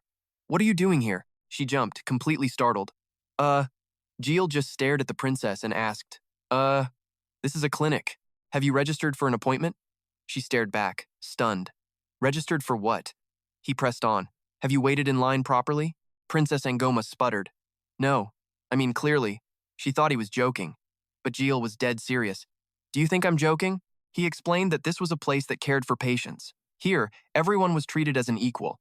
With the exception of His Majesty the Emperor, we don't care about status, gender, or age. Jiel pointed to the door. If you want to enter, register first. Then he emphasized every single word.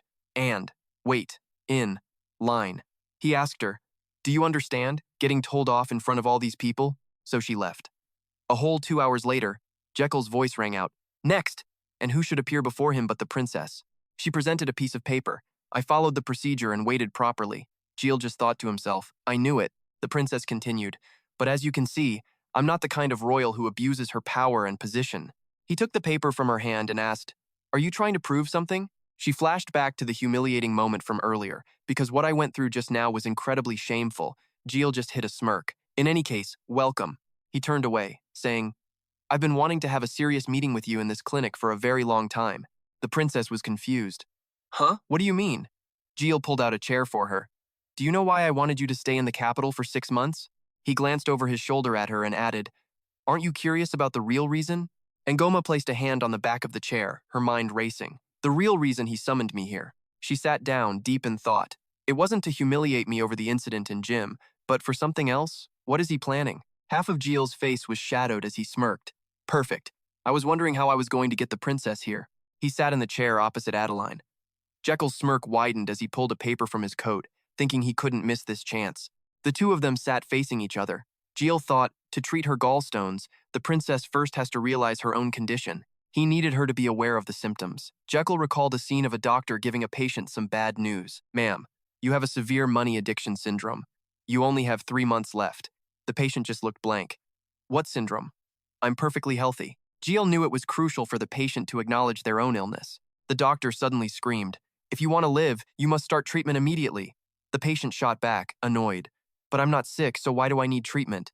Jiel mused that getting the patient to accept their condition and cooperate was key. The patient collapsed, all life gone. If only I had believed the doctor and gotten treatment. He concluded that this was the first step in any cure. He glanced over at Adeline, who was observing him with her eyes closed, and thought to himself, right now, the princess can't even take that first step because gallstones often have no clear symptoms. Jiel licked his lips, thinking if he suddenly suggested treatment, she would never cooperate. He broke the terrifyingly quiet atmosphere.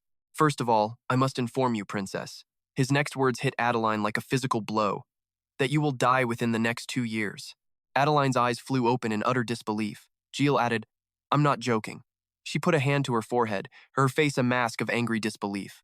This isn't a joke, she thought. It's a curse. He didn't even deny it. You can consider it a curse if you'd like, because it's the truth. As Jekyll spoke, his nose began to grow longer. This is from the Royal Intelligence Analysis. His nose stretched all the way over to Adeline, making her lean to one side, her voice filled with horror. What did you just say? He explained. Our intelligence agency has eyes and ears all over the world. The Angoma royal family and all your actions are no exception. Thanks to that, we found and analyzed signs of a serious illness that not even you are aware of. Adeline's lips curled into a mocking smile. So you're saying I'm going to die from an illness within 2 years? She still couldn't believe it, questioning it in her heart. I'm going to die within 2 years? Adeline was so mad you could see the veins throbbing on her forehead. I thought you were a serious person, but you're just messing with me with this nonsense. How disappointing. The table on her lap trembled slightly. You're playing a cruel joke. Jiel covered his mouth, feigning sympathy. The truth, as they say, can be brutal sometimes. Adeline shot to her feet, annoyed. Are you really trying to mock me? Jiel just sat there, looking up at the fuming princess. I'm not mocking you. I want to treat you. Adeline shot back. I can't believe a word you're saying. He replied. Then I'll just have to show you some proof. He called out a name, leaving Adeline totally confused. Hey, Bobuk. Something started wiggling inside Jekyll's left breast pocket. Suddenly, a yellow creature flew right out. It flapped its wings, soaring into the air, leaving everyone else stunned and amazed. Bobuk zipped around joyfully. Jiel looked up and said, You've been pretty bored lately, haven't you?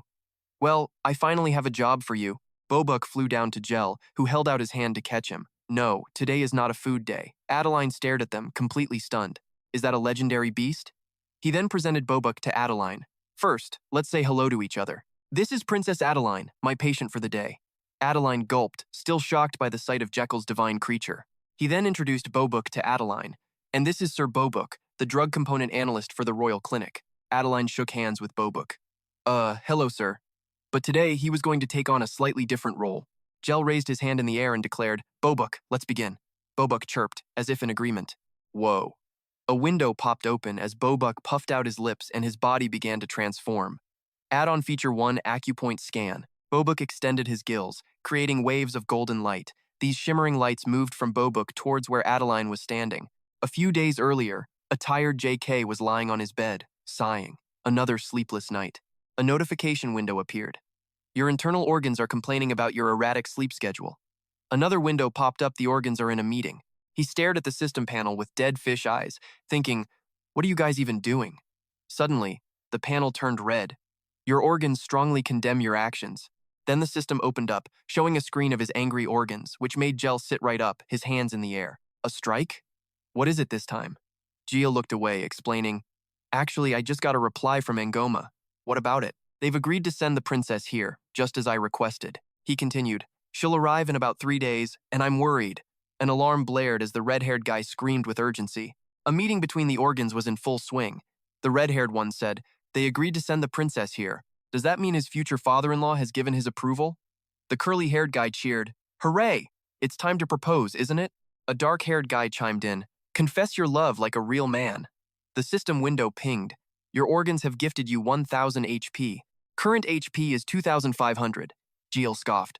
No, it's not a proposal. I have to cure the princess to prevent a war, right? The system window showed the disappointed organs, giving JK a dead-eyed stare. The disappointed organs have requested a refund for the gifted HP. Jiel asked, confused. A refund for what? He scratched his head. Look, I need to make her understand her condition so she'll cooperate with the treatment. If you want to sleep early, then help me out. The organs formed a circle, shared their opinions, then sighed. No way, huh? Damn it, I thought we were about to escape this single life. Jiel snapped back. So you don't want to sleep? A system window appeared. How about upgrading the pulse diagnosis skill? He mumbled the skill's name. The system replied, you want to make the princess believe in her condition, right? Then the best way is to let her see it with her own eyes instead of giving some long explanation. Jiel's eyes widened. You mean I can actually show her my pulse diagnosis skill? The system then displayed the skill's specific details. Skill name Pulse Diagnosis, Level 6. Diagnose the target's health condition by taking their pulse. The pulse diagnosis results can be viewed in detail on the general diagnosis panel. Additionally, your organs can communicate with the patient's organs for a more accurate diagnosis. Current HP is 2,500. JK's hand pressed the Level Up button. Add-on Feature 1 Acupoint Scan. The HP required for the next level is 300. A notification window popped up. The HP required for the next level is now 350. He frowned slightly, thinking, of course it wouldn't be a one-shot upgrade. His eyes filled with determination as he gritted his teeth and rapidly tapped the system panel, telling himself to keep going. Windows flashed one after another, and circles spun around Jekyll. Skill name Pulse Diagnosis Level 7. Skill name Pulse Diagnosis Level 8. Pulse Diagnosis Skill Level 9. Pulse Diagnosis Skill Level 10. The Pulse Diagnosis skill has now reached Level 11. Skill level has increased. Intermediate Level 1. You've become much more proficient at pulse diagnosis. Experience and skill points accumulated. Our doctor's pulse-taking skill got an upgrade. Now he can't just see inside people, he can actually show them.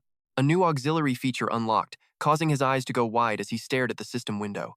It lets him project the results of his magical scans onto a screen for the patient's viewing pleasure. So, naturally, he projected an image of Princess Adeline's gallbladder right there in midair. Princess, he says calmly, this is a CT scan of your gallbladder. Adeline's reaction? A baffled what? That's my gallbladder? Jiel just tells her, if you doubt me, press your right side, right under your ribs. Adeline, thinking why not, gives it a shot. She presses down, and the floating gallbladder image shakes along with her touch. She just stares at her hand, still pressing down, finding the whole thing completely unbelievable. For real? Jiel thinks, okay, she's starting to trust me now. He approaches her, stating the obvious, you must be shocked. I get it. Seeing your own organs floating in the air is a bit much for anyone. Adeline, with a furrowed brow, finally asks the important question. So, is this what's going to kill me? Jiel explains. See these gallstones? One day, they're going to completely block your bile duct. Then, all that bile backs up into the liver, spreads to the spleen and pancreas, and causes massive organ damage. He stands before her and drops the final verdict. So if you don't get treatment now, you will die. Adeline ponders this. I don't get it. Even if I'm sick, why would the Crown Prince want to treat me? Jiel's simple answer is peace. I want the princess to be healthy, so you can become the Queen of Ngoma. I believe that will bring peace to our kingdom and yours. He holds out a hand, his voice filled with resolve. That's why I summoned you here. Adeline clutches her chest, suddenly looking nervous. If I agree to this, how exactly do you plan to treat me? He clenches his fist, turns away, and says, simple, I'll show you right now. And just like that, he whips out his hand and makes a fist. Jiel suddenly winds up, aiming a punch right at Adeline, leaving her completely stunned and confused. She raises a hand to her chest, looking terrified. If I agree to cooperate, she asks, how exactly are you going to treat me? His immediate response is anything but reassuring. It's simple. I'll just show you right now. Jiel's hand snaps into a fist, and he lunges towards Princess Ngoma, winding up for a full-on punch. The princess, far from a damsel in distress, instantly blocks his attack and sends him flying with a counter. The good doctor screams in pain. Our hero is now on the verge of tears. He holds his throbbing hand and whines. I was just trying to show you the treatment method. Then he yells, why did you hit me? But the princess fired right back at him, shouting, who on earth introduces a treatment method like that? Jiel puts a hand to his chin. Okay, let me explain again. Suddenly, he raises his hand and yells, 1, 2, and then he just punches himself. He's clearly in pain, but gives a shaky thumbs up. Just punch yourself in the chest, princess. See? Easy, right? The Princess of Ngoma just stares at him in disbelief. You want me to do what now? As crazy as it sounds, she actually wonders for a second if this bizarre method could actually work. Her hands clench slightly. Could punching yourself in the chest really cure gallstones? The thought is absurd. Her eyes shoot open as a horrifying new thought pops into her head. Wait a minute. Is this just a new assassination technique? Jiel suddenly raises a hand. Oh, by the way, can you shoot mana from your fist? The princess crosses her arms, unimpressed. I'm decent. He then proceeds to explain the completely insane treatment plan he cooked up to cure her gallstones. Jiel gets serious, looking her dead in the eye. I'm going to use extracorporeal shockwave therapy. The princess is, understandably, confused. Extracorporeal what now? The sunlight streams into the room as they talk. I'll combine the mana you shoot from your fist with my Azrahan mental arts, and I will guide the mana shockwave. Princess Angoma did not see that coming. Her mind is completely blown. What in the world are you talking about? He tries to explain. You already know the Azrahan arts can absorb and guide mana, right? Jiel flashes back to past events, connecting the dots in his head, and because of that, when you fire mana into your chest, I will redirect it. He and Damien share a look, as the princess asks, redirect it where? Jiel gestures towards a dish sitting on the table, his expression turning serious. Damien's hands go to the sword at his hip, ready to draw. Suddenly, he slashes at a piece of meat while simultaneously blocking a magic spell. With his other hand, he connects a floating pebble to the gallstone inside the princess's gallbladder. The princess just stares, completely baffled by the random light show that just appeared. Jiel cheerfully announces, we can totally do this gallstone thing without that level 10 medicine peddling skill. He strikes a thoughtful pose, concluding, so, let's just try some extracorporeal shockwave therapy, shall we? But the princess immediately lays down her own terms. If she agrees, the crown prince has to play by her rules. Her eyes get dead serious as she continues her demand. You have to grant me one request. Jiel, of course, asks what that might be. What could she possibly want? Jiel listens quietly as Princess Angoma reveals her one condition for the procedure. Let me go back to my homeland without staying here for 6 months. And surprisingly, he happily agrees. Deal. Angoma is stunned that he folded so easily. Wow, you agreed to that way too quickly. Jiel just grins, explaining his simple logic. Hey, once that gallstone is gone, I've got no reason to keep you around. Fine, I guess we have a deal then. But even as she says it, you can see the suspicion in her eyes. I've got a bad feeling I'm being scammed, she mutters, while he just holds out his hand with a brilliant smile. It's getting a little crowded in here. Let's move to another room. And yeah, the crowd outside is getting pretty noisy. The princess is clearly annoyed by all the chatter, but Jiel couldn't care less. He just tells Angoma, all right, turn around. He places a hand on her back, his voice turning serious. Don't move until I tell you to, and hold your breath. As he gives instructions, his hands begin to glow with magic. I need to get the exact location and size of the gallstone. A moment later, he's done. Okay, you can breathe now. Make a fist and place it on your right side. The two of them continue this weird game of magical battleship. Is it right here? Ah, a little lower, to the left. Perfect. He's smiling, but the princess looks absolutely furious. All right, now punch yourself in the chest. The smile vanishes from his face, replaced by a dead serious expression. Now listen, you have to focus all the mana from your fist into a single point. He adds, imagine it's a hard, sharp needle. Princess Angoma starts throwing punches, and a powerful beam of light shoots out, focused on one tiny spot. He asks her, think you can do it? She clenches her fist confidently. Of course I can. He touches her back, and sparks of light erupt around them. Angoma exhales a steady stream of air. Since this is the first time, let's try a gentle one. She then raises a fist and punches herself right in the stomach. Something inside her gets rattled, and her eyes fly wide open. She's shocked because she feels zero pain. What was that? The mana from my fist hit me, but it didn't hurt at all. It's like the impact just disappeared. Jiel gives her 2 thumbs up. Perfect, you did an amazing job, he continues. Now look at Bob Book in front of you. See that? The gallstone already has a crack in it. Your mana was a direct hit. He gives her a playful wink. Let's do it again. One more shot, and she's immediately on board with the idea. All right. She winds up with all her might, raises her fist, and lands another one right on herself. It's a seriously powerful punch, straight to her own gut. The princess is smiling, but it is deeply unsettling. That creepy angelic smile is back. The scene cuts to a huge mansion as a massive boom sends birds flying everywhere. Even the giant Urus jolts awake in terror. Baron Benjamin is so scared he drops his spoon mid-bite. Talion is shocked awake in his bed, completely stunned, while his servant beside him is having a full-on panic attack. The poor emperor, who had just woken up, immediately faints again, sending his staff into an even bigger frenzy. Bob Book projects a screen. It is done. As you can see, the gallstone is shattered. Jiel promptly collapses behind the princess. You did great for your first try, he manages to say. She is absolutely thrilled. Really? He points to the display screen, explaining, Yeah, these fragments will pass naturally, so you have nothing to worry about. We'll end the treatment here for today. Wait, it's over already? The princess actually suggests doing another one, but Jiel looks pale and shaky. I can totally break another one, she says. Why? He thinks, his hands trembling. Unless someone else took the full impact. A powerful spell begins to form. That shockwave I thought disappeared. Was that you? She asks, shaking him worriedly. Crown Prince, are you okay? He tries to play it cool, but it's not working. Yeah, I'm fine. Jiel is just trembling and thinking, her mana is so much stronger than I thought. She sees him spacing out and keeps shaking him. The Crown Prince, still totally dazed, hears the princess ask, Huh? Because you're my patient? The princess just repeats the question, completely baffled. Huh? But Jiel gets dead serious. Once treatment begins, he locks eyes and declares, You are my patient. Oh, look at that, the princess is blushing. Ju tries to play it cool, turning his back to her, but his body isn't cooperating.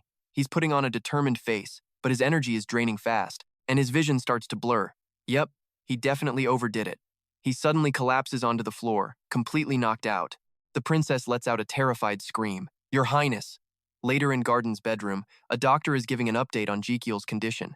Luckily, he's stable. The princess, anxious, presses him. Really? Are you sure he's okay? The doctor patiently explains the situation. He has no fever, and his breathing and pulse are normal. She's still worried and asks, then why hasn't he woken up yet? The doctor, sitting beside them, says, it's likely due to extreme exhaustion over a short period. The doctor calmly reassures the princess that his body is just forcing itself to rest, sinking into a very deep sleep. Gardin bows his head sadly. The prince's health has always been poor. His constitution is incredibly weak. Angoma is hit with guilt. Really? I've caused a huge problem. Gardin, sitting beside her, offers some comfort. It's all right, Princess Angoma. Then Gardin rises from his chair. Actually, His Highness left me with a few instructions. He carefully pulls the blanket over Jiel and explains, he said treating you might be incredibly painful and could even make him faint from exhaustion, so we shouldn't be surprised. The princess is confused. What do you mean? The doctor continues. His Highness is always like this. He always puts his patient's needs far above his own. The princess suddenly remembers what Jekiel told her earlier. Because you are my patient. The doctor shares his own perspective. That's why I'm constantly worried about him, since I'm the Crown Prince's personal physician. Angoma just stares at the man sleeping in the bed, her mind a total mess. This Crown Prince, this guy, everything he did was completely genuine. Ding! A notification pops up. Your devoted action has touched someone's heart. No, that's not it, you idiot. The princess's eyes start to well up as she thinks about the past. I feel so petty for ever doubting someone so wonderful. The doctor stands, wiping a tear, looking at Jekiel with pain in his eyes. But the system clarifies. In truth, your sincerity was an act for personal gain, but a part of your heart, unknown even to you, was truly devoted to the patient. The system message continues. This genuine sincerity will bring about many positive changes in the future. Angoma's fingers twitch just a little. She reaches out, takes his hand, and offers a gentle smile. You have achieved the highest level of medical trust with Adeline. She gently lifts his hand. She will no longer doubt any of your medical procedures. Inside his system, two figures are screaming their heads off. You're being scammed, you absolute fool! Meanwhile, Jekiel is just snoring away, totally oblivious. And get this, his own internal organs are cheering him on. He's a con artist. Yeah, but he tried his best, I guess. His organs have gifted him 1,500 blood. Current blood is now 2,500. The doctor suddenly notices something. He sees the princess holding Jekiel's hand and his jaw hits the floor. Huh? W8? Could it be? He's so stunned he slaps a hand over his mouth as a blue alert flashes over his head. What in the world is happening? Outside, the scene is quiet and peaceful. Angoma looks up at Jekiel across from her and asks, Is the Crown Prince feeling any better? He crosses his arms, looking straight ahead and replies, I was always fine. So, what did I say before I passed out? The princess covers her mouth to hide a smile. Something super cheesy, don't you remember? Jekiel, clearly confused, just replies, No, I don't. Angoma bursts out laughing, ready to tease him. No way. You looked me right in the eyes and said, She mimics his tone perfectly. Once the treatment is decided, you become my patient. Jiel's face goes completely red as he shouts, Stop it! Fighting back a wave of cringe, he clears his throat. Anyway, it's good that you're all right. The room is now spotless as they continue talking. That was simply an unavoidable part of the treatment process, so you don't need to worry about the treatment being affected, Jekiel says with a dead serious face, because I'm dedicating my entire afternoon to you. He grips his thigh, promising himself, I will not pass out today. Absolutely not. Angoma is about to speak. She smiles softly and says, I've decided to trust you. Jiel can hardly believe it. Huh? He listens, stunned, as she continues. I've seen just how much the Crown Prince has struggled to heal me and how much you've had to endure. And to seal the deal, Ngoma places a hand over her stomach, her entire being filled with faith in him. So I believe that removing this gallstone is the only way for me to survive. As the sun shines in, Jekyll's whole face lights up. Really? Yes, I'm ready. Princess Ngoma puts a hand on her chest, showing her absolute trust in Jekyll. Thank you. Their eyes lock as she speaks again. I've wanted to say that for a very long time. He's all shy, looking down. This is for my own good, he thinks. And then a psycho smile spreads across his face. So, shall we continue the treatment? He asks, jumping out of his chair and heading straight for Princess Ngoma. Let's get started, shall we? Ngoma, being a good sport, immediately starts releasing her power. Like this? She asks. Oh yeah, Jiel is pleased. Right, cut to a big building and a loud boom. A notification pops up. You are continuously absorbing powerful mana shocks using the Astrahan technique. And by treatment, he means a fist straight into Princess Ngoma's stomach. Behind the princess, Jiel is also doing something to heal her. And what do you know? The same notification pops up again. Jiel's face is a mask of pure effort. Then, a bright light bursts forth. Staring at the pebbles, Jiel is completely stunned. He looks up at his system screen, ecstatic. This series of actions became valuable experience for your Astrahan interaction. The level of the Astrahan technique has increased. Astrahan skill, single circle, B rank. Mana amplification rate, 170%. Blood required for the next level, 1,800. Current blood, 2,500. Looks like our boy Jiel actually pulled something off. As the Astrahan technique develops, the number of circle slots he has is also affected. The storage capacity of the circle slot has been expanded, and now his heart is surrounded by this cool green energy. Slot 1 has been expanded. Its max capacity went from 12L to 13L. A few days later, a panting Jiel announces the 15th gallstone is finally broken. After all this time playing doctor for the princess, our guy has aged into a shriveled old man. His skill is now the Osran technique, level 6, with a max capacity of 15 Li. Ngoma, on the other hand, is glowing with life. There's only one left, right? She asks cheerfully. Jiel collapses to his knees, but still manages a thumbs up, thanks to the princess's active cooperation. His face looks like an 80-year-old grandpa's, but he's hyped. The shockwaves you fired were incredibly powerful, he says, right before he starts to retch. Seeing this makes the princess super worried. Oh, you're making me feel guilty. He just coughs out. Why don't you thank me then? The princess walks over, skeptical. That sounds like you want me to repay you. Jiel says it straight. Nothing in this world is free, and Ngoma gets serious. So what must I do? She asks, clenching her fists. The Crown Prince looks satisfied. Jiel tells her with pure hope in his eyes, I just want you to never wage war against Magentano, ever. Ngoma can't believe it. What? Yeah, she seems a little less than thrilled with that particular request. Do you have any idea what you just said? What's the princess so surprised about, he wonders, completely clueless. Meanwhile, Ngoma is fidgeting, asking shyly, Crown Prince, what kind of person are you? She hides her hands behind her back, swaying awkwardly. This is so weird. I've never met anyone like you. Jiel just looks at her, confused. What is she even talking about? What do you mean? He stretches, totally exhausted. Anyway, let's stop here for today. Turning to leave, he adds cheerfully, I have a patient being discharged today. The scene shifts to Archbishop Bertona, the royal knight Roberto, and Jekyll, along with a butler, standing before Astalion's bed. The Archbishop looks at the Emperor and says, Well then, Your Majesty, shall we begin? The Emperor is lying in bed, his face scrunched in discomfort. The Archbishop creates a burst of yellow light, and the Emperor suddenly sits up. Roberto and the butler are shocked, crying tears of joy. Your Majesty! The Emperor's hand trembles as he speaks softly, shaking. I don't have the strength to speak. Give me a pen. The butler immediately rushes over with paper.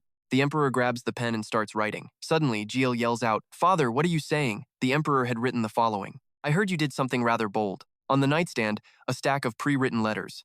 The Emperor, blushing happily, hands the paper over. So, which day are you going to choose? Jiel's face goes dark with confusion. He has no idea what the Emperor is talking about. Choose a day for what? What are you talking about, Father? But his dad just keeps smiling. Astian clarifies, he's talking about Princess Ngoma. Everyone in the room is completely stunned.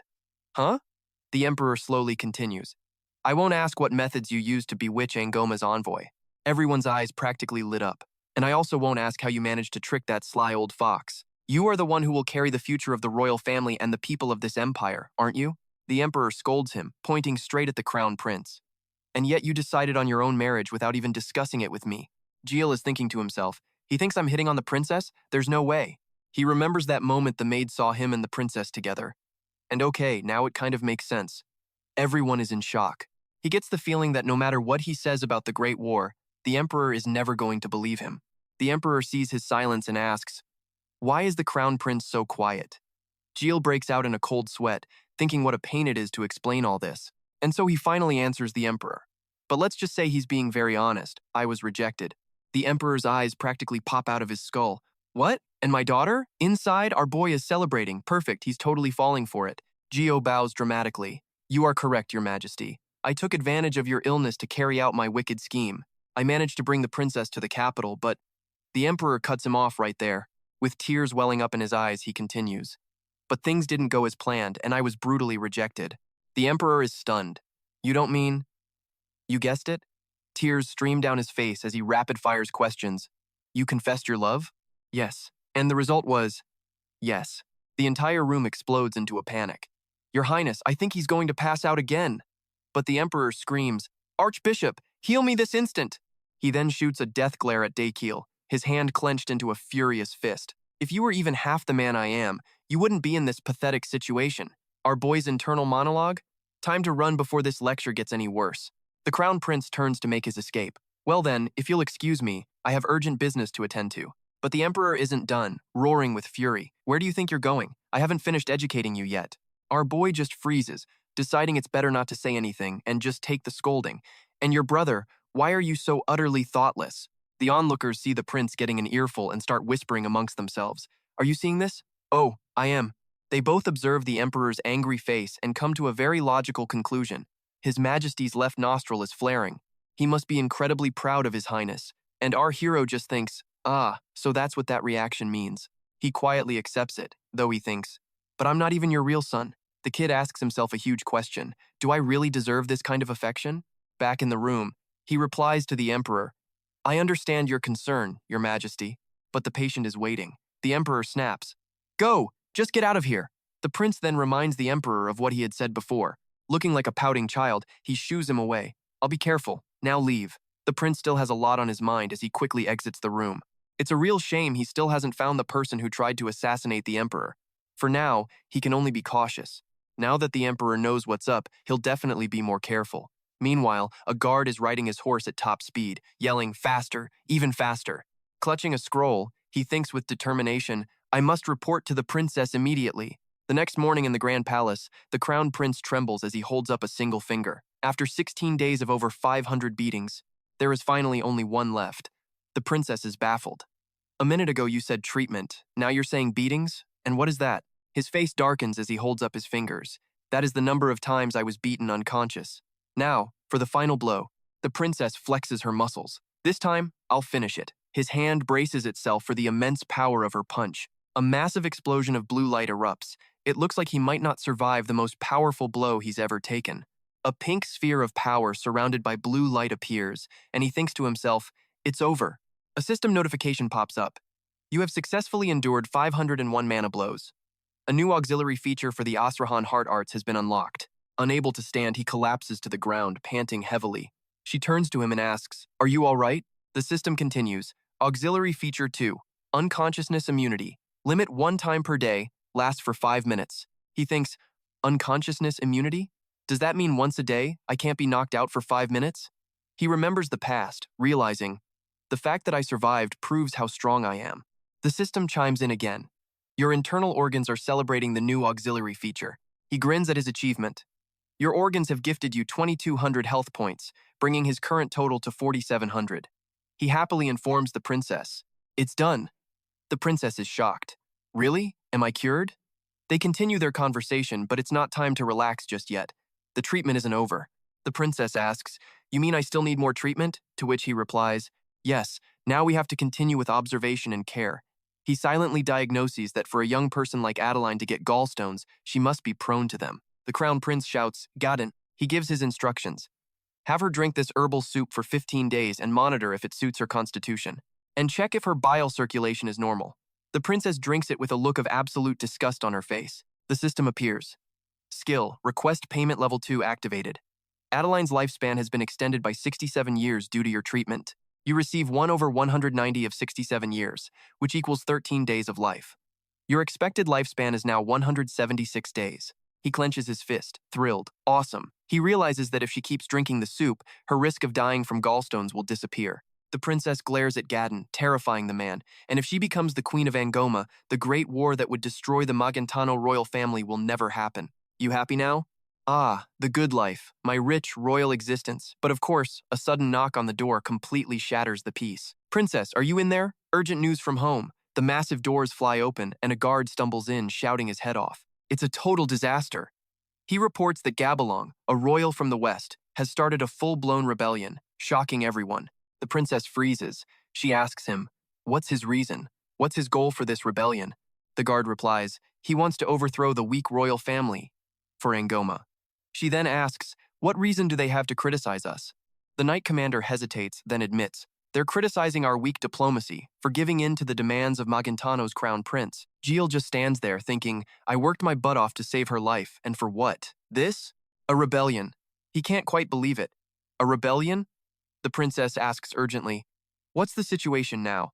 The knight commander continues, explaining that the messenger reported several huge battles. He then hands a scroll to the princess. The central army has pulled back to Valoa fortress to set up a defensive line, and the casualties are way worse than they thought. But inside Jiel's head, a little light bulb goes off. Wait a minute. Angoma's main army is heavily wounded? A devious grin spreads across his face. If he treats those wounded soldiers, he's going to rack up so many bonus lifespan points. Suddenly, a system notification pops up. His own organs just awarded him 100 blood points for this insane idea. His confidence? Through the roof. He thinks to himself, what's done is done. No matter how tragic, I did everything I could. But his real thought? I should just profit from this. He wipes the sweat from his forehead and turns to the princess.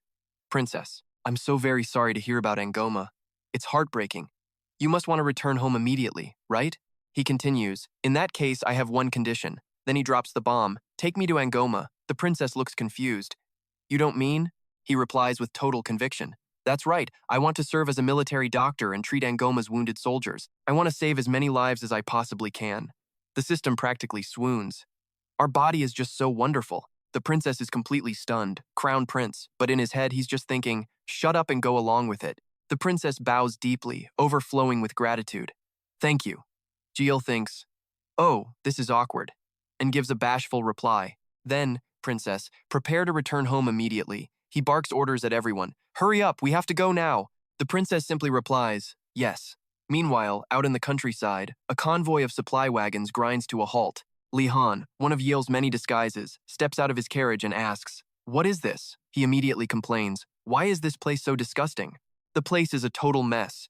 He stretches and moans to his two companions, I'm exhausted. I miss my first-class carriage. Damien, beside him, says, something about this place feels wrong.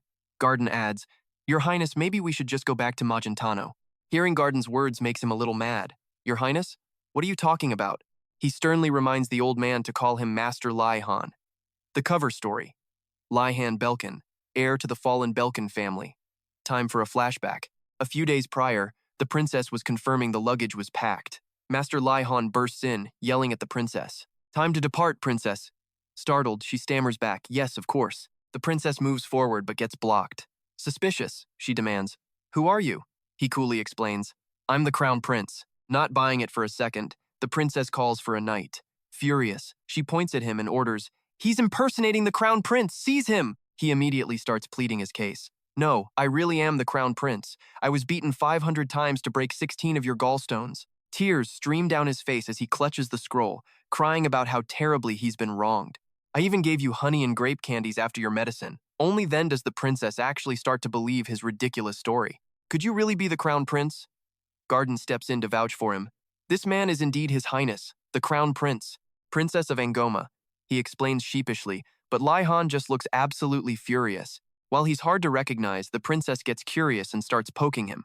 But why do you look like this? He explains it's a disguise from the emperor, all while she continues to poke and prod his new, very round belly. Before leaving, he went to report to the emperor. Your Majesty, he said cautiously, there are reports of a civil war. The emperor, skeptical, just said, what? He continued grimly, we expect a massive number of casualties because of the war. The emperor questioned his motive. Our boy got right to the point. So what is it you want? The prince replied, I want to go to Angoma and become a military doctor, with the princess's help. The emperor asked, and what's in it for you? He tried to convince the emperor, I'll be serving in the rear lines, which are relatively safe. Our guy's grand plan? To observe another country's entire military command and battlefield chaos firsthand. For science, obviously. The emperor just grunts and turns away, a classic royal snub. So our hero begs again. Please, let your humble servant go. Internally, he's thinking, ah, another test. This old man loves his games. He then explains to the princess. So, once I got the green light, I had the royal wizard slap some transformation magic on me. Her reaction? Utter shock. So that's why you're so fat? He pats his new gut, explaining, it's just a magical disguise. One hard knock and the illusion could shatter. Meanwhile, the princess just unrolls a scroll and starts reading. And what's this document? Oh, just some fallen noble who aced public health training. It's just a fake ID, he tells her, super casual. So, we heading out? Later, on the carriage, Angam Damien asks Gardin, you sure the clinic will be fine? Hearing this, the old man just scoffs. Annis is there. It'll be fine. He says with total confidence that she can diagnose common illnesses just by sniffing them out. Plus, I gave her all my secret recipes, so even if I vanish for a few months, the clinic will run just fine without me. The guy just keeps rambling on in the carriage, saying he'll tell everyone he's sick and needs to avoid visitors. A perfect excuse. He then turns to Damien with a suspicious look. As my special ops captain, you seem to have something on your mind. Spill it. So Damien just grunts and asks the one question that makes Gardin freeze solid. About Miss Annis. She's definitely getting a special bonus for all this, right? The old man looks like he's about to cry, thinking, oh, my poor Anis. Then, with a face full of sudden inspiration, he thinks, as a doctor, I should be running to help patients, but I'm still not good enough. For some reason, Damien just cracks a mysterious smile. And so, the carriage rolls on for days. After passing countless cities, fortresses, and way too many sleepless nights on the road, they finally make it to the Angoma army. Adeline helps get them assigned to a medical camp for the wounded, way back in the safe zone. He hands Adeline some kind of herbal formula, then muses as he and his 10-man escort finally reach the medical camp. He stands before the camp and has one immediate, overwhelming thought. Are you kidding me? There are no nurses here? The three of them scan the area. He walks up to one of the tents and pulls back the flap, and immediately wishes he hadn't. What in the world? The tent is just filled with dead bodies. As they're reeling from the sight, a voice suddenly pipes up from behind them. Who are you? Our hero spins around to face the soldier and fires back. Before you ask who I am, maybe you should introduce yourself first, pal. I'm the manager of this camp, the guy says. Are you the officer they sent over from headquarters or something? He steps out slowly and announces, I'm the combat medic. The manager eyes him up and down. A combat medic? Funny, nobody told me we were getting one. Trying to get a handle on this mess, he asks. So, you're aware of the situation inside that tent? The manager just shrugs, confirming his worst fears. Yeah, they're probably all dead. Then he peeks inside and asks, hey, any survivors in there? Our guy can't believe what he's hearing. What? The manager just sighs. Ah, well this is a pain. Now we won't have enough room for the next batch of wounded. Completely stunned, he has to ask again. What did you just say? The manager turns and explains patronizingly. Looks like you're new, Doc. You don't get how these camps work. He then starts waving his hand, walking away.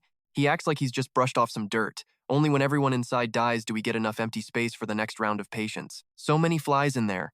Cleaning up the bodies is such a chore. Ignoring him completely, our hero marches straight into the tent. His mind is racing. Seriously? I came all the way out here. For this? How am I supposed to earn any bonus life points in this disaster? He spins around, his voice echoing. Who is in charge here? The manager turns back and answers. That would be Viscount Proven, the commander. Our hero explodes. Take me to him. Now. Inside Viscount Proven's tent, it's a completely different world, pure luxury, and there he is, just chilling with a glass of red wine. He mutters, good, to himself. Viscount Proven, commander of the Angoma army. But a sudden noise from outside puts him on high alert. A whoosh, and a blade slices through the air right next to his head. He barely dodges. The Viscount roars in fury. Who's there? He storms outside, sword at the ready, yelling, what in the world is going on? Our hero just turns to Damien and says, just hit him. Damien hesitates for a second. How hard should I hit him? The reply is legendary. Make him feel like he just lost 2 months' pay. Damien just goes, He draws his sword, the words 2 months echoing in his head. That thought's so brutal, he sheathes it again, remembering the don't kill him part. Then he leaps into the air, bringing his sword down. The Viscount screams as Damien rains down blows. With each hit, Damien actually shouts, 1 day, 2 days, 3 days. The Viscount, Through the pain, finally screams, "Stop! Just stop! Do you have any idea who I am? I'm the highest authority here."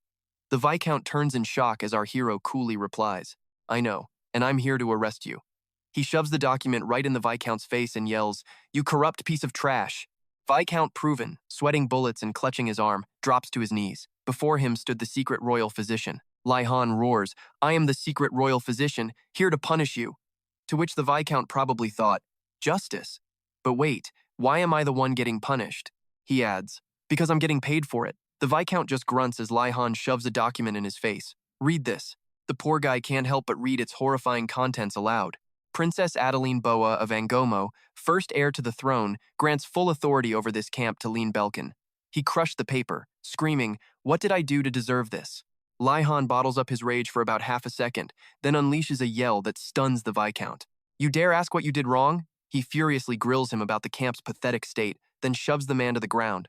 "Damien." With ice in his voice, he gives the order, "Take him away." Damien immediately responds, "Yes, young master." After dealing with the trash, he returns to report to Lai Han. So, Lai Han asks, "Did the captain put up a fight?"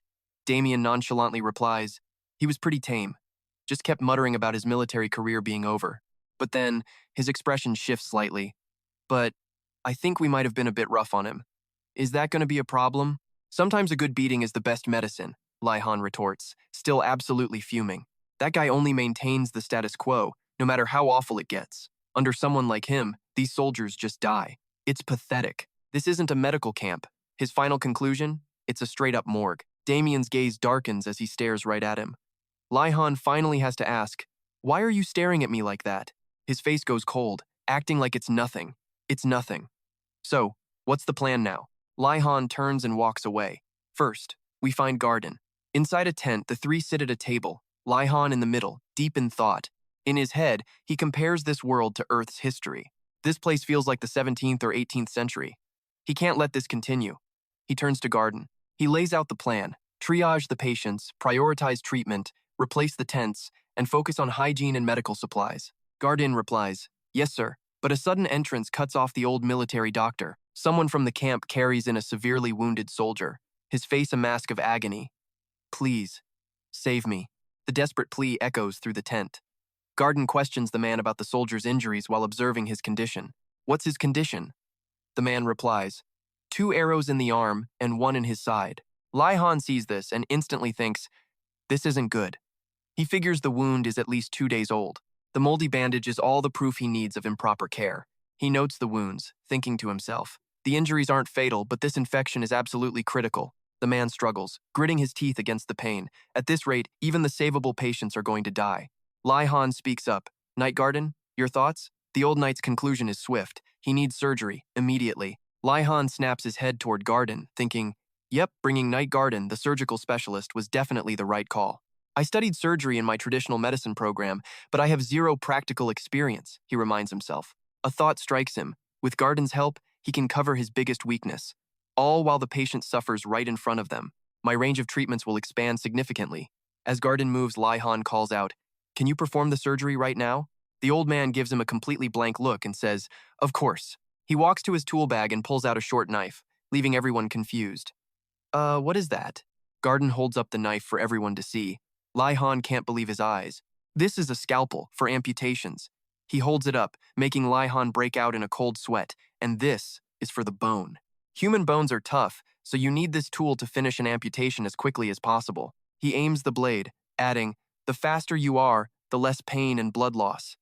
His 2 companions just stare back, totally deadpan. Lai Han cuts in, "What about anesthesia?" The old man just looks at him, baffled. "Ains? What?" Then it clicks. "Oh, you mean to dull the pain? We usually give them strong rum mixed with opium. 1 sip of that and they pass right out. Much better than being awake for the procedure."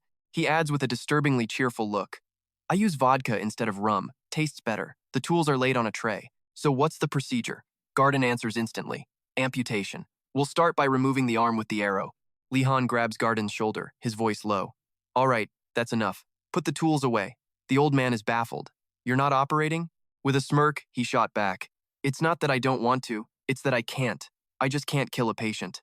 Gardin was completely floored as the doc went over to check on the patient. The wound looked infected, and his fever was dangerously high. The soldier's physical strength and resistance had clearly hit rock bottom. He placed a hand on the man's forehead, feeling the intense heat. Trying surgery in this state would be a death sentence, which meant they desperately needed to use anesthesia. He briefly wondered, what about that nerve-scrambling technique I used on Anis? Nah, that wouldn't completely block out the pain. He gritted his teeth, thinking for a moment. Kuzma's paralyzing venom? No, that was way too dangerous. The system suddenly chimed in. Apparently, his internal organs heard his worrying and were absolutely thrilled. They started arguing, with the heart speaking up first. Surgery? It's just a little bit of pain. Just bite the bullet and deal with it. His lungs chimed in. Yeah, surgery. Even his intestines got in on it. Heh, if you can't avoid it, you might as well enjoy it, his liver added cheekily. Don't worry, you can totally do this. His stomach had some great advice for Lai Han. If you're scared, just scream. What are you saving up blood for anyway? We know. The system popped up again. His organs cheerleading had earned him 100 blood points. Current total, 4,900. After thinking it over, he decided to push the button. I really wanted to save as much blood as possible, he thought, but this is the only viable option. A bright light from the system left him completely speechless. He thought to himself as another notification appeared. Wait a minute. Is this skill completely overpowered? The system explained that every time you learn a new talent, skill, or piece of knowledge, a new candidate skill can be added to the list. Hand of Healing would effectively reduce the patient's pain. That's when he knew this was it. He let out a little laugh to himself, making everyone around him wonder, has he finally gone crazy? The nearby soldiers were just staring, completely stunned for the first time. He cleared his throat, pretending like nothing weird just happened. With a wicked grin, he prepared to hit accept. All right, I choose this skill. The skill information promptly appeared. Skill name, Hand of Healing, Level 1. Reduces pain for the target by gently massaging their body. It works like a local anesthetic, and its power, range, and duration increase as the skill levels up. His hand began to glow with a blue light. Anesthesia just by massaging? Is this some kind of game hack? He muttered, then called out to Knight Gardin. I take back what I said earlier. The knight looked confused, having no idea what he was planning. Sir? Our guy turned back, his eyes brimming with confidence, and announced, I've found a way to anesthetize him. Prepare for surgery. Gardin's eyes lit up as he accepted the order. Yes, sir. Lai Han then looked at the man on the table and asked, What's your name? The man weakly replied, Corporal Ha. Our doctor leaned in, full of excitement, and said, I'm going to start your treatment now, okay? The soldier trembled, asking in terror, Are you going to cut off my arm? The doctor tried to calm him down. Don't worry, he said. The man panted heavily. I'll be okay. He tried to reassure him again. I'm not going to amputate it, but the soldier continued. Sir, I'm an optimist. His face was a tragic mix of agony and sad resignation. I don't think losing an arm is the end of my life. At this, our doctor's patience finally snapped and he yelled, emphasizing every word. I already said I'm not cutting it off. The soldier, lost in a delirium, just kept rambling that losing an arm is better than losing a leg. The doc tried again. No, I'm not treating your arm, I'm treating the wound on your side. As if he didn't hear a thing, the soldier mumbled on about needing crutches if he lost a leg, making both hands useless. My dream was to become a violinist, even though I can't play anymore. Our doctor was completely at a loss for how to comfort him. Man, this was rough. With a sorrowful look and tears in his eyes, he was clearly in agony but still trying to justify his fate. As you can see, I'm an optimist. Our doctor glared, warning him. Now, be quiet. Before I decide to cut out your tongue, the soldier's entire body went rigid. The doctor then hesitantly said to Gardin, I'm starting the anesthesia now. He awkwardly placed a hand on the soldier's stomach, looking slightly embarrassed as he began to sing quietly, Hand of Healing. Hand of Healing, a move that left everyone staring in utter disbelief. He just kept chanting, Hand of Healing, Hand of Healing, Hand of... His soothing song, however, seemed to be causing the wounded soldier an incredible amount of pain. A system notification popped up. Skill, Hand of Healing, Level 1. Activation condition. Must chant the magic words Hand of Healing accurately and continuously, with the correct rhythm. He sang with newfound confidence, even thinking to himself, Hey, my voice is pretty good today. And then a red warning flashed on screen. Lack of sincerity in the song.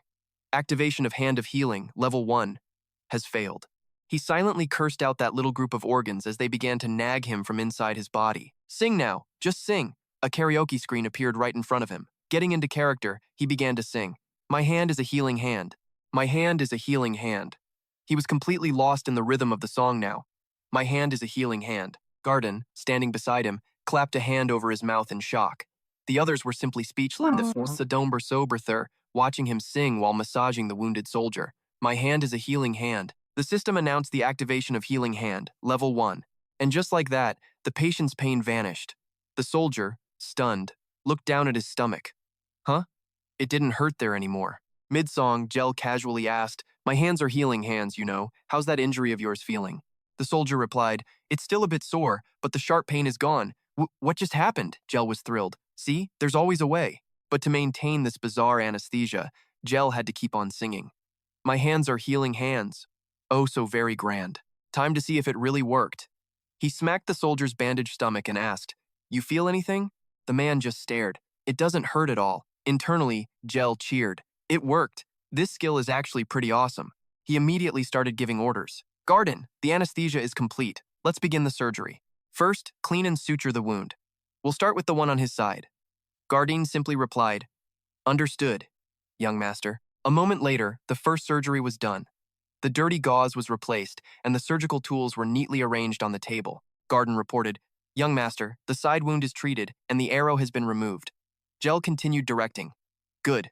Now for his arm." The soldier looked between them, hesitant. Are we sure you don't need to amputate it?" His face was pale with worry. Even though the pain was gone, the absolute terror of losing a limb was still very real. Jiel kept singing while placing his hand on the man. "My hands are healing hands. First, we have to treat this wound. La la la, don't you worry, we're not cutting anything off."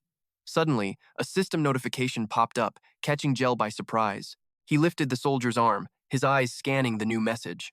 Healing Hand Skill Level 2. Pain reduction in anesthetized areas increased by 20%. Anesthesia level, range, and effectiveness will now scale with skill level. Immediately after, Jiel gave the area next to the wound a hard pinch.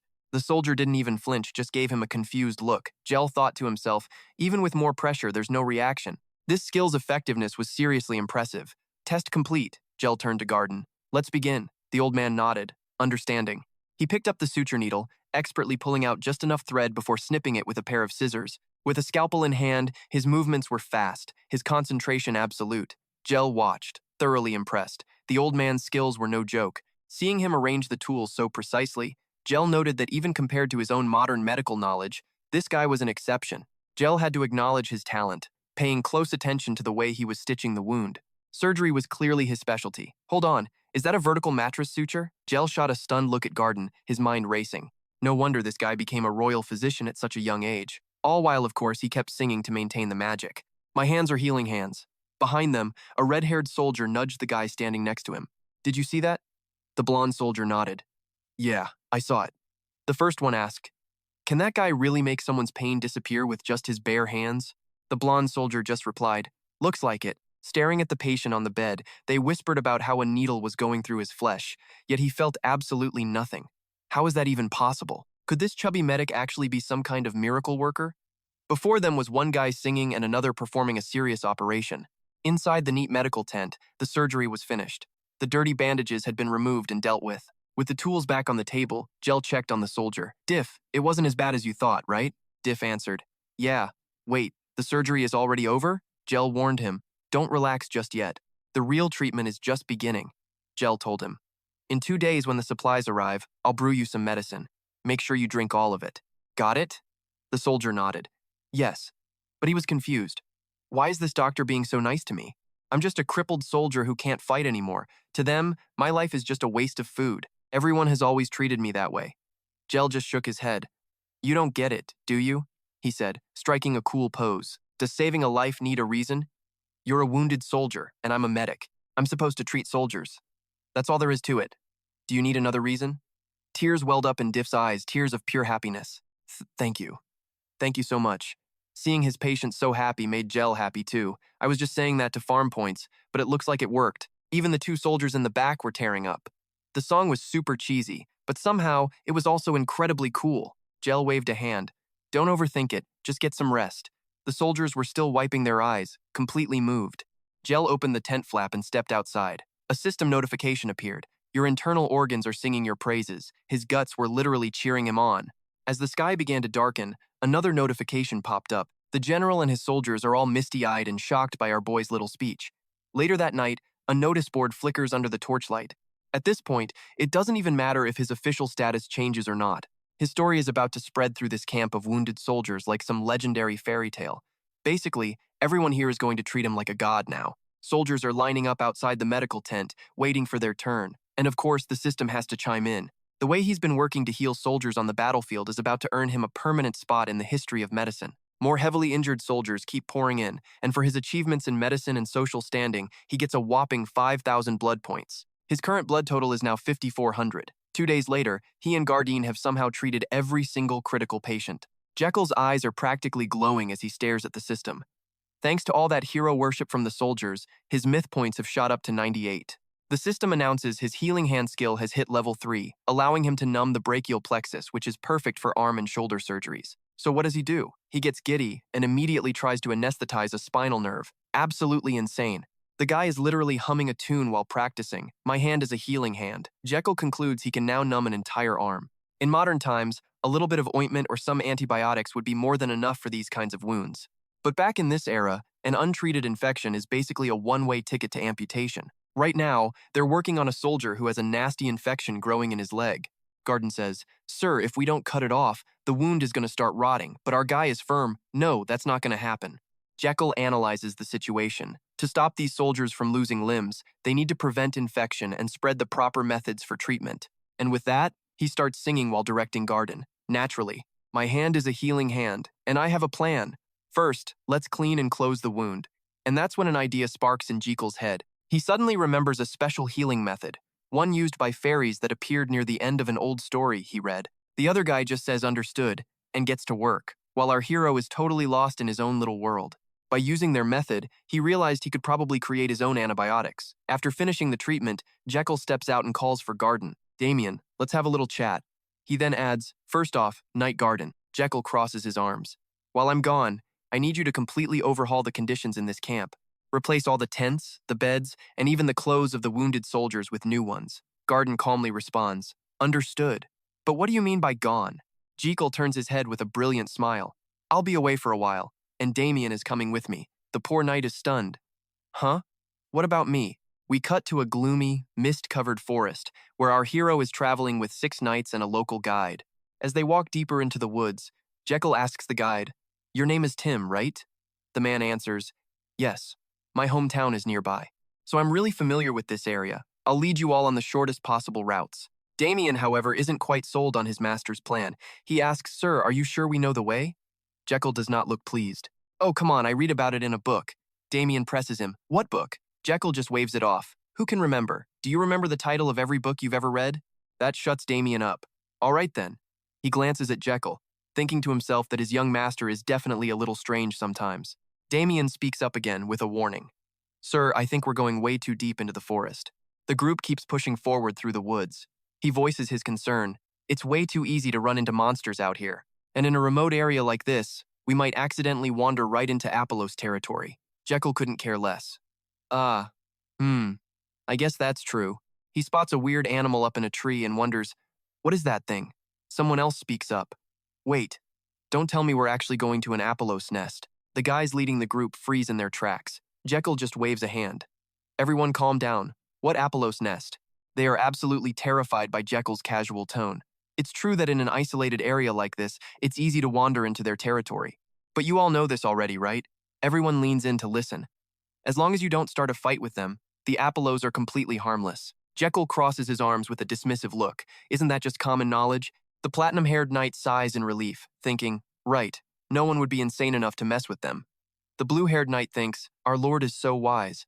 Tim the guide lets out a quiet breath of relief, thinking, phew, for a second I almost had a heart attack thinking he was leading us straight to the Apollos.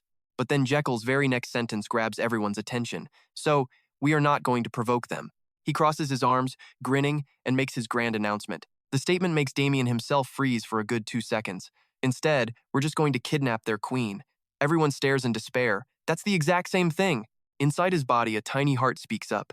Isn't that just common sense? It asks, crossing its little arms. Right or wrong? Did we say something wrong? Huh? The other internal organs shouted in unison. Yes, sir, they roared. So, we'll just kidnap it without causing any injuries. The surrounding organs trembled, trying to hold back their laughter, but they couldn't help it and just burst out laughing. Wow, look at the way that old geezer trains people, the heart snickered. This guy stayed quiet the whole way here.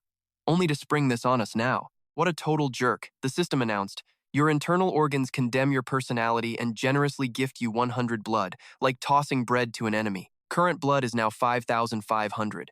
Jan, annoyed, just waved his hand thinking, what? What do you want now? He turned to look at his followers, silently analyzing the situation. If I had told you earlier, you would have refused to come or demanded we go back. Seeing everyone's hesitant reaction, JK figured this was expected, but he absolutely had to get that queen larva. That thing was crucial for saving his soldiers' lives without leaving them permanently disabled. Because the fluid secreted by the queen larva has some incredibly powerful antibiotic properties. If he could just extract that fluid, he could save countless wounded soldiers in the camp from infection and stop amputating their limbs. But one of them stepped forward to stop him. Wait a minute. Jiel turned to his crew, who were frozen in fear. What's wrong with everyone? What's the issue here? Damien stepped up. Of course there's an issue. Do you have any idea that even a docile Phyros is still an incredibly powerful monster? He calmly replied. Yeah, of course I do. Damien pressed on. And do you know how ferocious they get when their nest or larvae are threatened? Jiel, still perfectly calm, just said. Yep. Damien's face darkened, but he kept going. Then you must also know just how dangerous kidnapping a queen larva is, right? But it was the same old answer, delivered with total indifference. Yep. Damien looked like he was about to draw his sword. And you're still doing it? Jiel eyed the sword warily and replied, well, yeah, I want to, Damien sighed. I know you sometimes do unbelievably reckless things. I've seen it happen plenty of times. Then he exploded, his voice a low growl. But this is different. You've crossed the line. Jiel asked with pure innocence. Crossed the line? How so? In the middle of the forest, Damien's voice echoed. Whoever takes that mission is guaranteed to be brutally attacked by the entire Phyros swarm. Don't tell me you're planning on giving this mission to one of us? Jiel replied. That's right. Without holding back, he asked, are you insane? Our guy, still cool as a cucumber, just said. Yep. The knights following them exchanged worried glances. It's not me, right? It couldn't possibly be me, could it? A sudden thought struck Damien. Don't tell me. He reached for the hilt of his sword and asked point blank, are you planning on doing this crazy thing yourself? Jiel turned around with a grin. Of course not. You're doing it. The knight gritted his teeth in fury. What? Me? Jiel just laughed. It's fine. You won't get hurt. You won't die. I have a way to do this completely safely. Don't worry, Damien fumed. Safe. Easy for you to say. Ju called out to summon his beast. Spiky. A small hedgehog appeared. Spiky? Damien asked. You mean Spiky? Holding the little creature in his hand, Jiel confidently announced. Let me tell you my master plan. According to this genius plan, Damien had to approach the ossel nest, and Jiel continued, then smack the side of the nest hard. The Phyros will get angry, right? Just as Damien attacks, the ossel swarm appears. The next step? At that exact moment, Spiky here will eat a red sunflower seed and become enormous. While Damien was getting swarmed, the plan was to send out Spiky instead. Jiel instructed, you just need to hide underneath Spiky. Spiky's spines are super hard, so the Phyros won't be able to break through. The giant hedgehog easily blocked the Phyros' attacks. Jiel was incredibly proud of his plan. While you and Spiky hold them off, I'll sneak into the nest and snatch the queen larva. Spiky gave a little thumbs up of approval. Damien, however, was seriously thinking this through. But even if we successfully kidnap the queen larva, those persistent Phyros won't let me and Spiky go.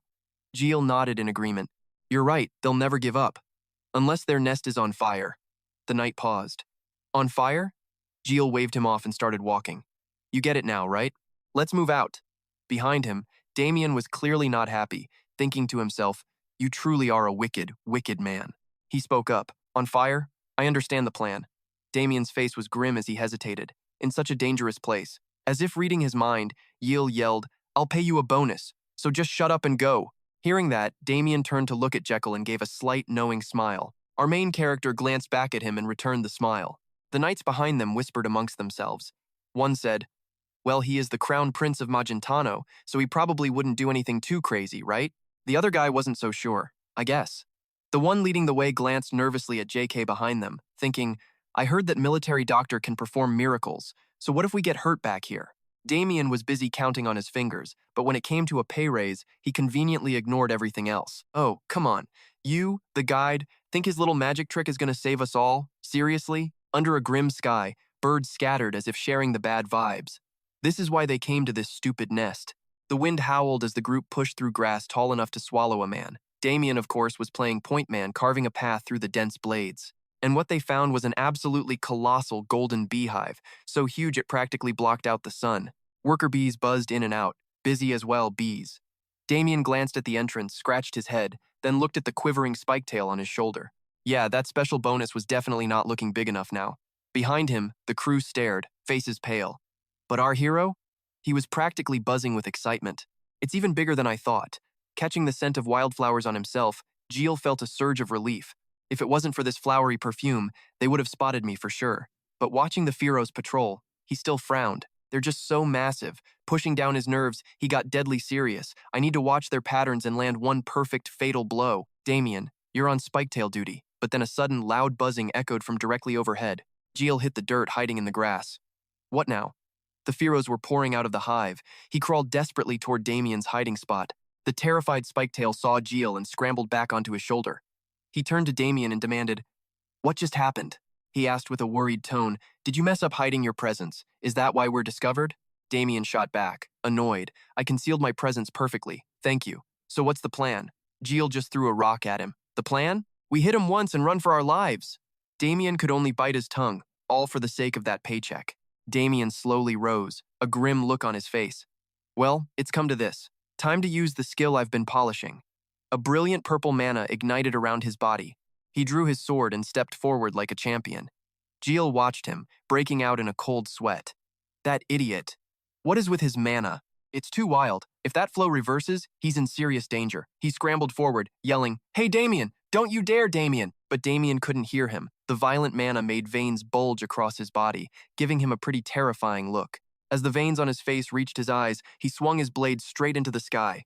Jiel screamed out, but a deafening roar from above made them both freeze solid. Startled, they both looked up. A giant swarm of insects was descending upon them. He could only get out a, "What the hell?" Jiel was speechless, staring at the swarm of giant hornet-like creatures. What are those? They were even bigger than the Fearos. These hornets dived straight down, attacking the hive's defenders. Their massive stingers punched right through the smaller honeybees. The entire sky turned into a scene of total carnage. Jiel and Damien could only stare, stunned. He had no clue why these two groups were fighting. Then, a sudden noise from behind snapped them to attention. A giant hornet was barreling straight for them. Jiel and Damien were frozen in place, eyes wide with pure, unadulterated terror. A strange thought popped into his head. Why does that sound like a helicopter?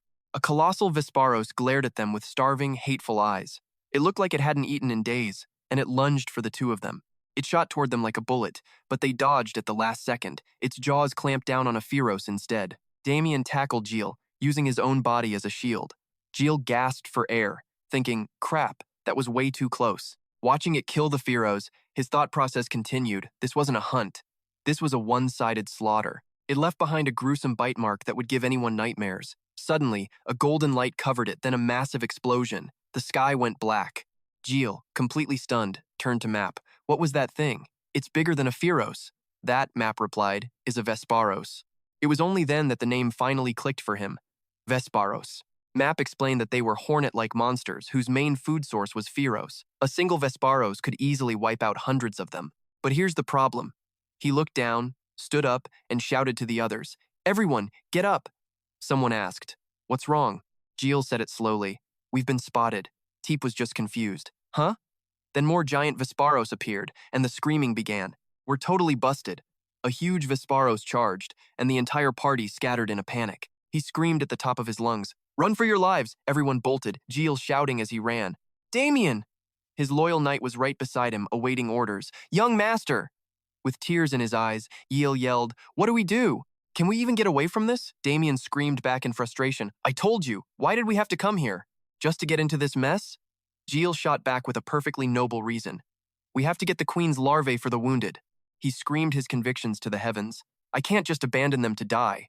A skill window popped up. Verbal medicine sales, level 10. Deep in the forest, it was an all-out sprint for survival as everyone ran for their lives. Damien's mind raced, and he came up with a plan. "I have to buy them some time." He spun around, and a purple light flashed. Damien fired a sword slash behind him before immediately turning to follow the group. Jiel saw it, shocked, but kept on running. He pointed to a large boulder up ahead. "Everyone, get behind that rock." Everyone scrambled over the rock, and thanks to T-Map's help, even the human bowling ball managed to get across before collapsing in a heap. T-Map, gasping for air, turned to JK. Military doctor. There's one tiny problem I forgot to mention before. JK shot him a suspicious look. What is it? T-Map just looked embarrassed as he continued. Vespars have this habit of cleaning up after a hunt. Our guy had to ask, cleaning up? T-Map nodded. Yes, they pile up all the corpses. And if that wasn't charming enough, he explained they also hunt down and kill any poor souls who survived or tried to hide. After their little massacre is complete, they'll scour the entire area, and trust me, they don't wait for an invitation. Which, of course, includes our heroes, so the genius plan became pretty clear. Run as fast and as far away as possible. Staring down the bloodthirsty Vespars, you could almost see the gears turning in his head. Running was a given, but what about his precious queen larva? The Vespars were already swarming the Phyro's nest. He figured that nest was toast. No way anyone survived that mess, especially not the queen larva. Jiel stared, eyes wide with tension, his mind racing. There was no way to get the queen larva now, not with Vespars charging right at him. Luckily, Damien and T-Map were there to yank him down behind a boulder. The three of them held their breath, trying to be invisible. The Vespars paused, sniffing the air, sensing something was off. And yup, they totally spotted the idiots hiding behind the big rock. One of them lifted a massive leg and brought it crashing down, shattering the boulder in two.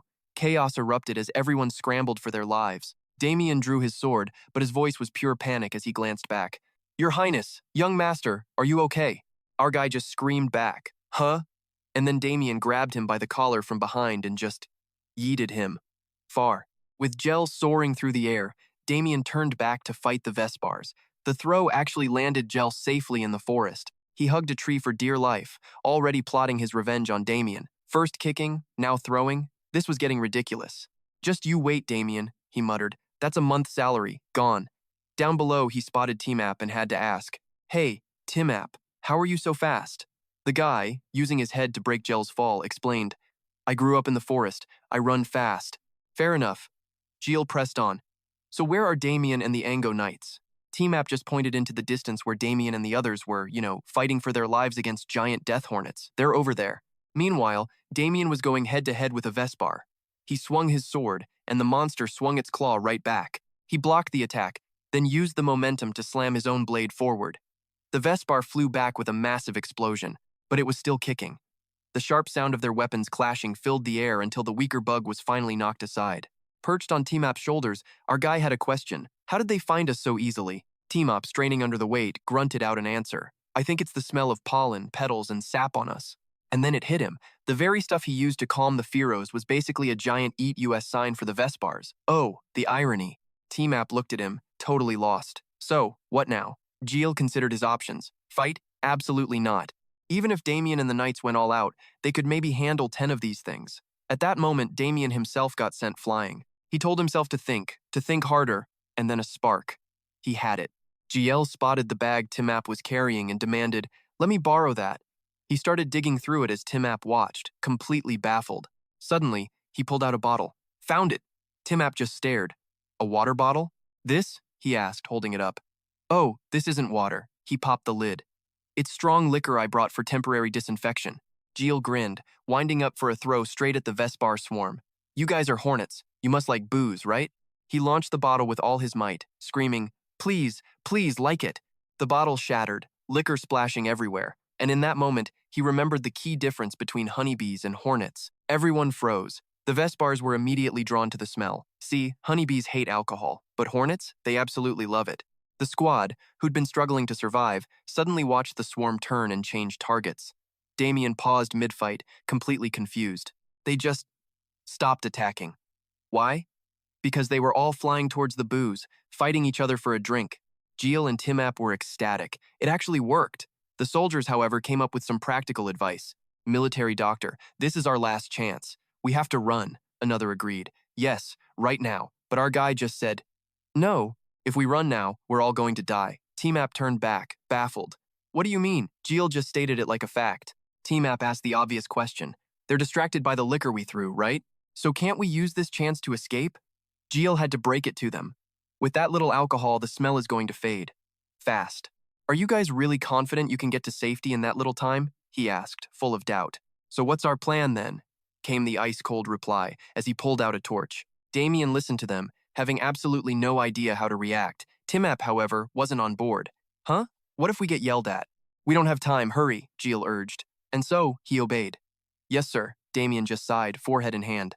Our guy must have had a plan. With the torches lit, he asked if everyone was ready. The report went straight to Jiel.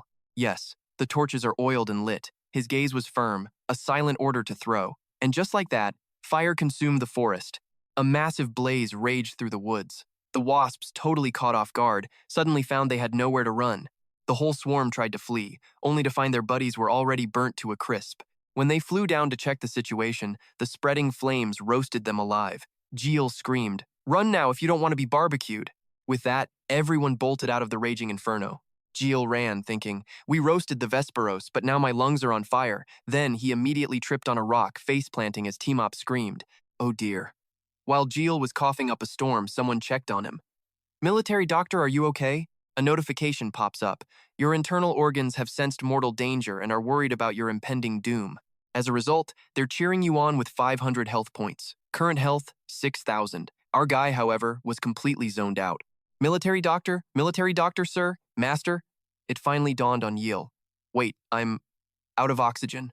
Damien was right there, urging him, "Sir, if you faint here, you're dead. Get a grip." Jiel bent over, gasping. "Yeah, I know." Damien took off his cloak, making a decision. "Let me carry you." He hoisted Jiel up, using the cloak to tie him securely to his back. Ju, standing behind them, looked a little embarrassed. The soldiers started whispering, "Is it really okay for the Crown Prince to be doing that?" Exhausted, he gave a simple order.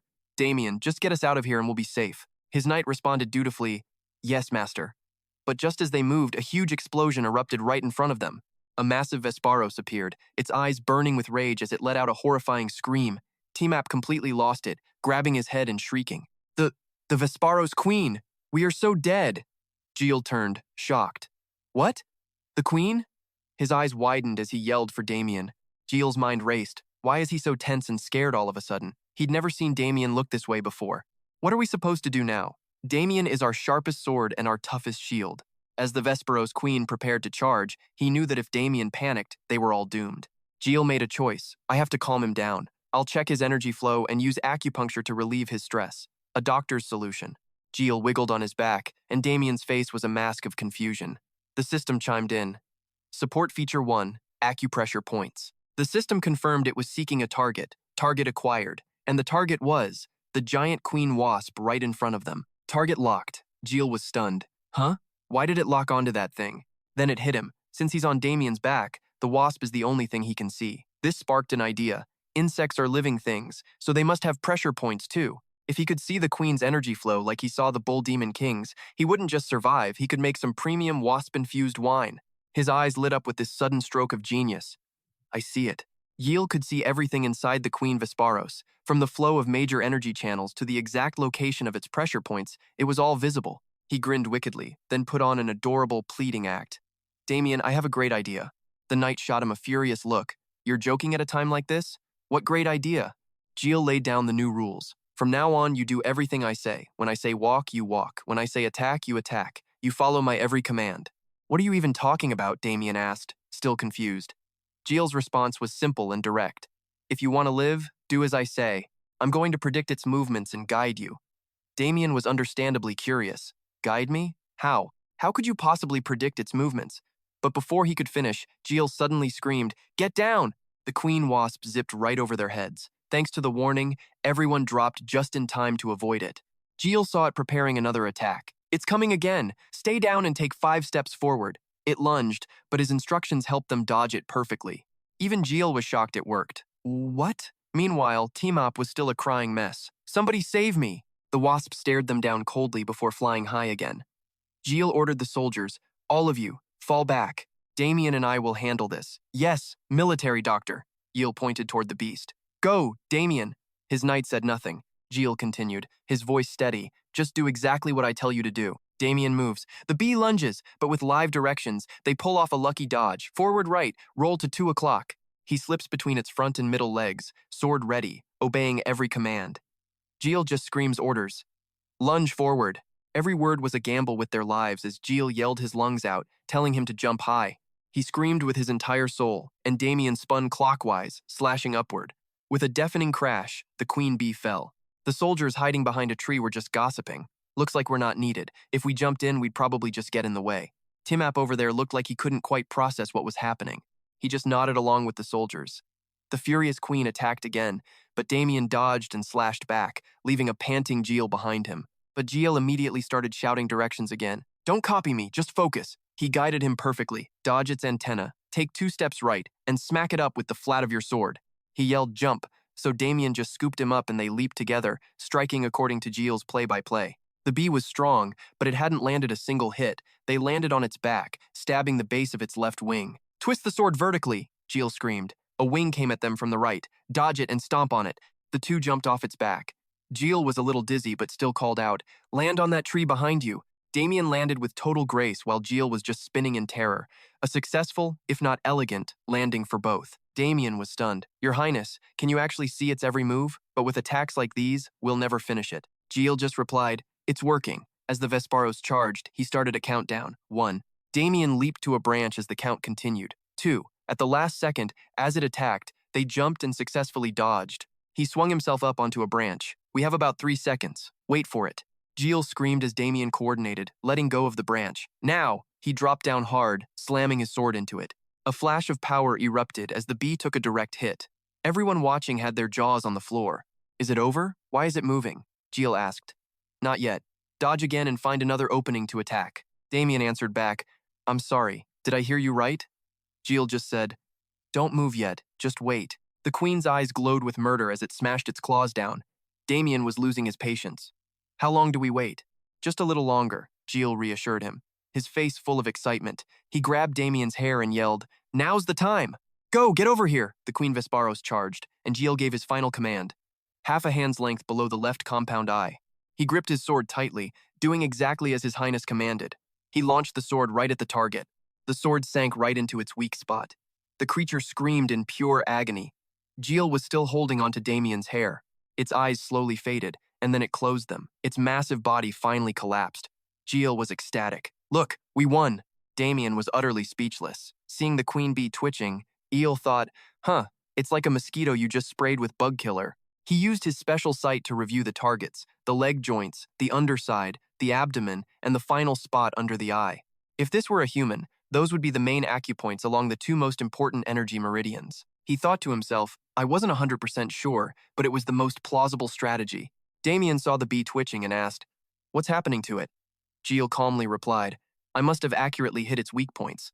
Seeing this, Damien said, so you saw its weaknesses from the very beginning? Jiel puffed his chest out with pride. Of course. But Damien had more questions. How did you know where those weak spots were? Jiel made an excuse. I just saw them. I just figured hitting it there would hurt. Jiel argued excitedly. No, I actually saw them. Can't you see them? He started teasing Damien, the master swordsman. You can't see them? How strange. Try harder, try harder. The entire queen bee shuddered as the forest fire slowly crept closer. The smaller Vesparos that survived the fire flew high above.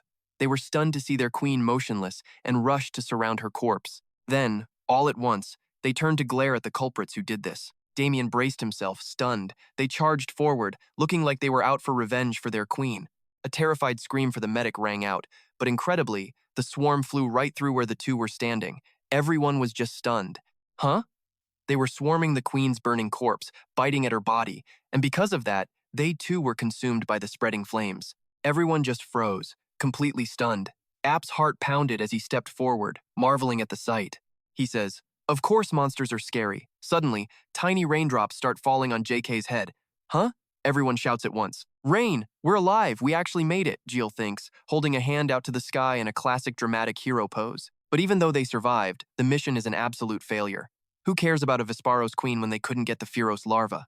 His face screamed internal crisis. The plan was simple, really. Nab the queen larva, use its antibiotics to heal his wounded soldiers, and rack up a ton of bonus lifespan points. Jiel suddenly spins around, startling Damien, while everyone else is just happy to be alive. You gotta read the room, dude. He'd wasted way too much time looking for a nest. Any more delays, and his wounded men would be dead for sure. The pressure was on. He calls out to Damien, we're going to their nest. But when they get there, yeah, it's been completely torched. Corpses of dead bugs litter the ground as they cautiously move deeper inside. Naturally, our hero and Damien are on high alert. Inside, it's a graveyard of Pheros bodies, all bizarrely torn to pieces. Still, they press on, because of course they do. Damien, the voice of reason, looks at the carnage and says to Jiel, looks like everything's dead. Maybe we should head back? But Jiel just turns and gives him a look. They came all this way, and they are not leaving with nothing. Damien's curiosity is piqued. You mean, salvage something? Damien asks. Jiel just looks back and grins. Well, there's still honey, isn't there? Damien is internally screaming. This guy, in this absolute death trap, he's thinking about looting honey? Which, by the way, is dripping onto corpses. They reach the Pharaoh's queen's chamber and discover, yep, she's dead. Big surprise. Ruined. It's all ruined. Jiel fumes, completely stressed. Damien can only agree as Jiel complains about this trip being a total bust. Just as he's about to give up from sheer exhaustion and frustration, he hears a faint noise. Jiel scans the room and claps Damien on the shoulder. I think something's still alive. And good old Damien immediately volunteers. Master, I'll go check. Damien creeps forward, step by careful step, with Jiel shadowing him from behind. Then Damien spots it, and Jiel instantly snaps to attention. What? What is that? Jiel demands.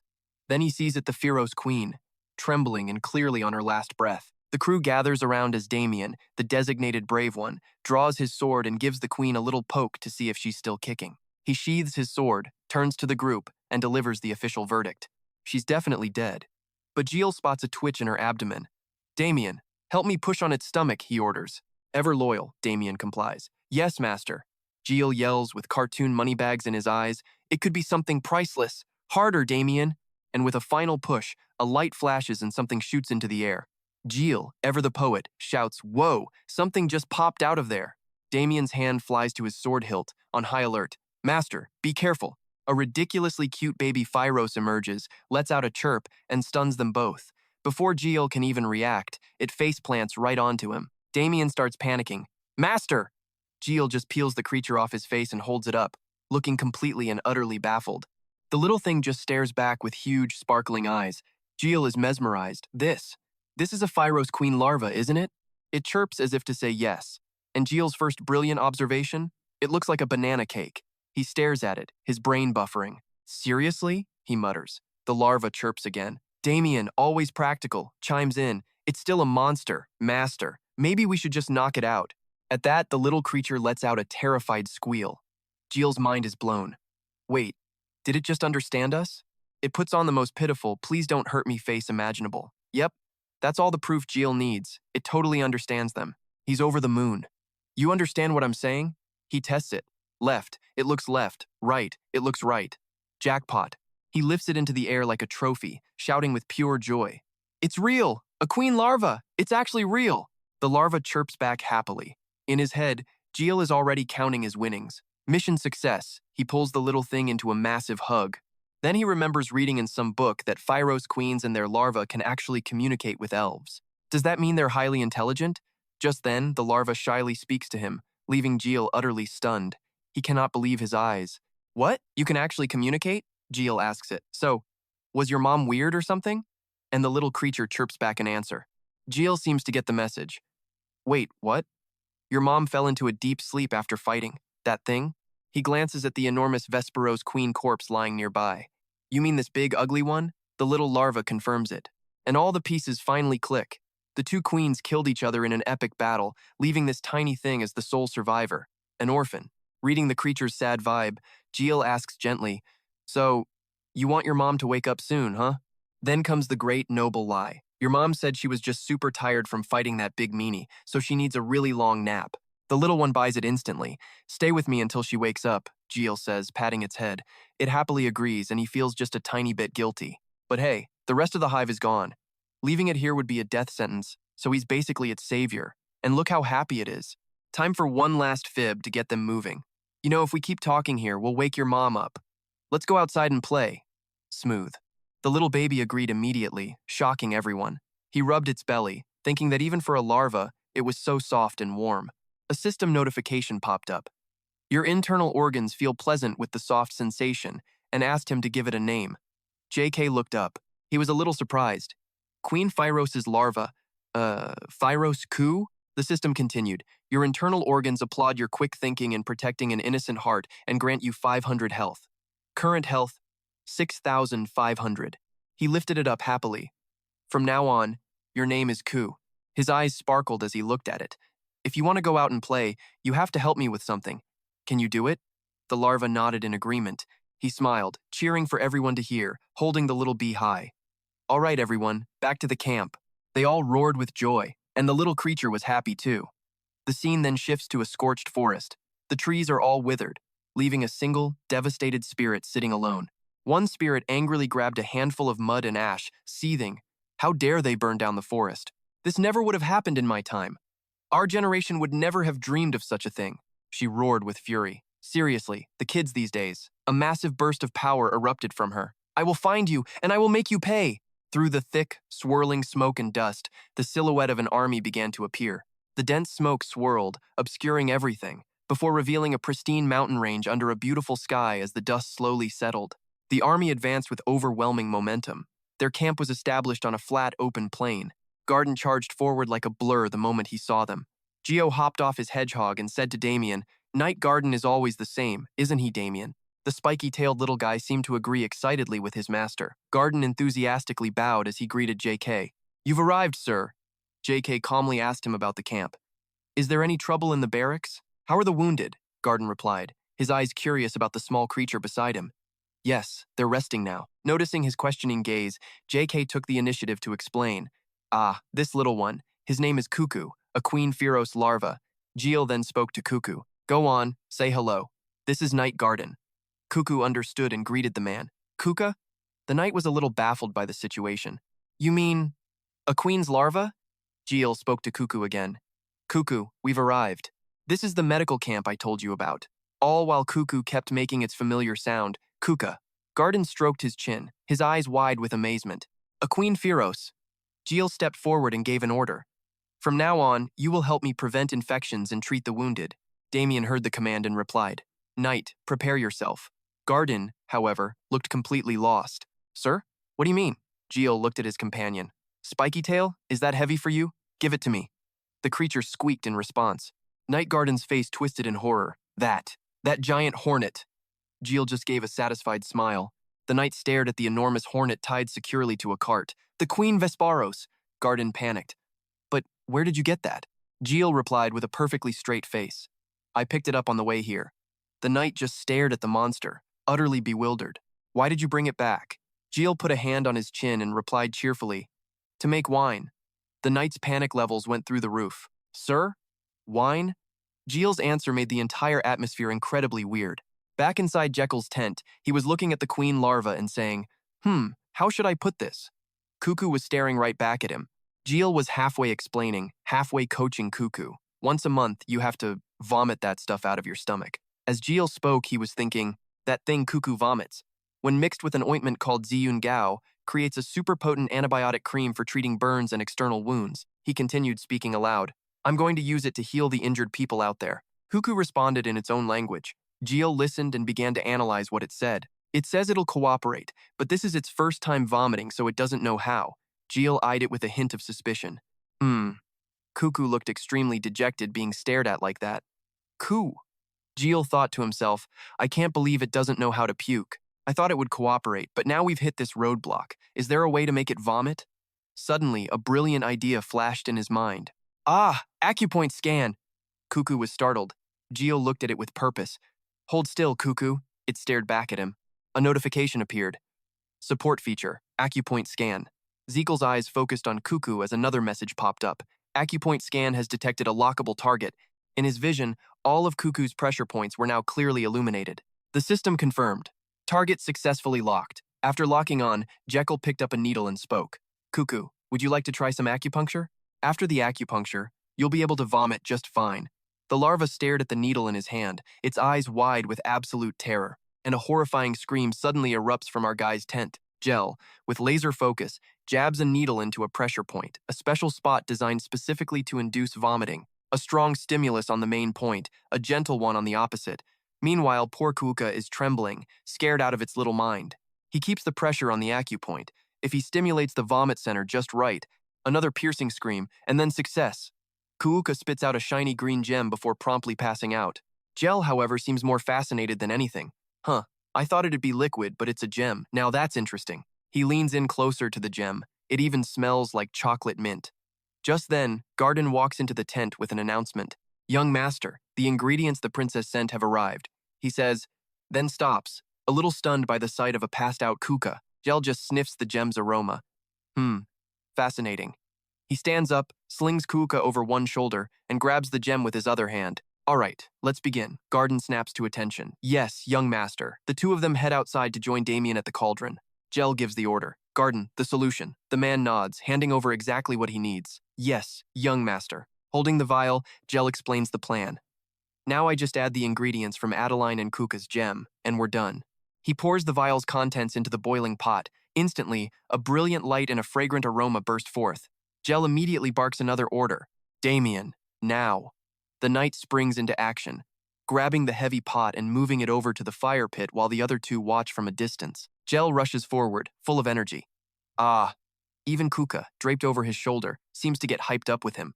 He stirs the mixture with all his might. Gardin and Damien watch, and Gardin speaks up. Young master, please let me do it.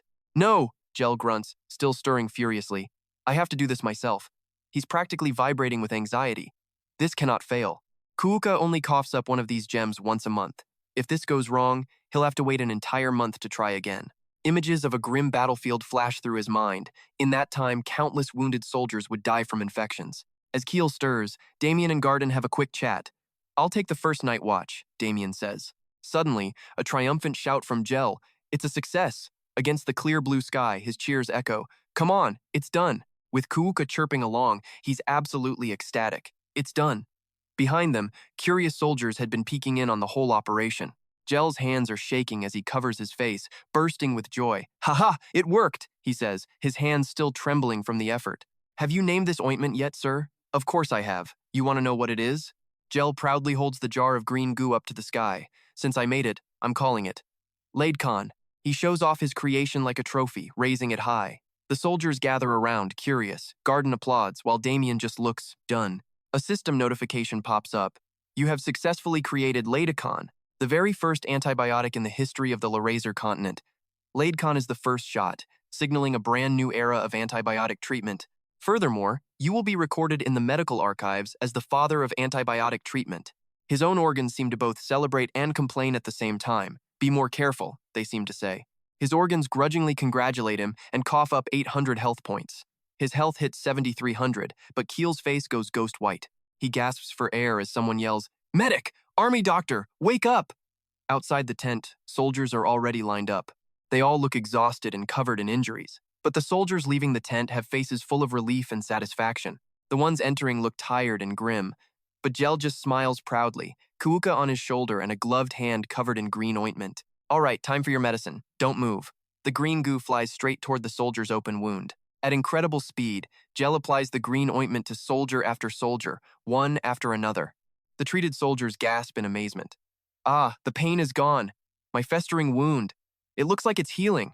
Soon, a chant begins to rise. Long live the army doctor! Long live the army doctor! Jiel thinks to himself. Long live Laidkon! Keep cheering. For my bonus life points. The cheers continue. Long live the adorable Kuka. Our army doctor is truly a miracle worker. 10 days later, inside the Valois fortress, a meeting is underway. I will now report on the war situation. A wooden pointer indicates a white horse piece on the map. Currently, aside from minor skirmishes in the northeast, there are no major conflicts. Of course, the main reason is that the rebels' primary forces are all converging right here, on this fortress. Merov speaks up. It seems they have no intention of avoiding a direct battle with us.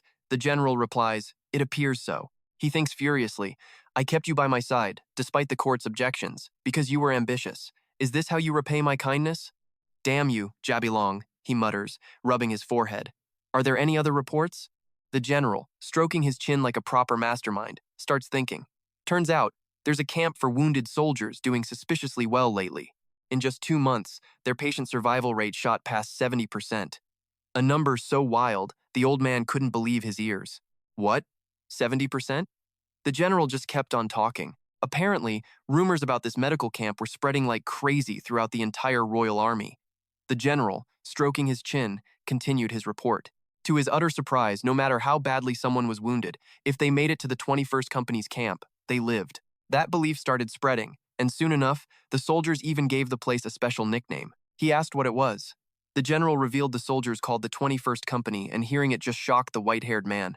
Elsewhere, a man nervously clicks his suitcase. A whole group, led by a dude named Chandra, looks around skeptically. is this really the recovery camp? Someone answered. Apparently, it's all thanks to some chubby military doctor they've started calling the miracle medic. Chandra spots a soldier with a smug look and grinds his teeth. How ridiculous. What kind of miracle? It's gotta be some kind of weird cult. His bootlicker chimes in that no doctor is better than the great Dr. Chandra. He's furious. He has no idea why His Highness sent them to a place like this to learn anything. Chandra's mind was made up. He was going to expose this whole scam. Meanwhile, in a nearby tent, Jiel is dead asleep, snoring and talking in his dreams, mumbling something about his bonus life points. His snoring is so loud it's keeping the other patients from sleeping. Someone complains they can't sleep a wink. Just then, Gardin enters the tent and is immediately hit by the wall of sound that is Jekyll's snoring. He calms himself, feeling a little sympathy for the guy. He must be exhausted from working all night. Gardin goes to gently wake him up. The sleepy doctor mumbles, "Sir Gardin? What is it?" The king is so pleased with the camp's results that he sent active-duty military doctors here to observe and learn. Hearing this, our guy is instantly wide awake, looking around. Wait, so they aren't rookies? Perfect. Just when we're short-staffed. Where are they? He asks. As Gardin answers, he's already bolting out of the tent like a blur. They're right outside. He spots the newcomers and his face lights up. "So happy to meet you all. I'm Dr. Lon." Chandra and his crew just stop. Then, after that burst of energy, he gets a little bashful. Huh? He awkwardly scratches his head. "Sorry, I got a little excited hearing you all were sent to help." He then asks, "May I have your names?" Chandra answers, "Military Dr. Chandra." Hearing that, he's instantly all business, walking right past Chandra. "You all must be tired from your long journey. But we need to get a handle on the condition of the wounded first, so follow me." He starts walking, but when no one follows, he turns back confused. What are you all just standing there for?" Chandra speaks up. "Dr. Lihan, you will show us to our quarters first." "Oh, that did it," he snaps. "We have men dying all over the place here, and you want to take a break?" The two of them face off, and Chandra says, "We came here under the king's orders, on a very noble mission. We marched for 6 days straight. To arrive and not even be allowed to rest first? This is completely outrageous." Our doc asks, "What was your name again?" He snaps back, annoyed. "I already told you, it's Chandra, Dr. Chandra." He continues, "So what you're saying is, I'm being heartless for making you work without a break." Chandra smirks. "That's right, and our guy who's not just Lihan but also Jekyll, the doctor, is about to blow a fuse. He is absolutely furious now. Do dying patients wait for a doctor to rest? He challenges. How can you so easily demand a break? Chandra just gets more arrogant. Among all of these dying soldiers, are any of them nobles? Our guy can't believe what he just heard. What? Chandra continues. There probably aren't that many noble officers here anyway. So you're saying you don't even have a separate area for the nobility? His face darkens. What do you mean by that? Chandra remains smug while our doctor's hands clench into tight fists. You haven't? How disappointing that you can't even handle the most basic procedures. Chandra gestures wildly as he speaks. The wounded are split into two groups, nobles and commoners. We must save the nobles to get big rewards and prestige. And that was it. He could not stand this arrogant, ignorant nonsense for one more second. He throws a punch, and it connects beautifully with Chandra's face, sending him flying. Shut up, he roars, as Chandra's followers shout, What the hell are you doing? How dare you strike a man? And a fellow military doctor at that. The suitcase bursts open, scattering its contents. Jiel yells, Ever since my days in Korea, I have always believed one thing. Violence is wrong. He raises his fist again.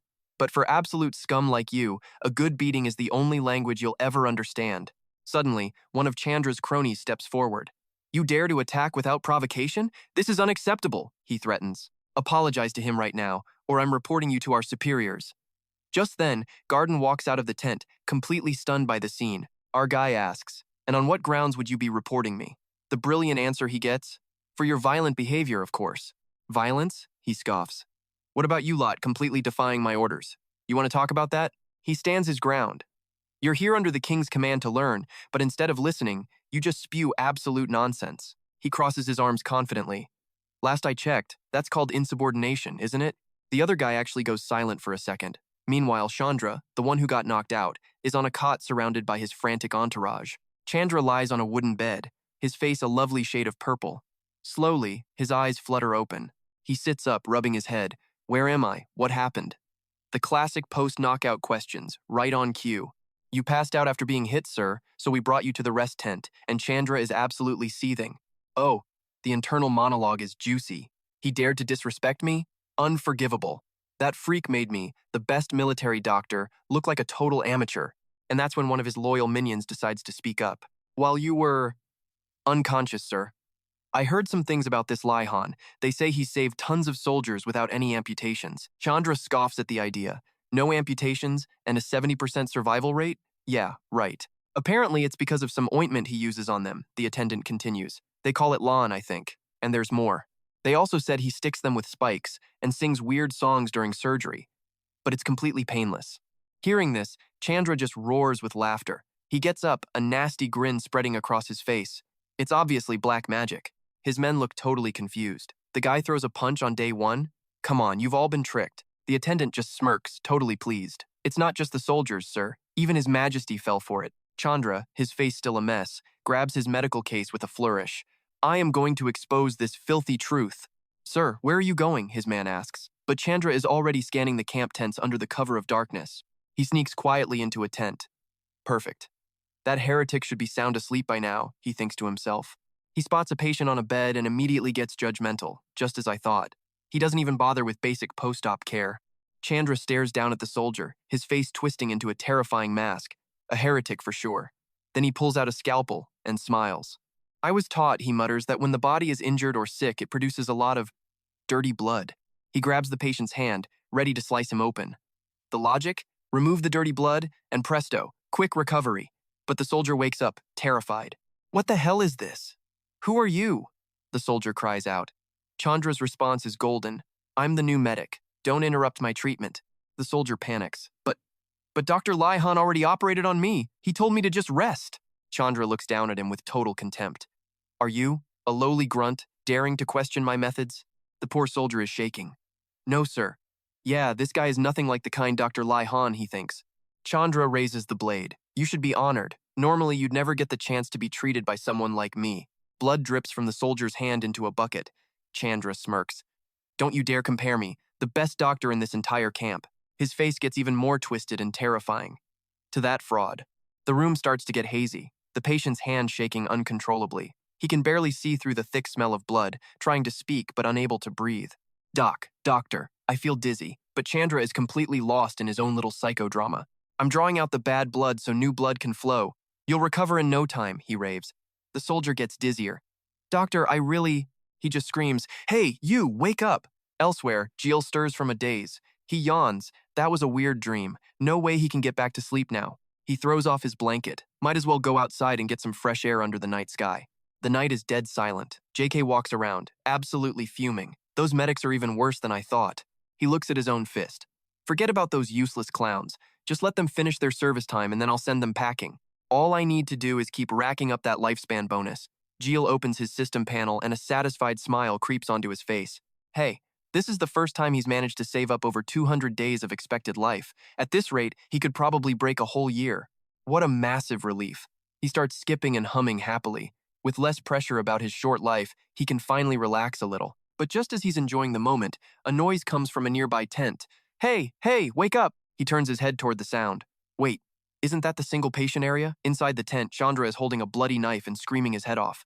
Open your eyes. Jiel rips open the tent flap and sees the horrifying scene inside. His gaze immediately locks onto the knife. Then he spots the bucket of blood. It clicks. Bloodletting therapy. His face contorts with pure rage. You absolute piece of trash.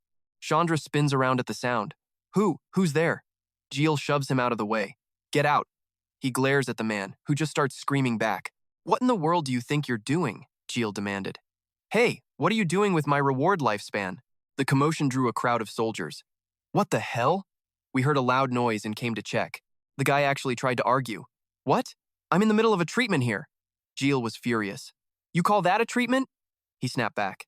This is none of your business. Just then, a close aide stepped into the tent. Medical Lieutenant Chandra. The aide questioned him while helping Chandra up. What's all this about? Medical Lieutenant Rian. Jiel ignored them, rushing to the injured soldier. Rank, are you all right? The soldier's voice was weak. Medical Lieutenant Rian. Jiel looked at the wound and made a swift diagnosis.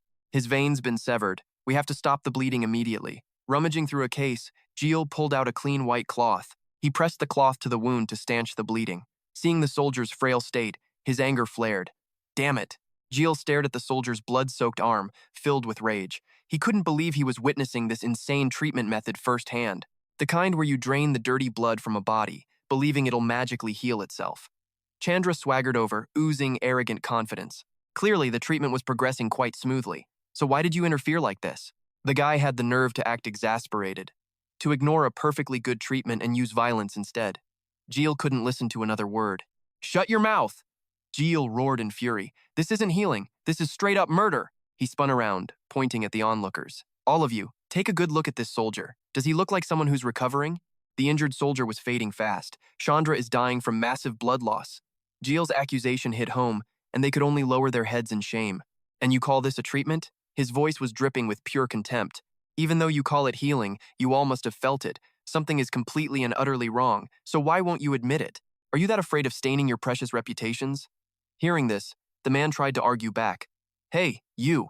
Get out of here right now if you don't want to get beaten to death, Jiel shouted. That shut him up. The injured soldier spoke again, his voice a whisper. Lieutenant, I can't take it anymore. Jiel whipped his head around. What? His face was a mask of panic. Jiel screamed, Hey, RS, wake up!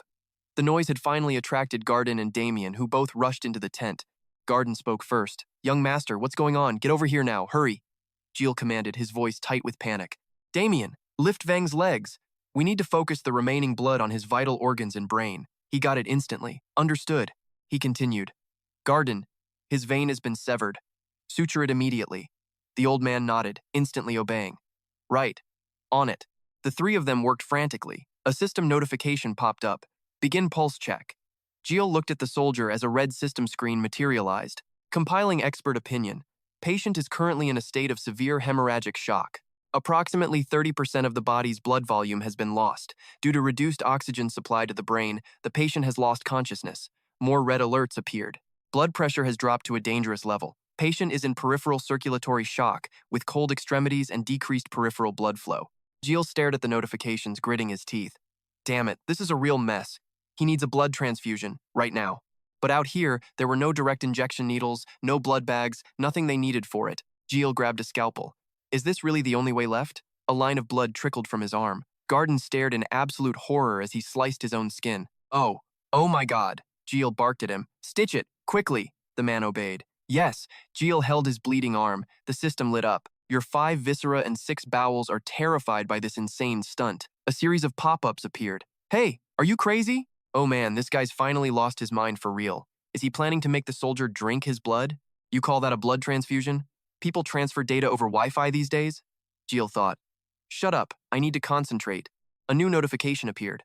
Your 5 viscera and 6 bowels are exploding with 1 million question marks at your actions. They are concerned for your mental health and are sending 100 blood as encouragement. Current blood, 7,400. Jiel thought, activate the magic circle in the system slot. He looked at the notification window in front of him. Activate storage function of the magic circle slot. Current magic circle slot is empty, ready for storage function. Substance being absorbed. Human life essence. H+ detected. Activation substance for storage in magic circle has been detected. Yes or no? In his mind, Jiel knew the answer was obviously yes. System notification. Storing substance into slot number 1. A circuit board diagram appeared. System notification. Slot number 1. Human blood Rh positive. 0.06 liters of 10 liters. He turned to Damien. Damien, it's done for now. Step aside. Jiel thought, if I can transfer the blood by combining it with mana. His hand touched a point on the sole of the soldier's foot. The Yongquan point, considered the second heart of the body, it was the perfect choice. Jiel started slowly, beginning with 0.01 liters. The system displayed the heart rate and blood volume as a faint red light began to glow. JK starts pumping power into the guy through an acupuncture point on his foot. It's working. He keeps the blood flowing, making sure the process isn't interrupted. And then, the soldier's hand gives a tiny twitch. A system notification pops up. The patient receiving your emergency transfusion is now stable and out of danger from hemorrhagic shock. JK reads the notification, grinning like an idiot. It worked. It actually worked. The system isn't done praising him either. Another message appears. You have performed an incredibly selfless act, sacrificing your own blood to save another. And what's more, a whole crowd just witnessed you pull a man back from the brink of death with your healing. The soldiers all around are ecstatic. It's the medical lieutenant. It's really him. The system continues. To anyone who doesn't understand your fancy magic techniques, what you just did looks like a straight-up divine miracle. Chandra's entourage just stands there, totally baffled. No way, this has to be a mistake. How is this even possible? He finally lets out a breath he didn't realize he was holding. The onlookers are buzzing. Were the rumors true? Did a miracle just happen? Gardin is totally impressed, young master. That was incredible. But suddenly JK's vision starts to get hazy. Huh? And down he goes. He pushed this weak body way too hard again. The world dissolves into noise as Chandra's right-hand man slips out of the tent. The crowd erupts. Young master, are you okay? Medical lieutenant, please take me as your disciple. He's fainted, but that henchman has a nasty smirk on his face. Saving a patient just by touching them? What a miracle indeed. He glances at the night sky as a crow lands on his arm. Feathers fall everywhere. I'll deliver the message. Cut to some shadowy room somewhere else. A voice rings out. A miracle, you say? The scene is a military infirmary for the kingdom's wounded soldiers. A man bows low, giving his report. According to the message from the carrier pigeon, a medic saved a dying soldier just by touching him. The mysterious figure asks, just by touching him, without using any tools? The soldier keeps his head down and answers, yes, master. He saved the dying man with nothing but his bare hands. The so-called master sounds skeptical.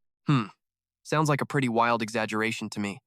The soldier quickly replies, our spy inside the kingdom's army saw it with his own 2 eyes. The master seems to be sketching something, a man who can cheat death with a simple touch. A person like that undoubtedly deserves to be called a saint who performs miracles. He keeps talking, making the soldier jump with his next words.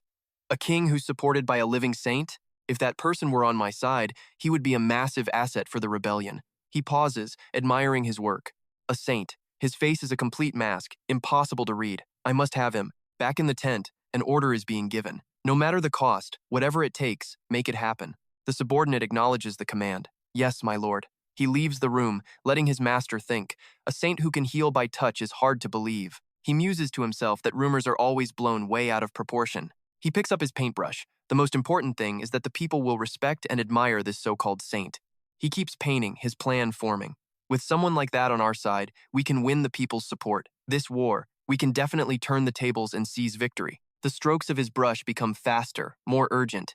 After a tiny squabble with the Megentano Empire, their kingdom just bowed their heads and surrendered, even offering up the royal family as hostages. He's seething with rage. It's a disgrace to the kingdom and its people. That weak Merovingian bloodline can't be allowed to exist and weaken the country any further. He glares at something off-screen, his face terrifying, his yellow eyes sharp as knives. I will personally drag him off that throne. In a different tent, a familiar voice speaks up. So, you're promising me the best possible treatment, just to get me to join the rebellion? A voice replies, that is correct. Jiel is skeptical. Are you even thinking straight? The guy just says, this is a formal offer. Jiel thinks to himself, this is unbelievably bold. A rebel spy coming all the way out here. And to top it off, the spy's cover is being a medic dispatched to their own camp. The spy declares, swear your loyalty to my master, and the highest honor and glory will be yours. Jiel scoffs, your master, Jabalon? You guys are being way too obvious. What would you do if I just screamed that there's a rebel spy in here? But the man answers with total confidence. It wouldn't matter. I'm not the only spy here, you see. Even if I'm executed, someone else will just continue my mission and make you the same offer. Jiel rubs his temples, thinking, why on earth would Jabalon want him so badly? He thinks back on what just happened. Could it be because of the rumor that he can heal people just by touching them? You know, thinking it over, this might not be such a bad deal. Things have been way too peaceful here, so his progress on extending his lifespan has slowed down to a crawl. Jay whips an abacus out of his pocket and slaps it on the table. Hold on. The recruiter sees it and starts sweating bullets. An abacus? What in the world is that doing here? His eyes lit up. All right, time to do a little number crunching.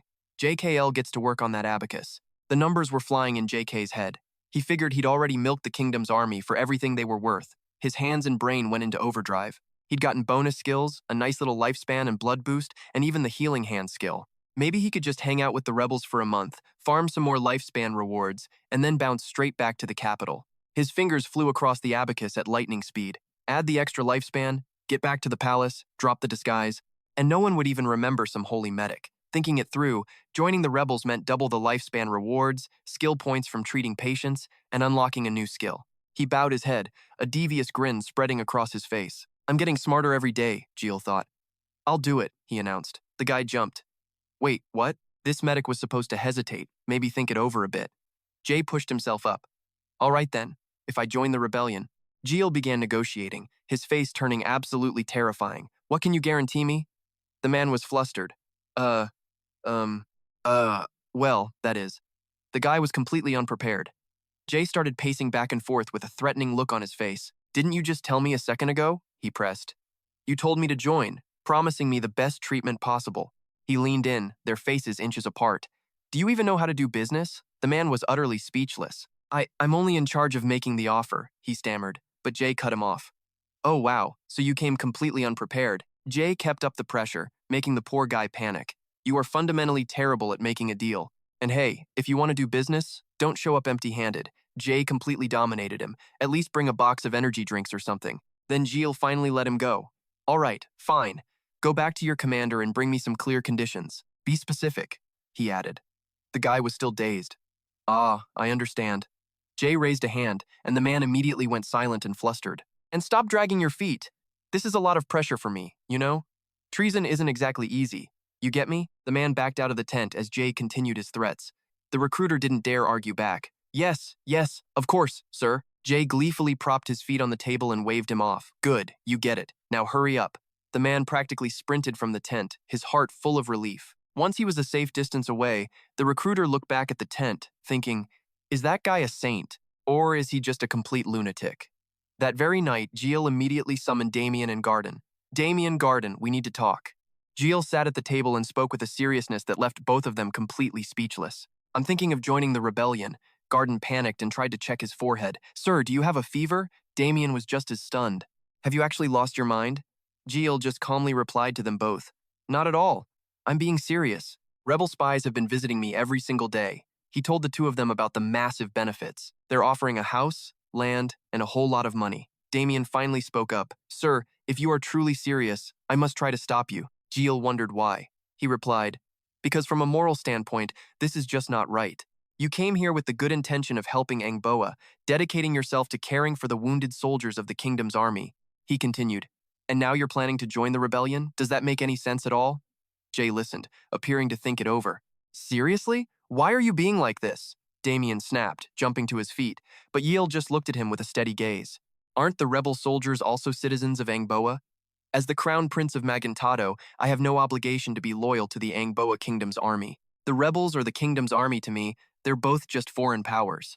Damien thought it was absurd, but he had to admit the logic was sound. Jiel kept talking as he wrote something on a piece of paper. Our treatment camp has been pretty quiet lately, hasn't it? We're hardly getting any new wounded soldiers. That's because both sides are just sizing each other up, facing off at Fort Valois, that's all. He continued. Our camp has mostly passed the crisis phase and entered a period of stability. It seems my work with the kingdom's army is more or less complete. Now I just need to treat the neglected wounded on the other side, then head back to Magentano. Gio looked over at Damien, his expression a little inhuman. Let's go. You get it now. The man sighed, defeated. An order's an order. What's a mercenary to do? Damien gave him a reluctant look, while Jay happily rolled up the scroll. There we go. You've made the right decision. Gardin, on the other hand, was sobbing. Your Highness, I am truly moved. A passionate fire lit up inside him as he started taking notes. The one who needs to be treated is neither an ally nor an enemy, but simply a patient. I'll make a note of it. Jiel handed him the scroll and said, Gardin, deliver this to the princess for me. His mind immediately raced with glorious possibilities. Could it be a love letter? Nope.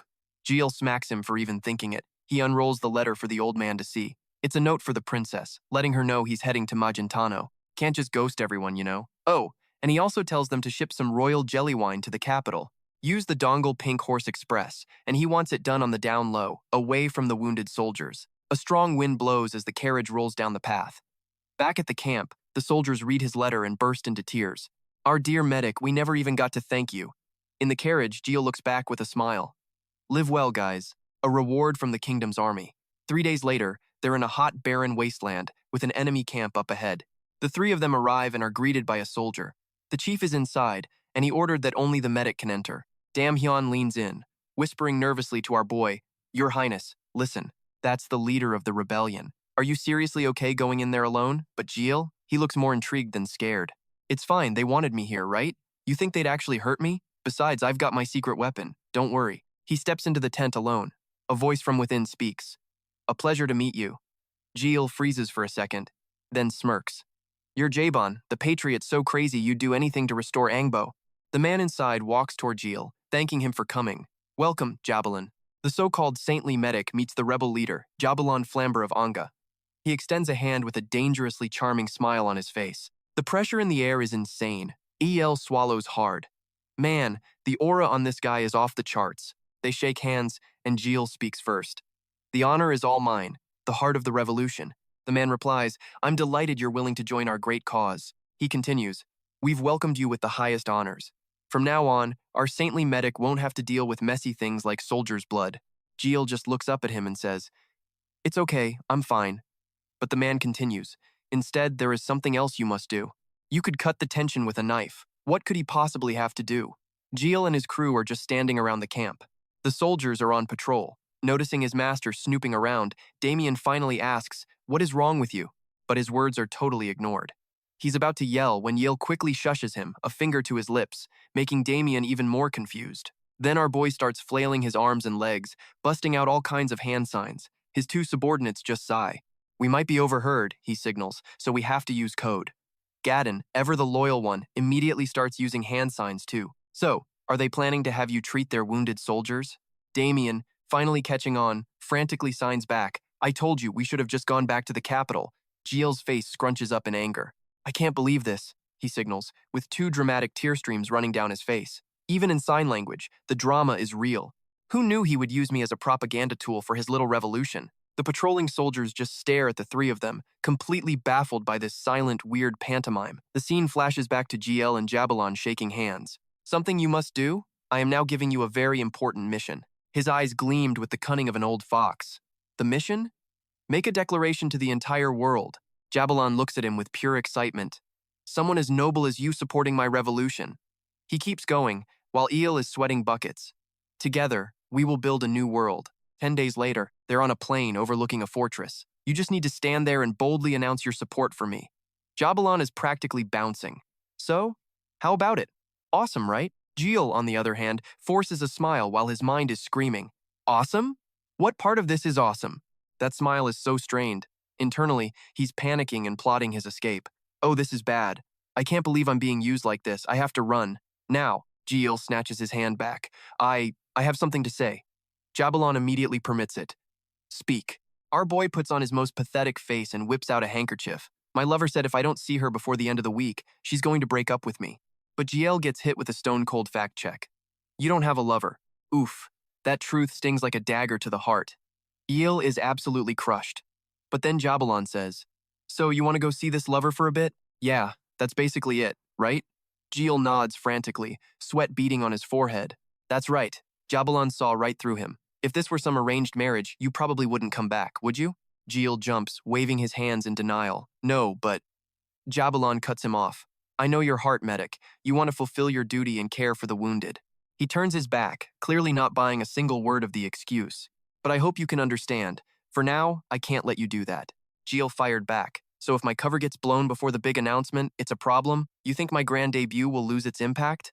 Jabalon just smirked, a chillingly cold expression on his face. You guessed it. He turned his head dramatically. Your declaration has to be an absolute bombshell for the Revolutionary Army. Jiel, bless his heart, was completely lost. Why? Why not just make me declare my support right now? But Jabalon was brutally honest. Because the timing isn't right yet. Our hero was still buffering, asking again, timing? What do you mean, timing? So Jabalon calmly decided to spell it all out for him. Lachiello, what I mean is, when you genuinely support me. I expect your declaration to have at least a tiny shred of sincerity. No, it absolutely must be sincere. He explained this with a terrifyingly scheming face, saying only true conviction could move the people. Jiel, thoroughly creeped out, asked him what on earth he meant.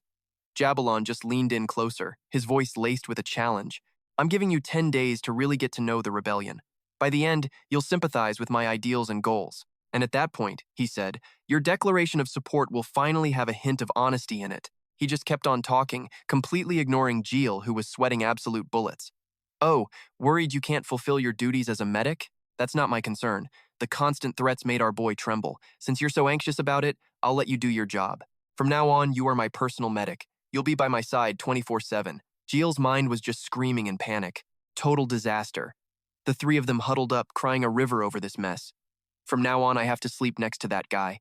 His companions were horrified. You have to share a room? What are we going to do now? So they huddled together, planning and scheming. There was only one option left, make a break for the capital. But there was one massive problem. On my way here, I noticed this place has insane security. Even in the dead of night, a secret escape seems impossible. This conversation was so top secret, they were communicating by writing notes on paper. Besides, with him stuck to me 24/7, there's no escape. Jiel scribbled back, "Yeah, I know." He pictured Jabalon and Damien in his head. One guy wants to destroy him, the other is supposed to save him. Meanwhile, the security here is just suffocating. If Damien wasn't a sword saint, getting out of here secretly would be impossible, Jiel declared with grim certainty. "Trust me, I'll handle this," was Damien's reply, but his tone was so casual it felt like he was mocking them. Then he held up a note that sent Jiel into a rage. "I trust you. Now look at the absolute mess we're in." Jiel turned away, still writing furiously, making his two subordinates ask nervously, "Sir, what are you planning?" He then shoved a piece of paper in their faces, stunning them. The message: "Even if we can't escape, we have to put on a show." With a pale face, a horribly forced smile, and watery eyes, Jiel pulled the tent flap. "Well, it's late, so I'm off to bed." He left them inside to marinate in their hopeless, negative thoughts.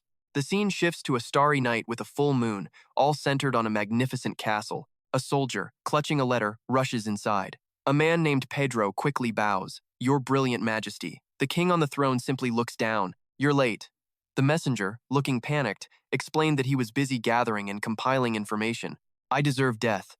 But Emperor Astalion cut him off. "What's the information?" "Report." Pedro immediately snapped to it.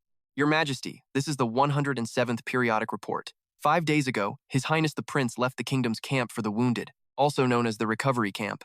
The Emperor sat up, surprised. "He left the recovery camp? Why?" Pedro looked down at the letter, his face full of concern. "At first, when we received the report, we couldn't figure out the prince's objective. Therefore, collecting and analyzing the additional information took us some time." The Emperor asked calmly, "So the conclusion is that the prince will soon return to Magentano?" Pedro continued with the news. According to informants in the recovery camp, the prince sent a farewell letter to Princess Mboa. The Emperor, surprised, gave an order. "A farewell letter? Report the details." At that, Pedro unrolled a scroll and began to read. "Your Highness," he told the princess that he had completed all his work there. He said it was probably time to return to Magentano, and also asked for a large barrel of infused wine to be forwarded to him. The Emperor looked at him. "Is that all?" Their conversation came to a close as the Emperor dismissed him. "Yes, Your Majesty. That concludes today's report." "I see. You may go." Pedro bowed deeply and left. "I am most grateful. I will take my leave." After he was gone, the Emperor sat in silence, thinking.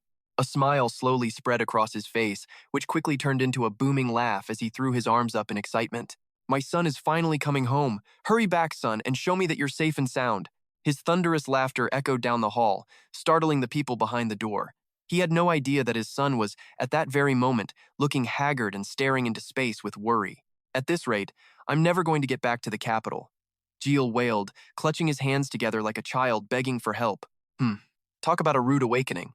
Jilong just casually appears, scaring the poor guy right back under the safety of his blanket. "So, you're finally awake?" JK shoots up to glare at him, but the man just says, "It's time for your morning medical exam." Our hero's mind is racing. This guy is on me 24/7. But Jiel just scratches his head and puts on his best innocent act. No, that's not necessary. I'm the sword saint, you know? But inside, he's absolutely seething, grinding his teeth in pure rage. "Then why were you sleeping with me?" "I barely slept a wink," Jabalon says, with an unshakable, smug confidence. "Exactly. No one knows my body better than I do," Jay stammers as he gets out of bed. "Really? Is that so?" The guy just smiles cheerfully. "Come on, let's get some breakfast first." And on the table is an absolutely incredible-looking spread. Jabilo raises his glass for a drink, and Jay just watches him warily. Then he swirls his wine. "I'm done. Take your time eating." "Yes," Jiel replies meekly. But there's no way he can eat with that intense stare locked right on him. Ugh, who can eat with someone staring like that? Jay puts his hands on the table. "I'm done eating." He was just waiting for this. Jilon leans in, resting his chin on his hands. "If you're done, can you answer my question?" Jay is confused. "Yes, what question?" A smile spreads across his face as he says softly, "Just a simple question." "Yeah, a simple question that lands like a ton of bricks." Jiel stares at him, getting a strange sense of déjà vu. He feels like he's seen this exact scene play out somewhere before. Jilon raises his wine glass high, his voice turning cryptic. "The military medic, Lachi Chiel, must choose. Which one will it be?" And then it hits him, a wave of anxiety. This is Jilon's infamous question, isn't it? Jiel's reflection stares back from the wine as his captor speaks. "The first choice, the medic sacrifices himself." He continues, and you can see on JK's face that this choice is brutal. The medic's family would face eternal humiliation, cursed by everyone for generations to come. Jabalon stands up and coldly lets the wine glass drop from his hand. Dark red wine spills out a seriously bad omen. The second choice is to sacrifice others. The pool of wine looks like blood as he lays out the sick alternative. The medic faces no consequences and is even praised as a hero whose name will live on forever. Jiel tightens his grip on a new glass, eagerly awaiting the answer to his twisted little test. This is my question. Think very carefully before you answer. His face is pure menace, both choices are just monstrous. Which will you choose, he asks, then immediately adds, why aren't you answering? You don't need to think for long. Jiel's face is a total blank, but you can tell his mind is racing, completely trapped. I know if I don't give him the answer he wants. He thinks, hand on his neck, imagining it being sliced clean off. But he pushes past the fear to ask a question back. Are you saying I have to choose between one of two paths? Either I sacrifice myself and suffer eternal disgrace, or I slaughter countless others to gain honor. Is that it? The man's reply is short and cold. That's right. And yeah, this dude is nothing but a stone-cold demon. See, Gardin is ridiculously paranoid, never even trusting his closest allies. So when he finds someone he wants to keep near, he always asks them this question. But here's the kicker. Nobody has ever answered correctly. And this is not the first time Gardin has pulled this stunt. Anyone who gives him an answer he doesn't like, dies. And the craziest part? Even Gardin himself has no clue what the right answer is. The memory of all that past slaughter brings a look of pure, twisted satisfaction to his face. He might not know the right answer, but he definitely knows the worst possible wrong one. Hesitating between the two paths he laid out. Anyone who doesn't give him what he wants is killed on the spot, even if he was about to make them his closest confidant. You hesitate for even a second, and he will take your head off. This is what's created a literal devil in human skin.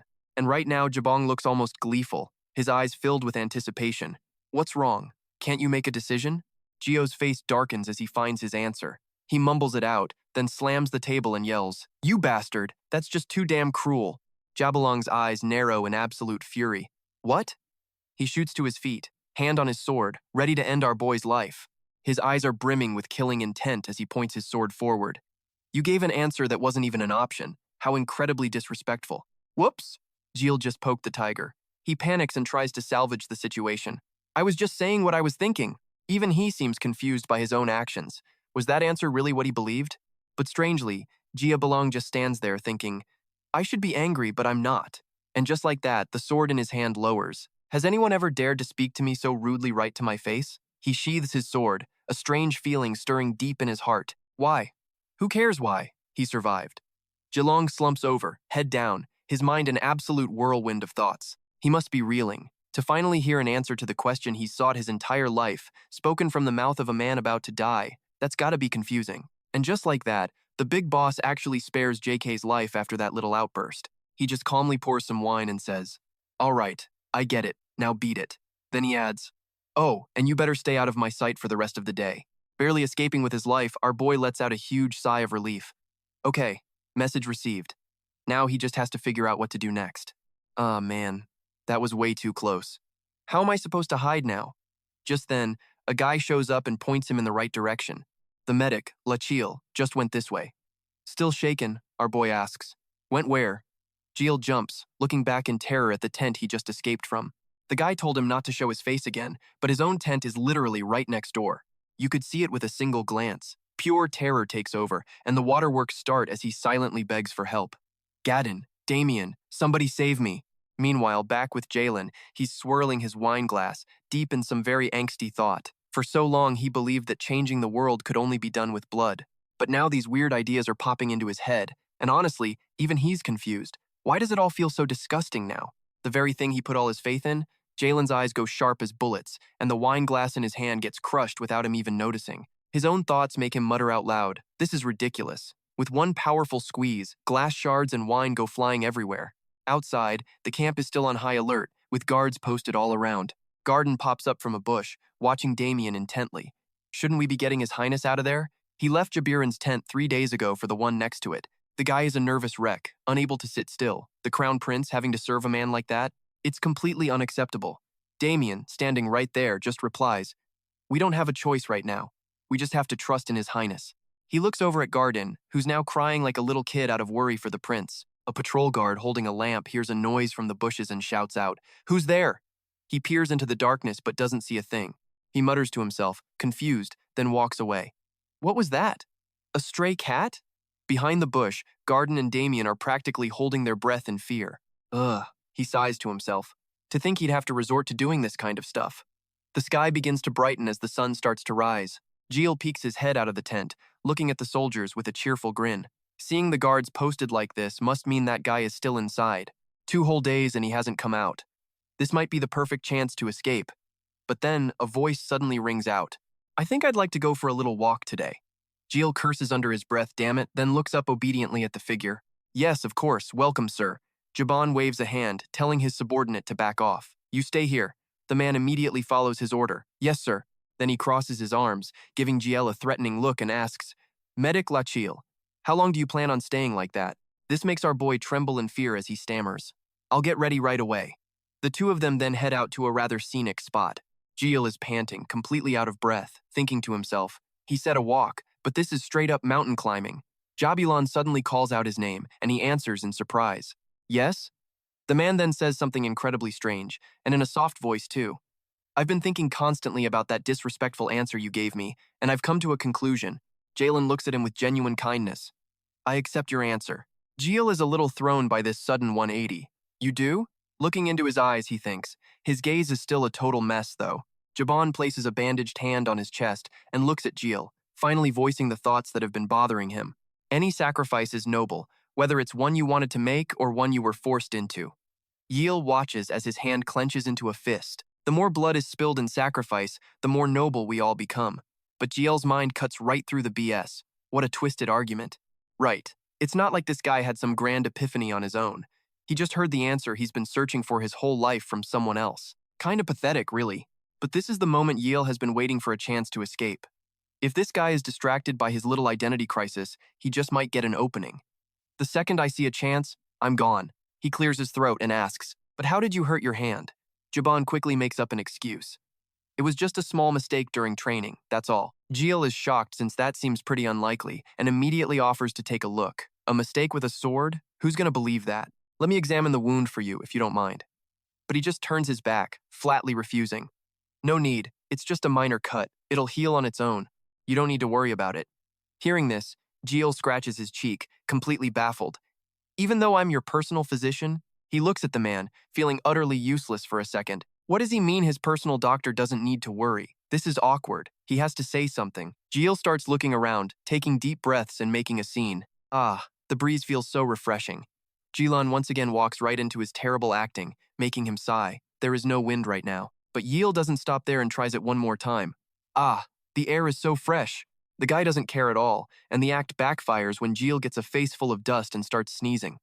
Cough, cough, where did all this dirt come from? Jebalon glances back with a satisfied little smirk. Medic Rakiel is completely different from me. The way Jiel acted, so carefree and without a hint of fear, was a totally different vibe for Jaban. He was used to minions, not whatever this was. A few days, and it already felt this comfortable? When was the last time he let his guard down like this? Or, crazy thought, was this the first time ever? His head snaps around, his gaze locking onto Jiel with sudden intensity. Could this kid's answer actually be what he's been searching for? He wanted to deny it, but nope. The thought was already there. A sharp, crushing stare bores into Jiel, judging his every fiber. So what's the plan here? What kind of relationship does he even want with this guy? A subordinate? A confidant?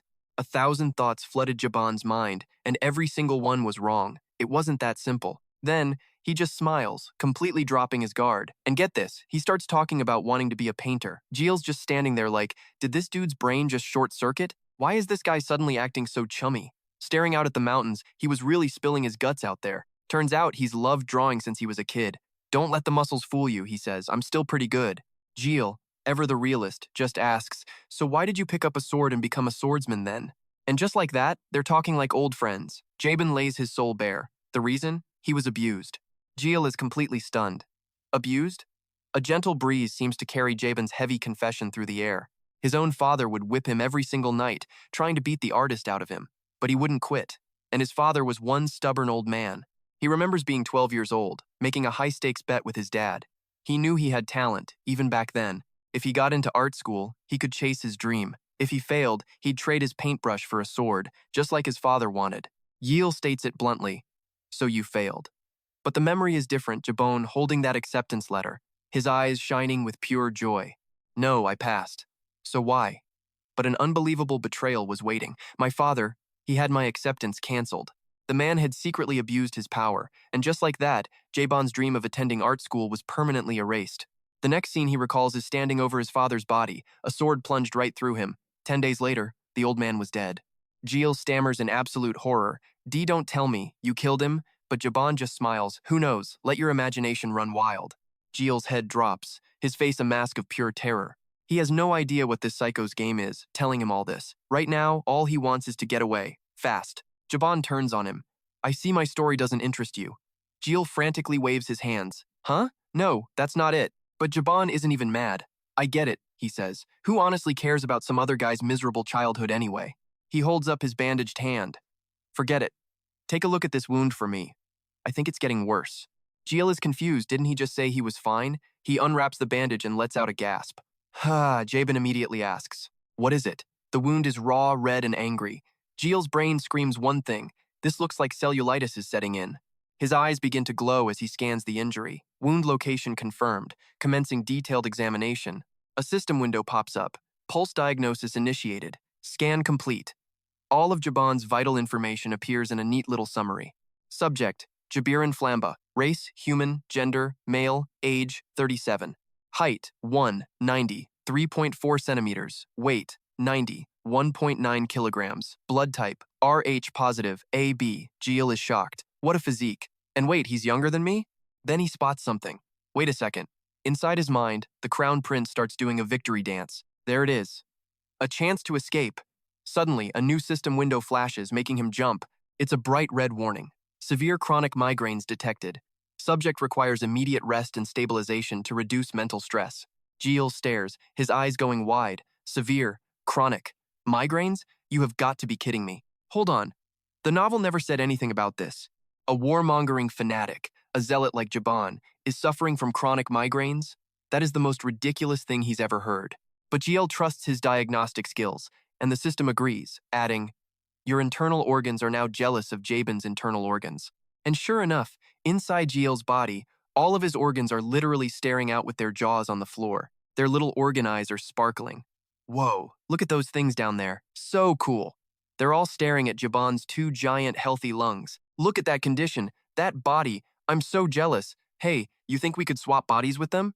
But just then, Jiel's lungs and stomach spot something shocking. It's Jaebon's brain, and it's screaming at his other organs. You idiots, get a move on. Stomach, are you asking for a punch in the gut? If I fall because of this stupid migraine, you're all coming down with me. You hear me? The brain furiously stomps its foot. Jiel's stomach immediately shrinks back in fear. You know what? I'm not jealous anymore. We're good. Living like that for even a day, our guy would have been long gone. The system then announces that his organs are jealous of Japelon's organs. His insides wanted to complain, but thought better of it. Jiel could feel his own organs trembling before the sheer authority of Jaebon's brain. And it's true, debilitating migraines often cause nerve-related indigestion. It puts a ton of pressure on the stomach. After some careful thought, Jiel wonders, does this guy suffer from headaches? Hearing this, Jaebon is stunned, his eyes practically bugging out of his head as he stares right at Jiel. He stammers, well, yeah, it hurts. It always hurts thinking of ways to smash through the Valoa fortress. Jiel clarifies, not that kind of pain. Be honest with me. Jaebon lowers his head, his voice dropping to a serious growl. Don't tell me. You already know? Jiel breaks out in a nervous sweat. Yeah, I do. Jaebon finally lowers his arm and confesses, I always wondered why they call you a saint, but now I get it. I never expected you to be this good. To pinpoint the pain instantly, he gestures to his own head and says, that's right, I always have a headache. How did you know? I've never told a single soul about this. Jiel just scratches his head awkwardly. It was just a feeling I had, Jielen replies. Is that so? Then I can't let you leave. Jiel just stares, unable to believe what he's hearing. Was it really just a lucky guess? Jaebon continues to open up to him. Honestly, it's more than just pain. Even breathing hurts, like someone is driving a spike into his skull. It's a splitting agony. Jiel, playing doctor, asks about his condition. How long have you been suffering like this? Jaebon answers, I don't even know. It's been hurting since I was a child. He then glances at a red bone and a scar on his palm. That's why I was always so irritable. Then, by chance, I discovered painting. The moment I started, I felt an incredible sense of peace. It's the reason I wanted to become an artist. Then, Jaebon's hand starts moving toward the hilt of his sword. But I realized something when I held a sword instead of a brush. He draws the blade, stunning Jiel. A sword is an extremely useful tool for causing others pain. Our guy asks, does that bring you any comfort? Jaban's answer is deadpan. No. In fact, even after becoming this strong, I didn't feel any comfort at all. He continues. But hey, thanks to this twisted cruelty, I reached my current level, so it's not all bad. Jiel has to ask. Have you never tried to get it treated? Jaban scoffs. Of course I have. I've taken every single medicine that's supposed to be good for headaches, but the result? Well, you can see for yourself. Jiel asks the obvious question. They all failed? Jabalon confirms it. That's right. And on top of that, the lives of the quacks who prescribed those fake medicines also disappeared. He then tries to be reassuring. Don't be too scared. I don't plan on killing you. Yet. And just like that, Jiel bursts into tears. Oh, is that so? Thank you, sir. Jiel looks at the terrifying man before him. No plans yet? He does not want to die here. Come on, think. You have to think to survive. Suddenly, an idea flashes in Jiel's mind. Wait a minute, aren't I the medicine? So he speaks up, proposing. How about you let me cure that headache of yours? Jabalon whips his head around, radiating pure killer intent. I already told you, no drug or method can get rid of my headache. How could you possibly do it? Jiel tries to calm him down. There's always a way. Jabalon states flatly, all the doctors who said that with such confidence are already dead. Jiel's eyes light up with a surefire plan. In that case, I'll say it with no confidence at all. Jaban isn't buying it. You look pretty confident to me, so Jiel starts begging. Please, just give it a try. If it fails, please don't kill me. This makes Jabalon wonder. Seriously, why do you want to cure me so badly? Jiel gives the most honest answer possible. Because I don't want to die. Hearing this, Jaban's face hardens as he stares down at our boy. Okay, he thinks. It's not like he was planning to kill Jiel anyway. If the kid fails, he'll just console him so he doesn't feel too embarrassed. And with that, Jielon agrees to Jiel's proposal. All right, Jiel politely responds, thank you, sir. Now leave it to me. The scene changes to some kind of training area. Jiel announces to Jabalon, okay, I'm starting now. The man just closes his eyes and waits. He's probably thinking, will this headache finally go away? Then Jiel just places a hand on his head. Jabalon is immediately offended. What do you think you're doing? Jiel shushes him with a calm, shh, this is the important part. He then starts chanting to Jielon, my hand is medicine, my hand is medicine. But the big guy is furious now, glaring back at Jiel with utter contempt.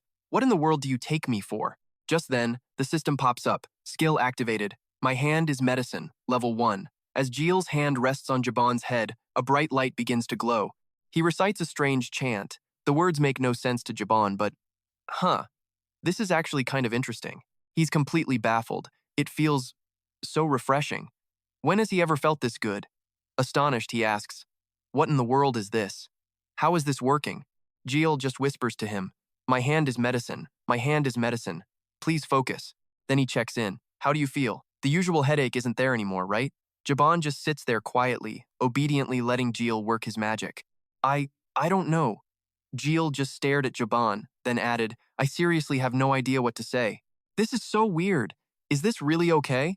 And yep, actual tears were now streaming down the guy's face. I don't even know why I'm crying, he sobbed. Did you really fix my killer headache? But just as he said it, JK's voice dropped. You're celebrating a little too soon. That got Jaban's attention. What? Jiel explained. The method I used on you is only effective for 1 day. The big guy flinched. 1 day? You mean this nightmare headache is coming back tomorrow? But Jiel quickly calmed him down. No need to be so disappointed. I just have to perform the treatment for you every morning. Jaban's eyes lit up. So I won't feel any pain at all until tomorrow morning? Of course, Jiel replied. As long as you don't oversleep and miss your session. Jaban was ecstatic. Amazing. I'll be counting on you tomorrow then. On the inside, Jiel was cackling. That's right. Keep trusting me. He was going to make Jaban completely dependent on this fake cure. He thought gleefully. This was his ticket out of here. An escape was totally possible now. He then put on his most trustworthy face for Jaban. Absolutely. As promised, every morning I'll use my healing hand skill. Gently caress your head and blow that headache right away. Jaban was practically giddy. What a saintly medic. Jiel bowed. Today's treatment is now complete. Jaban was beyond satisfied. Good. I never want to go back to that agony again. Seeing that look of pure relief, JK was thrilled. Jaban, meanwhile, was thinking he was now completely reliant on this guy's treatment. Without Jekyll, there was absolutely no way Jaban could endure that skull-splitting pain. And over here, JK flashed a devilish little smile. All right, phase 2, he spoke up. I have something important to tell you. Jaban's interest was piqued. Important? What is it? Jiel replied, tonight, I must perform a critical prayer. A prayer? Jiban exclaimed. Jiel put on his most serious face and said, "To continue your morning treatments, tonight's prayer is absolutely essential." Jiban leaned in, urging him. "Explain." "Now," Jiel answered. "You see, the treatment I provide isn't exactly free. I'm healing you with a blessing bestowed from the heavens. Once a month, I have to draw clear, cold water, then kneel and pray to the moon from the moment it rises until it completely sets. If I fail to perform this prayer," Jabin's face fell in terror. "No, don't tell me you'll lose your healing ability," Jiel replied. "For at least a month, until the next full moon," Jiban cried out in despair. "For real?" "Yes, I swear it on my honor," he said, turning away to hide a smug little smirk. "What's more, nobody can see me while I am praying. If anyone witnesses the ritual..."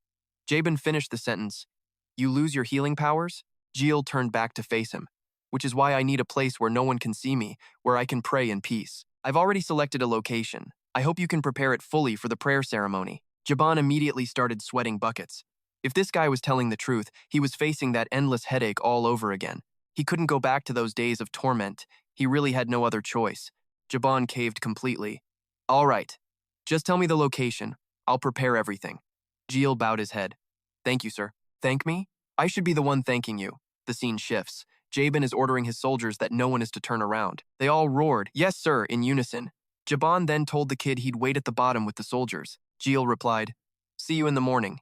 He added, "Don't worry about me running off. It's useful for me to keep treating you." Hearing this, Jiban paused for a long moment, then shook the kid's hand. "Thank you." And with that, he turned and left, leaving JK all alone. Our boy then proceeded to chant some complete and utter nonsense. "Oh, Radia, the moon I gaze upon tonight is so bleak. Oh, spirits." Under the moonlight, Jiel kept up the act. He kept at it until dawn began to break. As the first rays of light hit the sky, the soldiers cried out in panic. "No, it's impossible." They reported to Jiban that their saintly medic had vanished into thin air. The words were like a fatal blow, hitting Jiban so hard he froze on the spot. We flash back to JK's little prayer session. "Iradia, Iradia," he chanted again and again. "Oh, spirits." Inside, JK knew the time was right. "Okay, time to make a move. Goodbye, you absolute fools." But just as he snuck into the cave, he took a wrong step and the ground just disappeared. JK plummeted like a rock down a deep pit, silently screaming for someone to save him. He landed right in front of Gardin and Damien. Jakiel hit the ground groaning. Gardin rushed to his side, crying out in worry. "Your Highness!" Damien was there too, asking, "Are you all right?" Gardin, overjoyed, said, "Your Highness, we found this place thanks to a note Anis gave us." Jiel then proudly recalled his genius plan. While Jabin was distracted, he had told Gardin and Damien all about his new escape route. So, Jiel sneakily passes a note to some spiky-tailed kid, basically saying, "Anis, you owe me one for this." And just like that, Kim the Needle completes his special delivery mission, bringing back the secret letter. Damien is absolutely floored. Ani's Gardin opens it up and finds a hilariously squiggly map drawn by Jiel. The instructions, "Meet before sunrise tomorrow. Meet me in the forest below the cliff." The drawing is so bad, Damien just blurts out, "What on earth did he even draw?" Then Damien gets curious. "Hey, how did you know about the cave on the hillside and how to slide down here anyway?" Jiel plays it cool. "I'm always around Jiban, so I just pick things up, even stuff I don't want to know." Damien is not buying it. "You memorized all of that?"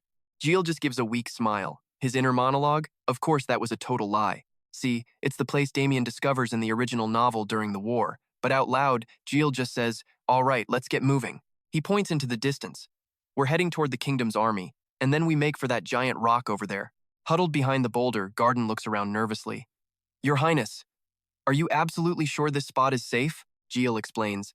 "This whole area is being watched by the kingdom's army and the rebels." Damien's like, "Okay, then maybe we should find another spot?" But Jiel just whips out the map. "Nope. That's precisely why this is the safest place to be. It's a total blind spot. Both sides think the other has it covered, so neither of them really pays any attention to it." Jiel says, "Visibility's better in daylight, so we'll wait here till morning, try to get some sleep," and cut to the next morning, with the sun rising over the valley. So there they are, Jiel, Damien, and Gardin cowering under the rock. Suddenly, a booming voice echoes out, making Jiel practically jump out of his skin. "Jiel of Ilakio, I know you're hiding nearby, because none of the war mounts on this side are missing." Jiel immediately panics, grabbing onto Damien and Gardin for dear life. "What? How did he already find them?" The voice keeps taunting them.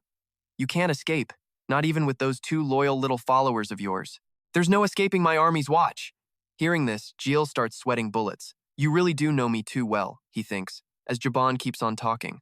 Even though you betrayed me first, I still want to be good to you, so I'll forgive you. Just this once. I promise, he says, but Jabon is absolutely livid, veins popping on his face as he screams his head off just to vent. I will absolutely not kill you for this.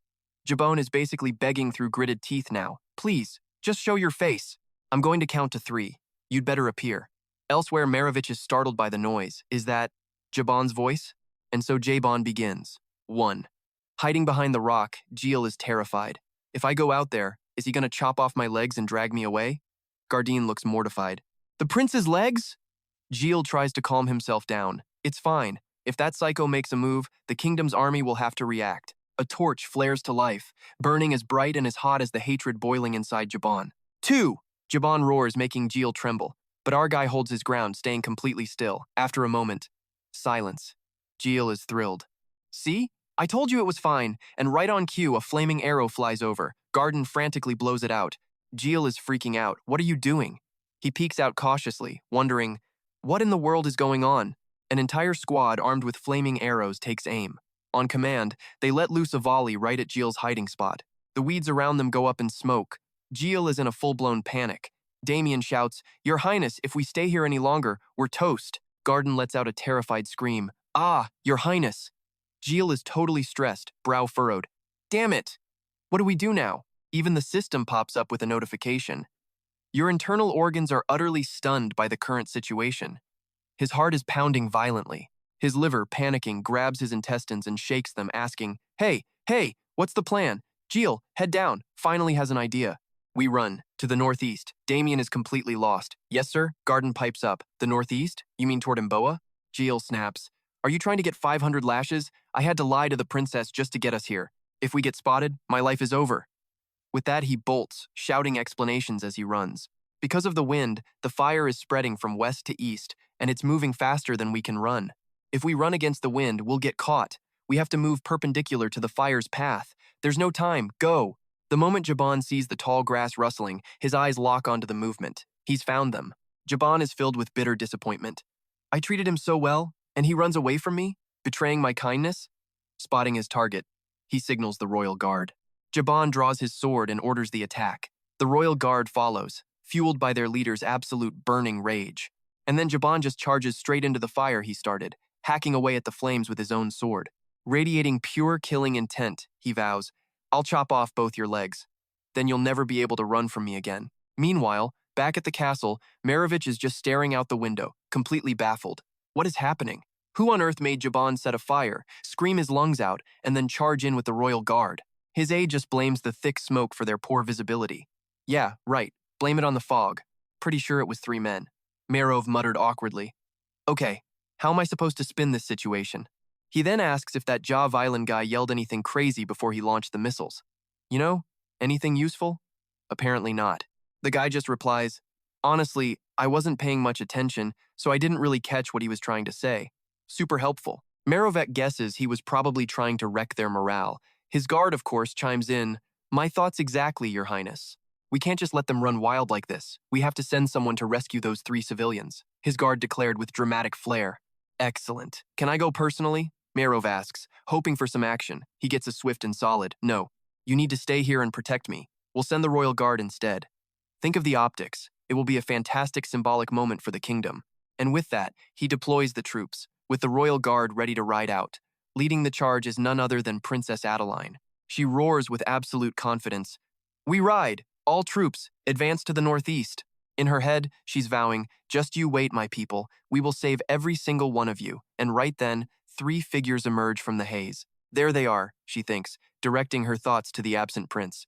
Look at me now, all healed up and bravely fighting rebels to save our citizens. So wherever you are, you better be cheering me on. I'll always be grateful, and I swear I'll work even harder for you. But mid-monologue, she spots something familiar. That breathtakingly plump figure. Wait a minute, she thinks. I've seen that body type before. And who is it but Jiel, frantically running for his life from some guy named Jebelon, with Damien Gardin shouting, This way, follow me. Adeline sees him and blurts out, Crown Prince? Her confusion is matched only by his, as he stammers, What are you doing here? Adeline just glares at Jekyll, a look so terrifying he breaks out in a cold sweat, unable to say another word. With her head down, her voice drops to a deadly low tone. Why? Are you here? Then she orders everyone to stop in their tracks. Hold on. Jiel tries a nervous, polite smile. Fancy meeting you here, huh? Adeline is not amused. Why did you lie to me? Well, I had my reasons. Jiel tries to explain. Her voice dripping with ice, Adeline shoots back. Reasons? You left with just a letter, not even a proper goodbye, she accused. I thought you were back in the capital, so why are you being chased by rebels? Her gaze then falls to Jekyll's chest and a horrifying thought clicks into place. Don't tell me, that insignia. Adeline explodes. You joined the rebellion this whole time, and you lied to me about it? Jiel just comes clean. Yes, that's right. I was inside the rebel command, he says, and these past few months have been more meaningful than I could have imagined. And me joining them was actually a sacrifice with a much deeper purpose. Adeline is stunned. A sacrifice? Jiel grins sheepishly. That's right. He starts laying it on thick, talking about infiltrating the enemy's core with eyes as sharp as a blade. He did all this, he claims, out of a noble desire to help the kingdom's army, even in some small, insignificant way. Jiel then goes for the sympathy card. Princess, you have no idea what I've had to endure. Gardin quickly cuts in. Your Highness, this is not the time. But it's too late. Jiel is already there, on horseback. The rebels are charging through the flames, closing in fast. Jiel hops onto Adeline's horse and yells, Damien, get Gardin on your horse and go on ahead. We'll follow you. Damien simply obeys. Yes, sir. Jekyll turns to Adeline. You can chew me out later. Right now we need to run for it. But she just smirks, completely cool. Run? She scoffs. No need to be afraid of them. We outnumber them 2-1. Now that things have come to this, I'm going to face them head on and wipe them all out.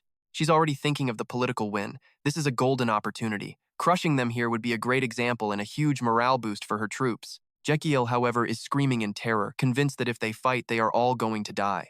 Because Jabin himself is chasing me. At that name, Adeline's blood runs cold. Wait, Jabin personally? What in the world did you do?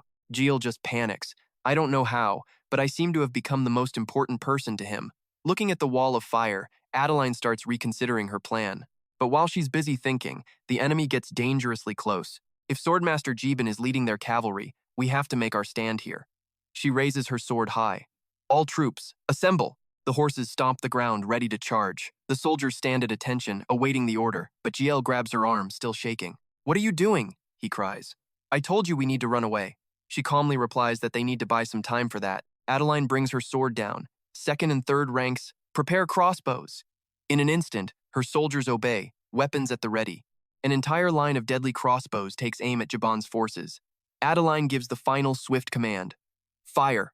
Arrows rain down on the charging. Furious Jabin. His horses see the danger and completely freak out, rearing in terror. The troops behind them are caught completely off guard, taking hits as soldiers tumble from their saddles. Adeline yanks her reins, shouting out the order. Full retreat!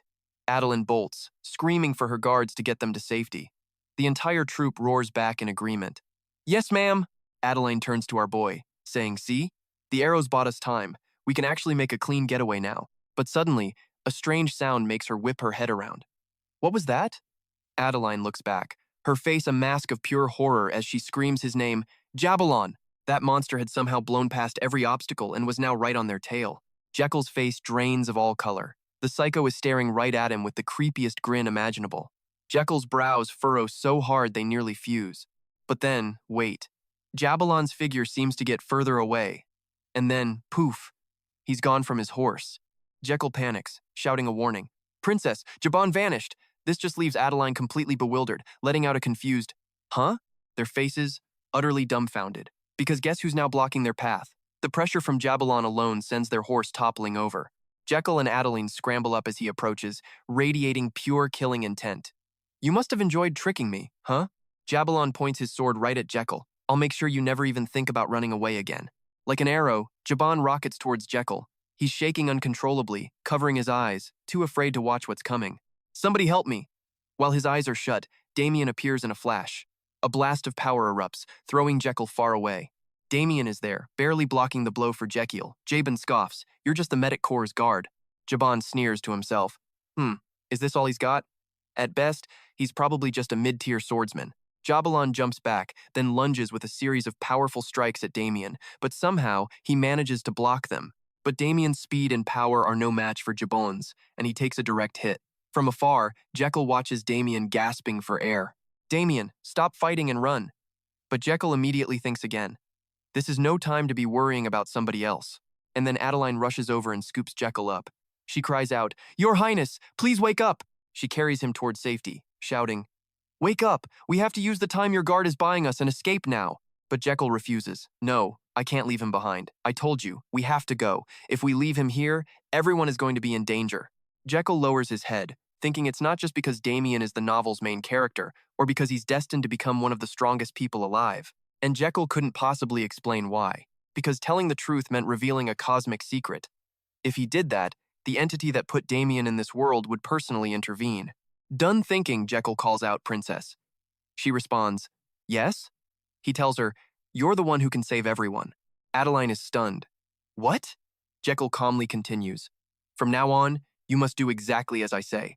He looks at Adeline with a dead serious expression and asks, Can you do that? Then Jekyll starts to explain. He quickly whispers the entire plan into Adeline's ear. After hearing every last detail of it, she jerks back screaming, Is that even possible? But Jekyll takes her hands, insisting, Princess, you can do this. You've got this. Adeline stares, completely helpless against Jekyll. Seriously, some things in life are just better left alone. Sometimes, growing up isn't always a good thing. Destruction to create, annihilation in order to be reborn. The tale of the demonic sword emperor is about destruction and creation, and at its heart is Damien. Rain begins to fall. Order is shattered. Damien grows up among the ruins of a fallen empire. He will mature, and then destroy the world himself, leading to the rebirth of everything. This is the destiny he must bear, and he must follow it. Jekyll thinks to himself, Damien, if I leave you here, you'll be cornered with no way out. You'll finally awaken to your true nature. That cosmic entity will make its move, and this entire world will end. Which is why Jekyll always made up excuses to pull Damien out of the arena and keep him right by his side. After everything they'd been through, Jekyll thought that as long as Damien was with him, he could avoid all the horrible trials from the original novel. And yet, here they are. Jekyll tries to steel himself. Damien, this is no time to be cowering in fear. With everything considered, the time was finally right. Jekyll asks the princess, Are you ready? Adeline answers, Just a moment. A little later, she finally announces, It's done. We cut back to the chaotic battle between their armies. The clash of steel echoes as Damien raises his sword, confronting the monstrous Jabon. Damien is clearly struggling under Jabon's brute strength. He swings his sword confidently. Are you getting tired? Saying that, Jabon continues his relentless assault on Damien. He struggles to block the attack. But then, Jabon suddenly feels something. Hold on a second. Jiel thought this guy was just defending himself, but every single time, this weird move just completely nullified his attack. Jiel was stunned, totally confused. How in the world was Damien doing that? Ah, yes. You get these types every now and then. He smirks, thinking about these up-and-comers who just needed to be crushed. Then Jabalon lets out a threat, I'll let you have a taste of this. And with that, he lunges forward like a hungry ghost. Damien couldn't track Jabon's every move, but thankfully his survival instincts kicked in, letting him dodge the devastating blow. Jabon pulls back, creating distance. So you managed to dodge that, not bad. He then starts channeling power into his body, saying, You've held out long enough, let me just end this for you.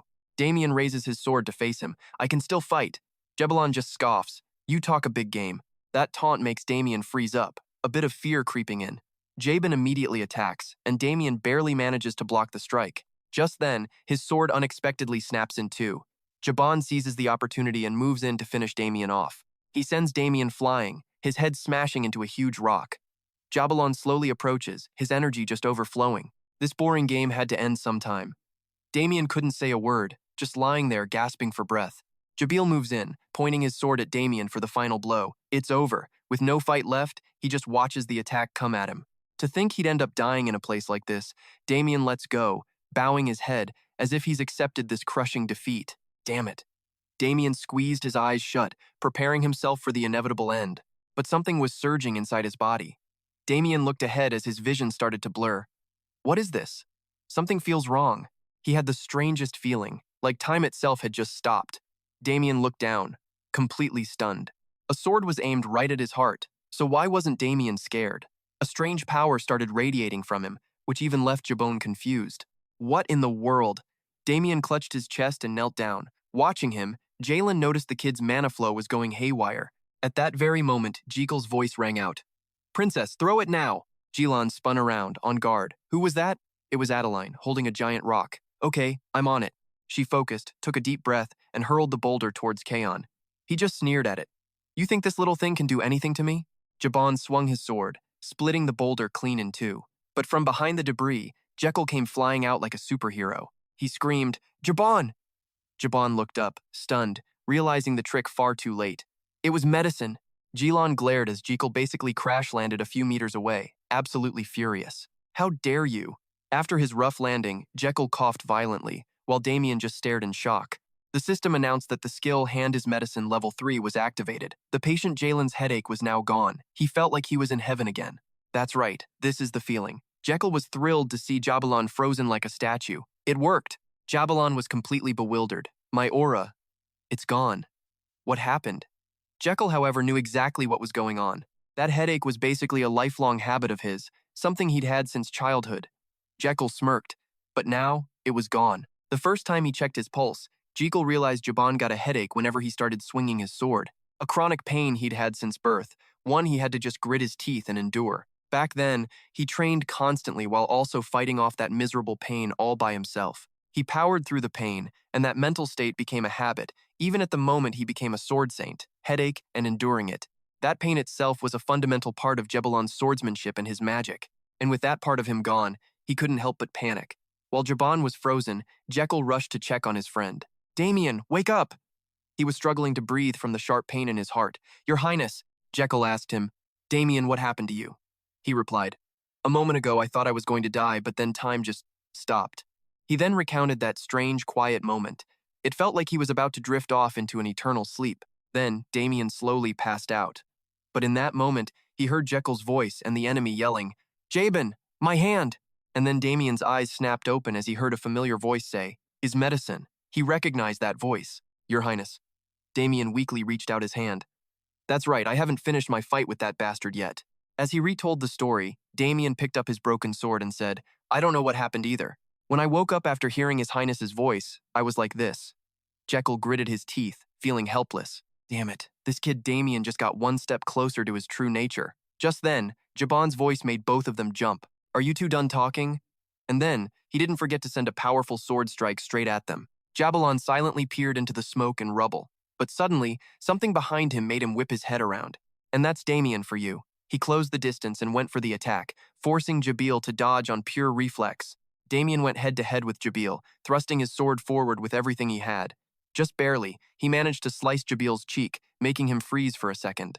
The fight escalated fast, with both Jiel and Damien clashing in a brutal, close-quarters brawl. A chunk of his hair went flying, but this time, it looked like Damien was on the ropes, desperately trying to defend himself. Damien yelled, I'll buy some time. You have to run, now. He kept pushing JK, telling him this was his only chance to escape. But JK just stood there behind Damien like a statue, making him feel completely helpless. Hey, you prince! Stop lagging behind and run!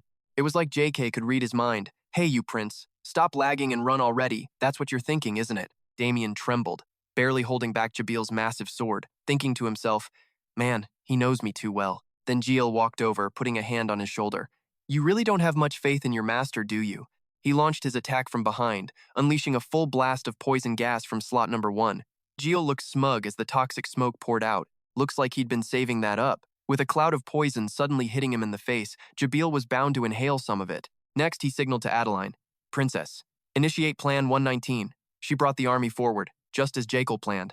The mission, rescue the Crown Prince. The troops shouted back in unison, Yes, sir!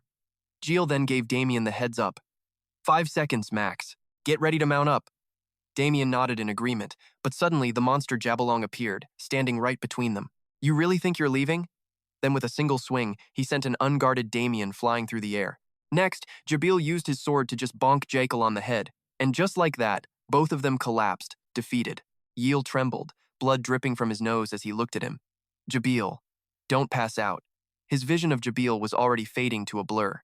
He was completely dazed. He couldn't handle a single blow from that sword. If he fainted now, Jiel knew he was finished. Jekyll's mind flashed back to an earlier time. Your Highness, from this moment on, I will begin casting the transformation magic. Hearing this, Jiel asked skeptically, This magic isn't easy to break, is it? Janetta's just laughed. Oh, come on. It's me. Your Highness, don't you remember? He playfully dodged from side to side and said, I'm the one who electrocuted you. I'm the one who froze you. You're really going to doubt my skills over a tiny little transformation spell? Jiel cut him off, sounding totally done. All right, I get it. Then Janatus warned him. However, there is one specific case where this magic will be dispelled, so you must be careful. Jiel wondered what it could be. He explained it was a physical shock, so strong it could cause him to pass out. Mana will surround your body, Your Highness. The transformation magic will absorb the shock and prevent you from fainting, but it only works once, so be careful. He remembered those words clearly. Standing before a monster like Jiel's true form began to re-emerge. His chubby hands were gone. In their place were slender, pale hands. His pudgy body also vanished. Jiel was horrified, stammering as he broke out in a cold sweat. Prince Jiel of Magentano? You're the Crown Prince? At that exact moment, the army arrived, shouting, Crown Prince! Jilong yelled out, if you don't want to see your prince die, then don't come any closer. He unleashed a powerful attack, forcing the soldiers back. Adeline was thrown from her horse, crashing to the ground. Jiel was panicking, using every brain cell he had to find a way out. How do I escape this? Is my identity even useful to him? No, it's useless against a guy like that. In the worst-case scenario, I become a hostage, and the rebellion wins. The Magentano royal family won't be able to interfere, and the emperor will end up hating me. First, he had to get up and find a chance to run. A system notification popped up. You have successfully withstood an attack carrying the power of a sword saint. The Asura divine art is now deeply ingrained in your heart and is actively analyzing and learning this special skill. Your Asura divine art has absorbed a massive amount of external power, unlocking a new skill to minimize physical damage. A new option, HP movement, has been unlocked in the Asura divine art. This left JK completely stunned, barely able to speak. And the system just kept going. Specialized skill option 3, HP conversion. You can convert HP accumulated in your vital organs into life force. The amount of HP used for conversion can be customized. The conversion rate will increase as the Asura divine art develops. Current conversion rate, 10 HP equals 1 life force. Your current life force is 200 out of 300. Jiel just stared at the screen, reading furiously but still not getting what any of this meant. Meanwhile, Jiel looked incredibly disappointed and asked him a question. Why are you tricking me? He asks, his brow furrowed in genuine frustration. I treated you like a real friend, and you're just playing games with me. Jay just smirks back at him. A real friend? Please. He steps forward, laying it all out. You're the leader of a rebellion, and you want to be friends with a crown prince like me? Seriously? Do you still see me as some random soldier? He starts talking down to him like a disappointed dad. And you're clinging to me 24/7? You even wanted to cut off my legs to keep me by your side. That's not friendship, that's obsession. You're a psycho. Stop this ridiculous act. Now, back off while I'm still being nice, he warns, and stop pretending we're pals. But then Jabalon's voice turns cold, sending a shiver down Jekyll's spine. I hoped it wouldn't end like this, but I guess no one really cares about you now, do they? Jabalon continues. Princess Adeline, your royal guards. She's already badly wounded from that monster Jabalon's earlier attack. Your Highness, are you all right? The villain adds, if I wipe everyone out, there won't be any witnesses. Seeing this, Jekyll asks, so you really are going to chop off my legs? Oh, I'm confident I can keep you hidden by my side for the rest of your life, Jilon says with a creepy smile. Forget the kingdom. I could probably take down the entire empire. Jekyll can only state the obvious. You're insane. As Jabalon raises his sword to end it all, he asks with a wicked grin, you really think I can't do it? But suddenly, a burst of power shocks Jabalon. A brilliant shield materializes, blocking his blade clean. Jekyll created it. Our boy stands his ground, activating his trump card. Astrahan technique, skill option 2, invincibility. A solid mana shield will protect your nervous system for 5 minutes. No matter the damage, you cannot pass out or lose consciousness. Time remaining, 4 minutes, 59 seconds. To get this invincibility skill, Jekyll had to endure 500 of Adeline's shockwaves. Skill option 2, invincibility. Usable once a day for 5 minutes. For these 5 minutes, Jekyll will not fall. He's smug, knowing he can take it. Meanwhile, Jabalon can't believe his attacks aren't breaking the shield and starts wailing on it furiously. Jekyll is just oozing confidence behind his barrier. Bring it on. But Jabalon just keeps smashing against the shield. Even with the skill, the raw power sends Jekyll flying. System alert. Current vitality 130 out of 300. He panics. One hit, and I lost that much? This guy's a monster. If he hadn't activated invincibility, he'd be out cold again. But Jekyll isn't giving up. He switches tactics. Alright, time for HP conversion. System reports. Skill option 3 activated. HP conversion. The current ratio is 10 HP for 1 vitality point. Please input the amount to convert. Current HP, 7,400. Jekyll decides to convert 1,700. The The system obeys. 1,700 HP converted into 170 vitality. His vitality is back to 300 out of 300. Rakiel stares at his restored hand in disbelief. Unbelievable. This is the power. A confident smile spreads across his face, his eyes getting a mischievous glint. Time for a little experiment. He starts tauntingly shaking his head. Getting hit by you is nothing. Is this all the Sword Saint has got? See? My legs are still attached. Jabalon is stunned to see Rakiel completely unharmed. What is this? How strange. A royal guard. No. The Crown Prince of Magintano. He just blocked 2 leg-slicing attacks without a single scratch. Rakiel keeps poking the bear, making him see red.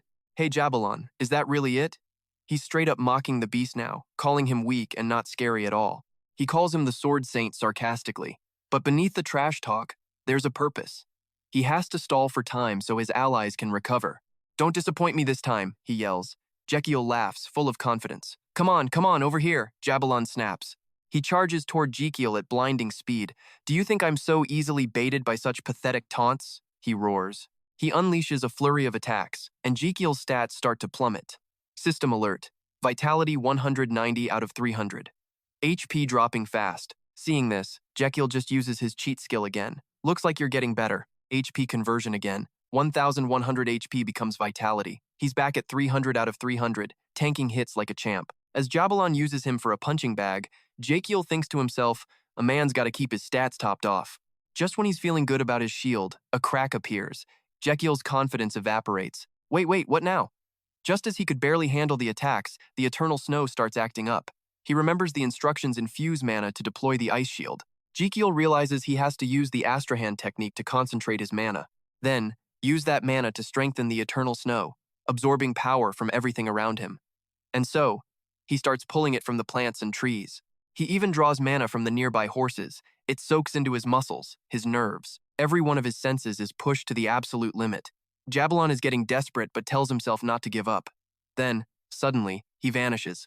Rakiel's heart drops. He knows the attack is coming. His eyes immediately dart upwards, searching the sky. But Rakiel, with his galaxy brain, reads the attack perfectly and throws his shield up to block. His genius prediction saves him from the hit, but the result is still a massive explosion. Smoke and dust go everywhere. Jiel's eyes are wide open, tracking Jabin's every move through the smoke. As it clears, he goes on the defensive, locking on with his pressure point scan skill. Target successfully locked. Jiel's eyes immediately snap to the right. He sees it! Rakiel realizes the downward slash is a fake, the real attack is coming up. He angles his shield perfectly, blocking Jaban's strike. Jaban gets read like an open book. Again, seizing the moment, Jiel starts the trash talk. Wow, is that really all you've got? Some sword saint you are. I can see right through all your moves. And the system agrees, notifying him that he's perfectly using his Azrahan Heart technique. The Azrahan Heart technique levels up. Now at single ring level 7, the system says it's possible, but his body disagrees. Oof, leveling up that mana ring hurts. Cue the dramatic coughing. His internal organs apparently chipped in 1,000 HP as his technique broke past its limits. Teamwork makes the dream work, I guess.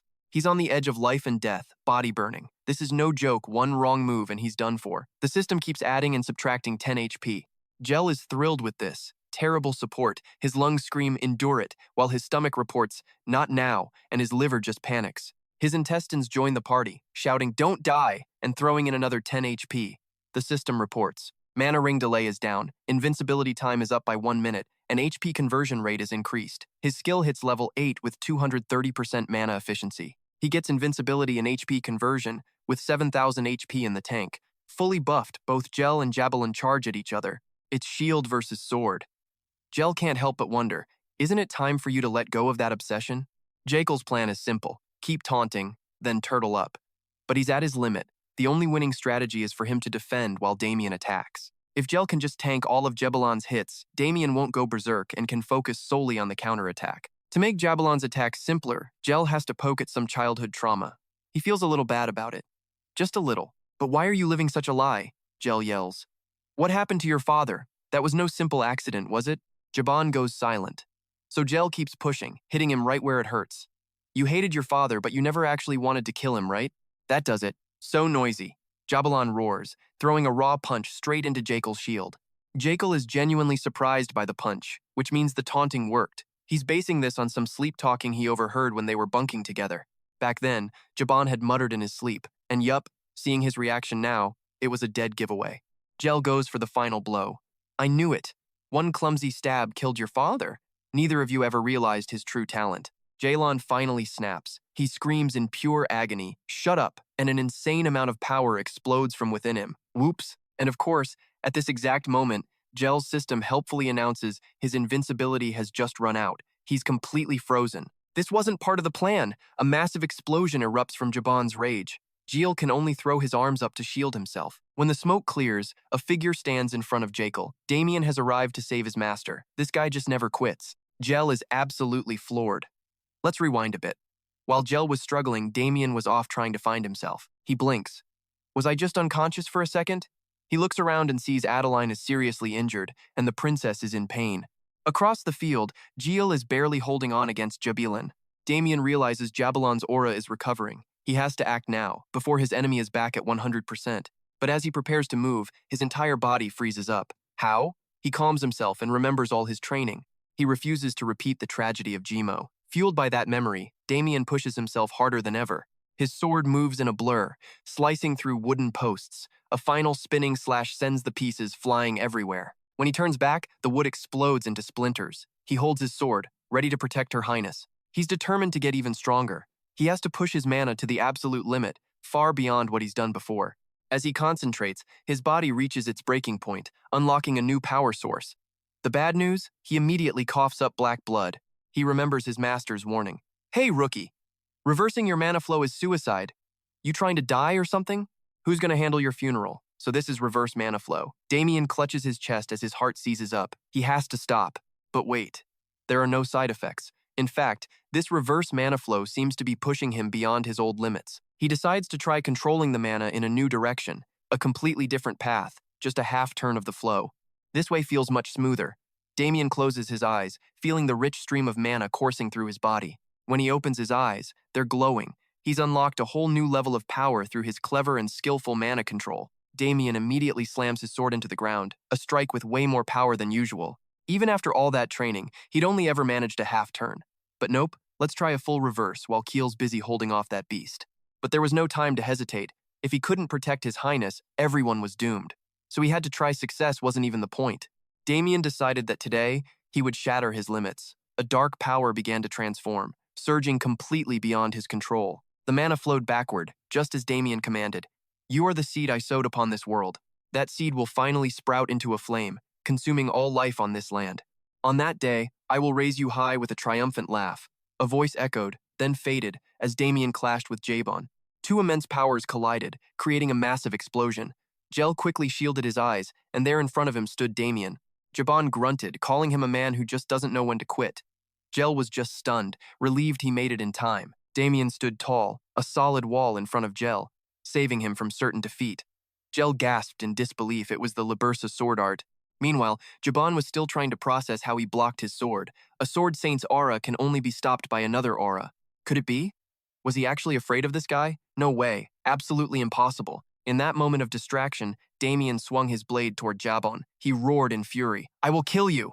But Jabon's attacks were all gracefully dodged by Damien. Not a single strike even grazed a hair on his head, making Jabon scream in frustration. He glared at the calm Damien, absolutely furious that every single one of his attacks was being effortlessly avoided. Just then, it was Damien's turn to strike.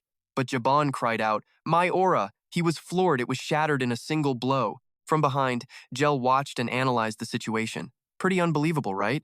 The technique Damien was using is the first principle of the Phantom Sword art. Not the strongest, not the most evil, just an absurdly broken trait that ensures his power is always one step above his opponent's. Even a sword saint can't win. Jabon trembled. It can't be like this. I can't. He refused to lose to a guy like this.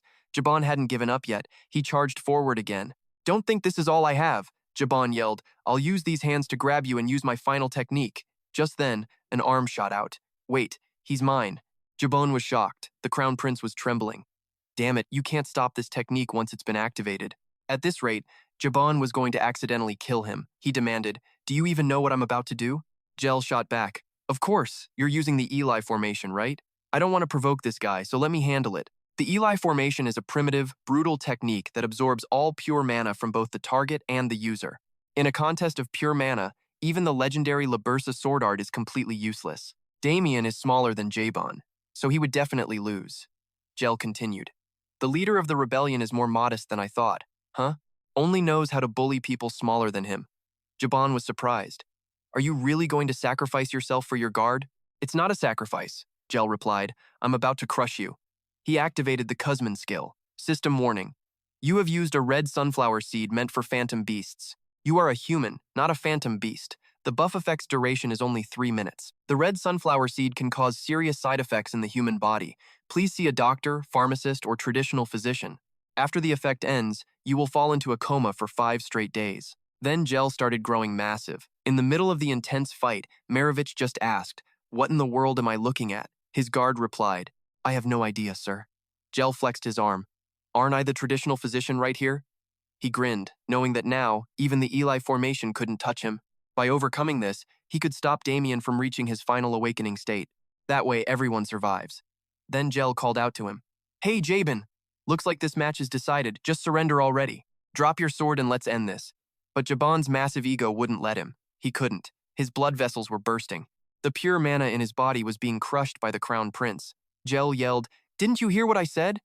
Jaban was helpless. He had defeated so many rivals to get to this position, utterly meaningless. Is this really how my entire life is going to end? Seeing Jaban's stubbornness, Jiel kept pressing. Huh? What is it? Why won't you fall down? System notice. Buff duration remaining, 0 minutes and 56 seconds. Seeing the timer, Jiel looked at Jaban and then just started shaking him like a rag doll. Jaban was tossed around in Jiel's grip, unable to say a thing. Jiel kept shaking him, knowing this monster's endurance was off the charts. While shaking him, Jiel pleaded. "Fall down! Just fall down already," he added. "I'm about to run out of time." Jiel wondered why he was so tough, but even the toughest have their limits. Dripping with sweat, Jaban let out a helpless cry. "Damn it!" Jiel's other hand reached out, ready to flick him. "Fly!" he yelled. Jabin was sent soaring through the air. He landed squarely on a distant rock. Watching him fly, Jiel proudly announced, "Whoa, a new record." Just then, Adeline woke up. "Am I seeing this correctly?" a soldier confirmed. "Yes, ma'am." Adeline stared in awe at the giant Jiel. It seemed everything was finally over. The swords are lowered. An agreement is reached. The Angoma Civil War is over. System notification. Amplification time remaining. 0 minutes. Jiel breathes a sigh of relief. Perfect timing. He's a bit dizzy, though. Oh, right. Damien. Is Damien okay?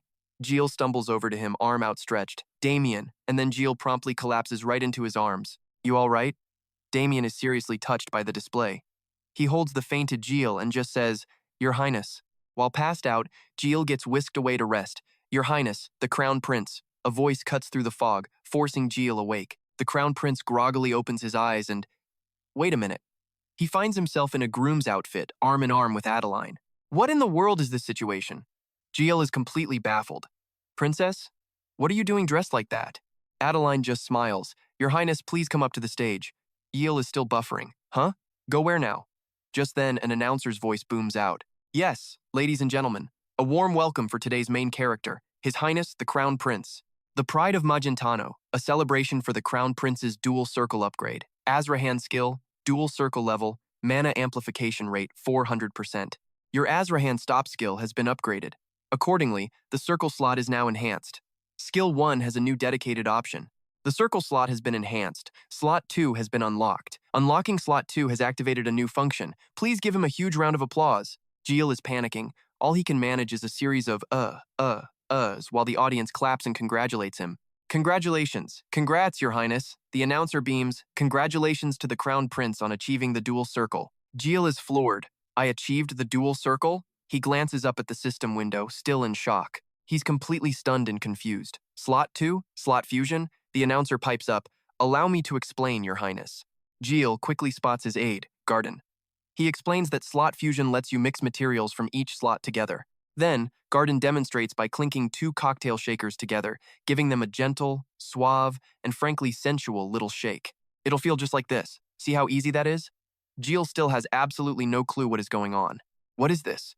What in the world is actually happening? Jiel is so lost. Is this whole thing just a bizarre dream? The scene shifts to a dark, empty space. Suddenly, Jiel is here, face to face with Damien, and Damien's voice is cold. What did you do to me? Jiel is taken aback. I didn't do anything. Then Damien clarifies, I mean in this world, what did you do? You knew from the very beginning, didn't you? Jiel sputters, that was just to protect you. but Damien's voice is dripping with menace. Tell me, did you know? It's not like that, Jiel protests, but suddenly his mouth is sealed shut with magic tape, muffling his words. Jiel quickly figures it out. This isn't the real Damien, it's the thing living inside him, and it's putting him on trial. Then Jiel sees the sword in its hand. Wait a second, he thinks, his panic rising. La Dami. I guess this is the end. And just like that, the real Damien wakes up. Jiel lets out a terrified scream, waking up and tumbling around in a panic. A bewildered Damien just stares at him. Did you do that on purpose? Jiel finally sees him and breathes out, Damien. He looks back, a picture of helplessness.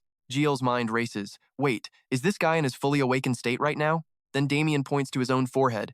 I mean that headbutt earlier. You know, I don't get hazard pay for stuff like this. And just like that, Jiel snaps out of it. He gets it now.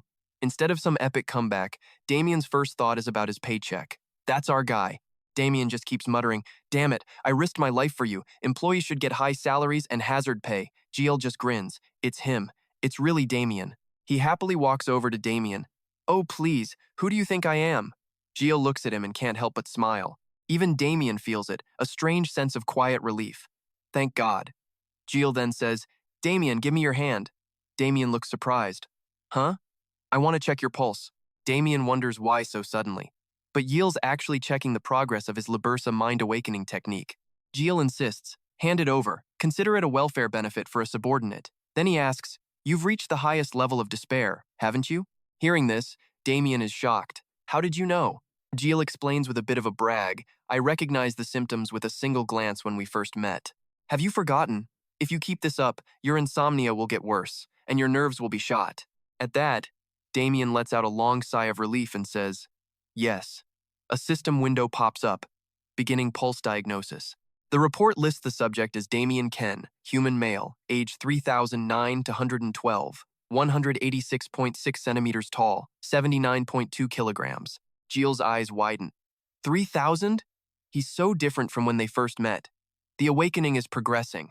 The system reports all stats are extremely healthy and balanced. However, it detects severe insomnia caused by an overactive sympathetic nervous system. Damage from the recent reckless use of mana reversal still remains. The doctor's orders, rest and meditation for his sensitive nerves and tired body. Oh, and also, they found some weird tissue of unknown origin in his blood. This tissue apparently tried to duplicate itself, then just stopped for some reason. As Gio took a closer look, he paused. Well, lucky for him, the awakening process has stopped. He figures taking a hit for Jaban must have paused it. Just gotta hope it stays that way.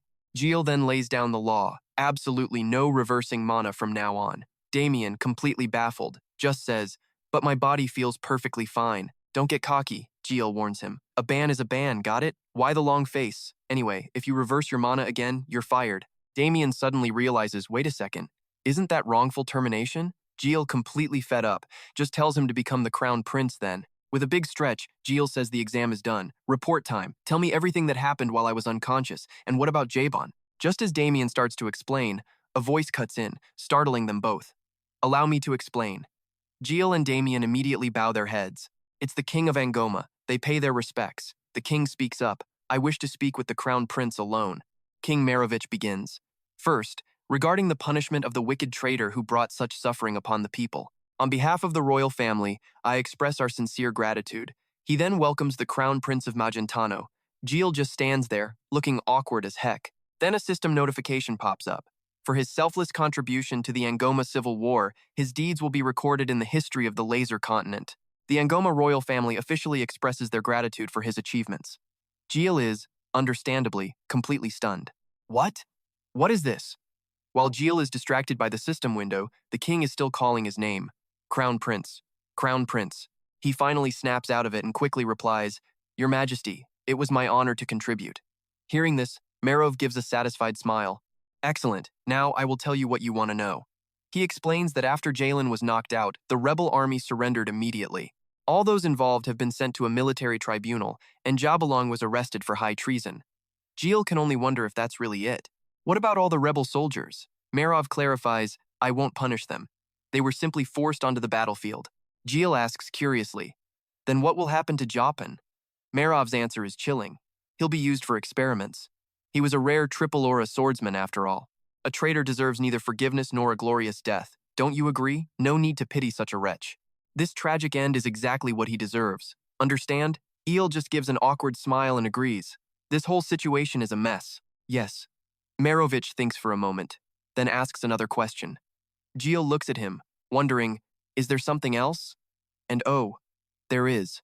The king says, I believe I mentioned becoming your father-in-law. Jiel freezes in terror. Oh right, the lie. He almost forgot. Our boy is panicking. Please give me the princess's hand in marriage. Followed immediately by, my apologies, your majesty. Jiel scrambles to his feet and bows. I was too hasty and rude. He explains that he was sincere at the time, but after meeting the princess, he realized they'd be much better off as friends. Morov listens to this and thinks for a moment. So there was no point in delaying her return. Jiel just bows a perfect 90 degrees. How embarrassing. Seeing this, the king just bursts out laughing. Youth is truly a wonderful thing, which of course leaves Jiel completely baffled. Huh? I was the same, quick to ignite and just as quick to fizzle out. That's youth for you. I only fear my daughter was rude to you. Rude? You mean, like her impulsive temper? Did she happen to hit you? Jiel's response is blunt. Oh yeah, she did. About 500 times. Outside, Adeline, who's been eavesdropping, starts to tremble. 500 times? He said it was treatment. What else is he saying? And he's calling her a silly child. The king's guard tries to stop her. Your Highness, please calm down. But Adeline is already storming in. The commotion outside finally gets their attention as Adeline bursts in, fuming and yelling for the Crown Prince. Crown Prince, flash forward 3 days later. Jiel is bowing to the king. It has been an honor. Adeline steps up to see him off. So you're really going back to Magentano? He confirms that he is. Adeline is still radiating pure rage. I heard that conversation. What a creative excuse, saying I hit you 500 times that my strength is no joke, and calling me a silly child was a huge mistake. Yes. Listening to all this, Gardin just smiles like he's watching a rom-com. Ah, young love. But Adeline keeps on ranting, and that line about how we should just be friends? I didn't even do anything. I just stood there. Jiel's inner monologue is just screaming, run. He doesn't forget his manners, though, quickly bidding the king a formal farewell. I'll be taking my leave. But before he can escape, Adeline grabs his arm. And where do you think you're going? Jiel glances back in a panic. Adeline leans in and whispers, make sure you give me another chance next time. Jiel turns bright red and stammers a goodbye as she waves. Well then, have a safe trip. Once inside the carriage, Jiel lets out a huge sigh of relief. Phew, he almost got beaten up again. Your Highness, we're about to enter the capital, and just like that, Jiel's panic mode reactivates. The Emperor is definitely going to be furious. He's probably heard all the reports. Cleaning up this mess, negotiating with Angoma, Jiel knows he's in for a massive lecture. What can you do? It's all his fault. But as they arrive, Jiel is shocked. Huh? What's this? Gardin explains. Your Highness, at the city gate. His Majesty the Emperor is waiting for you personally. Jiel gets out of the carriage, dejected. He came all this way just to yell at me? So Jiel approaches and bows to the Emperor, but His Majesty's voice is unusually gentle. You've returned safely? Then Astalion pulls Jiel into a hug so tight he can't breathe. The Emperor looks at him in pure shock. Wait, has this kid reached the dual circle realm? Is this speed for real? It took the Emperor a whole 25 years to master this. Jiel just bows respectfully. Your Majesty, I greet you. Astarion just grunts. And Jiel's brain completely short-circuits. Huh? That's it? No lecture? Is he actually in a good mood? That was me showing my happiness, he says, and it still hurt you this much. Are you this weak? How can you bear the burdens of a prince? Ouch! Talk about a backhanded compliment. Astarion then hands Jakel a scroll. The kid takes it, wondering what fresh hell this could possibly be. Marriage proposals. From every royal family and high noble you can think of. All for him. Jiel lets out a shriek that echoes to the heavens. Meanwhile, at Frontera Square, a fruit vendor leans in all conspiratorially. Hey, you hear the news? The other guy has no clue. What news? The old man whispers, covering his mouth. They say the Crown Prince performed 9 great deeds, and the guy is absolutely floored. Seriously? The vendor nods wisely. Oh yeah, they say he infiltrated the rebel army and knocked out their leader with a single finger. Hearing this, the guy stumbles back, completely losing it and shouting his disbelief. There's no way that happened. The vendor just scowls and yells back, it's true. I heard it with my own 2 ears. The shouting makes the guy wince. Okay, I get it. The old man, satisfied, composes himself, strokes his beard for dramatic effect, and continues his story. And after that, I heard princesses and noble ladies from all over are sending marriage proposals to the Crown Prince. The younger guy's eyes go wide. I thought His Highness was too sick to get married?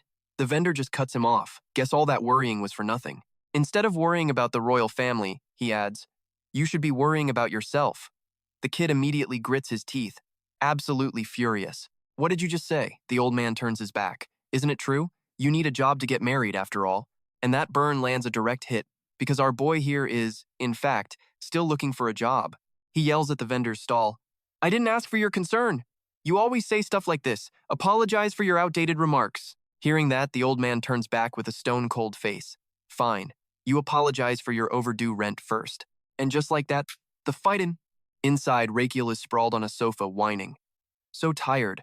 A voice calls out, Your Highness. He peels a piece of paper off his face and asks, What do you want? Damien bows respectfully, reporting, All of those are marriage proposals, sir. Rakiel states it like it's the most obvious thing in the world. Yep, everyone wants to marry me. Damien wonders aloud. Could they have the wrong address? Rakiel practically floats with arrogance. Wrong? Impossible. It seems my popularity is just too great to hide anymore. You've probably never been in love, stuck in the underground arena, right? He teases. Damien answers without a hint of emotion. I have been in love before. Rakiel shoots up off the couch, screaming, What? His attendant calmly explains. The underground arena isn't exclusively populated by men, you know. Tears well up in the prince's eyes as he puts on his most pitiful face, crying out, You traitor! This is the main character effect. Rakiel lets out a sigh. Anyway, this isn't exactly a good thing. It really gives me a lot to think about. Gardin suddenly pops into frame. Are you pondering your choices? Not sure who to pick? He gets uncomfortably close, grinning. If that's the issue, then I'm your man. Based on my vast and rich experience in the field of romance, I will give you my most sincere assistance. This is how you find true love. Gardin grabs Rakiel's hand with a death grip. First, you must hold their hand, and next, you gaze into their eyes. The prince sounds completely done with this. Okay, that's enough. But the old man doesn't stop, leaning in so close that Rakiel's face goes pale. He's actually puckering his lips. Okay, that's just a crime. Having had enough, Rakiel shoves Gardin's face away and yells, I'm rejecting all of them. Damien seems a little confused by this. But why? Rakiel calmly explains. The people sending these proposals now are sending them to me, the future emperor. In terms of status and potential, I'm the #1 marriage candidate there is, right? His attendant has to agree. Of course, Your Highness. The prince leans forward, his gaze turning sharp. Exactly. So why weren't they sending me proposals before this? Gardin starts to stammer. Well, that is. Rakiel is deep in thought. He continues the story himself. Before, everyone probably saw me as a useless weakling. They likely thought I'd die an early death. The next words out of his mouth make the old advisor jump. So they secretly sent marriage proposals to Theod instead.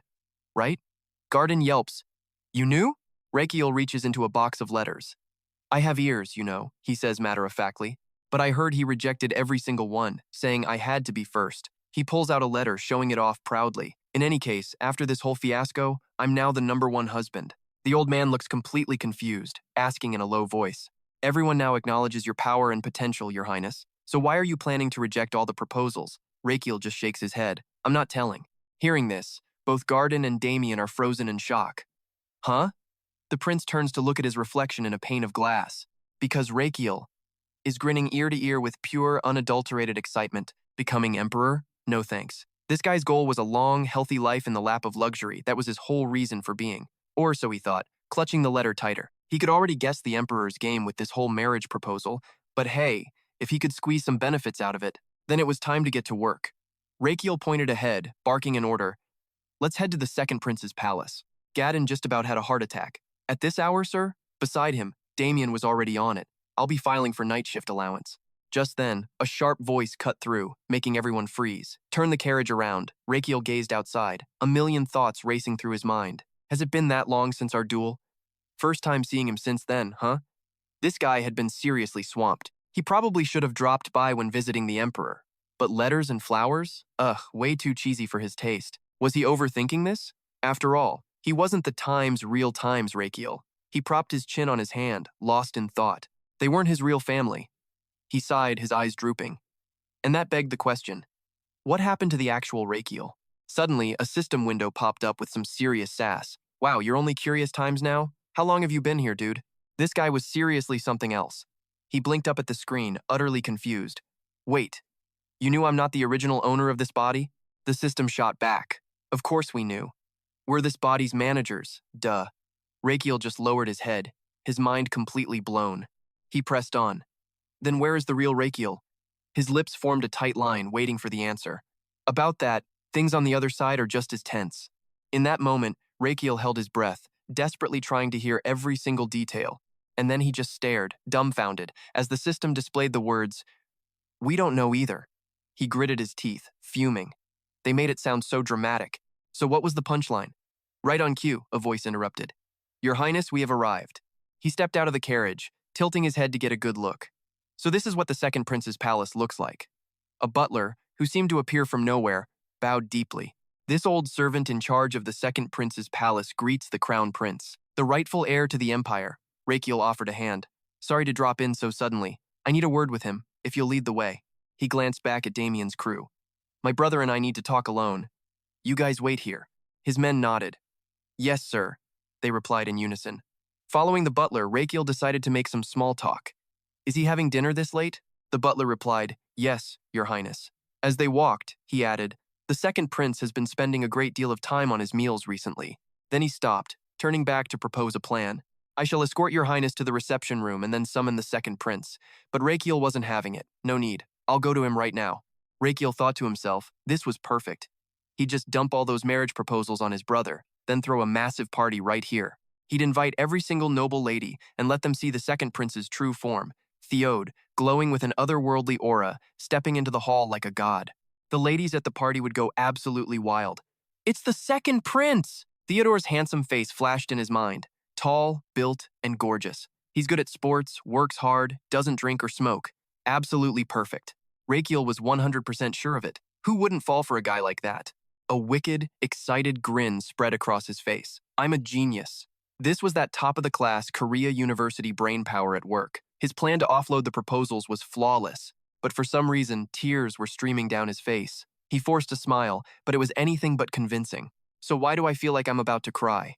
Before he could ponder it, the butler spoke. "Your Highness, this is the room." Rakiel stared at the door. "This is it, huh?" Without hesitation, he threw it open with a cheerful shout, "Long time no see!" But as the large door swung open, Rakiel froze in his tracks. He stared, stunned, into a room filled with a brilliant light, hazy figures shrouded within it. A very large Theode looked up from his feast, completely dumbfounded by the noise. Our boy was practically petrified, unable to believe his eyes. He muttered to himself, "There's no Theodo here. Ah, must be the wrong room." Just as the door was about to swing shut again, a familiar voice called out, "Brother, it's me, Theodo." Rakiel squeezed his eyes shut in denial, trying to pull the door closed. "No, you are not Theodo." The voice tried to explain, "Brother, it really is me." That's when Rakiel finally snapped, screaming, "What?" He rushed inside. He frantically looked Theode up and down from every angle, his voice filled with panic. How did this happen? Rakiel's face went pale. This was a disaster. His brilliant plan to pawn off the marriage proposals? Utterly ruined. He glanced at the mountain of food on the table. "How did you get like this? Are you okay?" His brother nodded, sharing with total seriousness. "I am. They always say a man should have a strong, healthy build, right?" Rakiel scanned the massive figure one more time, asking again, "Really? You think this build is okay?" Theode couldn't care less, taking a huge bite that demolished a chicken leg. He mumbled while chewing, "Honestly, after losing to you, I didn't feel like doing anything. Not swordsmanship, not studying, just eating. That's when my soul is truly at peace." Hearing this, Rakiel pursed his lips, concluding this kid must have a stress-induced eating disorder, and that just wouldn't do. He slapped him on the shoulder with a devilish grin. "Ever thought about trying to lose weight?" he asked. Theode just looked curious. "Lose weight?" "Ah, yes, the grand plan to push a marriage proposal." He patiently asked one more time, "I'm asking if you'd like to try losing weight. I'm worried about you." Theode could not have been less interested. He just kept focusing on his glorious meal. "But brother, I'm perfectly happy just the way I am." Rakiel leaned in like a little angel whispering secrets. "I know you're happy with it." But as he delivered his next line, he shoved Theode away with all his might. "But it's not good for your health." Theode shot back, his patience wearing thin. "I know living like this isn't great, but I'm not hurting anyone, so it's fine." With that, he turned to the butler and gave his command. "Prepare the dessert." The man bowed respectfully. "Yes, sir." Rakiel just stood there, grinding his teeth into dust. This guy had zero motivation, zero willpower, and zero desire to diet. And right on cue, a gigantic bowl of ice cream arrived for Theodo. With an attitude like this, Rakiel knew that even forcing a diet on him would end in absolute failure. Rakiel stared at the dessert, his eyes wide with despair. What now? Time for a new approach? Theode then turned to him, all innocent. "Want some, brother?" Rakiel gritted his teeth, an intense internal battle raging within him. Think, Rakiel, think. For the sake of a long and healthy royal lineage, this guy is responsible, incredibly hardworking, and kind by nature. So very, very kind. And suddenly, his eyes lit up. A sly smirk spread across Rakiel's face as a plan began to form. Oh yes, that's the one. His expression changed in a heartbeat, and he cozied up to Theodo like the most understanding brother. I was too harsh. I didn't understand how you felt. Theodo, completely focused on his ice cream, just gave a vague reply. It's fine, brother. And then, Rakiel grabbed Thodo's shoulders firmly. But there's something I have to tell you. Thodo glanced back, confused. What is it? He leaned in close to Theodo's ear, his voice suddenly ice cold. Truth is, I don't think I have more than a year to live. All part of the master plan to secure a marriage proposal. Theodo was so shocked he shot to his feet, screaming, What? Rakiel, caught completely off guard, was thrown backward by the sheer force of the jump. He tumbled to the ground, staring up at Theodo with a pale face. Is that really true? Seeing that Theodo had taken the bait, Rakiel flashed a cunning little smile from his spot on the floor. After a moment, Theod collected himself and rushed over to help Rakiel. Brother, is it true? Rakiel gave a solemn nod. Yes, it's true. Internally, Rakiel was giving himself a standing ovation. His acting skills were so good, even his own organs were probably impressed. Theodo was in disbelief, his voice full of worry. But you're so strong. You defeated me. You were a hero in the Civil War. Rakiel dropped his gaze, letting out a heavy, tragic sigh. You must be very confused, I'm sure. I'm sorry for telling you so suddenly, but it's a truth you'd find out eventually. Better now than later. Rakiel put on his best frail, sickly face and continued. The truth, that I have less than a year left to live. Thodo's anxiety was palpable as he whispered. Brother? Rakiel held up a hand, stopping him. So that's how it is. A distant memory seemed to cross his mind as he spoke grimly. Caring for the sick, healing wounded soldiers, it was all for this. Every good deed I've done was born from the faint hope that I could help the person who would one day replace me. You. Thodo's eyes filled with tears and he covered his mouth in shock. You helped and healed so many people, all for me? Rakiel sighed wearily. Yes, and I am so very sorry. I never knew you'd have to suffer such a terrible loss. Thodo clenched his hands, filled with self-blame. If only he hadn't fought him. If he had just given up the Crown Prince title. Then Thodo slapped himself hard across the face and roared, You selfish fool! He grabbed his hair and screamed, I am such an idiot! Without hesitating, he sprinted towards the open window, declaring, I'm nothing but garbage. I should just die right now. Rakiel quickly gave chase, grabbing his arm and pulling him back with all his might. It's not your fault. It's mine for being so pathetic. I had no idea you were suffering this much alone, all because you lost. I've been living like a coward. Theodo buried his head in Rakiel's chest, taking all the blame. This is all my fault. Rakiel shook his head, refusing. No, it's my fault. Theodo then started punching him weakly. It's your fault. Rakiel just took the hits, his face a mask of tragedy as he argued back. No, you didn't know. He started bawling. It's all my fault. After a bit of this, Rakiel glanced down, a victorious smirk finally breaking through. All right. He put his hands on Theodoro's shoulders and pushed him back. Rakiel's voice turned serious. If you truly feel sorry, then you need to show your determination to make things right. Thodo didn't argue for a second, nodding immediately. Yes, brother, Rakiel asked with a perfectly straight face. Good. So what are you going to do? Model. With fire in his eyes, he screamed, Time to lose weight! The great marriage proposal project was officially back on. Under the scorching sun, Theodore ran like his life depended on it. His legs pumped like a machine that had been wound up to its absolute breaking point. Meanwhile, Rakiel, sitting comfortably on Yu's lap, watched the entire ordeal from a shady corner. He thought the big guy was keeping a good pace, but man, that was a lot of fat to burn. Getting to a normal weight safely would take months. Rakiel tore at his hair in frustration. He couldn't stall the proposal answer that long. He was totally out of ideas. Right as his brain was about to short-circuit, a messenger arrived. Your Highness, the item from Princess Imboa has arrived at the villa. Muttering to himself, An item? Then it hit him. Rakiel clapped his hands with a loud smack, leaping to his feet. He sprinted towards the villa, shouting, I can't wait to open this package. Faint light leaked through the closed wooden door, building the anticipation. Rakiel threw it open without a second thought. Where is it? The queen bee's wine. And then his entire face went stiff. It was a giant barrel, with a ladder leaning against it. Rakiel could only stare. It's that big? But his thoughts were cut short by a voice calling out, Your Highness! Rakiel peeked around the barrel. Is that you, Gardin? Before him, Gardin was trembling, on the verge of collapse. He whined. The soldiers and I barely managed to carry this oak barrel here. Rakiel just nodded. You all worked hard. Go take a break. The second he said it, Gardin couldn't even stand, collapsing in a heap right in front of him. Rakiel climbed the ladder and gasped, stunned by the brilliant, glowing wine inside the vat. He scooped up a spoonful to inspect it, a slow smile spreading across his face. The color and aroma aren't bad.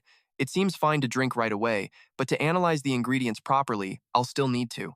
Rakiel threw open his shirt, speaking to Bob Book inside. Hey, Bob Book, this is some seriously fine wine, and I want you to be the very first one to taste it. You know, because we're best friends. That last line really got Bob Book excited. Plus, this stuff is incredibly expensive, you know. Without another moment's hesitation, Bob Book's eyes lit up as he leaped from the pocket. It dove headfirst into the spoon, taking a huge gulp of wine. Then it tumbled all the way from the top of the barrel to the floor. A system notification appeared. Immortal Sunfish Bob Book has activated the skill. Play Dead, Level 1. Activating skill. Resurrection, Level 1. Accumulating 1 size enhancement point. Activating skill. Write a diary, Level 1. Rakiel watched, breaking out in a cold sweat, trying to stop it. Wait a minute, he yelled out, absolutely stunned. Why is it so long? Bob Book just casually wiped a drop of sweat away with its fin. Rakiel then moved down and knelt beside a pile of heart-shaped papers. All right, let's see here. Bob Book looked displeased. It complained in its diary, Master finally fed me after so long. He said it was a rare wine just for me, but he lied. This wine is terrible. The Titan is especially disgusting. It's so concentrated that it's both salty and sour, and now my stomach hurts. When the fatty acids are activated by the T-carnitine and move to the enzyme outside the cell, it feels awful. This is a robbery. Give me back my fat. Give me back my chubby belly. Rakiel didn't seem to care about the complaints, thoughtfully stroking his chin. T-carnitine. Isn't that L-carnitine, the stuff used in weight loss supplements? The diary continued to rant, but Rakiel was onto something. Normal supplements have limits. If you can exceed the dose with no side effects, isn't that basically a cheat? Burning fat with no dosage limit and no side effects? It was completely unfair. Rakiel picked up one of the heart-shaped notes. He let Bob Book fly around him in excitement as he came to a conclusion. If we play our cards right, we could turn this into a weight loss food, couldn't we? If we market this as a diet aid, it'll be even more profitable than Minotaur's Imperial core pills, he yelled, his voice echoing with pure excitement. Theodore, it's time to burn some fat. Over here, Theodore was gritting his teeth, downing glass after glass of the stuff. Rakiel gave him no time to rest. Stop dragging your feet, finish drinking and get back to training. Theodore, panting from exhaustion, complained while jogging. Bro, I can't run anymore. But Rakiel just repeated his instructions like a machine. After training, it's time for more supplements, then more training, then more supplements. And just like that, 2 months flew by. Solid, powerful footsteps slammed against the stone tiles. Theodore, now with a lean and muscular body, was relentlessly picking up his pace. After a while, he stopped right in front of Rakiel. Rakiel stood with his hands on his hips, impressed. You've really been working hard, haven't you? Theodore greeted him. You're here? He was out of breath, wiping the sweat from his forehead. Theodore tilted his head, curious. Is something wrong? Rakiel's face was frozen like a statue. It's only been 2 months. It took him a moment to snap out of it. Sit down, let me check you. The two of them moved over to a fountain. Rakiel grabbed Theodore's wrist to check his pulse. The system displayed a notification. General examination results for Theodore Paletmo Magentano. Height, 1.80, 3 meters. Weight, from 150, 1 kilograms down to 88 kilograms.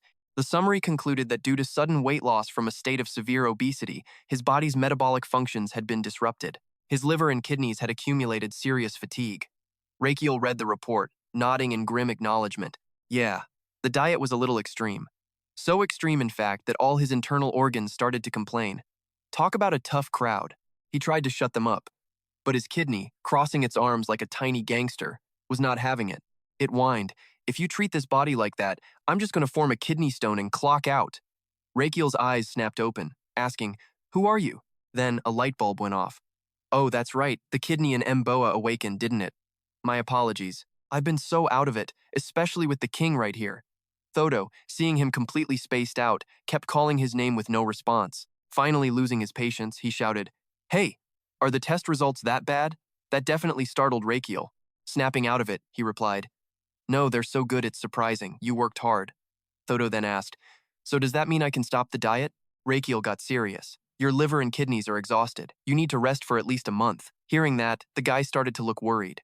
Is there something seriously wrong with my body? Rakiel quickly explained. Nothing major, rest will fix it. But maybe a healthier diet next time, huh? Thodo flexed, proudly showing off some seriously impressive biceps. He was clearly happy with the gains. Yeah, I feel lighter, my mood is way better, he coughed. But I am never drinking that potion again. The disgust on his face was real. It tasted like goblin earwax. Rakiel just looked down. I thought it was fine.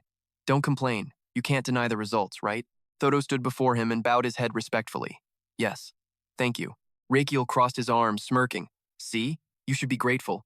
But is that all? Thodo just blinked, having no clue what he was talking about. What do you mean? Leaning in close, Rakiel whispered. Don't you know basic social skills? The concept of give and take?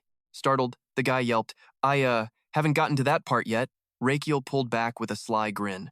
He patted him on the back. It's fine. You're young. People make mistakes. That's why I'm giving you a chance. Thodo nodded eagerly, completely hooked.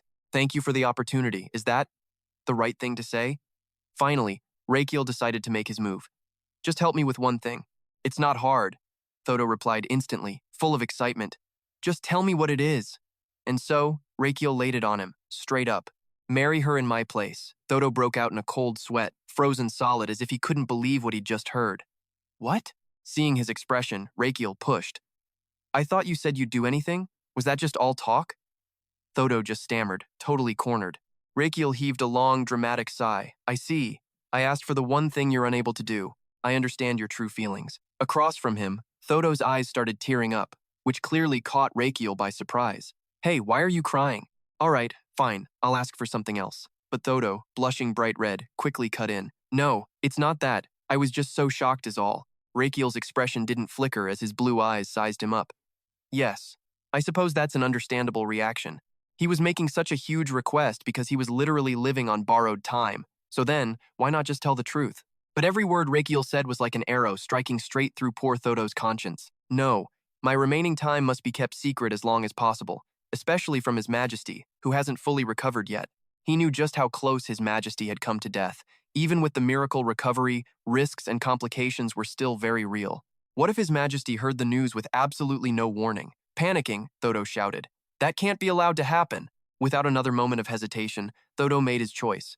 If I have to marry in your place, what do I have to do? Rakiel turned to him with a cunning smile. It's simple. You just have to make the other party times want times to marry you. And with that, Rakiel clapped his hands once. Like a bolt of lightning, Gardin and Damien appeared right behind him. The two men pulled back a large cloth, revealing cages full of pure white doves. Thodo staggered backward at the sight. You made me lose all that weight. Just for this, didn't you? Rakiel confirmed it plainly. Of course. Then he opened the cages, declaring loudly, Now, let the party begin. A white dove with a pink ribbon and a letter tied to it took flight, soaring into the sky. A massive flock of doves followed right behind it. After a moment, they split off in multiple directions, heading toward the magnificent castle. It was the same story everywhere, countless white wings gliding against the clear blue sky, creating an absolutely magical scene. Finally, one of the doves landed gently on a windowsill. Hearing the noise, a woman named Lo approached the little messenger. Elsewhere, Anna held a letter, exclaiming in surprise, A reply from Maganato? Is this for real? In another place, Flora was also shouting in total shock. What do you mean? If you're not in the first 50, you can't get into the banquet. A piercing scream echoed through the halls. Get the carriage ready. The letter specifies a location for the first 50 people only. The second prince's palace. We need the fastest carriage available. Countless noble ladies were suddenly burning with a passion for marriage. Carriages thundered down the road. Lona urged hers to go even faster, standing up out of the roof and screaming with excitement. I absolutely have to be in the top 50. Little did the others know, as Lona scanned her surroundings, she let out a confident smirk. Looks like I'm in the lead. The carriage suddenly jolted, throwing Lona completely off balance. She gritted her teeth in rage. Which idiot? But from across the way, Flora just zipped past, shouting, Whoops, my bad. She smirked, clearly unimpressed by the old-looking carriage. Flora then giggled, declaring, Well, I'm off first. And just like that, her carriage shot off as if a rocket were strapped to it, disappearing in a flash. But a whole pack of carriages was right on Lona's tail, all of them just as impatient. We can't lose either. Anna shoved her driver aside to take the reins herself. Move it!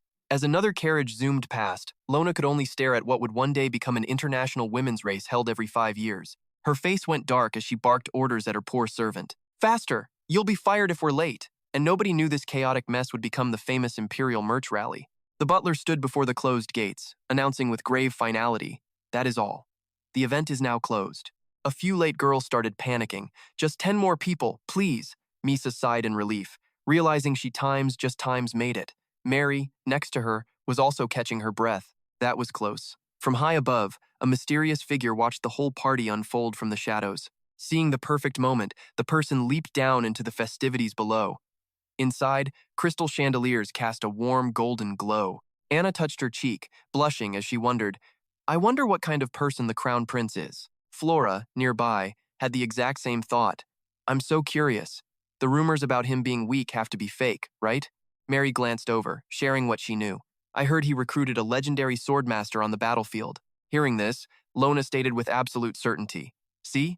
That rumor about him being weak is definitely wrong then. Clara, standing beside Lona, added, I also heard he opened a hospital and treats all patients for free, no matter who they are. She sighed, full of admiration. My goodness, how can someone be so kind? But as the girls buzzed with excitement, a booming voice cut through the chatter. His Highness, Rakiel Adria Magentano, has arrived. The grand doors creaked open, revealing a brilliant, majestic aura, like a gateway to some magical, otherworldly land. A wheeled walker trembled as it was pushed into the grand hall. The man's hand was frail, gripping the handle just to stay upright.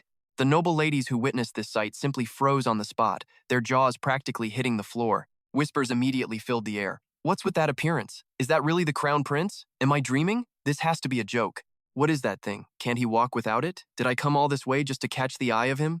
Hearing this, Rakiel cheered internally. Sergenatus' disguise magic was working perfectly. He glanced back, signaling Damien. Time for the final move. Suddenly, a strong force swept Rakiel off his feet. He lay weakly in the man's arms, and the crowd of ladies got hit with another round of total shock. Rakiel spoke up softly. Thanks, Damien. Damien let out a quiet sigh. He thought to himself, I'm used to this. I've gotten plenty of looks just like that during my own matchmaking sessions. Now that we've crushed their hopes, it's time to give them new ones. Rakiel cleared his throat and began his greeting. It is a pleasure to meet you, ladies. I am Rakiel Adria Magentano, the host of this evening's banquet. Thank you all for attending and gracing this party with your presence. However, Rakiel's appearance made the other princesses turn away in disappointment. After all that trouble getting here, I guess I'll just go home. Ignoring the murmurs, Rakiel continued his speech. And now, I would like to introduce the person who helped provide this venue for us. My proud brother, the second prince of the Magentano royal family. Just then, Theodore smiled gently, his deep blue eyes like the ocean as he entered. Rakiel announced, Theodore Paletmo Magentano. The moment the young ladies saw him, every single one of them swooned. Without hesitation, they all swarmed him, surrounding Theodore in an instant. They desperately called out, Wait a moment, Your Highness, please dance with me, just one drink with me. Rakiel turned to continue his speech, but it was pretty clear no one was listening anymore. Flora was now arguing with another girl. Hey, I asked him first. Lona shot back immediately, refusing to lose. No, I did. Damien coolly observed the situation. It seems His Highness doesn't care about a single one of them. The plan to handle the marriage proposals was a complete success. With his mission accomplished, Rakiel turned to leave. Now everyone would be aiming to marry that guy instead. I just need to slip away quietly. Seeing him about to leave, his brother suddenly called out, Where do you think you're going? Rakiel paused. Just going to the restroom for a bit. Could you get a drink ready for me? Under the silent night sky, he leaned against a balcony railing, gazing into the distance. Rakiel reached into his pocket, searching for something. He pulled out a small vial and, without a moment's hesitation, uncorked it. Rakiel then lifted it to his lips and drained the entire thing. In the next moment, a mystical energy swirled around his entire body. Rakiel looked at himself. Finally, I'm back. He leaned on the railing, sighing wearily. It's been so long since he's had a quiet moment alone like this. It's been 3 months since his return, and he hasn't had a single day off.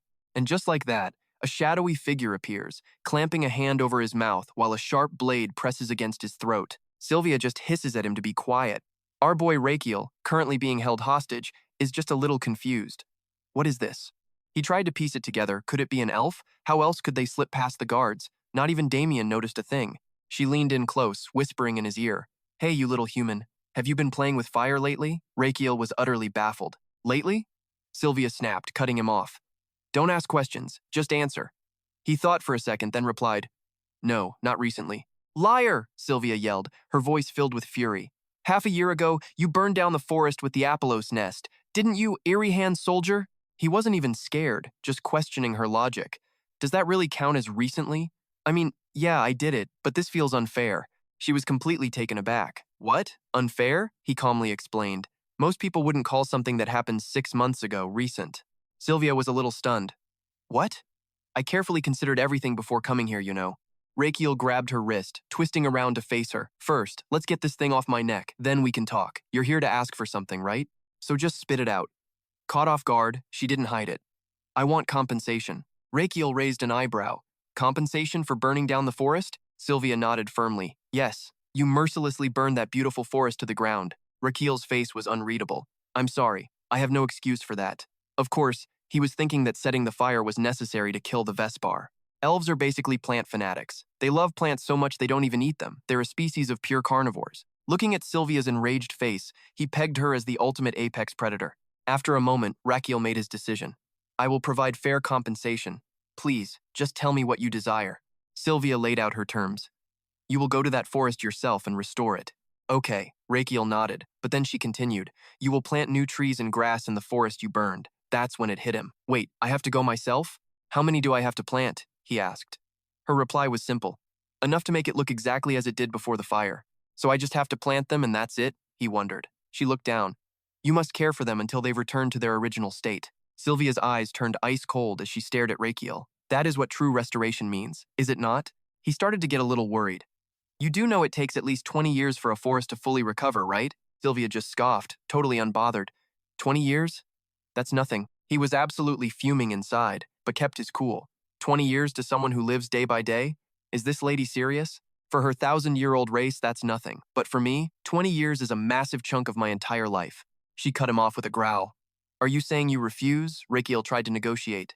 Is there another way I can compensate you? I'll pay for the entire restoration cost. The idea of using money to fix it seemed to blow her mind. Quick as a flash, a sharp vine shot out, stopping just before Rakiel's eye. How absurd. Your cheap gold coins are worthless to us elves. He didn't even flinch, just explained calmly. It's not just a few coins, several yang. And if you want, I can give you even more.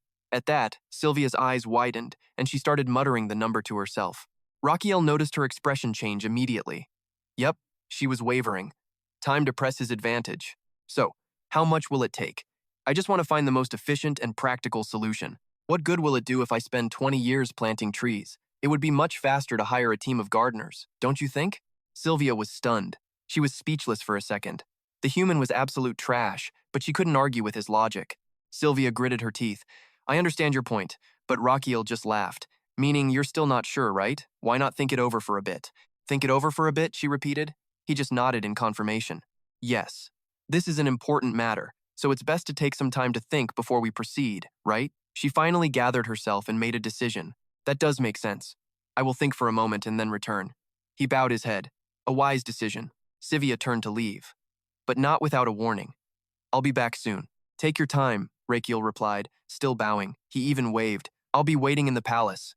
The second she vanished, he finally relaxed. He let out a deep sigh. Then, a truly wicked smirk spread across his face. Well then, I should get ready too. From the magnificent castle, a voice called out. Second Prince! Our boy Theod is drooling, passed out flat on a table when a voice yanks him back to reality. Second Prince, his very worried butler reminds him. It's time to wake up. Theod wipes his mouth, looks at the chaotic mess around him, and asks the important question.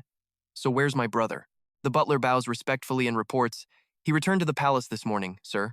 Rakiel wipes his mouth with a napkin, exclaiming in surprise, he's back already? He then lets out a loud theatrical gasp. He sits there thinking, she should be arriving any minute now. Damien glances over, full of curiosity. Your Highness, who are you waiting for? Our boy turns and says, oh, just an uninvited guest. Then it hits Rakiel, if an elf's presence can't be detected by Damien, a dude with Sword Saint syndrome, it meant her power level was way beyond his. A single green leaf drifts through the air, gliding past the babbling fountain in the sun-drenched courtyard of the villa. In the shadows, Sylvia's face is a total mystery. Somehow, she's now standing on top of the fountain, hands on her hips like a total boss, before leaping gracefully down. Damien immediately tries to shield Rakiel, who just stops him. He freezes, a cold realization dawning on him. Could this elf be the uninvited guest? Rakiel nods to confirm. Yep, so you can put that sword away. Seeing the immense energy swirling around her, Damien is baffled, completely unable to gauge her power. Behind him, Rakiel slowly gets up, asking, a negotiation? Rakiel places a hand on his shoulder, continuing.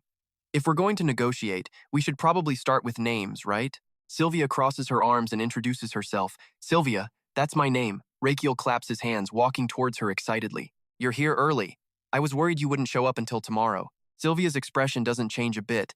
I figured more thinking wouldn't get me an answer, so I came early. He leans in close, adding that money alone isn't enough to satisfy her, right? Rakiel circles her, making Sylvia a little uncomfortable. Still, the more she thinks about it, the more tempting his offer seems. But the next thing he says makes Sylvia tremble with pure rage. But accepting it feels like something's still missing. A sly grin spreads across Rakiel's face. Isn't that right? Veins pop on Sylvia's forehead, but she can't say a word. Seeing her silence, he presses on with his proposal. Then let me add something to yesterday's offer. Sylvia turns, intrigued. Rakiel nods. Yes. He then looks her dead in the eye and says, I will save your life. Sylvia can't believe her ears, blurting out, What did you say? Seeing her confusion, Rakiel is quick to explain. This isn't a threat that I'll kill you if you refuse. After all, you probably don't have much longer to live anyway. Even if I do nothing. I sensed it when we met last night. A tiny, strange sound mixed in with your breathing. A faint smell of inflammation on her breath. You haven't been coughing up dark green phlegm in the morning, have you?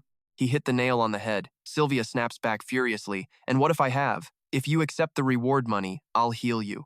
Rakiel gives her a stone-cold look. You've got a lot of nerve for someone in your condition. Sylvia grits her teeth and admits it. Fine. I have phlegm in the mornings, but a few years of rest and fresh air will cure it. It's just a mild symptom. Rakiel just raises an eyebrow and argues back, Oh, it's not a mild symptom at all. He smirks and calls out, Bubuk? On cue, the creature leaps from Rakiel's pocket, leaving Sylvia completely stunned. A phantom beast? Rakiel bends down, points at her, and commands it.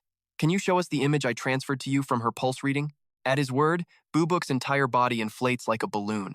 It uses all its strength, and a perfect holographic image of Sylvia appears right in front of her. Rakiel points to a red spot on the chest and explains, This is the inside of your lungs, and this right here, this is the parasite coiled up inside of them.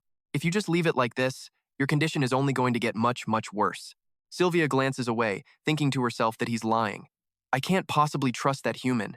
But then she looks at Bubuk, and doubt creeps in. The elders always said phantom beasts never lie. She bites her lip. Is it true? Finally, she points forward and yells, What in the world is that parasite? Rakiel's face turns serious as he answers, It's a lung fluke. It's latched onto your lungs, causing all sorts of damage, and using your body as its host. Sylvia just stares blankly after hearing this. Something like that is inside my body? Meanwhile, Damien is just casually chewing on a plant, ignoring their entire discussion. She asks again, But why? I've never been hit with dark magic or a curse.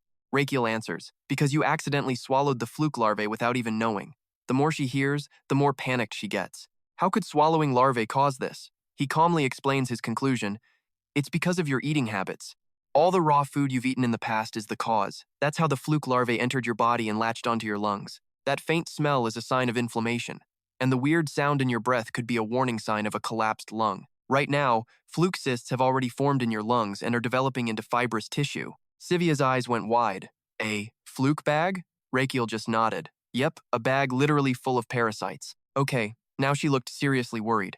So, this is really bad, right? Rakiel calmly began to explain.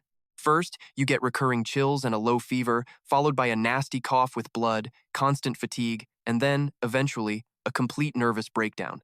Sound familiar? He asked. Sylvia thought back for a moment, then gave a grim nod. Some of it definitely did. And Rakiel dropped the final bomb. If you just ignore this, you'll die from the complications. Her eyes fell as she thought. And I just figured I was overworked. After a tense moment, he made his move. So, what about my proposal? Sylvia kept a straight face. And what if I refuse? In response, Rakiel simply turned around to leave. Then I simply won't cure you. That did it. Panic finally hit her as she grabbed his shoulder. Wait! Her grip tightened with desperation. Her mind was racing. If I accept compensation, the elders will tear me apart for taking a weak apology. But I don't want to die. It took me 200 years to become an executor, and I haven't even been in love once. Elders, forgive me. She bit her lip, holding back tears as she asked, If I accept your offer, how exactly will you cure me? The guy smelled like an entire herb shop, a little suspicious, to say the least. Don't tell me you're going to make me drink some rare, expensive potion. Rakiel just gave her a cheerful, reassuring smile. The prescription I have for you doesn't contain any plants at all, at least, not the part you drink. Hearing this, Sylvia's mood flipped. Really? He confirmed it one more time. Yes. With that, Rakiel pointed towards his companion. You'll be drinking coffee brewed from the dung of my friend here, who feasts on sumac trees. Sylvia stared, muttering in disbelief. What did you say?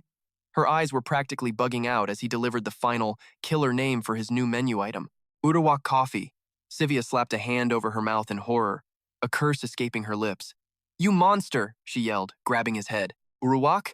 You mean you want me to drink something brewed from cow dung? Rakiel didn't even try to hide it. He admitted it right away. Yes, I know that getting cured by drinking brewed dung sounds unbelievable. I probably look like a complete quack right now, don't I? But this is a legitimate treatment that really works. And this isn't just any ordinary dung. This is dung from a minotaur, a divine beast that eats sumac. How about that? Cool, huh? Her legs gave out and she collapsed, mumbling. But it's still dung. Rakiel watched her expression, thinking to himself that, yeah, her reaction was perfectly understandable. If it were me, I wouldn't drink it either. But this prescription isn't just some wild guess. Flashing back to the previous night, Rakiel was on his balcony when a system notification popped up. Your internal organs are praising the lungs' achievements. The heart teased. Who knew our lungs were so talented? Hearing this, the lungs just giggled to themselves. Rakiel stood there, completely baffled. What? The stomach spoke up next. Brother Lungs, did you actually catch that parasite? The heart chimed in, shocked. I can't believe the lungs actually went and chatted up the lung fluke. The stomach added, nobody would have guessed the lung fluke had hobbies like that. Right on cue, another organ rushed forward. So how did you do it? The lungs leaned in to share. For the sake of the kidneys, I'll show you the replay. Inside Sylvia's body, things looked like a nightclub flashing lights, pumping music, with the lung fluke vibing to the beat. It was headbanging, face full of pure joy. Suddenly, a voice cut in. You come here alone? The lung fluke looked annoyed. I'm just here to dance, so don't bother me. Standing before it were the lungs themselves. They smiled warmly. There are two of us, you know. Care to dance with us? The fluke froze, stunned by how handsome the lungs were. It quickly moved closer to them. The lung fluke answered shyly. All right then. One lung wrapped an arm around its waist, asking softly, do you like meat? When it didn't answer, he tried again. Do you like fish? They leaned in closer, smiling. So what is it you hate? The fluke whispered its answer right into the lung's ear. Without any caution, the lung fluke shared its deepest secret. The one thing I hate is poisonous sumac sap. With the info secured, the lungs just waved and left it standing there, confused. Oh, well, we'll be leaving now, the lung fluke called out, disappointed. I'll come with you. All the friendliness was gone. The lungs snarled. Follow us where? Let's go before we get infected.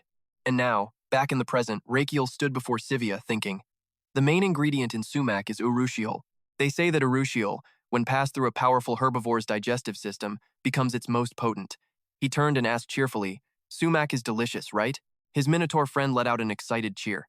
Sylvia, however, still couldn't accept it. Is there any other way? Rakiel repeated the question slowly. Are you saying you can't drink a brew made from dung? Her face went completely pale, drained of all color. He still tried to convince her. I understand, but there's something I held back because I was afraid you would panic.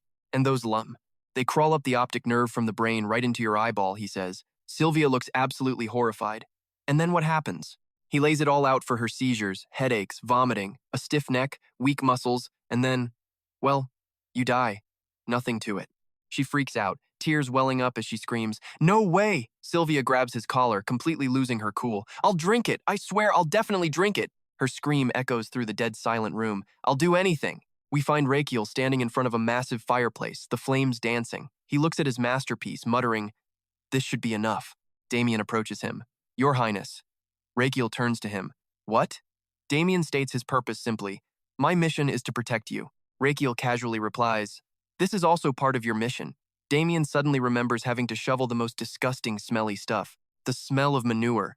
He grinds his teeth in anger. Why in the world am I carrying this crap? Damien yells, not believing it, I have to touch dung? Rakiel turns around, pulls down his mask and says, Because you're still no match for Sylvia. Damien's hand clenches into a tight fist at those words, but he backs down. I apologize. But Rakiel's next words make him freeze. But if we can save Sylvia with this stuff, then I won't die.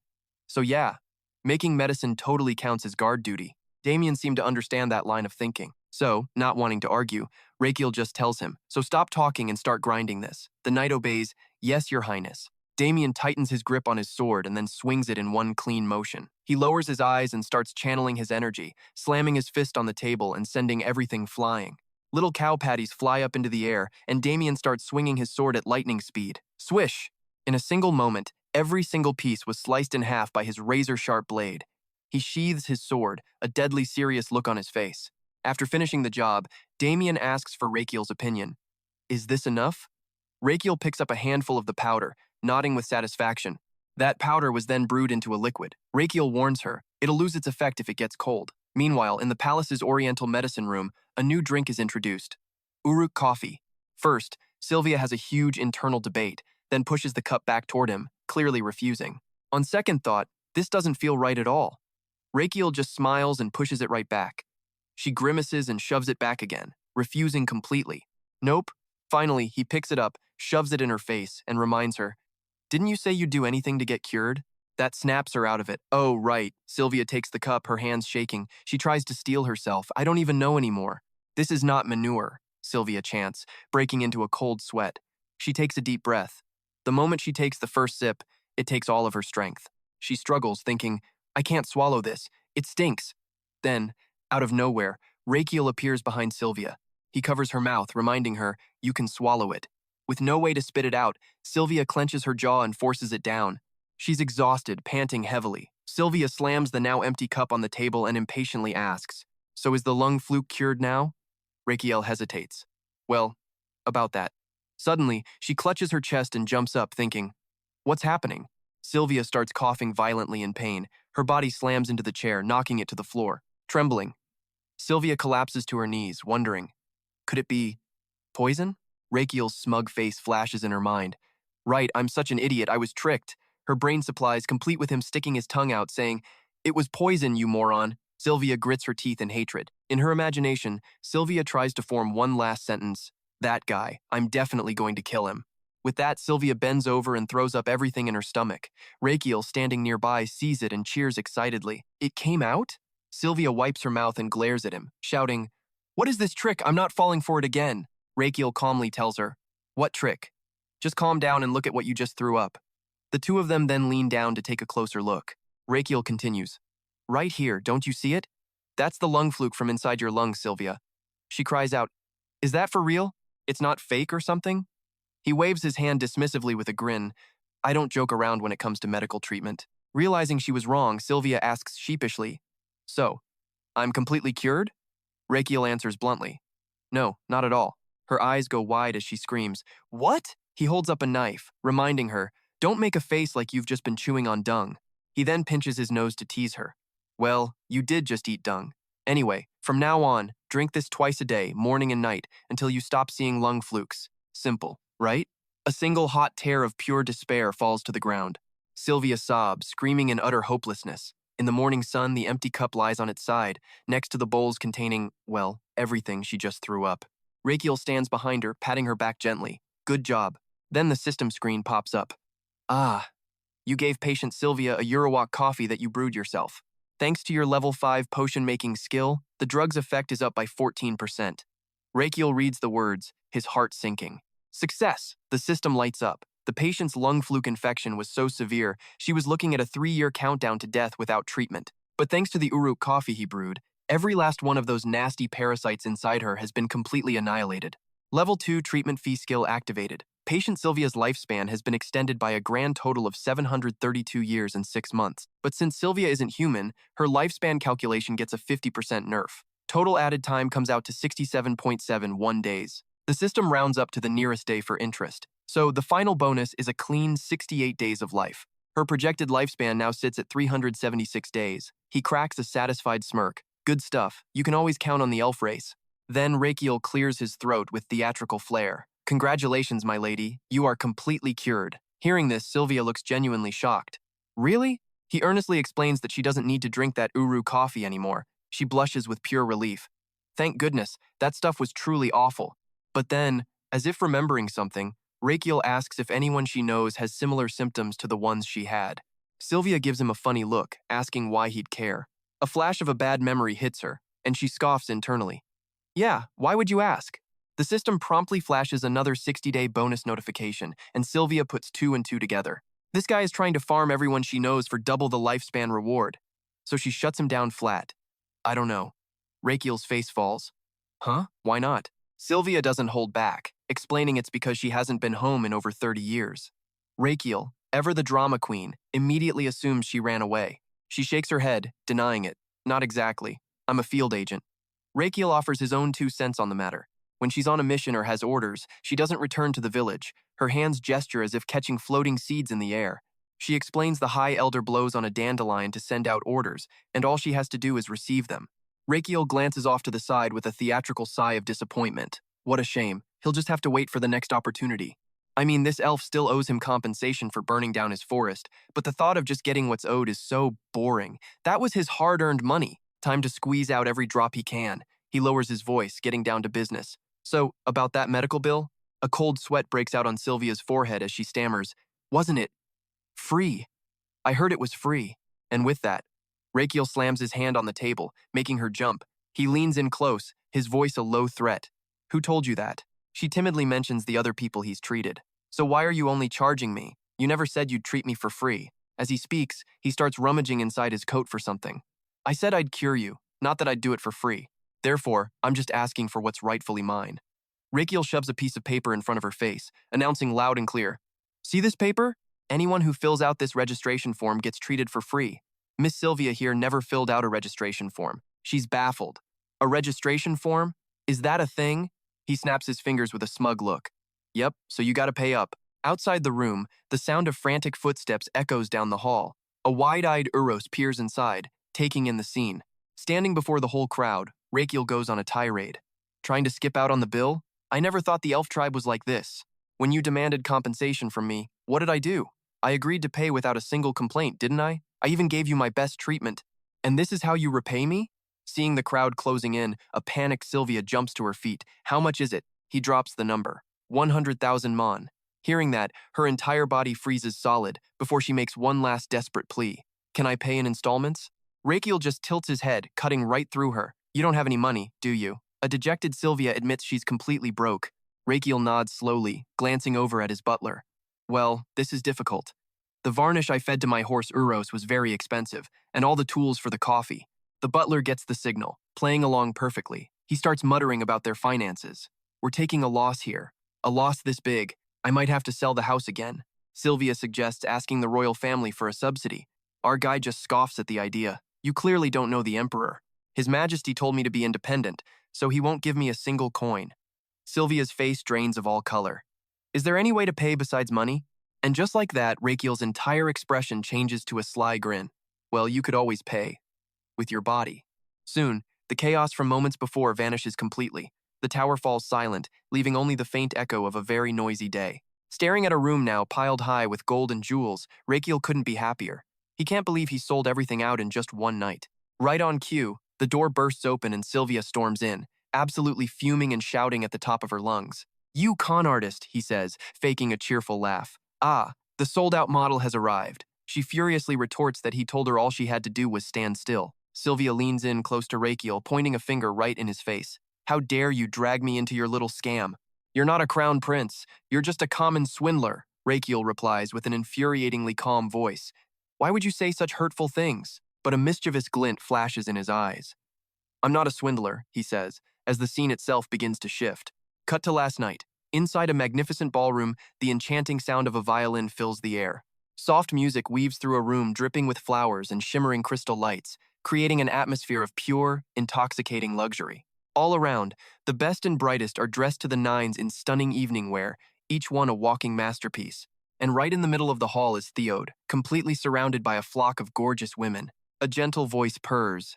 Your Highness, Second Prince, won't you have just one more drink with me? He quickly waves it off. I've been drinking for days straight. Any more and I'll lose all my muscle. Lona immediately jumps in, her voice sweet but laced with pressure. But the party's just getting good. You have to drink more. Halai cuts in, her tone sharp with annoyance. He already said no, so why are you still bothering our second prince? She crosses her arms, eyes like daggers, her words dripping with sarcasm. Did you just say our prince? Looks like you've got a serious misunderstanding happening here. Or maybe all that dessert you ate has clogged up your brain. Halai hides a smirk behind her fan. I think you're the one who's getting a little puffy. Lona's hands clench into fists, and she hisses through her teeth. I'm not puffy, I'm just a little swollen, that's all. Her rival immediately fires back without a hint of mercy. Swollen from what? The way you drink, princess, I'm surprised there are any grapes left in the vineyards. Lona's eyes blaze with fury. Say what you want, the second prince is still mine. Holly just glares back, ready for a fight. The second prince is mine. You can have the crown prince for all I care. Just then, A sudden voice cuts clean through the fiery argument. No, I'm the one who should be giving him away. It's fine, and thank you all for coming to liven up the party today. A hush falls over the grand hall as every single head snaps towards the source of the sound. Before them stands Rakiel, held in Damien's arms, his body so thin he's almost just skin and bones, terrifyingly fragile. He lets out a sigh, slowly making his way down the steps, one at a time. His gaze is locked on the frail, trembling figure in his arms. Pa, Lee, and Lona are grinding their teeth, murder in their eyes, with the exact same thought. Why did he have to show up now? The mood was perfect. Seeing their expressions, Rakiel could only laugh bitterly to himself. I am the Crown Prince, you know. Those faces are seriously scary. As they reached the final step, Damien swiftly set down a wheelchair. He sat immediately, smoothly adjusting his collar. His calm and collected aura returned in an instant. Today, I want to offer all of you here a wonderful privilege and opportunity. Up front, Lona was already back to her argument. I'll let you have the Crown Prince, Your Highness. Holly replied, completely exasperated. I already said I'm letting you have him. Rakiel's face darkens for a second, his lips tightening as he mutters, Yeah, I heard all of that.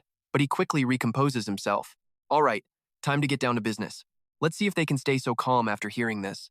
Rakiel declares with all his might, The revolution in weight control that I have personally invented. Those words instantly snatched the full attention of the two fighting women. They whipped their heads around to look at him, eyes wide with shock, only two words echoing in their minds. Weight control? Revolution? The moment Rakiel's voice fades, a long line of people begins to descend from the upper corridor. The miracle weight loss drug. Sylvia walks with a steady, confident gait, each footstep echoing through the now silent hall. She continues her announcement. Allow me to introduce to you all. Suddenly, Rakiel's voice rings out, clear and powerful, filling the room. The Slim, he begins. This particular medicine is refined from carnitine, concentrated in the royal jelly of the Vesparos bee. Once absorbed, it will burn fat like a nuclear power plant. Rakiel gestures dramatically towards Sylvia. If you take this medicine, you too can become just like this. Her anger is so intense that veins pop on her forehead, her teeth grinding together. The only name in her mind is Crown Prince. He pays her no mind, still hyping up the crowd. Sir Sylvia, please, a few more poses. Rakiel mouths the words carefully, emphasizing each one so she can read his lips. You owe me for this. And then, the sight before him makes him freeze. His pupils shrink, widening in absolute astonishment. A few seconds ago, Sylvia's lips were pressed tight, sweat trickling down her temples, clearly fighting a wave of total embarrassment. But in the end, she still raises her arms. She slowly strikes a powerful pose, showing off every single sculpted, rock-hard muscle. Lona freezes, crying out, Oh my gosh, Halai can't help but stare in awe. Look at those muscles. Witnessing this spectacle, Theod is stunned, silent where he stands, a faint blush creeping up his cheeks. The wine glass in his hand stops midair, and in a flash, the entire hall erupts into chaos. One person couldn't hide his doubt. You drink that stuff and end up looking like that? Another guy rubs his own soft belly, muttering, I definitely ate too much coming here. Someone else touches their own chubby cheeks, letting out a small sigh. My face is getting so puffy too. Looking at the miracle drugs on display, one woman asks cautiously, What do you all think? Are you going to buy it? I've literally spent my entire life trying to lose weight. And oh yeah, Rakiel was definitely listening in on the gossip from downstairs. Just then, the person next to her declared, I don't care what it costs, I'm buying it. Hearing that, the first woman's resolve hardened. Then I'm buying it too. And that's when he made his move, startling the entire crowd. All you have to do is line up right here to buy it, Rakiel announced. T-Slim is a limited special promotion today, and we don't have many left. The moment he finished, the whole room was stunned. They all screamed at once. What? The crowd below immediately started shoving and pushing, scrambling to get to the front. The people in the back were crushing everyone. Move it! I'm buying first! Another person shouted, refusing to give up. I said I was first. The atmosphere instantly devolved into chaos. The desperate pleading and arguing just wouldn't stop. I'll buy all of it. Sell every last one of them to me. Faced with this absolute mayhem, Rakiel just casually waved his hand, trying to calm them. Please form a line, people, a line. Right on cue, a system notification popped up. Your internal organs are simultaneously groaning and applauding your sales talent. His large intestines scoffed with a sarcastic remark. This guy isn't just a salesman, he's basically a bloodsucker. Hearing that, his face went completely stiff as he thought, Are you serious? His stomach, meanwhile, was laughing so hard it was crying. Isn't a handsome guy advertising weight loss pills basically false advertising? Rakiel shot back. So what? I need to make money. The system message continued to scroll. Your internal organs are impressed by your clever and deceitful schemes. You are rewarded 100 HP, like giving a cookie to someone you hate. Current HP, 2,900. Back in reality, Rakiel calmly set the box of Slim on the table. Of course, I look exactly like a snake oil salesman. But the medicine's effects, those are 100% real. He then added for emphasis, because I worked very hard testing it on the second prince. Rakiel confirmed that he'd lost a ton of weight because of it. Sylvia was stunned for a moment. The second prince? Her eyes filled with thought as something clicked. Could it be? The image of that handsome man, surrounded by a swarm of ladies at the grand hall, flashed through Sylvia's mind. Catching her intense stare, Theode had suddenly gotten flustered, quickly turning his head away from her. She slowly asked, avoiding his burning gaze, "You mean the man who was surrounded by all those human girls?" Rakiel just nodded. Yes, that's the one. Of course, just taking the medicine alone isn't going to be enough to lose weight. As he opened the box, a sheet of paper covered in tiny text lay inside. Rakiel explained it contained instructions and important notices. He then declared in a firm voice that if you take the medicine and follow the diet without results, you'll receive a full refund. Sylvia frowned, her eyes filled with suspicion. How are you going to prove they followed the diet correctly? Rakiel calmly reassured her. The side with the most to lose just has to be extra prepared, that's all. Seeing the worry on her face, he guaranteed that even with any doubts, the refund would be paid. Thanks to you, I made a huge profit last night, Rakiel continued, because every single one of them is incredibly rich. His eyes suddenly lit up, sparkling with calculated greed, which is why I sold the special packages at a much higher price. And just then, an idea sparked in his mind. Any money left over after the refunds, I'll use for my next project. Sylvia's eyes were glued to him, a devilish little smirk playing on her lips. So much scheming. All that money is basically my treatment fee, she thought. You total scam artist. Rakiel then offered, if we're done here, please rest at the villa. You can stay for as long as you'd like. With that, he slammed the lid of the medicine box shut. I have to go see His Majesty, the Emperor, she gasped in surprise. The Emperor? Rakiel quickly got to his feet. Yes, he's been summoning me since this morning. I'm pretty sure he's going to chew me out. Sylvia crossed her arms, her voice dripping with sarcasm. You know that, so why aren't you the least bit worried? He quickly slipped on his coat, because getting yelled at is part of today's plan. Before walking out, Rakiel glanced back with a knowing smile, so that my next plan can proceed without a hitch. Meanwhile, over in the Emperor's chambers, an enraged shout was echoing across the massive room. How dare you treat the marriage that I arranged like it's some kind of joke? His hands clenched into tight fists, his voice growing dangerously cold. Ridiculous, absolutely ridiculous. Do you think I don't know what you've been doing lately? Rakiel stood there silently, thinking, yep, right on schedule. He gave a slight bow, acting like he was sorry, but his mind was going in a completely different direction. This guy is such a control freak. Fine, whatever. If I can pass his test, then putting up with this shouting is worth it. Suddenly, Australian's voice softened, but you could still hear the deep disappointment hidden beneath it. I had hoped that you would make a wise choice, but instead you treated the royal wedding like a joke and pawned it off on the second prince. As he spoke, he couldn't stop himself from trembling with rage. I even heard you were selling medicine to guests at the banquet last night, signing contracts right there. The more he talked, the angrier he got. Astalion slammed his fist down hard on the arm of his throne. Why would you do something like this? Rakiel asks, his voice dangerously calm. I do not take royal marriage lightly. Suddenly, the boy looks up, staring straight into the Emperor's eyes with zero hesitation. You already know, don't you? The Emperor's brow furrows, like he can't believe what he's hearing. Alien's eyes widened. You mean you figured out my intentions? The boy's answer was blunt and immediate. Yes, Your Majesty. The Emperor's voice turned to ice. Since when? Rakiel speaks with an unnerving calm. Ever since you buried me in that mountain of marriage proposals, he adds, his gaze unwavering. You never actually intended to accept any of them, did you? And there it is, the direct accusation. On what grounds do you make such a bold assumption? Rakiel lays out his logic perfectly. Because you didn't marry me off sooner. If you had, you'd probably have a grandchild by now. You skipped over a weak son like me for a stable heir to the throne. But you never had any intention of just casting me aside. And his next words land like a thunderclap, shocking Astalion to his core. From the very beginning, you were considering the possibility of my early death. If I fell while the new heir was still young, and his mother came from a powerful family, they'd just turn the prince into their puppet. He continues, laying out the whole conspiracy, and they would manipulate the royal court from the shadows. You would never want to see that happen, Your Majesty. Rakiel's voice echoes, closing his argument. So, I assumed none of these candidates were real. I was simply acting according to your own brilliant calculations. Astalion falls silent for a moment, the true meaning behind those words sinking in. His eyes narrow, his voice taking on a sharp edge. So you rejected all the proposals while creating the perfect excuse to avoid any blame. The boy's answer only darkens the Emperor's face. Yes, Your Majesty, he growls, his gaze piercing. Seems that tongue of yours is sharper than I thought. Rakiel just bows deeply, his voice full of reverence. I'm grateful for your grace, your majesty. This kid's audacity is honestly stunning. I can't believe you understood my heart so clearly. How? Astonishing. The emperor still looks completely floored. His gaze wavers. That weak child who broke his heart at birth? Had he really grown up this much? A stallion waves a hand, as if clearing away 1,000 chaotic thoughts. The rumors have been running wild. He rests his chin on his hand, staring down his son. Fine. Tell me what you want. You must want something to have called for me like this. A little spark of victory lights up inside him. If he guessed right, surely the old man will grant almost any request, right? After a moment, Rakiel slowly makes his case. Based on the achievements I've accumulated so far, Rakiel bows again, his attitude perfectly respectful. Please grant me the title of honorary professor at Magenta, the Royal Medical University.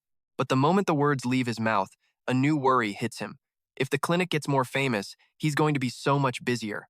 Rakiel's brain starts crunching numbers. There's a hard limit to how many patients he and Gardin can see in a day.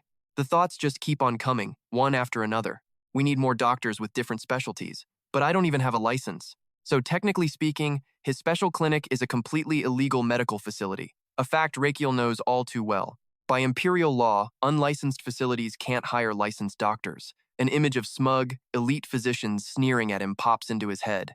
Look at him, a quack with no credentials. Rakiel confirms it in his mind. No real doctor would work at an illegal clinic. His eyes harden with resolve, so I have to get that license. Once he gets official recognition, all the big-shot doctors will be lining up at his door, begging for a spot. I want to work here. His determination grows stronger. He has to get that honorary professor title. It's basically a golden ticket. He's already got the entire next phase planned out in his head. After that, if he hires doctors from various specialties to open a full-blown general hospital, just imagining the grand opening of his hospital brings a smile to his face. It would be a much more efficient way to accumulate lifespan. But Astalian's reply is like a bucket of ice water dumped right on his head. No, that was not the answer he was expecting. Rakiel's brow twitches in annoyance, his face a mask of confusion. But why? He immediately straightens up. Your Majesty, I have plenty of achievements. Do you truly think I'm not worthy of the title? The Emperor, still completely calm, slowly replies, Oh, I know you are. I just want to see you struggle a little more. Rakiel takes a few steps forward, a determined glint in his eye. A new idea flashes through his mind. This isn't working. Time for a new tactic. And without warning, he drops to his knees with a loud, dramatic thud. Rakiel puts every ounce of sincerity he can muster into his voice. I just want to be able to save more people. Those words took Astalian by surprise. His eyes widened slightly, then a slow, satisfied smile spread across his face. Astolian's voice was deep. If that is your wish, I grant it. Rakiel's joy was obvious, his voice rushing with excitement. Yes, Your Majesty. But right after, the Emperor suggested that instead of an honorary post, the prince should enroll in the medical university's graduate class. The Emperor's voice droned on, completely deadpan. And while you're at it, take the graduation exam. Rakiel's mood instantly deflated as he mumbled a quiet, Yes. The Emperor's brow furrowed. You don't like it? The prince frantically waved his hands. Not at all, he lied, while his inner voice groaned. Not this again. The universe's personal challenge machine had just booted up again. Rakiel quickly headed to the university, and the moment he sat down, his brain just screamed, Oh, come on! Rakiel chewed his nails, his mind a chaotic mess. Something that should have taken one step now needed months. Annoying, but what could he do? The irritation was written all over his face, but just a second later, a new, calculated glint appeared in Rakiel's eyes. This was his ticket to building a general hospital, and hey, it could bring in some serious side income. Just then, the door swung open, making both him and Damien jump and look up. A man in a fancy suit stepped inside. He bowed deeply, respectfully introducing himself. The Dean of Belvedere Medical University greets His Highness the Crown Prince, rightful heir to the Empire. Belvedere quickly offered an excuse for his absence. There was a critical patient. I couldn't come to greet you. Please forgive my rudeness. Rakiel just waved it off. It's fine. For a doctor, the sick must always come first. The man straightened up, looking a bit awkward as he glanced away. Thank you for your understanding, Your Highness. Noticing the dean's barely hidden sigh of frustration, Rakiel immediately knew what was up. Looking at them, he could practically hear their thoughts. He's just another royal trying to use his power to take shortcuts. And that thought just hardened his resolve. In this school, they probably think his medical skills are baseless. Well then, only one way to prove them wrong. He stood up from his chair, his voice perfectly calm. Now then, please show me the way. Belvedere glanced at him. Does Your Highness wish to tour the university? Rakiel shot that idea down immediately. No, first, I want to hear about the graduation exam I'll be taking. Hearing that, the dean's uncomfortable expression softened just a little. Understood. A flicker of smug confidence sparked inside our prince. If it's the graduation exam, I've got this. Rakiel turned and whispered to his aide. Damien, you can head back now. His thoughts continued to race. After all, who am I? A proud little smirk touched his lips. I'm the guy who graduated second in my class from Korea National University's Oriental Medicine program. Soon, the two of them arrived at a research lab. The door opened quietly. What hit Rakiel's eyes was a room full of sophisticated lab equipment. On the wall hung a detailed diagram of the human skeleton. Looking at the people inside, he couldn't help but wonder. Are those the final year students? Belverde's voice suddenly cut through the quiet room. Everyone, your attention please. At the sound of his voice, they all turned around. I'd like to introduce someone to you. As he finished, all eyes fell on Rakiel, and the look on their faces was pure, undisguised contempt. Seeing this, he thought to himself, yep, same reaction as the dean. At least they're consistent. Rakiel gave a slightly awkward wave and a forced smile, one thought repeating in his head. The vibe in here is absolutely freezing. Belverde continued the introduction. This is His Highness, Crown Prince of the Empire, Rakiel Adria Maginato. He paused for effect before adding, he will be joining you for the graduation process. I expect you all to help him. Rakiel was shaking with silent rage, muttering, I'm the Crown Prince, and not a single person is clapping? Suddenly, a hand shot up. Excuse me, Dean, I have a question. Keolot stared directly at Rakiel, his voice dripping with challenge. Is His Highness going to take the exam without attending any of the prior courses? Instantly, the other students burst into applause, one even shouting, Great question, Keolot. Belverde's tone was calm but firm. His Highness will surely find our curriculum somewhat unfamiliar. He paused again. So isn't it meaningful for you all to help each other graduate? The student immediately shot back. But Dean! Keolot's brow furrowed in anger. What you're suggesting seems to go against the very principle we've studied and practiced this whole time. Belverde's voice dropped, his patience wearing thin. You mean the principle that to bear responsibility, one must first be qualified? The student didn't hesitate. Yes, exactly. This whole scene was seriously getting on Rakiel's nerves. Look at them. When they introduced him, they didn't even mention his Imperial Oriental Medicine clinic. He let out a quiet sigh, a little disappointed. So they're just going to call him out like that, huh? Rakiel stood there silently, lost in thought. You know what? I actually like these guys. That's right, a true medical professional needs this level of conviction and backbone. The headmaster cleared his throat. All right, people, time to announce this year's graduation exam, a group project, he continued. A team of 6 will be assigned to a single patient. Your goal is to work together and cure them completely. Beldy then gestured to a box. Your Highness, we'll now draw lots for teams. Our boy blinked, a little surprised. A lottery? The headmaster nodded calmly. The box has balls of 5 different colors. Everyone picks one. Same color, same team. Simple. If your Highness would be so kind as to draw first, Brevard said respectfully. Behind them, a student started whispering frantically. We have to dodge the prince's team, no matter what. The guy's never even been to class. How can he be any good? If we get stuck with him, we're guaranteed to fail. Meanwhile, our boy stuck his hand in the box, giving the balls a little stir. He took his sweet time, feeling around, while every single person in the room stared, holding their breath. The moment Rakiel pulled his hand out, Brevard shouted, It's green. Now it's Keolot's turn. He's up there praying to every god he can think of. Anything but green. The poor guy is sweating buckets. Please. Time flew by, and just like that, the lottery from hell was over. The room was buzzing. Holding his green ball, our prince scanned the crowd for his new, unfortunate teammates. Is it them? Oh yes, it's them. And when he saw their faces, they all looked like they were about to burst into tears. Total despair. Rakiel just clicked his tongue. Even that messy-haired doctor was on his team. As he took in their miserable faces, the headmaster announced it was time to assign patients. Brevard stepped forward slowly, starting with Group 1. The prince's group. He gently pulled back a white curtain. Mr. Mizu, how are you feeling? From inside, a weak, tired voice replied, My legs, they still won't move at all today. Brevard just gave a slight nod, his voice steady. All right, I'll close the curtain then. You continue to rest. And snap, the curtain was shut in a heartbeat. The headmaster turned. Most of you know this patient, but since His Highness is new, I'll explain the case again. But the words that came out next made even Rakiel's eyes go wide with shock. This patient is paralyzed from the waist down. He went on. But there was no accident. No injury. One day, his legs just stopped. Before the paralysis, his symptoms were enteritis and diarrhea. For a few days, his toes were numb and tingly, Belverde explained. Then 6 days ago, he couldn't move them. The paralysis has been spreading upwards ever since. Currently, he cannot move either of his legs. The team just whispered, "Yes." The group looked absolutely horrified, pale and trembling. They muttered, This is supposed to be our exam?" Rakiel could feel the doom and gloom radiating off them, so he turned. "Wow, you guys look pretty hopeless, don't you?" As if on cue, Belvede's voice boomed out, adding to the pressure. "This patient's future is in your hands. Find the cause of the paralysis and cure him." After that, he walked up to the prince and gave a bow. "I'll take my leave now." Rakiel barely got out a yes before the door slammed shut with a final echoing click. Suddenly, Keolot spoke up. "Your Highness, I have something to say." Our prince calmly replied, "Speak." The guy turned back, face full of frustration. "Your Highness, please don't even think about using your authority to help us pass. Please, just don't." Rakiel looked confused. "What do you mean?" Keolot pushed up his glasses, getting serious. "Like all the days before this, we are not going to find the cause of this paralysis." His voice was filled with defeat. Even the headmaster couldn't figure out what's wrong with him. Keolot's hand tightened into a fist, his eyes determined. "So even if we fail this impossible test, we refuse to pass by cheating." Rakiel sighed, finally getting it.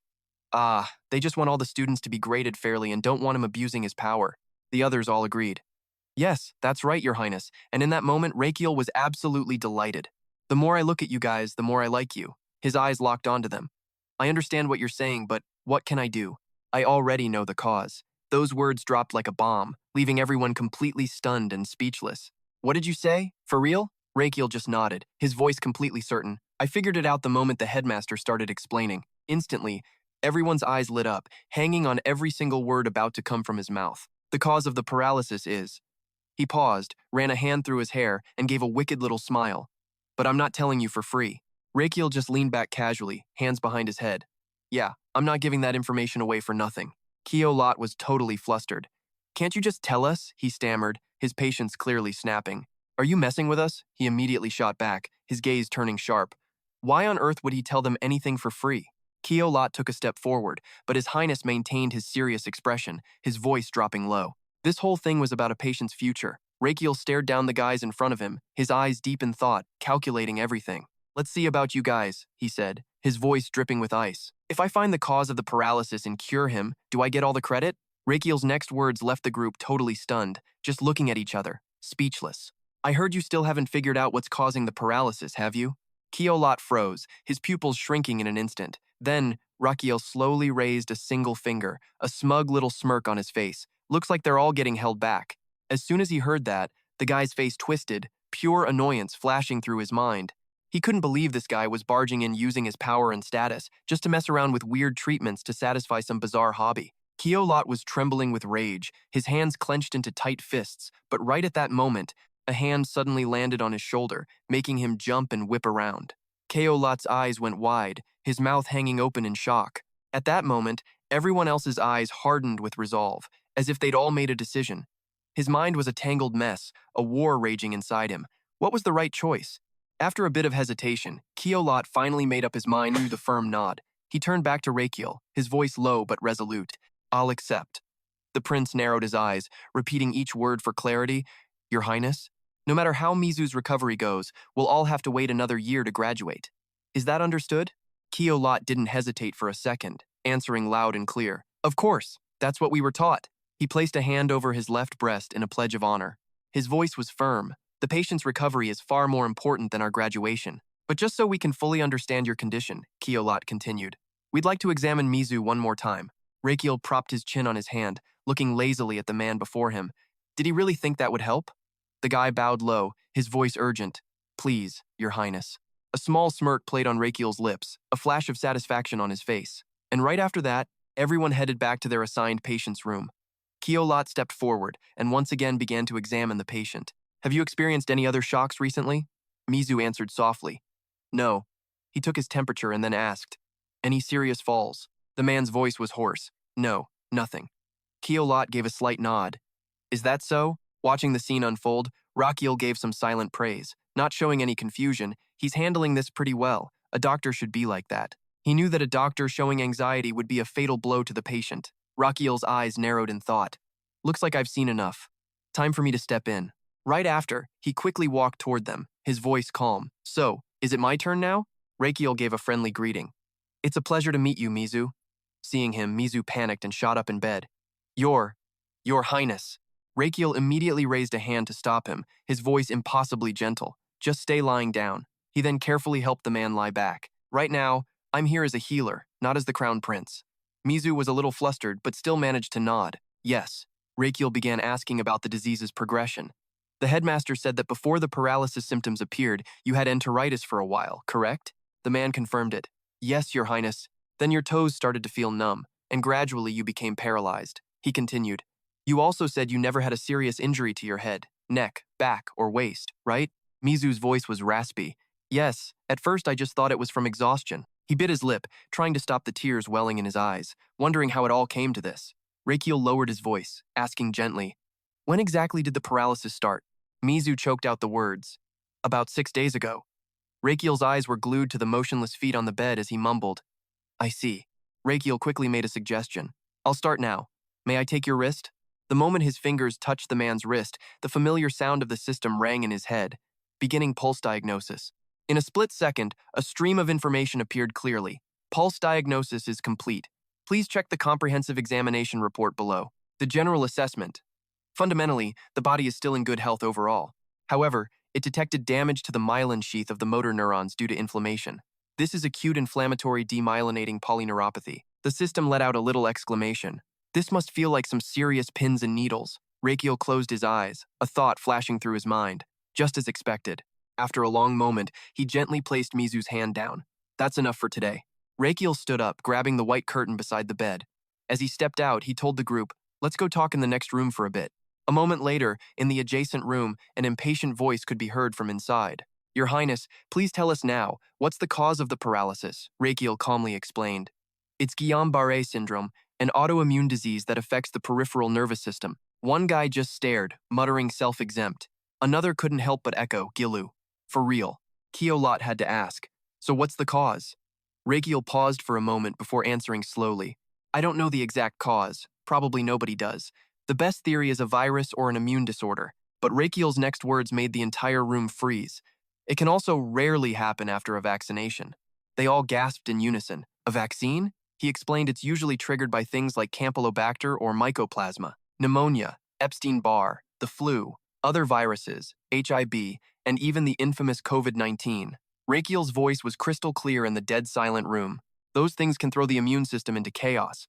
And when that happens, he continued, it mistakes nerve cells for viruses and attacks itself. And immediately, everyone in the room pictured a little nerve cell, waving and smiling brightly at an immune cell. How's my myelin sheath doing today? But the immune cells just gave each other a blank, confused stare. One of them whispered cautiously, what is that? Is it a bacteria? The cell next to it just shook its head. I don't know. So its brilliant suggestion was, let's just punch it first. The other one immediately agreed. Okay. Rakiel's explanation continued. When the nerve cells are damaged, the result is paralysis. Basically. Meanwhile, in their heads, the cartoon beatdown was still going. The poor nerve cell got jumped, holding its head and crying. But we're on the same team. Why are you hitting me? Rakiel stressed his point. Let me repeat. This isn't a final conclusion, just a solid theory. Keolot pushed up his glasses, eyeing Rakiel with a hint of suspicion. So you're saying that even you, Your Highness, don't know the exact cause of this? Rakiel replied calmly, almost reassuringly. Don't worry. I know how to cure the paralysis. The man smirked. You don't know the cause, but you know the cure. Isn't that a little deceptive? Rakiel bristled at that. Deceptive?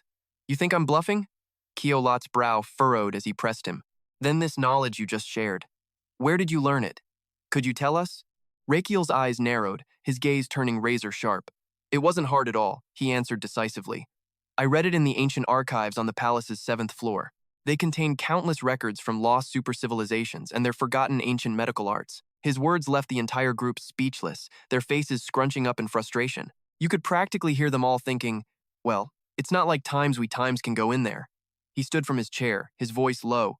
Now, what's more important than believing me? Rakiel suddenly pointed directly at the man, his tone becoming dead serious. Is the patient who's about to show signs of respiratory distress? Keolot was stunned. Respiratory distress?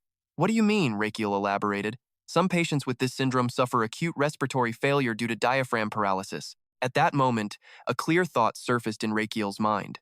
During his internal consultation, the patient's lungs and diaphragm were screaming in dull pain. It was a warning sign of respiratory paralysis. If it gets worse, they'll need a ventilator. He gently placed his hands on the man's shoulders. Now, go watch the patient. I will get the ventilator.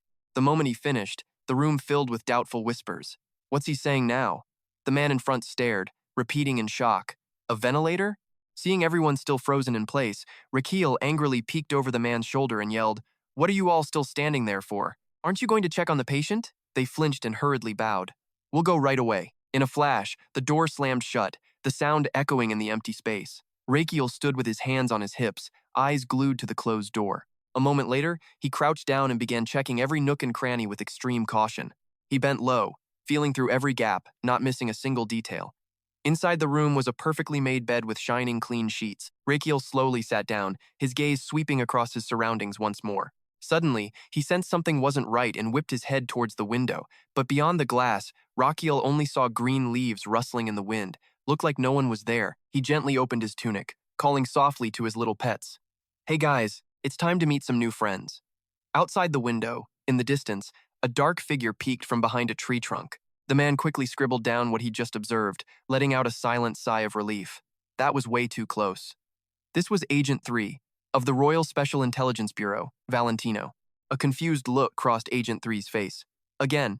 It's happening again. He stared blankly into the middle distance, muttering to himself. Thoughts just kept swirling uncontrollably inside his head. After being bedridden for 10 years, why won't you rest for even a second lately? Agent 3 sighed. You should really get some rest, so I can too. He tried to swallow his frustration, muttering in despair. So I can finally clock out. Thinking about it, Agent 3 started crying a river for his paycheck-to-paycheck life. Hey kids, looks like Dad's working overtime again tonight. Looking at Rakiel's bizarre behavior, he couldn't help but wonder. Is he for real? Is he actually talking to spirits? Suddenly, a blinding, brilliant golden light erupted from inside the room. Agent 3 jumped, nearly screaming, "A light?" He quickly tried to compose himself, observing calmly as another beast suddenly appeared out of nowhere. Agent number 3 was stunned. Another phantom beast? Where are these things even coming from? Meanwhile, in his room, our boy was struggling, his whole body shaking as he tried to pull the creature off his face. After a bit of a tussle, Rakiel finally managed to pry the thing off. Staring at the tiny creature, he was so stunned he could only whisper. The beast blinked its huge, sparkly eyes, looking absolutely adorable, and let out a little squeak. Komang. At that exact moment, the system interface abruptly popped up right in front of Rakiel. Third gotcha pull selected, cost 2,700 HP, current HP, 200. And Komang? It just kept making that same sound over and over again. Komang seemed to notice his worried expression. Rakiel, a little surprised, asked, "You okay? What's wrong?" Feeling something drip from his nose, Rakiel shot up in shock. What? A nosebleed? He stared, completely dumbfounded, at the bright red blood smeared on his hand. Seriously? And in that instant, Komang started flapping its ears like crazy. In a flash, Rakiel's nosebleed erupted, the blood twisting into strange streams as if guided by some unseen force. The blood didn't drop to the floor, it flowed straight into Komang's body, making its belly puff out. The sight left him totally speechless, jaw on the floor. What in the world is this? Looking at his perfectly clean fingers, as if the blood was never there, Rakiel was floored. It sucked his blood without even touching his nose. His gaze locked onto Komang. The creature's nose suddenly swelled up, like it was holding something in. Rakiel squinted, curious. Oh, there's more. In a split second, a blast of spirit energy shot from its nose, hitting him right in the face. Rakiel flinched in shock, but then a strange, refreshing feeling washed over him. Rakiel took a deep breath. Not only was his nose clear, but he felt like he was standing in the middle of a forest. System notification. Your lungs are enjoying this surprise blast of fresh air and are now doing the samba in celebration. His two lungs danced joyfully, one asking in total confusion, "How long has it been since we had fresh air?" The other one, thrilled, just exclaimed that it suddenly felt the urge to do the samba. The next line of text quickly appeared. Your lungs have sponsored you 100 HP, current HP, 300. Time to get acquainted with his new pet. So, your name is Komang? Rakiel reached out his hands.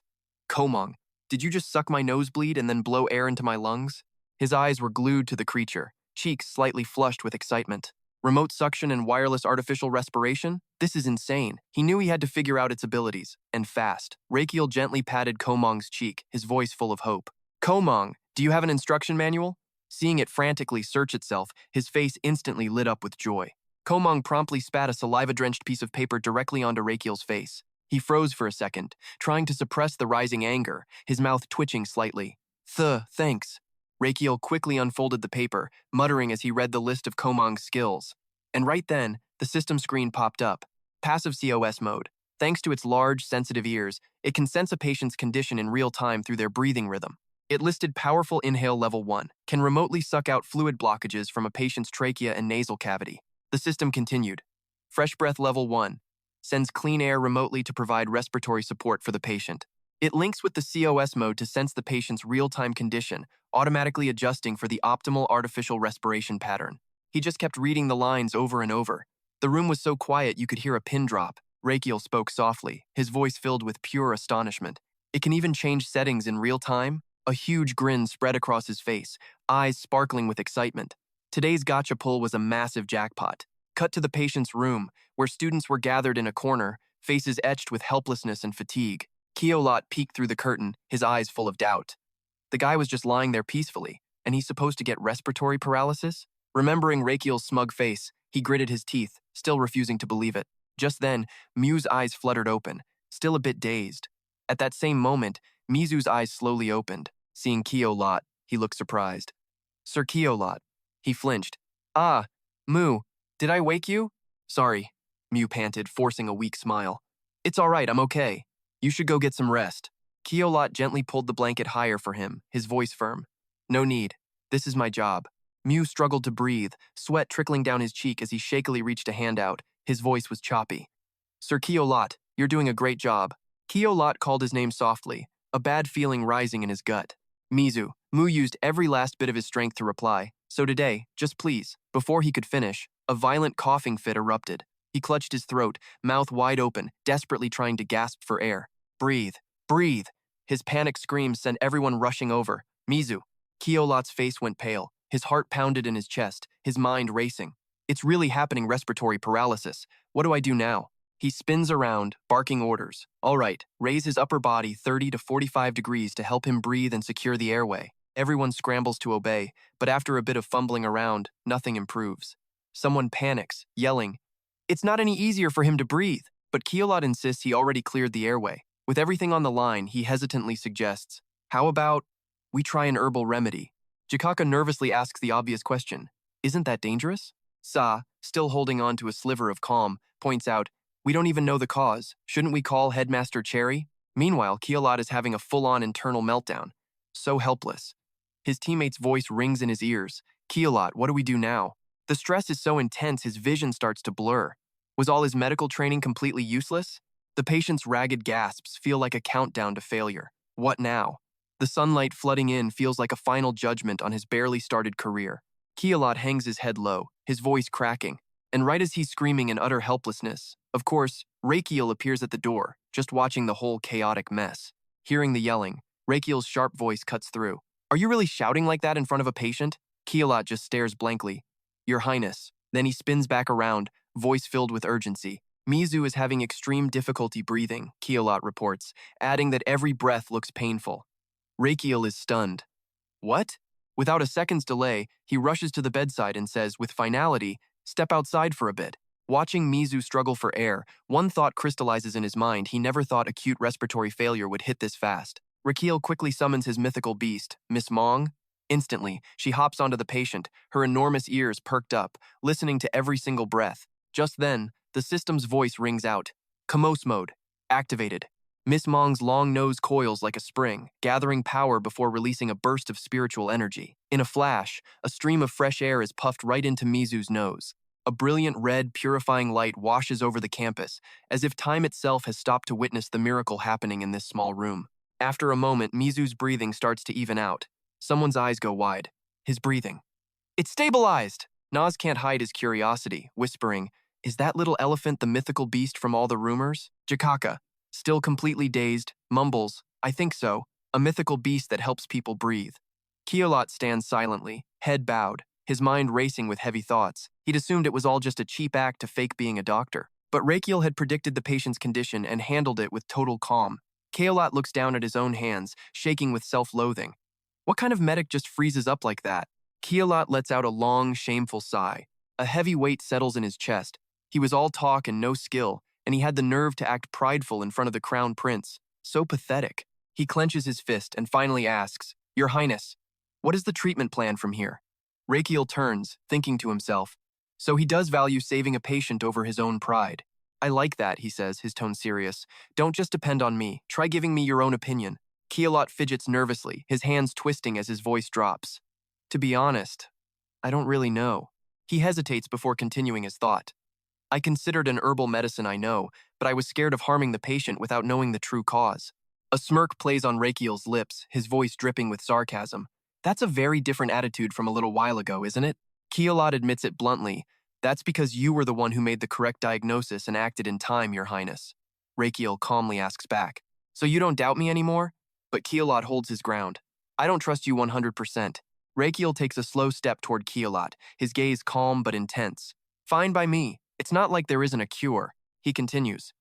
"We can't use an immunoglobulin IV or plasmapheresis, so I'll use the nerve block acupuncture I performed on the werewolf nurses." Kielot gasps in shock. "Nerve block acupuncture." Rakiel confirms it, "That's right, but before I use that method, I'm going to take a little break. Right now, we need to let the patient's body recover on its own while his breathing is stable." With that, he walks out. "Besides, I'm wiped." Kielot calls after him, his voice filled with anxiety. "But Your Highness, what if something happens?" Rakiel spins around, his face an absolute mask of fury. "I said I'm resting. Miss Mong is handling his breathing. Don't worry, and call me immediately if anything changes." The others, terrified, quickly bow their heads in submission. And yep, in no time at all, he was back in the break room. Rakiel collapses onto a soft cushion with a heavy sigh. "I swear, since I got back from Ambroise, I haven't had a single second of peace." He glances over at his little spiky creature, his voice lazy. "Hey, Diem, lend me some of your quills. I'm so exhausted I need to perform some acupuncture on myself." Noticing the creature let out a tired squeak, Rakiel's voice softens. "You look tired too today. Let me help you pull them out. How about it?" Seeing the little spiky guy immediately crawl toward him, he gets the hint. "Thanks a lot."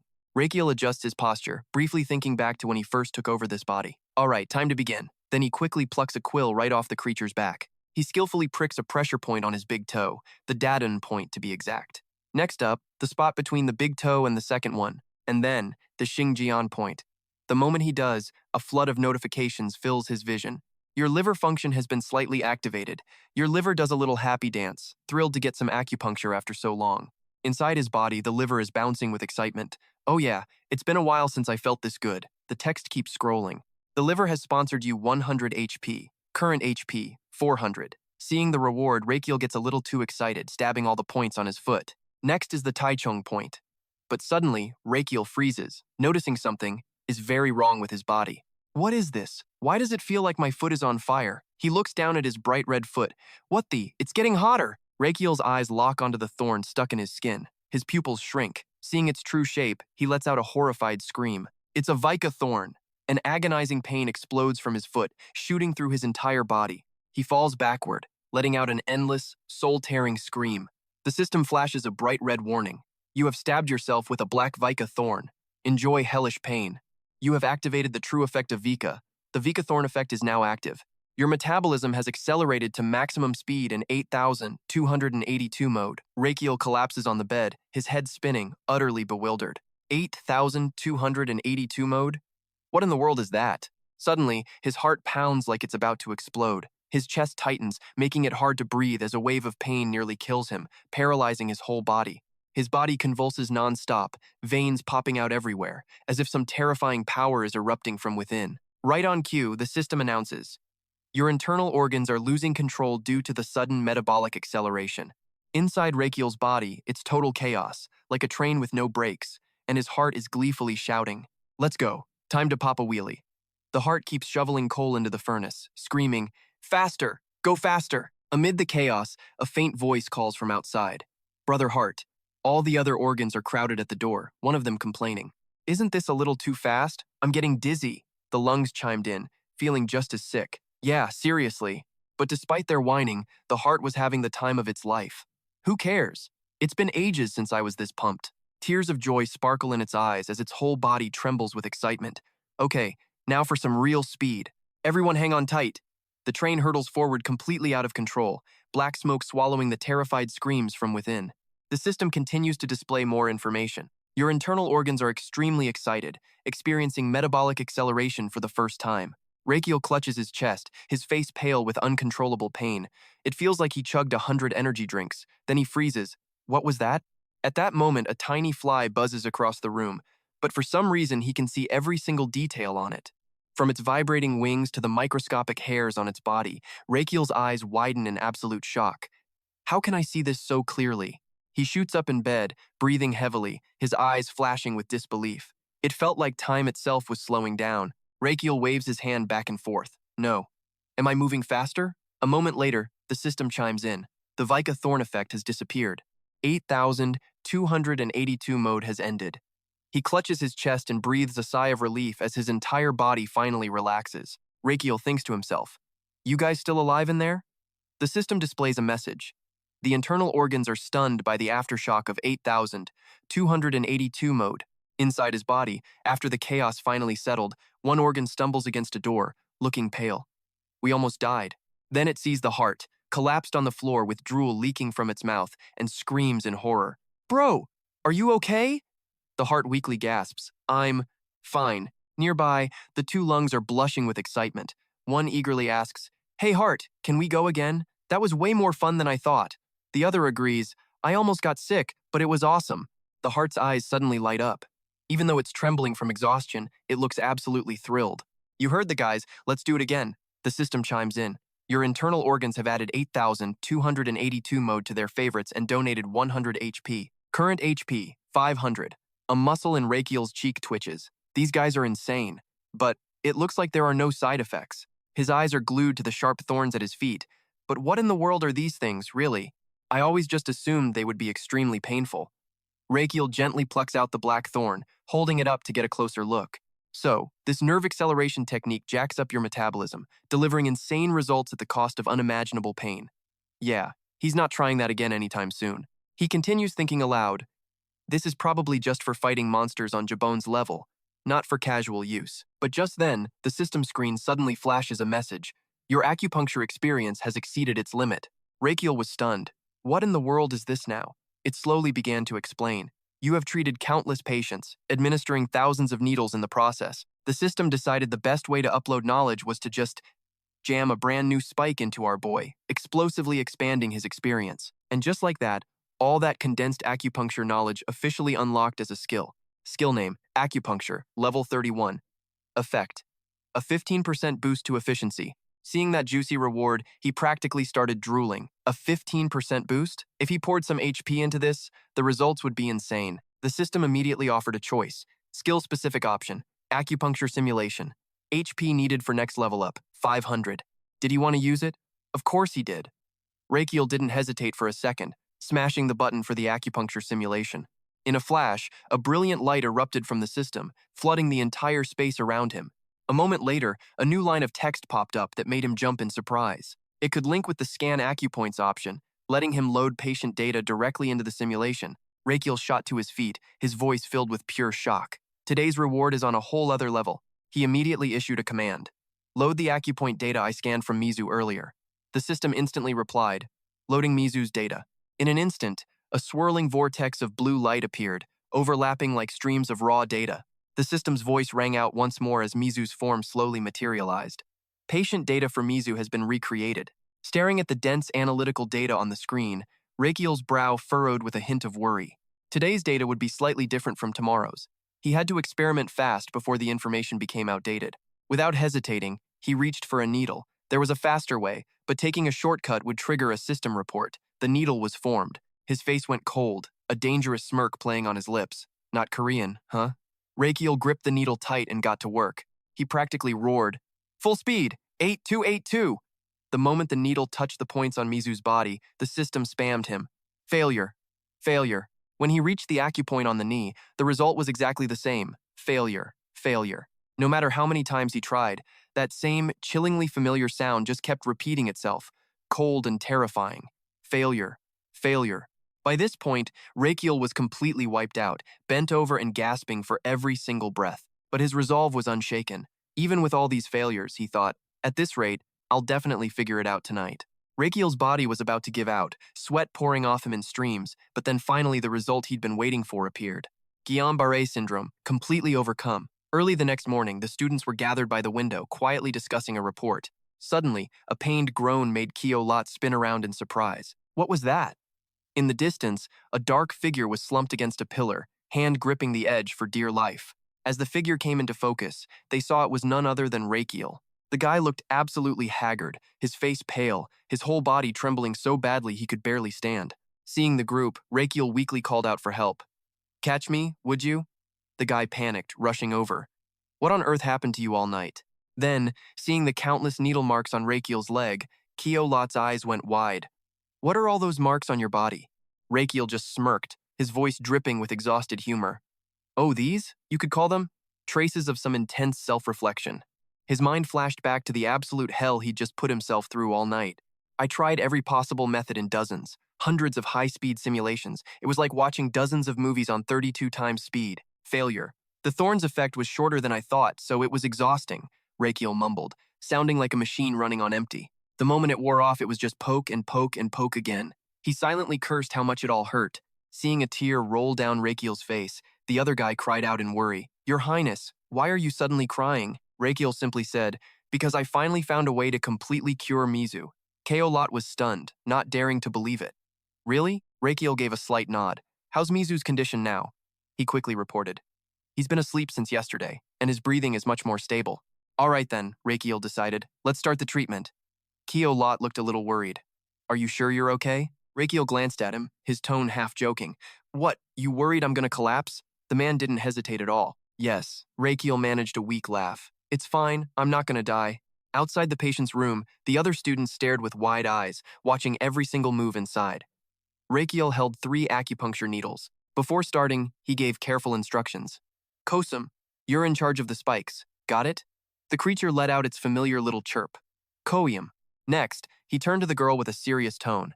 "During the treatment, his breathing and condition might change, so please monitor him closely."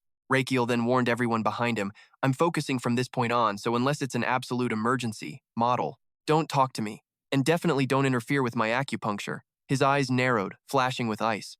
"Okay, showtime." With a silent command to scan the meridians, Rakiel placed a hand on Mizu, and a blue light slowly spread, sinking deep inside. Instantly, the guy's entire energy network lit up, glowing like fiber optics just beneath his skin.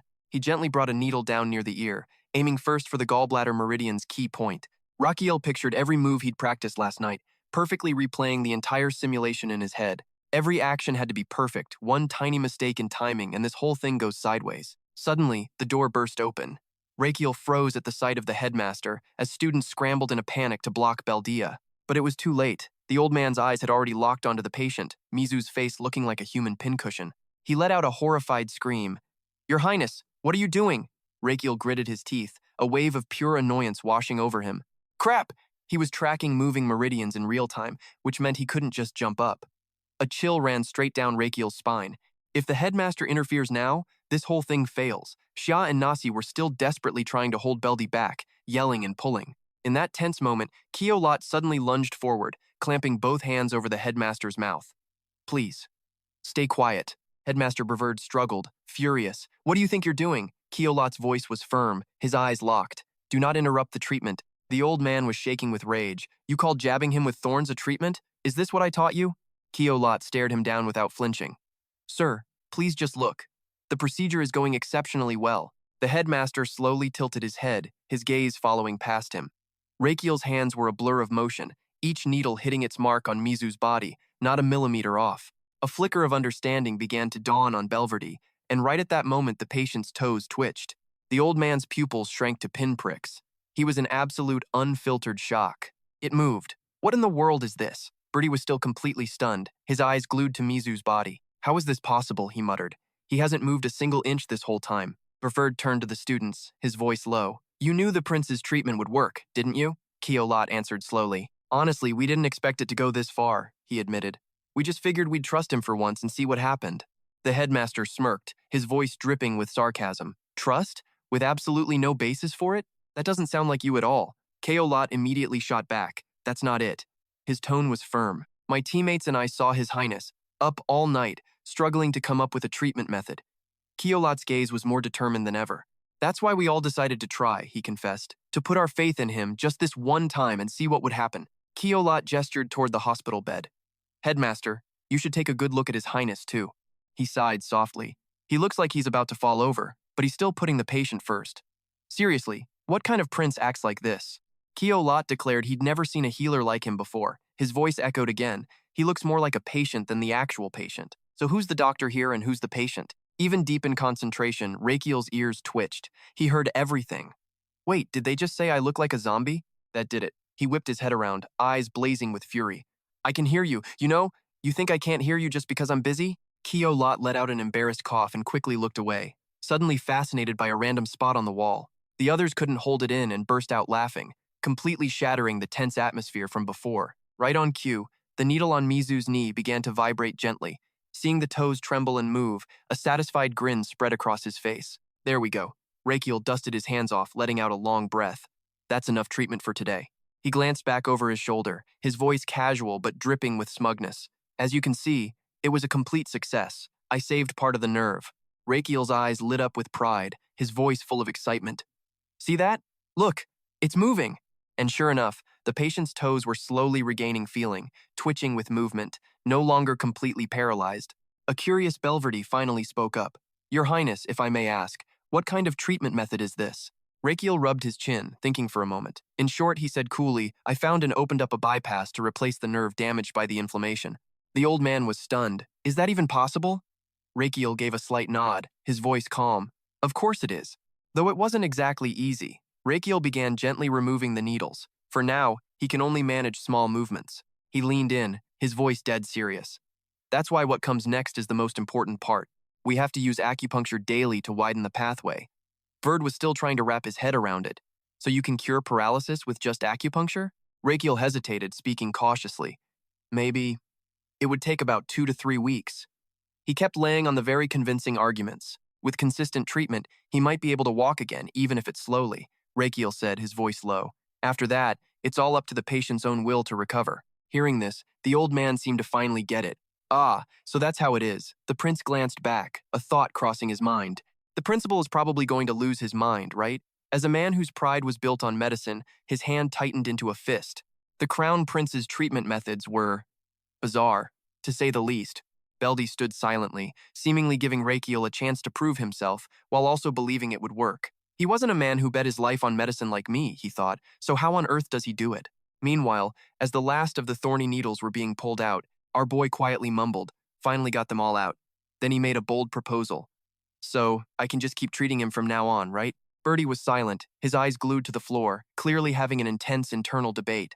Rakiel looked him straight in the eye, his gaze sharp but unwavering. A moment later, Belverd closed his eyes, his face relaxing as if he'd made a decision. His answer made the prince absolutely ecstatic, the corners of his mouth curling up. Of course.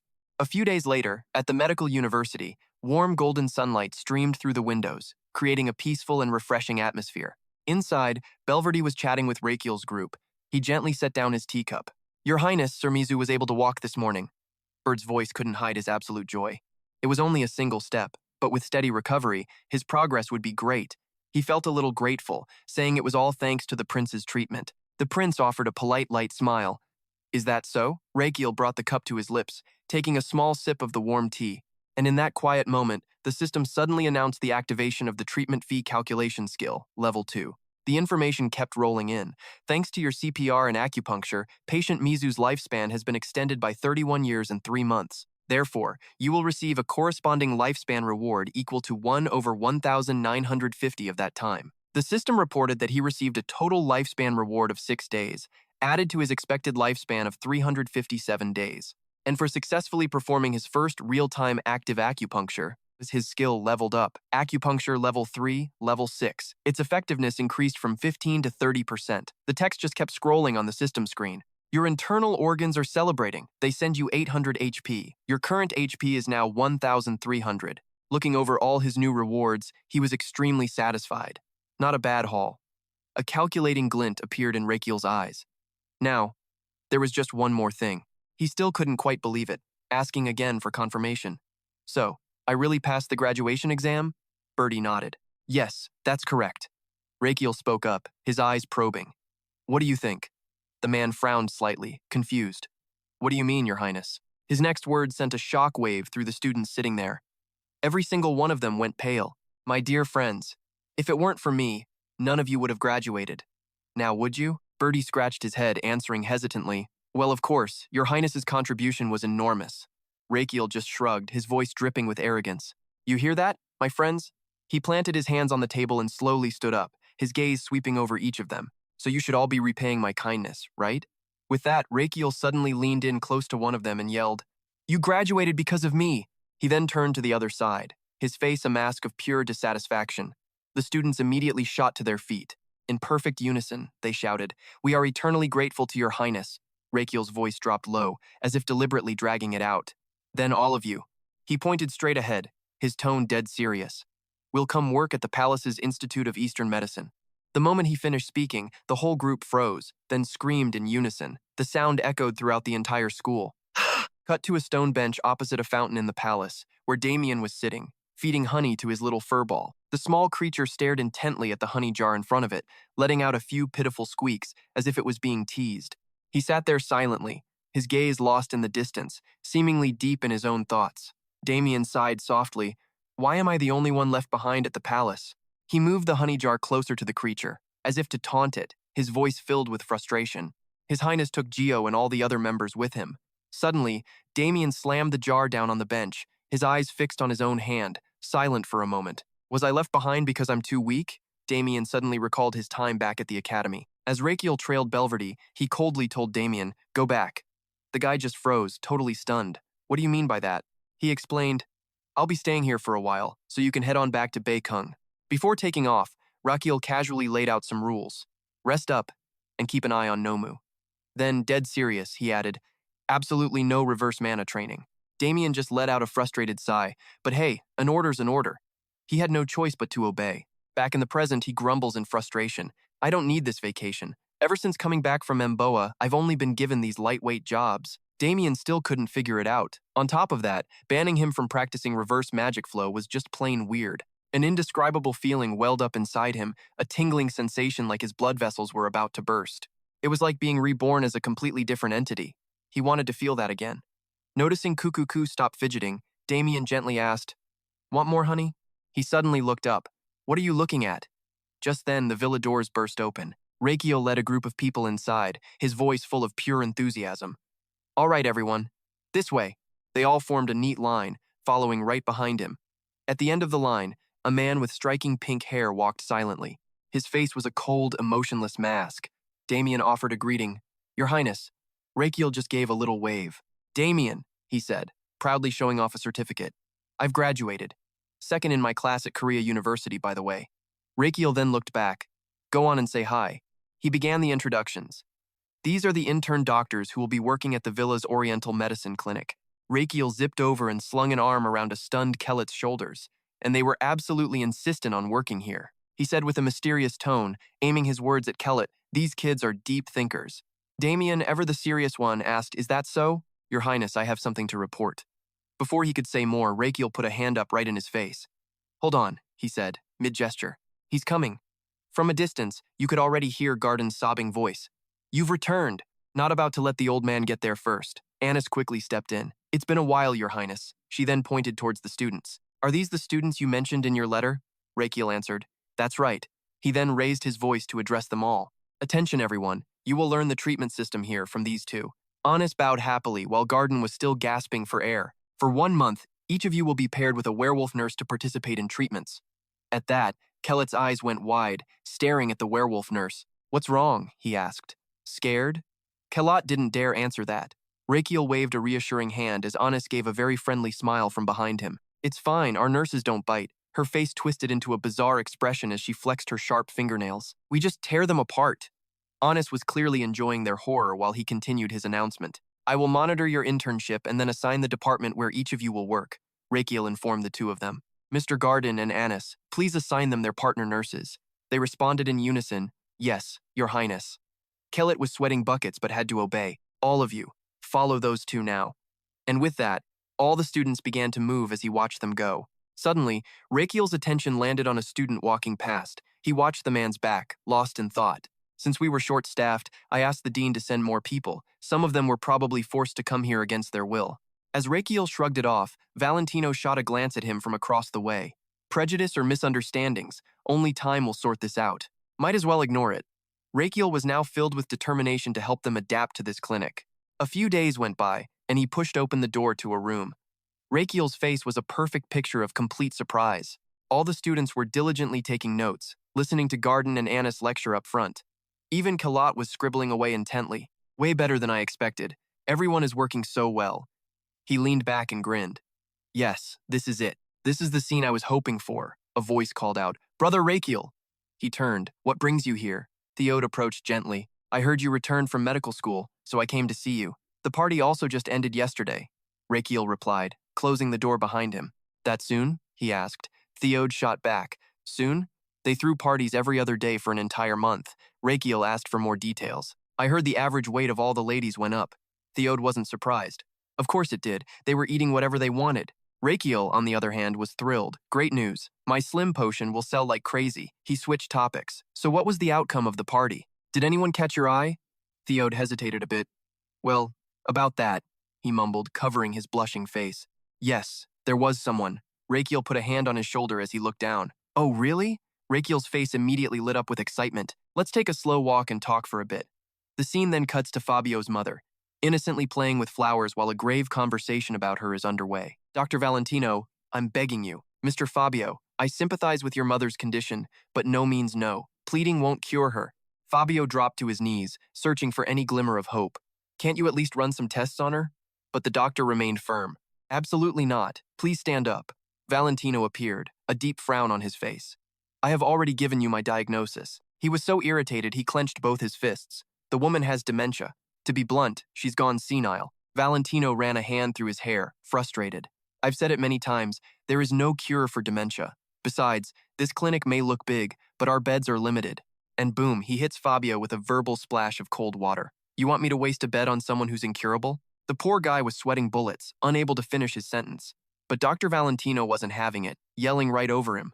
How incredibly selfish. A request like that is just selfish, he roared, pointing directly at the man kneeling on the floor. What happens if a patient with an actual emergency needs a bed? This is a shared facility for everyone, you know. Valentino shot Fabio a look that could kill. I hope you understand. I knew I shouldn't have come here. He fumed, his hands balling into fists. Even if the university won't recognize my genius, I'm trying to pioneer a whole new field of oral care here. And with that, Valentino turned on his heel. Well, I'm leaving. Fabio could only stare, totally stunned, weakly calling out, Doctor. In a last-ditch effort, Fabio grabbed onto Valentino's coat. Wait! The grip was so strong that the white fabric tore right off. Dr. Valentino! As the cloth ripped, Fabio stumbled and fell to the ground. Valentino stared at his precious coat, and you could see every vein in his neck pop with fury. What do you think you're doing? Valentino was literally shaking with rage. Fabio trembled. I'm sorry, I didn't mean to. I just had more to say. Looking like a complete disaster, Fabio scrambled back to his feet, absolutely desperate. For my mother and me, this place is our last hope. I know there isn't much left, he pleaded, holding out the torn fabric. We've been to so many hospitals, but I've never met a single doctor who would even agree to see my mother. And cue the waterworks. Tears of pure anguish welled in his eyes. Why? It's because I have no money. I'm a day laborer, living hand to mouth. How could I possibly afford the insane consultation fees in this city? And that's when Valentino decided to step forward. Mr. Fabio, he began with a sneer. If you were so desperate to save your mother, why didn't you just save up money for her treatment? Fabio shot back instantly. The fee is 10 days of my wages. Should my mother starve for 10 days? Meanwhile, Rakiel was trying to get some info out of a blushing Theode. So, who is that person? Suddenly, the sound of shouting caught their attention. Maybe you should have just worked harder, Valentino snarled, getting right up in Fabio's face. Which means you probably can't afford to pay for my coat, can you? He taunted, snatching the scrap of cloth from Fabio's hand. Valentino held up the torn piece, completely losing his cool. This was a graduation gift from my fiancé. I haven't even worn it for 10 days. Fabio could only look down in shame. Just then, Rakiel's figure emerged from behind a bush. I'll pay you double for that precious coat. His tone was dead serious. Valentino. The moment he saw Rakiel, Valentino immediately bowed his head respectfully. Your Royal Highness, Valentino stammered. It's director now, Rakiel corrected, asking a question that immediately shut Valentino up. You didn't have this kind of attitude back in medical school. He remembered the passionate student Valentino used to be. Was the difference between then and now really this massive? Where was the man who stayed up all night for his patients? Rakiel tried to awaken the real doctor inside him. Was all of that passion just an act to pass your exams? Valentino could only stammer in response. Rakiel pointed at Fabio and gave his order. All right, that's enough. Admit this patient immediately. The doctor's face went blank. You mean, Mr. Fabio? To be fair, aside from a slightly yellowish complexion, the guy didn't look all that sick. Making a diagnosis without an examination? I'm giving you a chance. Examine him. Valentino reluctantly turned to Fabio, and they sat down as he began his half-hearted exam. Mr. Fabio, any pain or discomfort lately? The man listed his symptoms, feeling a little tired, occasional loss of appetite, a dull ache in his stomach, and a sallow complexion. While this was happening, Catu was sweetly giving flowers to Fabio's mother. Valentino continued, Is the pain bad enough to affect your daily life? No, not to that extent, Fabio replied. And in Valentino's mind, that was that, nothing serious. He figured the director was just trying to scold him. Fine, let's get this over with, he announced. The results of the examination show nothing abnormal. At that exact moment, Rakiel placed a hand on Fabio's shoulder. Is that so? Valentino read his official diagnosis. Due to hard work and frequent drinking, his liver is simply in a state of fatigue. Rakiel looked at Fabio and smiled. Excuse me for a moment. Then he turned and announced, just as I suspected. He pointed directly at Fabio's eyes. Don't you see it? Around the edge of his iris was a thin golden-brown ring. All joking aside now, Rakiel's tone became serious. That's a classic symptom of Wilson's disease. And then, the medical lesson began. Wilson's disease is a genetic disorder caused by a gene mutation. It prevents the body from getting rid of copper properly. All that excess copper isn't flushed out through bile. Instead, it just builds up inside the liver cells. This causes non-stop damage, leading to chronic hepatitis, cirrhosis, kidney problems, and a whole bunch of other nasty issues. And even after the symptoms appear, the condition just gets progressively worse if it's not treated. Rakiel's final silent conclusion was terrifying. If the disease progresses to acute liver failure, the mortality rate can be as high as 70%. Valentino's face was a picture of pure disbelief. He stammered, Wilson's disease? Kaiser-Fleischer rings? Are those even real things? They are, Rakiel confirmed flatly. Then, stroking his chin like a detective, he seriously asked Fabio, So, when exactly did that golden ring appear in your eye? Fabio began to tell him honestly, I'm not exactly sure, but one day while I was working, a memory from the past just flashed before me. Fabio stood, hand on his hip, asking the person in the vision, Are you all done? But the person didn't answer that. Instead, he just said, Your eyes look strange. Feeling that something was definitely off, Fabio glanced down at the wooden barrel near his feet. His eyes shot wide open in absolute shock. What is this? Back in the present, Fabio rubbed his neck and continued his story. After that, the yellow streak started spreading. It even appeared on the lower part of my eye until it formed a full circle around my iris. Rakiel listened with intense seriousness. At first, I just thought it was odd, but since it didn't really affect anything, I ignored it. Fabio lowered his head, whispering sadly, I had to focus on making enough money to get by. Rakiel held out a hand, asking, Mr. Fabio, I need to take your pulse. Would it be all right if I held your hand for a moment? Fabio looked up, completely taken aback by the request. Me? Are you sure that's okay? Rakiel gave him a friendly smile, reassuring him. Of course. Right now, I'm not the Crown Prince. I'm a physician. Fabio was utterly stunned, just staring at the prince. After a long moment, he slowly reached out his own hand. Thank you. Rakiel gently placed a finger on Fabio's wrist. A system window popped up, initiating pulse diagnosis. Another screen appeared almost instantly. Pulse diagnosis complete. Please check the general examination report below. The report spelled it all out. A mutation in the ATP7B gene on chromosome 13, causing Wilson's disease and impairing his body's ability to excrete copper. The bottom of the report had a critical note. It had been roughly 2 years and 7 months since the symptoms first appeared. This patient requires immediate and intensive care and treatment. After reading everything, Rakiel thought to himself, this is much worse than I expected. And then, of course, another window popped up. Your liver just finished a consultation with the patient's liver, and it's completely freaking out. The whole thing is covered in copper, you know? It's like we're back in the Bronze Age. Rakiel's face went grim.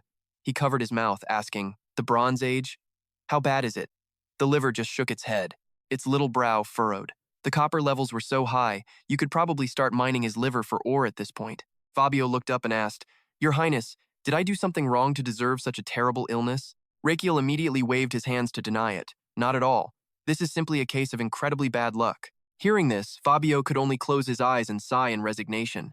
Is that so? Rakiel shot a quick glance at Fabio's mother, wondering, okay, how am I supposed to explain that this is hereditary?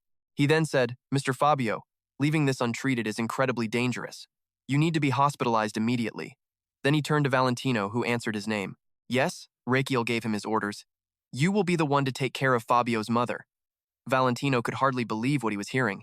Isn't that a nurse's job? Rakiel admitted without hesitation. Yes, it is. Valentino tapped his chest in confusion. Your Highness, I'm a doctor. Why on earth should a doctor be doing the work of a caregiver? Rakiel tilted his head at him.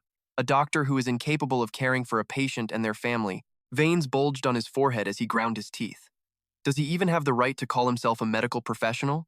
A heavy, oppressive aura exploded from Rakiel, his gaze so sharp it could have drilled a hole straight through Valentino. He turned sharply and left, leaving behind a single chilling sentence. I will be observing you. Valentino was sweating bullets as he heard Rakiel's parting shot. I hope you won't disappoint me this time. In a room at the Oriental Medicine Clinic, Fabio's mother sat up, looking around. Where is my Fabio? Valentino bowed his head and explained. Ma'am, your son is in another ward. The mother mumbled with worry. It's almost time for him to come home. I even bought him a gift. A gift? Valentino repeated. Fabio's mother began her story. On his birthday, Fabio had told her he wanted a toy wooden horse. But we were so poor back then, I couldn't buy it for him. I have to give this to my boy. Valentino raised a skeptical eyebrow. And how old is your son this year? Fabio's mother replied with a sweet smile. 7 years old? At that answer, Valentino just ran his hands through his hair with a long, pained sigh. Seeing his reaction, the woman suddenly froze. Her eyes went wide, staring intently at the man beside her. A few seconds passed, then she grabbed Valentino's arm with a death grip. Honey! She cried out. He jumped back, yelling, What? Valentino raked his hands through his hair once more, sighing again. His ears were filled with the scolding of Fabio's mother. How could you leave me and our son so soon? Say something. And so, after who knows how long, Valentino stared at the sleeping patient, thinking, finally, she's out. He slumped into the chair beside her bed, grumbling internally about being forced to work here and now play babysitter. Valentino sighed. The people in charge were so powerful he didn't even dare ask for a day off. How did his life get this pathetic? He rubbed his forehead, groaning to himself. My head is killing me. Today has been way too stressful. Valentino looked at Fabio's mom, sleeping soundly, and had a brilliant, terrible idea. He leaned his head against the window. His brain started justifying it. She doesn't have any acute symptoms. What could possibly go wrong, right? And with that, Valentino's eyes slowly closed. Just a quick nap, he promised himself. Just for a minute. Time ticked by. Outside, the sun had already set, disappearing completely behind the massive estate. Back in the room, Valentino stirred. He cracked an eye open, saw rain streaming down the window, and thought, wait, did I oversleep? He pushed his chair back and stood up, realizing it must be dinner time. Right, he had to get her dinner. He turned his gaze to the bed. Ma'am, I've brought your dinner. But the hospital bed was stark white, completely empty. A pair of dress shoes pounded down the hallway, moving at an absolutely frantic pace. Valentino sprinted past a crowd of onlookers, a single prayer echoing in his mind. Oh crap, crap, crap, please let her still be somewhere in the hospital. He threw open one door, then desperately yanked open another. Sweat was pouring down his face. Valentino scanned the people in the room, wondering, what do I do now? His mind was racing. The longer this took, the wider the search area would become. Finally, he came to one simple conclusion. He couldn't solve this alone. That's when a sharp voice cut through the air. Excuse me, Annis called out. Is there a problem? Valentino, panting for breath, managed to get the words out. A patient is missing. Annis let out a shocked cry. What? Missing? How is that possible? He squeezed his eyes shut, bracing for the worst. Even if the prince yelled at him and threw him out, he had to find her first. It's the only way, he muttered. Then he explained. It was a dementia patient, an elderly woman in her 60s, and she had vanished the moment he'd looked away. Anna stepped closer. All business. Location and time of disappearance?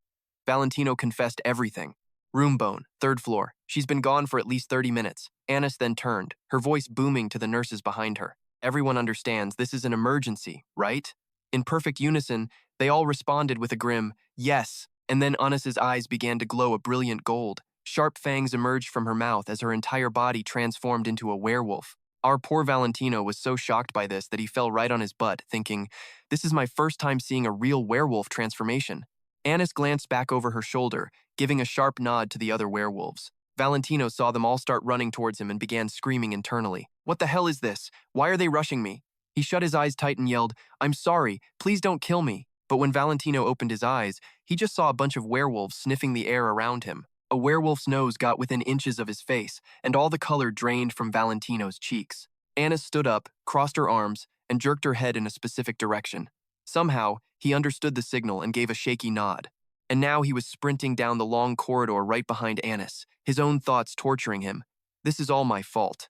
Outside, the rain was relentless. The werewolves had already split into two groups to search the grounds. Valentino couldn't stop the wave of regret. He never should have dozed off, not with a dementia patient right there. What was the point of all those years in medical school? And just then, Anna stopped dead in her tracks. She slowly straightened up. Valentino finally caught up to her, rubbing his head. Did you find something? Anna simply nodded. They were standing in front of a room. Valentino had to confirm it again. You're saying she's in there? Anna gave a grunt of confirmation. The wooden door was ajar, and Valentino nervously peeked inside. In the room, Rakiel and Fabio's mother were sitting together right by Fabio's bed. Her voice echoed softly in the quiet space. Our son is so beautiful, isn't he? She asked. Rakiel replied gently. Yes, he is. Valentino whispered. Your Highness. Rakiel immediately put a single finger to his lips, signaling for absolute silence. Just a few minutes earlier, he'd been walking alone down that hall. It was then that he looked up and noticed someone standing ahead, looking completely lost. He had approached her gently. Ma'am, what are you doing here? Fabio's mother turned and answered, I'm looking for my son. She gestured with her hands, describing the boy as just 7 years old, tiny, and absolutely adorable. Jiel stepped closer and said, That's him. All right, he offered with a bright smile, let me help you find him. Meanwhile, his inner monologue was just, where the heck did that kid Valentino run off to? Who knows? Back in the real world, Fabio's mother was admiring her sleeping son and piling on the praise. You have no idea how good my Fabio is, she said. He never cries or fusses for his father when he wakes up. Rael asked with genuine concern, Is your husband away on business? Fabio's mom replied, Yes, he's gone to a place he can never return from. Rael froze, stammering out, I'm so sorry. But she just waved it off, saying it wasn't his fault, it's not like he chose to leave.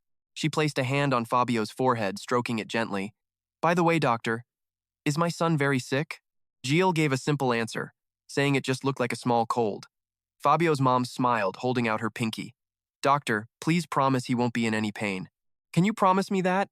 Jiel's lips curled into a slight smile as he glanced at her heavily bandaged finger. He hooked his own pinky with hers, giving a firm, absolute promise. Of course, he said. But then, Fabio's mom suddenly blurted out, Honey, when did you get back? Both Valentino and Jiel flinched at being called that. Ugh. Valentino squeezed his eyes shut, gritting his teeth and muttering, I think I'm losing my mind. But a moment later, Rael's calm reply rang out, making Valentino's eyes snap open in shock. I just got back.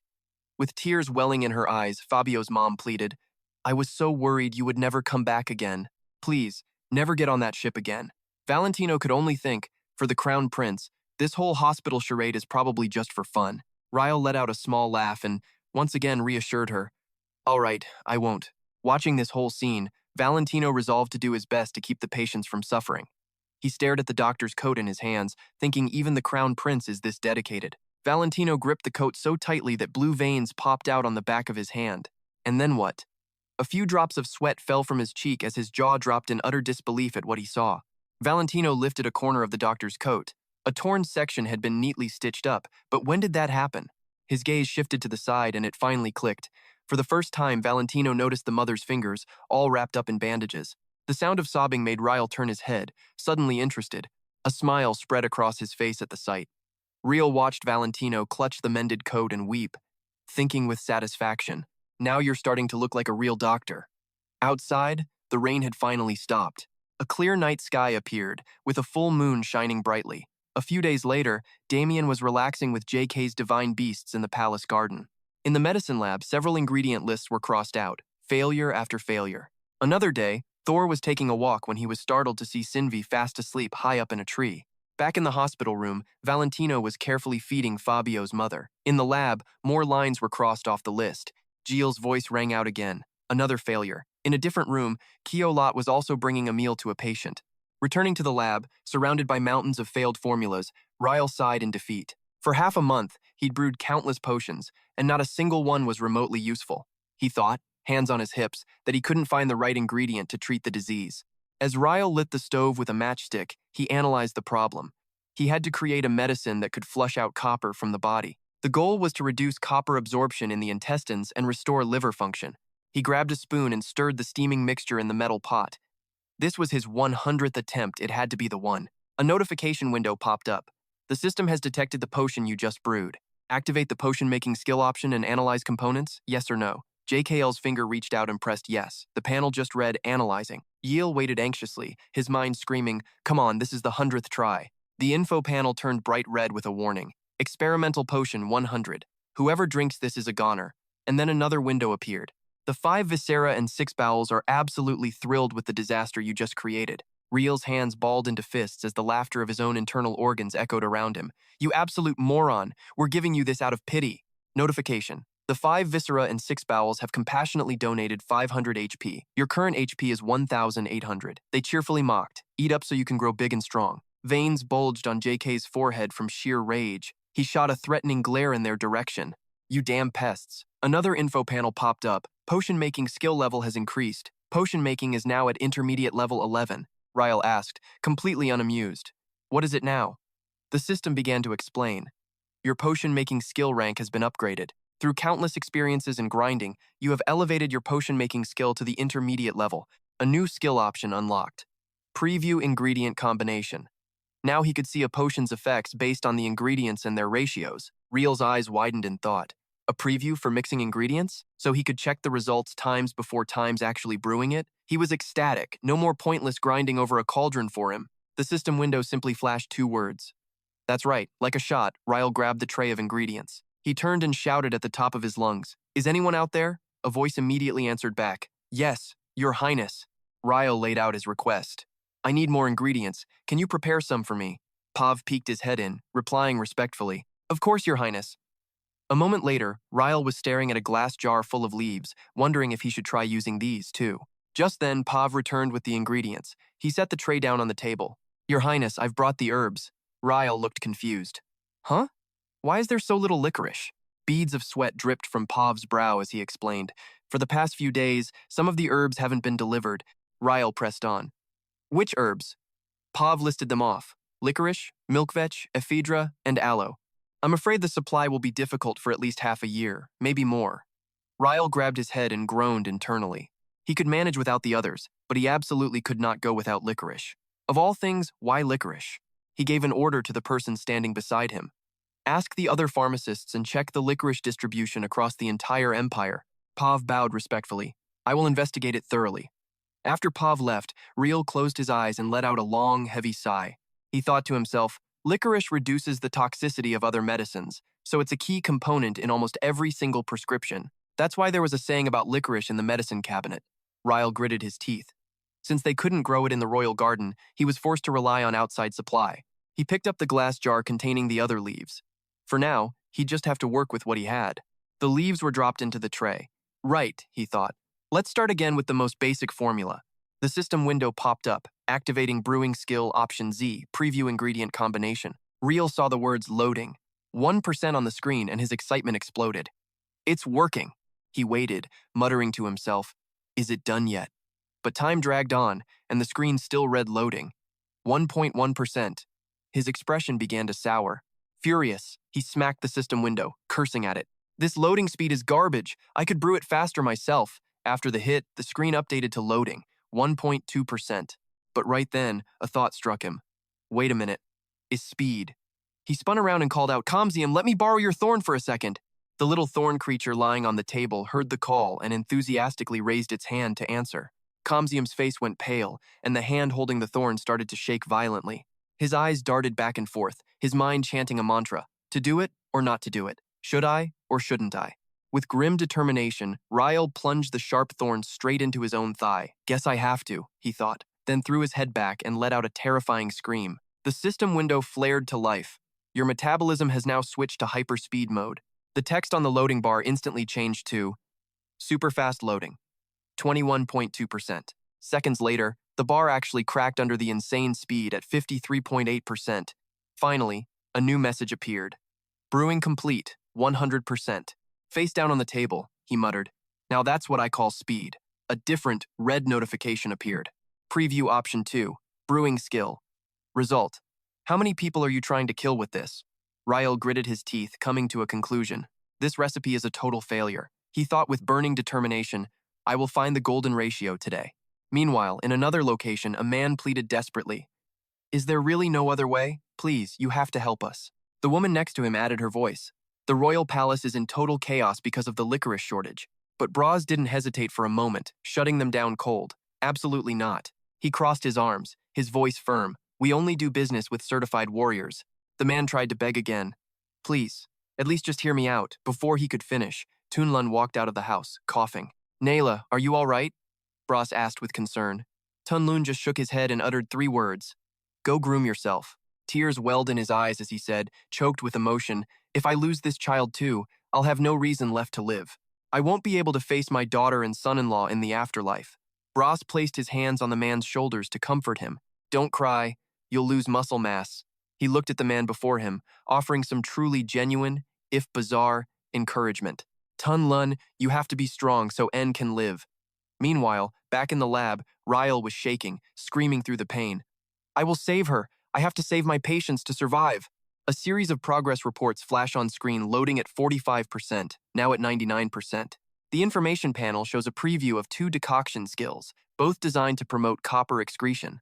They also inhibit copper absorption in the gut and improve liver function. A new decoction has been created, the Copper Killer. It's a mass-producible version of the Copper Killer decoction. As it's completed, a sharp thorn falls to the ground. The system announces his decoction skill has leveled up, jumping from level 11 to the intermediate level 12. Level 12 brings a 21% boost in effectiveness. Our guy is ecstatic, holding up the bowl. This Copper Killer is the new hit on the royal menu. Meanwhile, Fabi sits on his sickbed, tipping his head back to chug down the medicine from a white porcelain cup. After he swallows it all, he covers his mouth and groans. No matter how many times I drink this, the taste is still awful. Valentino, sitting right next to the bed, hears him and cracks a smile. Is that so? Fabi looks at him and says, honestly, the first time His Highness gave me that detox stuff, I thought he was trying to poison me. Valentino turns away, letting out a forced laugh before replying, to be honest, I thought the exact same thing. A flashback hits a wild-eyed Rakiel, shoves a black potion at Valentino, ordering him to give it to Fabio. Back in the present, Fabio quietly says, Sir. Valentino snaps out of his memory and replies, Yes? Fabio places a hand over his chest, expressing his sincere gratitude. Thank you so much for taking such good care of my mother. Valentino's eyes go wide, and he stares for a long moment before turning away. Hearing you say that makes me feel ashamed. Valentino continues, his voice echoing in the room. Really, I should be the one apologizing to you. I was far too harsh on you and your mother that day, he says, fiddling with the seam of his doctor's coat. Even though it's late, I still want to apologize for my immature actions back then.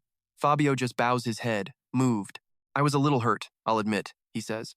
But what you said that day wasn't wrong. Besides, you didn't kick us out, you actually tried to help. Valentino just shakes his head. Hearing you say that just makes me feel even more ashamed. Fabio starts blaming himself. I should go and thank the Crown Prince, but I have nothing worthy of giving him. Valentino comforts him. His Highness doesn't expect any material gifts from you, he says with a confident smile. He's just a naturally generous person. At that exact moment, somewhere else, Riel is shouting excitedly, Success! This is perfect! An info panel appears. Thanks to his persistent research efforts, he has established a method for lifelong management of Wilson's disease. However, since it isn't a cure, the extended lifespan cannot be calculated. JKL stares blankly at the words in front of him. Huh? The final conclusion appears. The medical expense payment skill cannot be activated. Jay glares at the screen, shouting, You have got to be kidding me. Then another information panel appears. Instead of a reward, his internal organs are praising his efforts. Comments from his organs start popping up all around JKL. What a shame! And after you tried so hard to treat it, what can you do? Keep trying.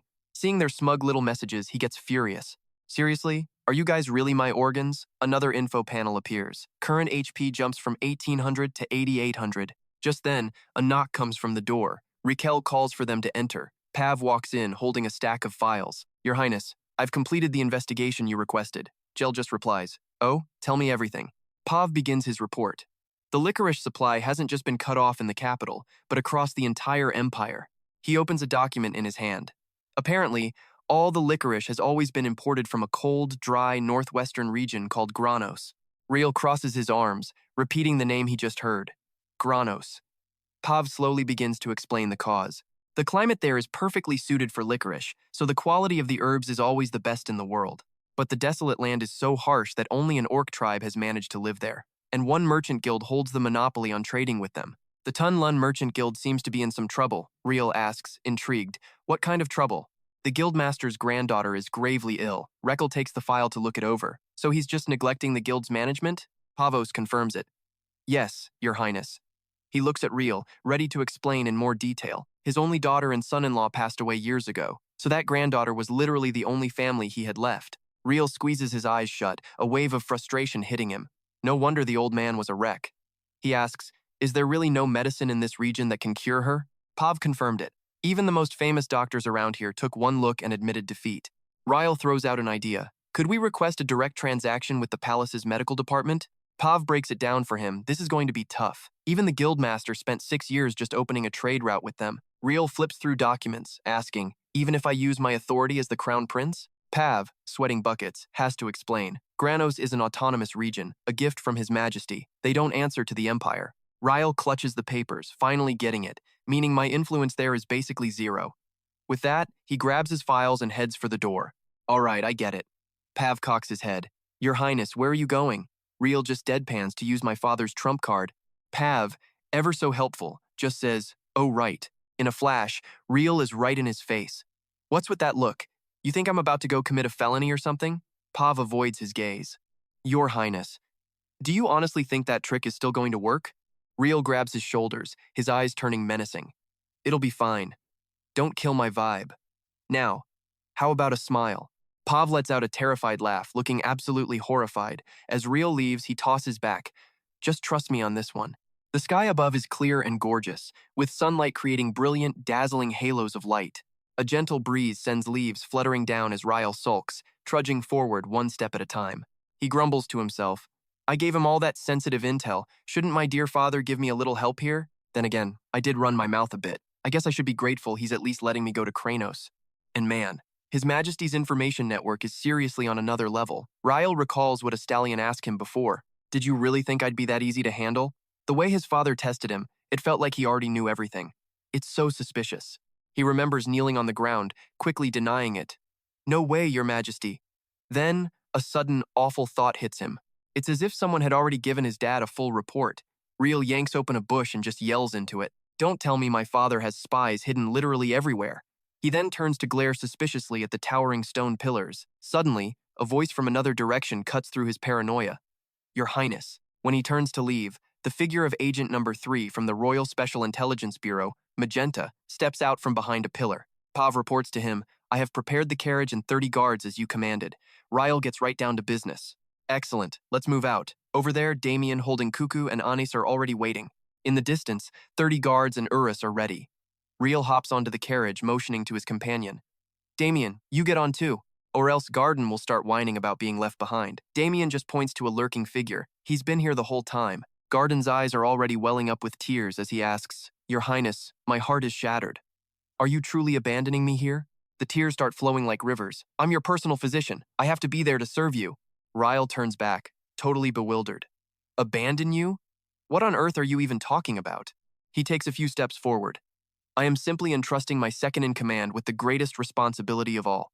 Gardin's brain just glitches. Huh? Second-in-command? Riel gives his right shoulder a firm pat. That's right. As of this moment, another pat on the left shoulder. I officially appoint you. A final tap on the head declares it, as the deputy manager of the Annex's medical office. Gardin is still totally lost. But why me? Riel places both hands on his shoulders, his expression deadly serious. Because you are the one I trust the most. Gardin's mind is a blank, with only the words trust the most echoing inside. Riel climbs back onto the carriage, flashing a winning smile. So while I'm away, you're the one in charge here. Don't let this place fall apart. Once inside, he sighs in relief. All right, let's go. Finally, he managed to placate the guy. The carriage begins to roll away from the annex. Gardin stands there, still muttering to himself, I'm the deputy manager? Pav calls out from behind. Sir Gardin, shall we head back inside? Gardin savors the new title. Sir Gardin. Pav breaks out in a cold sweat, suddenly questioning everything. Sir Gardin?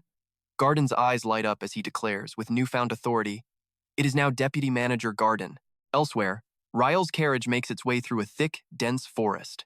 Inside the carriage, Riel and Damien sit across from each other, watching the scenery. As night falls, the carriage keeps moving. Rael and Cuckoo are fast asleep, while Damien sits in silent watch. Their convoy travels through a deep canyon, with Urus bringing up the rear.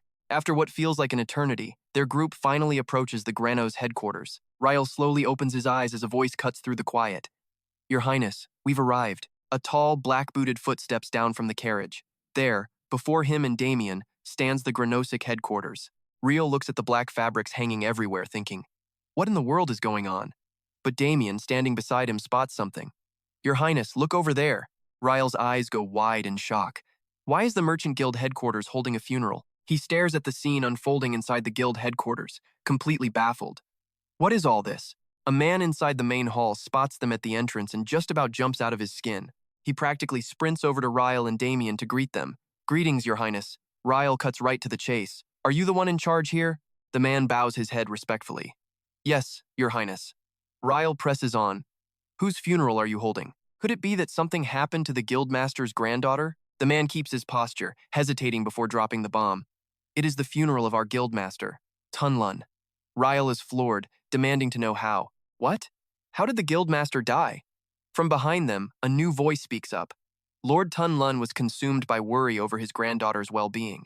Brass parts his lips, revealing a set of sharp fangs. He explains that the old man just stopped eating and drinking, finally collapsing 2 days ago. He stops in his tracks, adding to the story. He passed away before anyone could save him, full of regrets. Riel gives the newcomer a sharp, calculating look, sizing him up. Brass places a hand over his chest and bows. Brass, chieftain of the Stone Fang tribe. I greet the Crown Prince of Humanity. Damien immediately shields Riel, who just responds calmly from behind his guard. All right. Brass closes his eyes, recounting their bond. Tunlun was a longtime friend of mine, and a warrior recognized by our tribe. I am here to pay my respects to a great warrior. Riel places a hand on his guard, signaling him. Thank you for letting me know. He gestures for Damien to step aside, then moves forward himself. I have something to ask you, but can we talk in a moment? Riel says seriously. First, I wish to pay my respects to the guildmaster. Brass looks a little surprised by the request, but he quickly closes his eyes and bows respectfully. As you wish. Crown Prince of Humanity. Riel and Damien step into the main hall, standing before Tunlun's coffin. Then, the two of them solemnly close their eyes. Once the rites are complete, Riel turns and leaves in silence. The moment he turns his back, whispers erupt from the crowd behind him. To think the Crown Prince himself would come all this way. What's happening? Outside, Riel addresses the man who was waiting. I am very sorry for the loss of your dear friend, Riel says.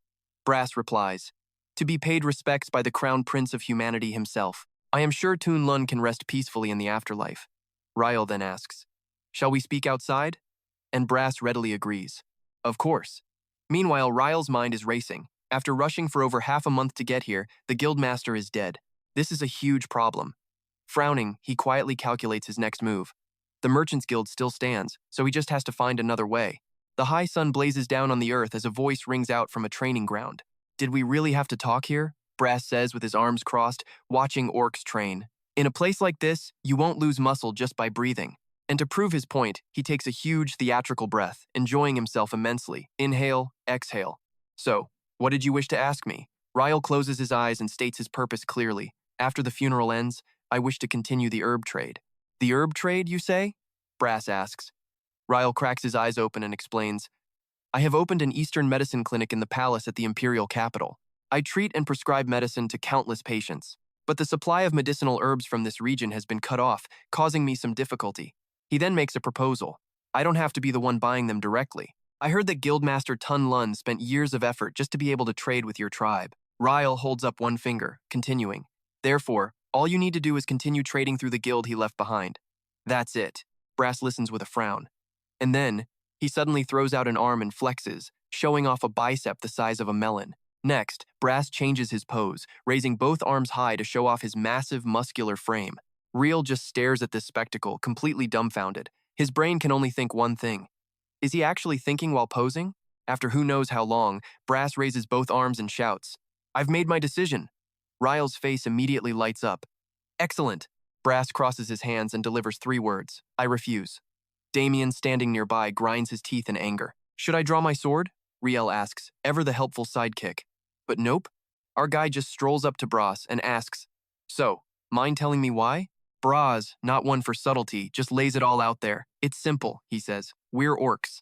Brass gestured towards the gym bros on the other side, explaining, my tribe only deals with proven warriors, you see, and it seems the Crown Prince has misunderstood something. Brass shot a sideways glance at the man before him. We don't do business with any crew run by Taiyin Lung. Real hits him with another question. Hold on, isn't this deal supposed to be exclusively with Guildmaster Taiyin Lung? Brass just glances at a wooden crate nearby and says, that's correct. He flashes back to the past. Taiyin Lung was always a warrior, but now his guild is full of, well, not warriors. Brass just straight up announces, we don't do business with weaklings. Meanwhile, Joel's just thinking, wait, that old geezer's a warrior? He gulps, trying to figure this out. If that's the case, warrior means more than just a brawler. Could he actually pull this off? Rakiel looks up and asks point blank, so what do I have to do for you to recognize me as a warrior? Brass holds up 3 fingers. Simple. 3 lifts, totaling 700 kilograms. And just like that, Rakiel's face goes completely white. You don't mean bench press, deadlift, and squat, do you? Brass just smirks. If you're a warrior, you can lift it. Then he demonstrates, snatching up the weights with insane speed. Actually, our orc warriors have to lift even more to be called true warriors. Rakiel had to ask, how much more? Brass casually hefts the weight over his head with both hands, 1 ton. And Real? Yeah, he just shatters into a million tiny pieces. Brass scoffs, saying 1 ton is just the baseline for an orc warrior. For a human, they only need 700 kilograms, which he calls basically a feather. Rakiel is internally losing his mind. How the heck am I supposed to lift that? He screams in his head. Even if he could, that would take at least 5 years. By that time, the clinic would be gone and he'd be dead. Utterly defeated, he turns to the guy standing next to him. Sorry, Damien. Then, a light bulb goes off in his head. He points a finger right at Damien. What if this guy takes the warrior test? He then pulls Damien over, patting his chest proudly. He might look a little slim, but trust me, it's all battle-forged muscle under there. Damien's cheeks flush red from all the sudden hype. Brass just strokes his chin, looking extremely skeptical. So this guard is the one buying the licorice? I thought the Crown Prince needed it? Rakiel is sweating absolute bullets, trying to invent an excuse. Oh, did I forget to mention? He needs it too, actually. Brass leans in closer. Real desperately signals his buddy. Right? Damien, also sweating up a storm, somehow manages to stay calm and agree. Yes, that's correct. But Brass turns away, shutting them down completely. Don't even try lying to me. He flexes his massive arm again. The leader has to prove his own worth. His eyes turn sharp, a total refusal. We don't accept cheap tricks like that. Rakiel collapses, all the strength gone from his body, crying out in his mind. It's over. Damien rushes to catch him. Your Highness. Rakiel whispers his last words. Damien, take care of the clinic. But then Brass speaks again. However, there are 2 exceptions. At that, Rakiel immediately snaps bolt upright. What? What are they?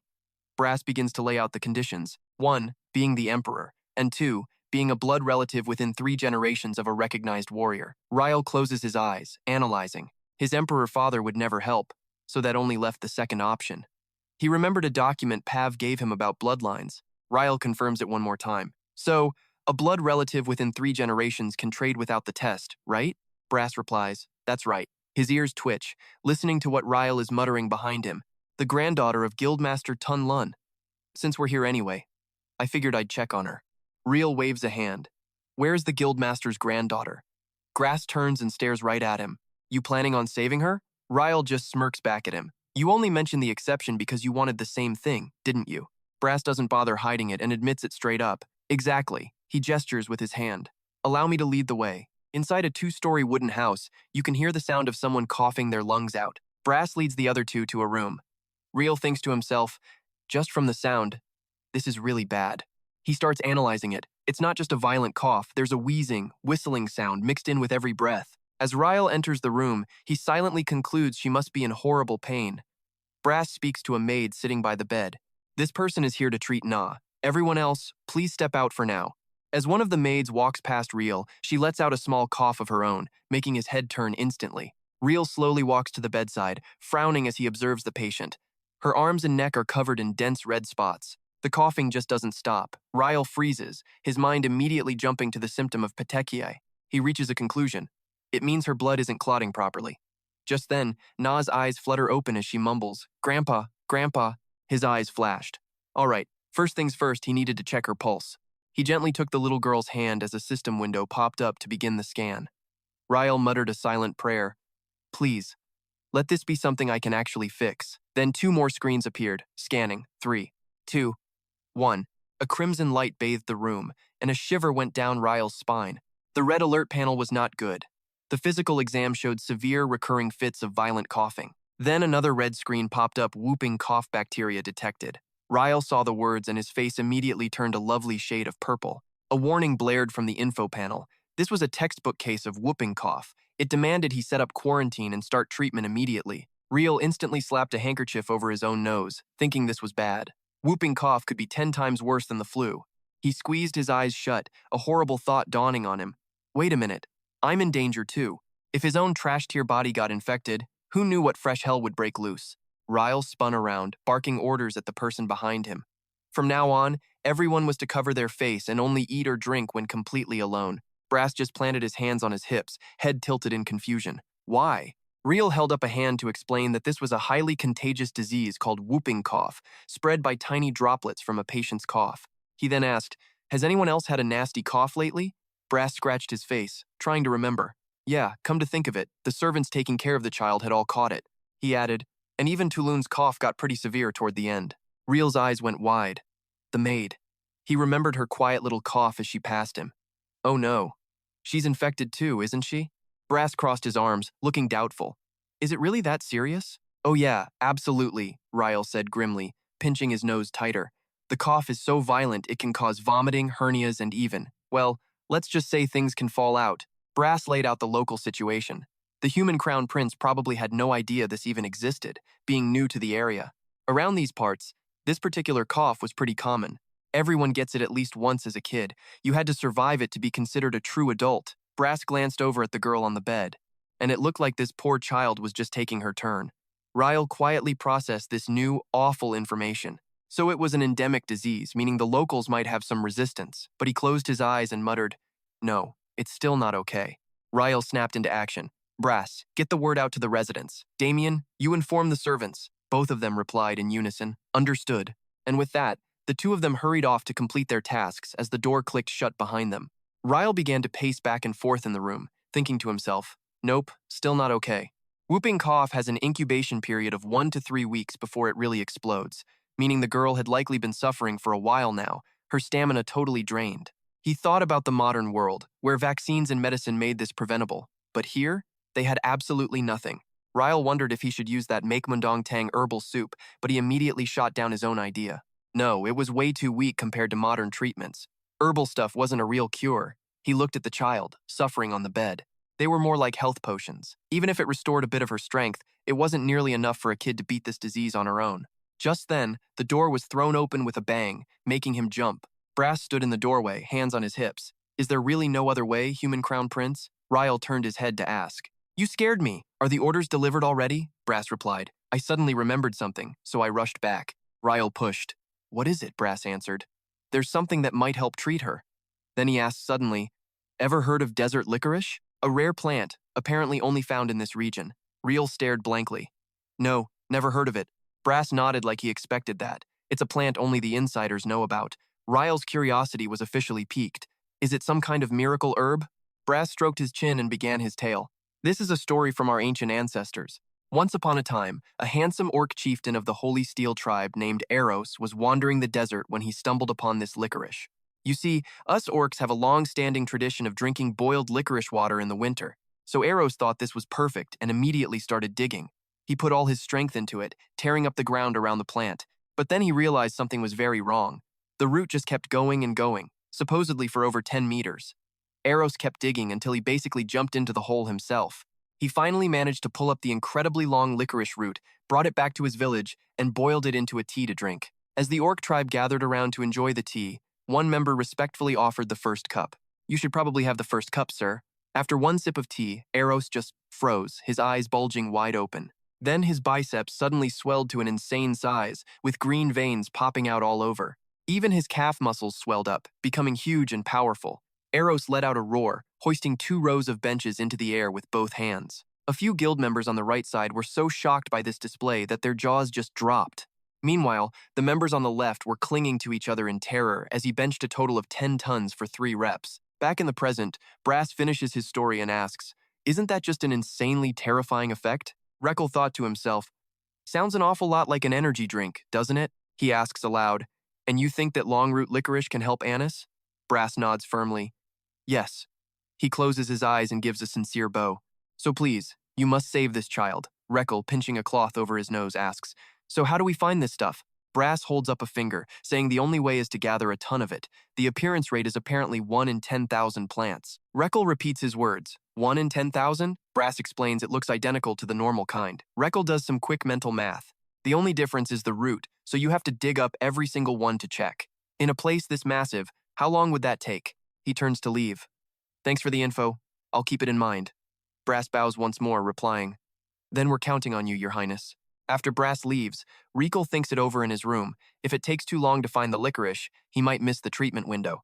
He looks down at Anis on the bed, his mind racing. Still, he can't help but be curious about the kind of potion it could make. If the medicinal effects are really that powerful, it could become the ace up his sleeve for this entire treatment. He'll try everything he possibly can. Rakiel quietly gives a command, unlockable skills list. Instantly, a system window appears before him. The unlockable skills were 1. Moxibustion, 2. Cauterization, 3. Medicinal ingredients, 4. Herb finding, and 5. Brew medicinal liquor. 6 was chiropractic therapy. His eyes locked onto that last one. Chiropractic therapy. When did that even show up? Not important right now. His finger hovers over the 4th skill, herb finding, wondering if he should give it a shot. A new window pops up. You have selected option 4, herb finding. Skill unlocked for the 3rd time. The cost? 8,000 HP. His current HP is 8,800. A new notification confirms the herb finding skill has been unlocked. Skill name: Herb Finding. Level 1. When activated, you enter herb gathering mode. You can locate herbs within a 10-meter radius. Rakiel's finger pauses as he mutters, herb gathering mode. Huh? A small smirk forms on his face. Looks like I just picked up another busted skill. A glint appears in his eyes as he lets out a few triumphant laughs. The very next day, Urus's giant foot is planted on barren land. Rakiel is sitting casually on one of Urus's shoulders, with Brass and a whole team of guards right behind them. Rakiel surveys the vast land before them and gives the signal to the others. Let's move out. From his perch, he starts directing the operation. Teams 1 to 3, with me. You'll check the left flank. Teams 4 and 5, follow the bushes and sweep the right. The guards all shout in unison. Yes, sir. Rakiel tilts his head to the side and suddenly asks, is Damien doing okay? Urus glances at him. Huh? You think he feels left out? Rakiel props himself up with a sigh. Yeah, well, it can't be helped. He closes his eyes, thinking to himself that if wild monsters suddenly attacked, the situation back there could get dangerous fast. Rakiel mutters quietly. Damien needs to be protected like a delicate flower in a greenhouse. The night before they left, Rakiel held a tray with a bowl of medicine, instructing the person before him. This is mondo grass soup. Give it to Anis, he explained. She needs this to hold on for a little while longer. Damien bowed his head and took the tray. Yes, Your Highness. Rakiel turned, about to leave the room. Well, I'm off. Damien looked up, asking, where are you going? Tilting his head, Rakiel answered, to find the long-root licorice. Hearing this, Damien moved like lightning to block his path. I'll go with you. Rakiel holds up a hand. Careful, you'll spill the precious medicine. His hands then gently land on Damien's shoulders. Rakiel smiles and requests, stay here with Anis and take care of her. Damien looks at him, pleading, but I'm your guard. Why am I the only one being left behind? Rakiel offers another reason. If Anis's condition changes, you're the fastest runner to call for help. Damien clutches the tray tighter, arguing, Anis would be better for that job. Think about it, Rakiel replies. He lays out his logic. If something happens and she runs for help, who will be left to watch the child? Damien had no answer to that and could only close his eyes in silence. Rakiel states his conclusion. That's why I'm leaving both you and Anis here. He looks up. You'll see Urus holding a red flag on the horizon. If there's an emergency, run there. Can I count on you for that? Rakiel gives a little wave, adding one final instruction before he left. And don't forget Ku's food. You remember the honey-to-water ratio, right? After arranging everything perfectly, he hurried on his way. Damien stood in front of the door for a long time, just staring after Rakiel's retreating figure. And now, standing on Urus's shoulder, Rakiel crosses his arms with grim determination. I have to find that herb and get back. Fast. Inside his head, the kid silently gave a command. Find herb. A system window popped up. Find herb. Level 1 skill has been activated. A patch of bright blue light suddenly materialized right in front of Jiel's eyes. The light then morphed into what looked like a pair of glasses. The system announced, Herb. Finding interface now open. All herbs within 10 meters will be auto-detected. Rakiel's eyes went wide. Wait a minute, he thought. This is basically just augmented reality. Another screen appeared inside his new herb dar, showing all the plants color-coded by their power and properties. Herbs that were good for patients glowed a helpful fluorescent green, while poisonous plants lit up in fluorescent red. Useless plants with no value were just gray, and the stronger the good or bad stuff, the darker the color. Simple. Jekyll glanced around, testing it out. So, stronger means brighter, huh? Just then he spotted something and froze. He zeroed in on a cluster of green light behind some rocks. Could it be? Did I actually find it? His excited shout echoed through the area, making the guards all look up. Stop! Jekyll yelled, pointing. The big guy Yu got the message immediately and gave a nod. He lowered his arm, letting Rael slide down his shoulder to the ground. The other guards ran over. Your Highness, did you find it? Let us help you out. But Rael was already using his fancy glasses to scan the plant. Looked like plain old licorice. He turned his head and ordered, dig this licorice plant up. All the guards snapped to attention. Yes, Your Highness. Rael crossed his arms. Be careful, he warned. Don't damage the root. He was remembering an old herb hunter teaching him to gently brush the dirt away. The younger Jekyll had followed those instructions so seriously. Heh. Our guy lets out a small sigh. Who knew that tagging along with herb hunters back at his old clinic would actually be useful? Meanwhile, the guards were carefully digging around the plant. A few minutes later, one of the guards reached down and easily pulled the licorice plant right out of the ground. He held it up high like a trophy, asking, Is this the one? Jekyll gave it a once-over, thinking, Nope, not the long root kind, just regular licorice. The green's pretty dark though, so that's the baseline here.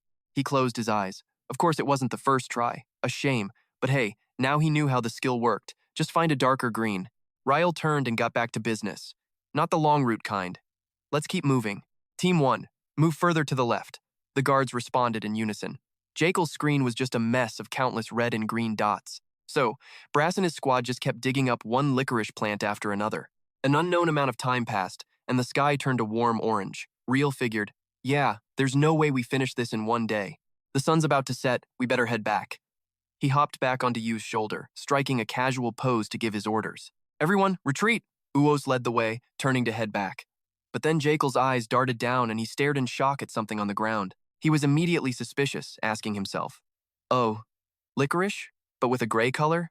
In the reflection of his glasses, he saw Yu's massive foot about to crush that gray plant. He suddenly screamed at the top of his lungs, Wait! The shout made poor Uos jump and yelp, My ears! Rael grabbed his arm, slid back down to the ground, and started running, his mind racing. In herb-finding mode, gray means zero medicinal properties. Rael was trying to figure this one out.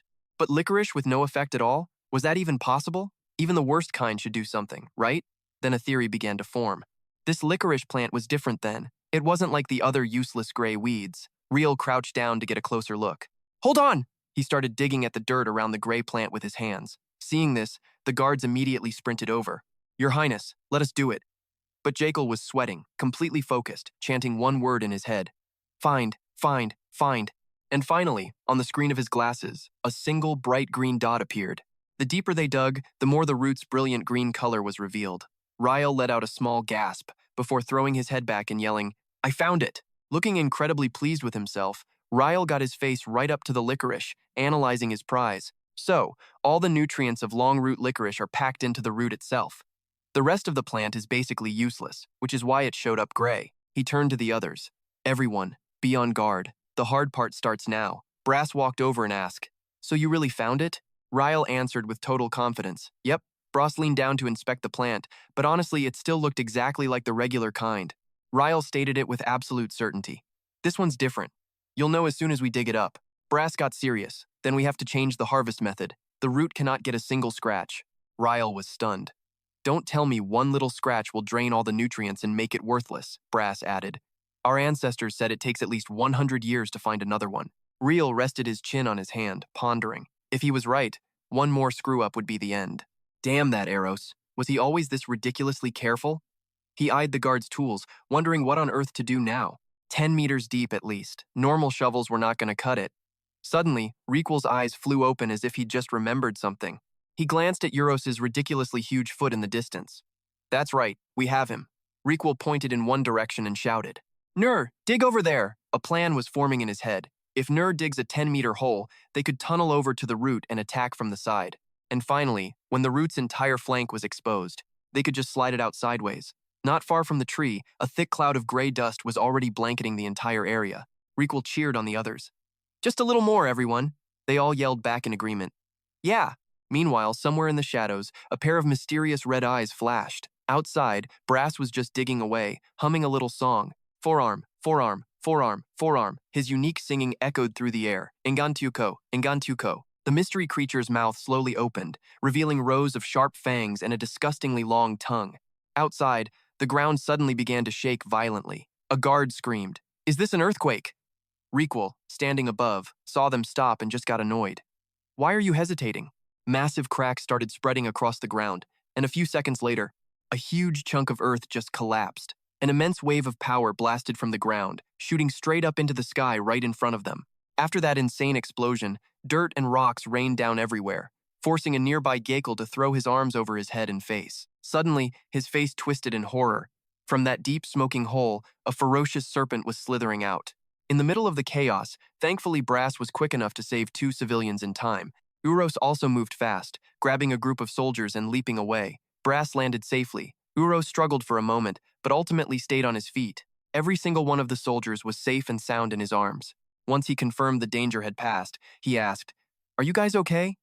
The soldiers replied with joy and gratitude, "Lord Uros, thank you, you saved our lives." But just then, a massive shadow suddenly fell over Uros. It happened so fast he couldn't even react. His eyes just bulged in pure terror. It was the serpent, lunging toward him with a mouth full of deadly venom, and then blood went flying.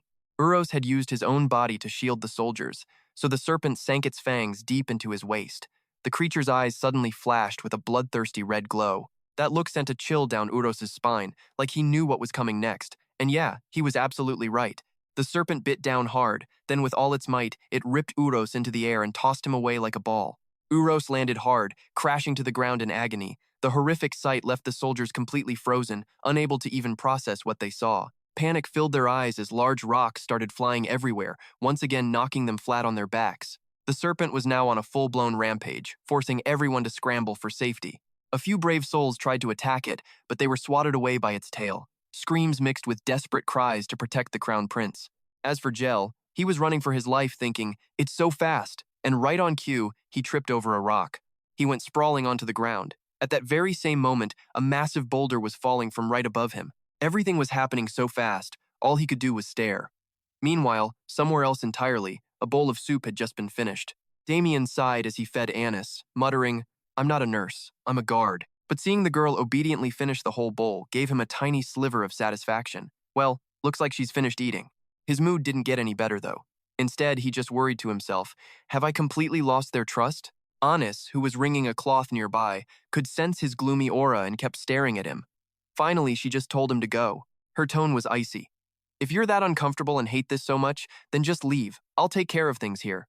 But Damien stubbornly replied, "No, this is an order from His Highness, so I'm doing it." This made Annis snap. "Go, just go now." She then pointed to the empty soup bowl in his hands and the way he was still meaninglessly moving the spoon, and she absolutely roared. "Even if you stay here, you're not actually helping me with anything, so stop with the pointless gestures." Damien, of course, was still confused. Annis, realizing words were useless, decided to physically drag him out herself. And let's be clear, this took a significant amount of her strength. If nothing happens to the prince, come back later and pretend you were here the whole time. If something does happen, you protect him. Why is he so heavy, she thought. Still looking dazed as ever, he asked, "What if the child has an emergency?" "Absolutely fed up," Annis grunted. "What do you think? I'll leave her with the others for a minute and run to tell the prince." Obviously, those words finally got through to him. He shot to his feet, accidentally knocking Annis over, but didn't even notice as he bowed his head in thanks. "Thanks." And with that, he was off, running in a desperate hurry. Annis watched him leave, thinking it's better for them to do their own thing instead of moping around here. Damien's powerful figure heads straight for Rakiel. Meanwhile, our prince is about to get flattened by a giant boulder. Totally helpless, Rakiel shuts his eyes to accept his fate. Goodbye. But then a sharp slash cuts through the air, and just like that, Damien appeared right before Rakiel. He sliced right through that massive boulder. Not that Rakiel saw any of it, too busy trembling with his eyes shut. And then Damien's voice cuts through. "Your Highness, are you all right?" Hearing that familiar sound, Rakiel dazedly opens his eyes. Realizing who was standing in front of him, he joyfully shouted, "Damn!" Then Rakiel asks in confusion, "Why are you here? Did something happen?" His attitude left Damien feeling a bit flustered. "No, it's not that," but before he could even explain, the prince cut him off. "Don't tell me you disobeyed my orders to follow me." So he had no choice but to explain. Anna said that if I stayed, I would just be in the way. Suddenly, Jiel shot up, his deep voice startling Damien. Then he lunged into Damien's arms, hugging him tight and screaming, "You're my good luck charm!" Damn it, I seriously thought I was about to die. After sobbing his heart out, he points at the serpent over there and whines like a child. "That jerk, go teach it a lesson." Damien, of course, immediately obeyed. "As you command, Your Highness." And with that, he shot off like a whirlwind. Jiel quickly shouted out a warning. "Damien, whatever you do, don't reverse your mana." But Damien just smiled as he dashed forward. At that moment, a group of soldiers were standing before the serpent, trying to block its path forward. Right then, the serpent detected a powerful threat rapidly approaching its position. Before it could even process what was happening, someone slammed straight into the serpent. Damien charged forward relentlessly. He started planning how to handle a beast whose scales could pierce the earth itself. Then he landed lightly on its back. He rushed forward, deciding the only way to win was by aiming for a critical weak point. The target Damien aimed for was the serpent's head. His powerful and determined strike came swinging down. But before he could land the blow, the serpent let out a horrifying roar. The sound gave Damien a splitting headache. Luckily, he still managed to dodge safely to the side. The situation made Jiel cry out in desperation. Is Damien alone not enough? Just then, Brass ran over and asked him, "Is the human crown prince all right?" He replied casually, "I'm fine. And where's us?" Grass glanced away, saying, "Over there." Rakiel looked over to see you on the ground, feeling relieved. Thank goodness, he was still conscious. He then looked back at Damien fighting the serpent, thinking that if Damien could just hold out, you would return. He hoped that if Damien and you teamed up, but then Jiel suddenly realized something. Wait a minute. It turns out the serpent wasn't even bothering to fight back against Damien's constant attacks. Was it completely ignoring him? So, to draw its attention, Damien jumped right in front of it. With its path blocked, the serpent glared angrily. Unfortunately, Damien was caught by its tongue. The serpent's tongue then flung him high into the air, tossing him far away. That move left Jiel totally confused. What the heck? But then something caught his eye. Some kind of strange plant. Instantly, Rakiel understood the problem. A wicked smile spread across his lips. So that's how it is. The ground was torn apart by the battle. Damien panted from exhaustion, thinking he'd just fought a normal monster. He resolved to fight this serpent to the very end. It was time to get serious for real. While the serpent was on high alert, Damien stomped hard on the ground and shot forward. He had a plan to finish this. I need to close the distance faster than before and finish it with a single strike. Sensing the approaching danger, the serpent whipped its tail, slamming it down and cracking the very earth. But Damien managed to dodge just in time, his eyes cold and relentless. He leaped high to get closer to the serpent. Each of Damien's sword strikes was powerful and decisive against the serpent, whose red eyes stared right at him. Damien landed firmly on the serpent's body. He suddenly leaned in and attacked the serpent's eye. All of a sudden, his eyes filled with complete and utter surprise. It seems he never expected to be unable to hurt the serpent, even after striking its weakest point.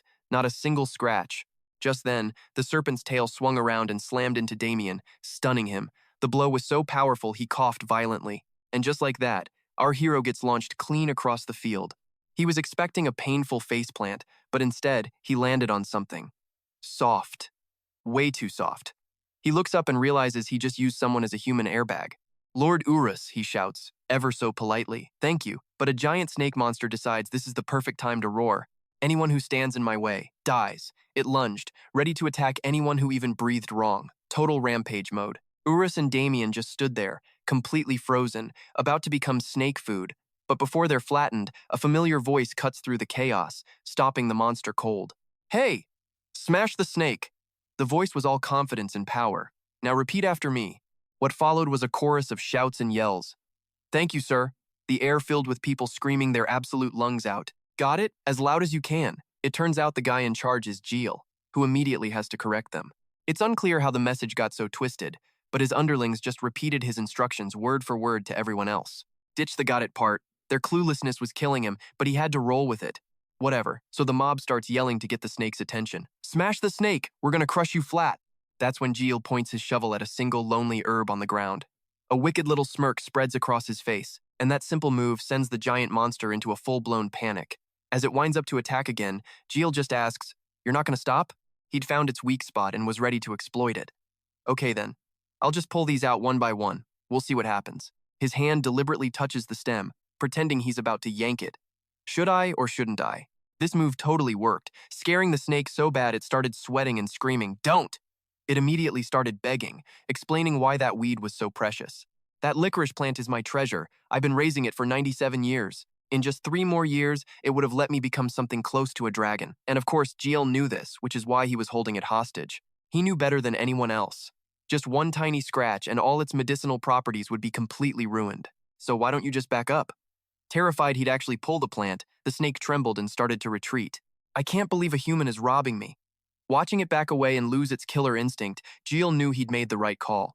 So the giant snake was just a glorified security guard for a fancy licorice plant. That explains why it attacked them in the first place. He then yells out to Damien and Urus. They get the signal loud and clear, teleporting into position instantly.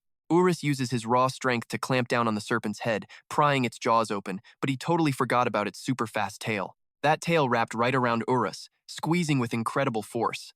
A scream rang out. You're telling me even its eyes aren't a weak spot? Just then, Damien charged in. As his sword came down, he had one quick thought. The little girl's breathing is stable. His blade sliced right through the monster before it could even scream. All that came out was a flood of toxic green blood. Its bright red eyes faded to a dull, dead gray. With a final thud, it collapsed, and Urus was finally free. As morning came, everyone returned to the village. Soldiers and orcs proudly carried the serpent's severed head high. Back in the camp, Anis was busy watching over Na, while Jiel was desperately making medicine. This is not good. The treatment is taking way longer than I planned. He carefully inspected the very herb they'd just fought for. Normal licorice has glycerin, sure, but the note he was reading mentioned alpha-glycerin, which was just insane. According to this, its anti-inflammatory and antibacterial effects are instant, but the side effects? Pretty much guaranteed. Reading on, Jiel spotted a chemical compound that he had never even heard of before. Alpha-glycerin. I've never seen this before. He sighed, realizing it must only exist in this one magical licorice plant. He was in a tough spot. The powerful healing effects were great, but the side effects were absolutely brutal. Jiel reached into his pocket and pulled out something sharp, so that's what had been poking him this entire time. Man, that hurt. Suddenly, he took a deep breath, gathered his courage, and plunged the sharp object right into his own thigh. The system immediately sent a notification. Your metabolism has entered emergency mode and is rapidly accelerating. A moment later, the red alert message flickered and turned to a calm blue. Activating ingredient preview, potion making skill. The analysis of the medicine in front of Jiel loaded to 100%. Sample A001. Effects: potent anti-inflammatory, antibacterial, and antifungal. Side effects: complete annihilation of beneficial gut flora. A rapid side effect leading to death. Seeing that, Jiel immediately knocked the entire dish over. No way. Death as a side effect is absolutely unacceptable. And so he began frantically working to create new formulas, without the fatal flaw. Sample A008, sample A0, sample A012, sample A018, and another A0. Expected effects: a powerful anti-inflammatory and antibacterial agent. Side effects: overstimulation of the bowels, leading to diarrhea, rapid dehydration, shock, and, well, death. But our boy Jiel? He just powers through the pain like it's nothing. He's determined to get this done today, no matter what. But pumping out new formulas is starting to seriously drain him. Sample A048, A067, A098, AA and A099. This non-stop work has him gasping for air, his face turning pale. Yeah, he's starting to realize something's wrong. His vision is spinning, and his stomach feels like it's about to stage a revolt. His breathing gets heavier and heavier. Gee, could it be because he hasn't rested at all lately? You think? After steadying himself, Rakiel makes a solemn promise to absolutely, definitely get some rest right after this is all over. But before he could even stab his own thigh again for a little wake-up call, his body gave out and he collapsed to his knees. With a tired gasp, he mutters that his legs have just lost all their strength. Then, a look of pure confusion hits him. Huh? Turns out, the system just notified him that he's the one who caught the plague. Warning, whooping cough incubation period has ended. You are infected. Meanwhile, in the break room, all the internal organs are having a grand old time. Stop poking me with those spikes. At this rate, we're all gonna die. Only the large intestine is suffering on a bed, looking like he's trapped in a terrible nightmare. Quit stabbing me with those things, we're all gonna die. Suddenly, his eyes shoot open, staring at the ceiling as he screams, What? Just then, the internal speaker announces that all organs are entering an emergency state. This just confuses the large intestine. Wasn't the 8,282 hustle mode for today already over? Suddenly, the sound of labored breathing makes him panic. Hey, lungs! Seeing the lungs trembling in pain, he asks, What's wrong with you guys? The lungs barely manage to gasp out, It was a good life, before they both collapse. And of course, another announcement comes on.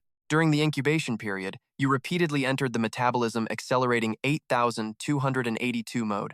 As a result, the incubation period was abnormally shortened. Our guy listens, stunned. You have contracted acute whooping cough. Now that the illness is in full swing, the temporary lifespan calculation has been suspended. After that series of bombshells, the broadcast goes silent, leaving the large intestine to scream his head off in protest. After stabbing me so many times. Suddenly, a pained whimper is heard. Goodbye doesn't mean forever. The stomach grabs one of his friends in a dramatic hug and starts sobbing. It's a promise that we'll meet again someday. Back to Jiel, whose trembling hand is still clutching that spike. He forces himself up, even as his entire body screams in protest. Even in an emergency, he tells himself to stay calm. No time to panic. Everything he does now is to save Na and to save himself. If he can just whip up a new potion, he can save the kid and cure himself. But thanks to this little illness, some of his skills are currently out of order. The only problem is time. His condition could get worse, so he can't use the 8,282 mode. His legs tremble, his voice laced with exhaustion. So, the only option left is to handle these medicines personally, brewing them by hand. Right now, his hands are shaking so much he can barely hold a vial. At best, he probably has 3 chances to test a new formula. His heart is pounding out of his chest. Or maybe, he only has 1 shot. Rakiel knows these herbs are all new to him, making this 10 times harder. Because this is a completely new recipe, unlike the old formulas, it's incredibly risky. He's so sick and weak that he can't even open a simple bottle cap. My hands, they're too weak to open it. Despite that, he uses every last ounce of his strength to twist the cap. Outside the lab, Damien stands guard, hearing every single cough. Those familiar wheezing sounds make him worry. The cough is followed by a loud thud. Without a second's hesitation, he calls out, "Your Highness, are you all right?" Jiel's tired voice replies, "I'm fine, don't come in." Of course, Damien doesn't believe him for a second. "Are you sure you don't need my help?" Jiel's answer is still meant to reassure him. "Your concern is more than enough." Knowing he can't win, Damien relents. "Call me anytime you need help." Luckily, Jiel finally managed to get the lid open from inside. Finally, it's open. At the same time, outside, Damien's hand is still clamped on the doorknob, clenched and trembling. After a moment of silence, he calls out, "Your Highness." Rakiel, now both exhausted and annoyed, snaps back in a loud voice, "What? I already told you I was busy." Damien hesitates for a moment. "About the potion you're developing. You're trying to create something that's never existed before." With all the worry he can muster, he begs, "So please, don't push yourself too hard."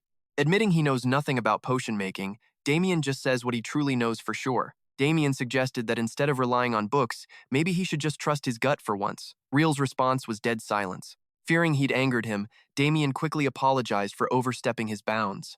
But Real was surprisingly grateful. "No, you've actually eased the pressure," he admitted, which made Damien visibly relax. "Any time, Your Highness." With that, Real turned back to his task, armed with Damien's advice. That's right, this long-root licorice was something he'd never studied. Using his old methods would guarantee failure. Staring at the pile of completely new ingredients, he couldn't help but feel a little overwhelmed. If only he knew which of these would actually enhance the licorice's effect. Just then, he felt a familiar energy mana, and the source of that mana was the licorice root itself. All of a sudden, a freaking emoji panel popped up on the root, which understandably startled him. The appearance of this thing left him confused. Why was he seeing this, and why only on the licorice? The system quickly answered his questions. You realize that a flexible approach is needed for both patients and ingredients. This insight has greatly enhanced your prescription skills. A new option for your prescription skill has been unlocked. Skill Option 3. Understand compatibility. With a flexible mind and sharp intuition, you can now sense the presence of each ingredient when combined with its preferred partners. All medicinal herbs can now have reduced side effects and produce synergistic effects. After receiving that little system update, the pieces started clicking into place for Jiel. This licorice root contained far more concentrated mana than a normal plant, so that emoji must change whenever its mana shifted. His eyes then darted to another jar of herbs. He brought it before the licorice root, which immediately changed its expression to one of pure joy. So it smiles when it likes something? Well, that's new. Real got another idea and brought out something else. How about this one? The licorice root instantly looked disgusted. You like this? You hate that?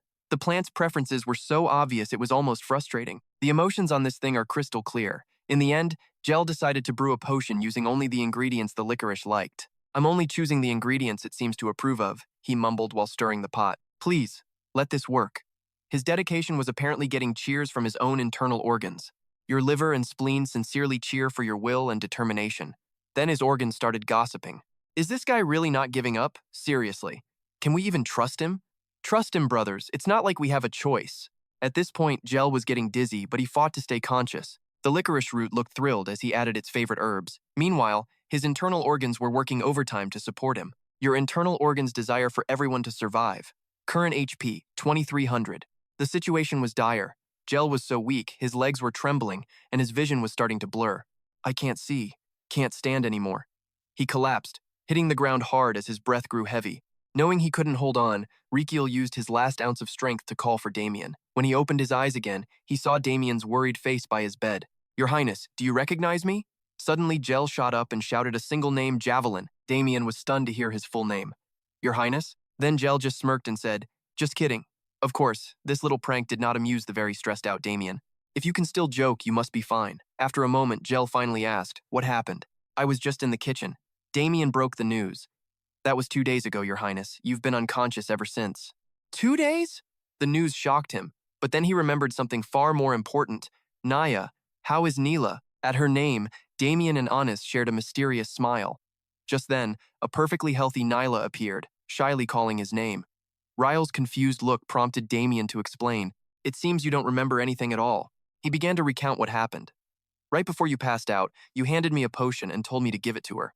That day, he had been shouting his name in a panic, but Jiel, even in his daze, used his last breath to give one order, make sure Nayla drinks this. Hearing all this, Jiel was still completely lost. But why am I totally fine? Just then, someone else chimed in. Damien said, you also started to cough. Anis explains he recognized the medicine from a kid and just brewed some up for him. Hearing this, Riel's brain just about short-circuited. Ah, I get it now. After catching up on his 2-day nap, Riel flashes a smile at Hananis. So, how are you feeling? Anis softly replied, I still have a little cough, but my body feels so much lighter. Suddenly her voice breaks. I'm all better now, she says, starting to cry. But I'll never get to see Grandpa again, will I? And with that, she starts sobbing her heart out. It's a real tearjerker. Seeing this, our hero reaches out and takes her hand. The whole scene is incredibly heartwarming. Outside, the sun is shining gently, and a single bird soars across the blue sky. Meanwhile, in some shadowy crevice, a figure is dragging something across the ground, something that looks suspiciously like a person wrapped in cloth. And yep, once the cloth is pulled back, it reveals an old man. Back in the room, Riel is gently comforting the kid. He's in a better place now, he says, stroking her hair. If you stay healthy and don't cry, your grandpa will be able to rest peacefully. You can do that, can't you? And his words work. She bursts into tears again, but this time agrees, yes, Your Highness. With his comforting duties done, Rakiel turns to Anis. Take her back to her room to get some rest. Anis immediately obeys. Yes, Your Highness. Then Rakiel turns to Damien. You wait outside the door, too. Of course, Damien does as he's told. The three of them exit the room, leaving our main character all alone. He stares after them for a second, then suddenly starts whipping his head around, looking for someone. But he can't find who he's looking for. Riel grits his teeth in annoyance. Turns out, he was waiting for the system reward pop-up. And there it is. Aren't you going to pay up? He demands. My reward, my lifespan, hand it over now. His sudden outburst is so amusing that his own internal organs start to tease him. His organs are literally mocking his attitude switch. Old habits die hard, huh? You were holding that in for a while. His intestines even chime in. You've been dying to check since the kid started crying, haven't you? Busted. He has no choice but to admit it. Hey, it's not like that. I need to live a long life, you know. After some back and forth, his internal team finally gives him some points. Your organs have joyfully sponsored 800 HP. Current HP, 3100. We'll trust you for now. The new medicine our hero created managed to save the girl's life. He used a newly researched herbal remedy, an herbal decoction for cough relief. You have successfully treated the patient. Furthermore, your spirit is what deserves the most recognition. Even though you were in critical condition yourself, you showed true sacrifice and dedication by giving the patient medicine first. The reward for your troubles this time is the heartfelt praise of everyone around you. That's right. All the witnesses are sending you their most sincere compliments. But wait, the system converts that praise into real rewards for Ryle. Thanks to a praise bonus, his level 2 medical fee skill gets a 1.5 times multiplier. A total of 24 bonus lifespan days have been paid out. His expected lifespan is now 351 days. He is absolutely overjoyed to get this lifespan extension. Now that's a real reward. Later, over at Brass's place, the big guy is mid-workout when someone calls out to him. Hey, it's Rael, here to remind the musclehead about a promise they made. Let's do that licorice deal. You haven't forgotten our promise, have you? Of course Brass hadn't. I was just about to come see you myself.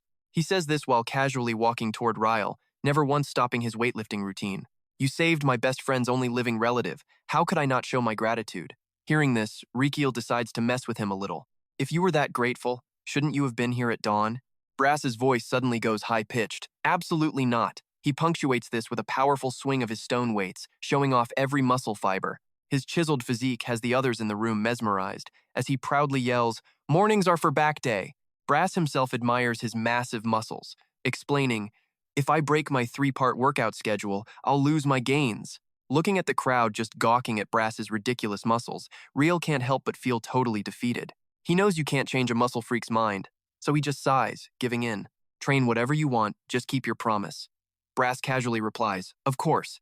But then Rakiel adds another condition. "But I want one more thing." This makes Brass curious. So Rakiel brings up the disease that's spreading around here. You said before that whooping cough wasn't rare here, right? And the reason he's asking is because he has the cure.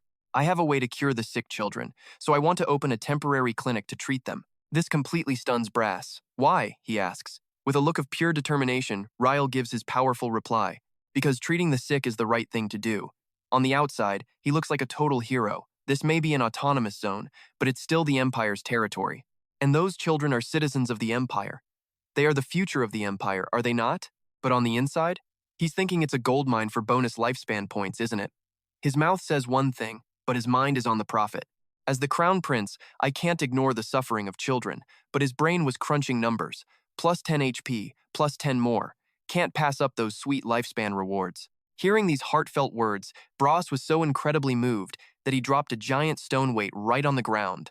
The massive thud nearly made Jiel jump out of his skin. You scared me. But then, Brass got serious, calling out, "Crown Prince of the Humans." He and his entire orc tribe knelt respectfully before JK, saying with true sincerity, "You are a true and righteous ruler."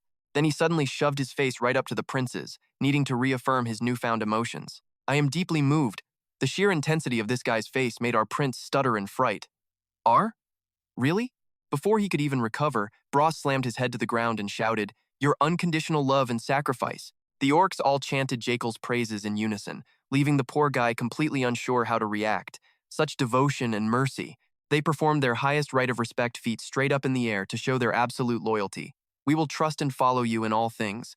He'd seen this bizarre ceremony multiple times, but he still couldn't get used to it, offering a weak thank you.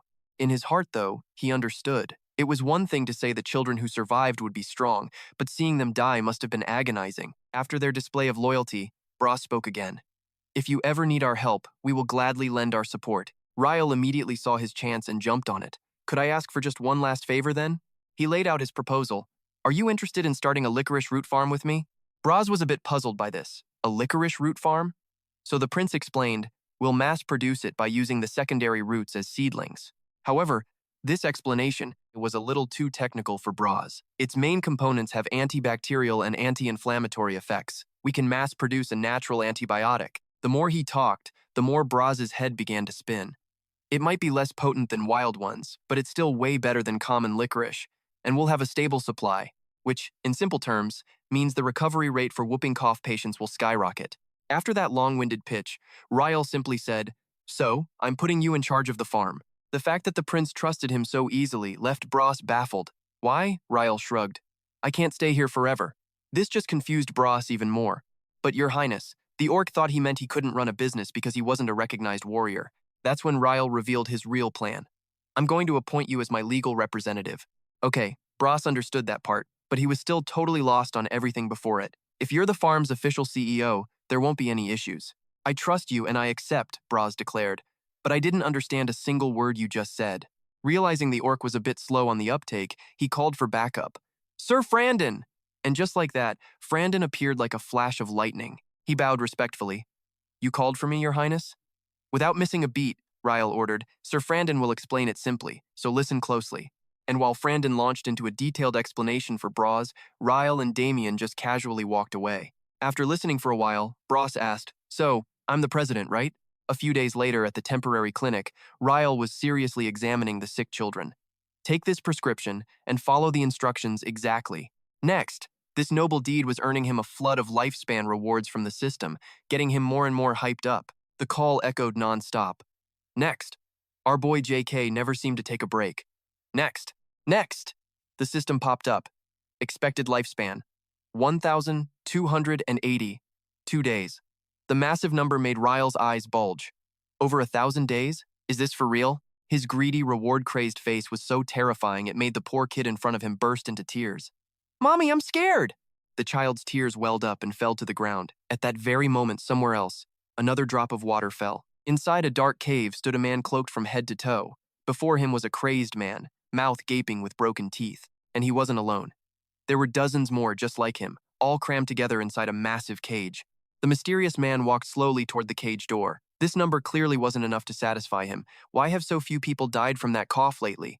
He then pulled down his hood, revealing a young, extremely irritated man underneath. This is going to hinder my plans. This was Catu, the necromancer. The creatures in the cage were no longer human, just howling, mindless husks. But in Catu's eyes, this massive horde was barely anything at all. He angrily grabbed the collar of his robe. It's been 10 days already. His fury boiled over as he slammed his cloak on the ground, shouting, "This isn't good enough." Catu ground his teeth, spitting out the words, "My entire plan is collapsing. Don't you get it?" The delay was driving him absolutely insane. "I need at least 3,000 more." After his little tantrum, Catu finally calmed down. He paced and plotted. There's no better place than this to create zombies. From what our villain observed, this border region had countless places to hide out. Plus, tons of people were kicking the bucket from that nasty cough. He slowly put a hand on the iron bars, muttering to himself. After the funerals, they'd just leave the bodies in the fields and never come back. Oh yeah, Catu was absolutely loving this plan. Such a perfect little custom, right? You all want to get moving again, don't you? Standing that close, the things inside the cage immediately went berserk, reaching out to grab him. Naturally, he just stepped back. But our boy Catu wasn't scared, he just shot them a wicked grin. "You like that, huh?" He seemed to be getting a real kick out of their caged rage. See now? This is how effective and amazing dark magic truly is. The more he talked, the more hyped he got. If you all work and fight for humans, they won't need to do labor or die on battlefields. And yet the absolute idiots in the Empire keep rejecting this perfect solution. A trembling hand touched his face, his voice cracking with pure excitement. Coming up with something this brilliant, he was so proud of his own genius. "I really am a genius." After that little psycho moment, he finally got back to the main point. "This is no time to sit around, I need to gather more information." Suddenly, he shouted at someone, "Hey you!" Inside the cage, one guy had a totally different vibe from the other raving lunatics. Catu gave the order, "You will be my eyes and ears." His magic seeped into the chosen one, turning him into a personal scout. Meanwhile, Jiel had successfully opened his farm under Na's name, the Long-Rooted Licorice Project. Staring at the grand opening photo on the wall, a worried voice piped up. "You think it's actually going to work?" Then a calm voice replied, "It probably won't be easy." Jiel was instructing them on how to plant the licorice root. "Still, we've created the perfect growing conditions, adjusting the soil, controlling the temperature, and providing all the right nutrients." But even with the perfectly prepped soil, days passed with absolutely no sign of a single sprout popping up. Has it been 8 days already? The fact that nothing was sprouting was seriously bugging Jiel. We've met every condition, so what are we missing?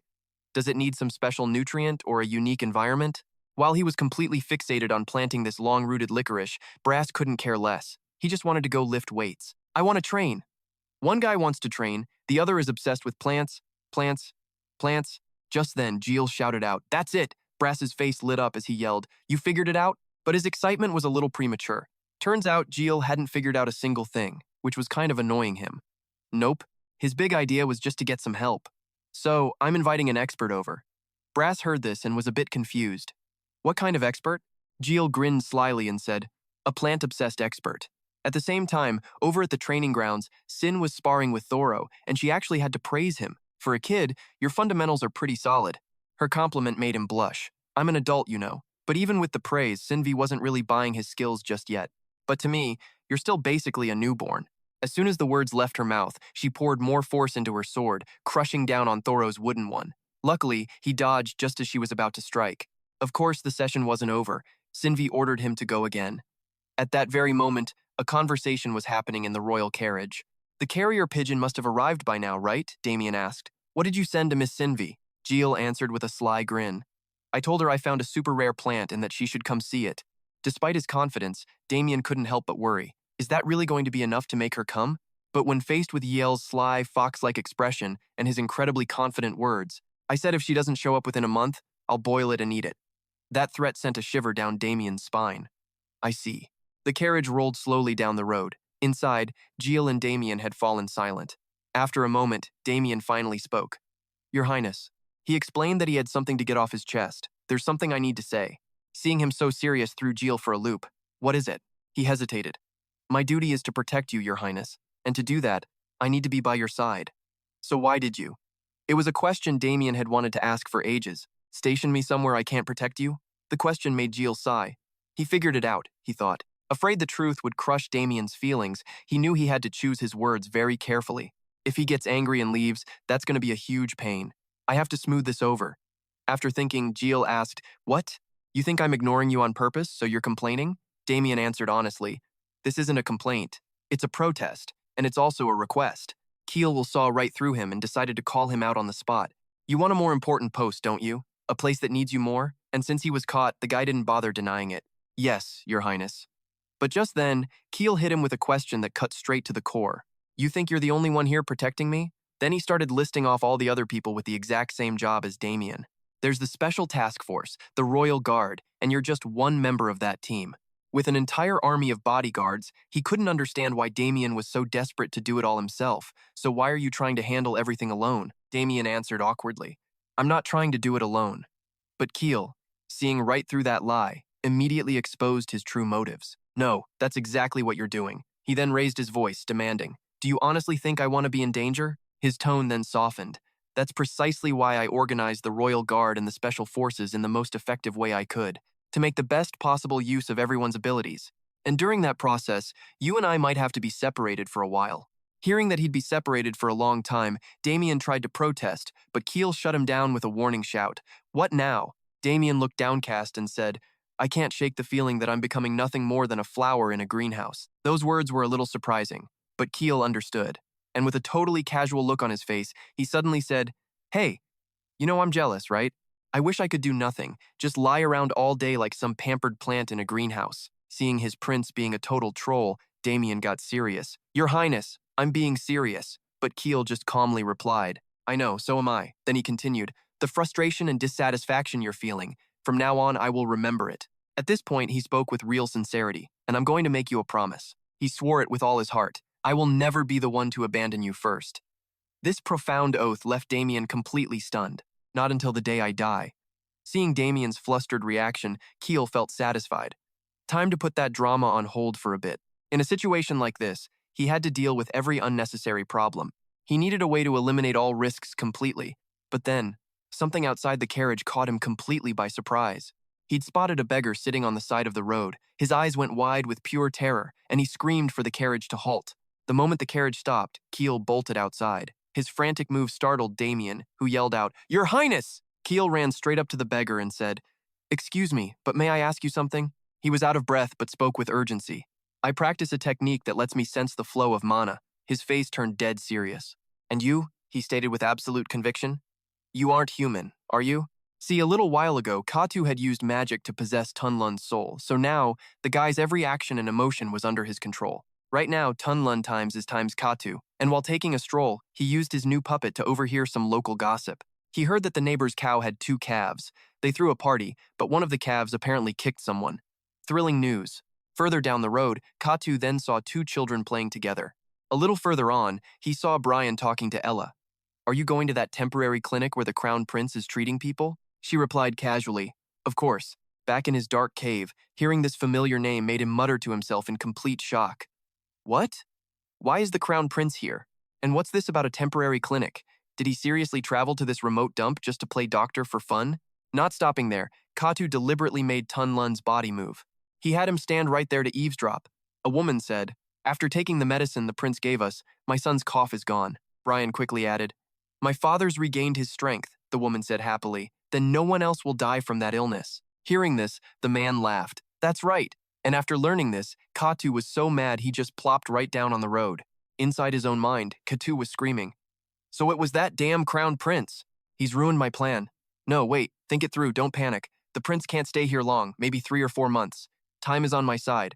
I just have to wait. Back in his cave, he calmed down and grinned. Besides, what are the odds of me actually running into the prince here? Famous last words.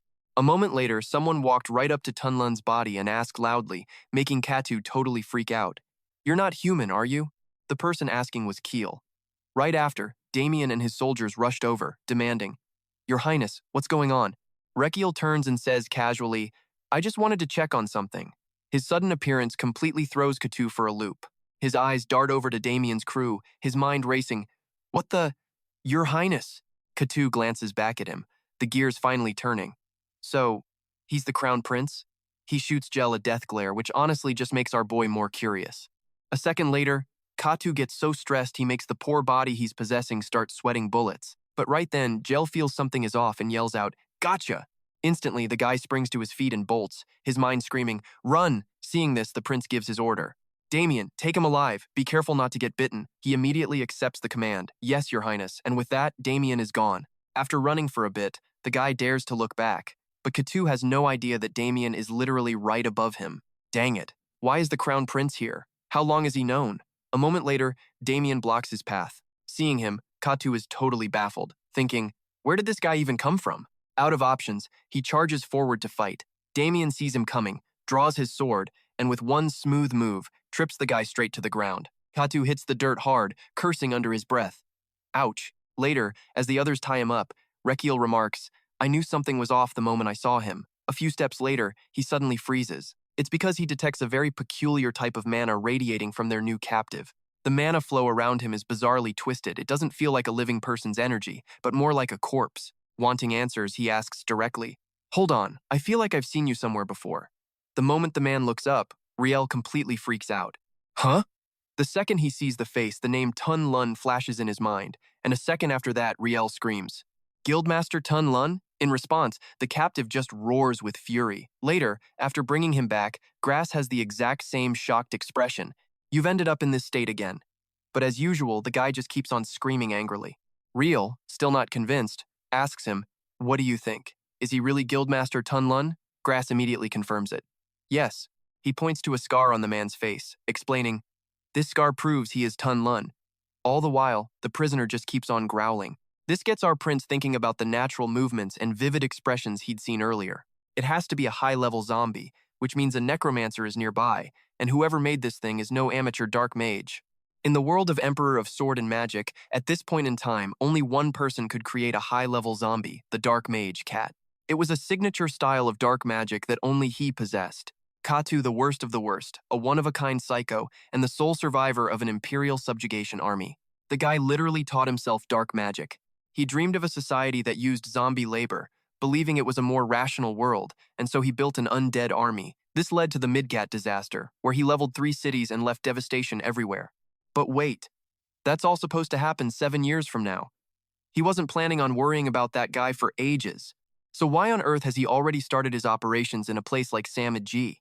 Could this place, never mentioned in the novel, be where he's secretly building his strength? He turns to the others.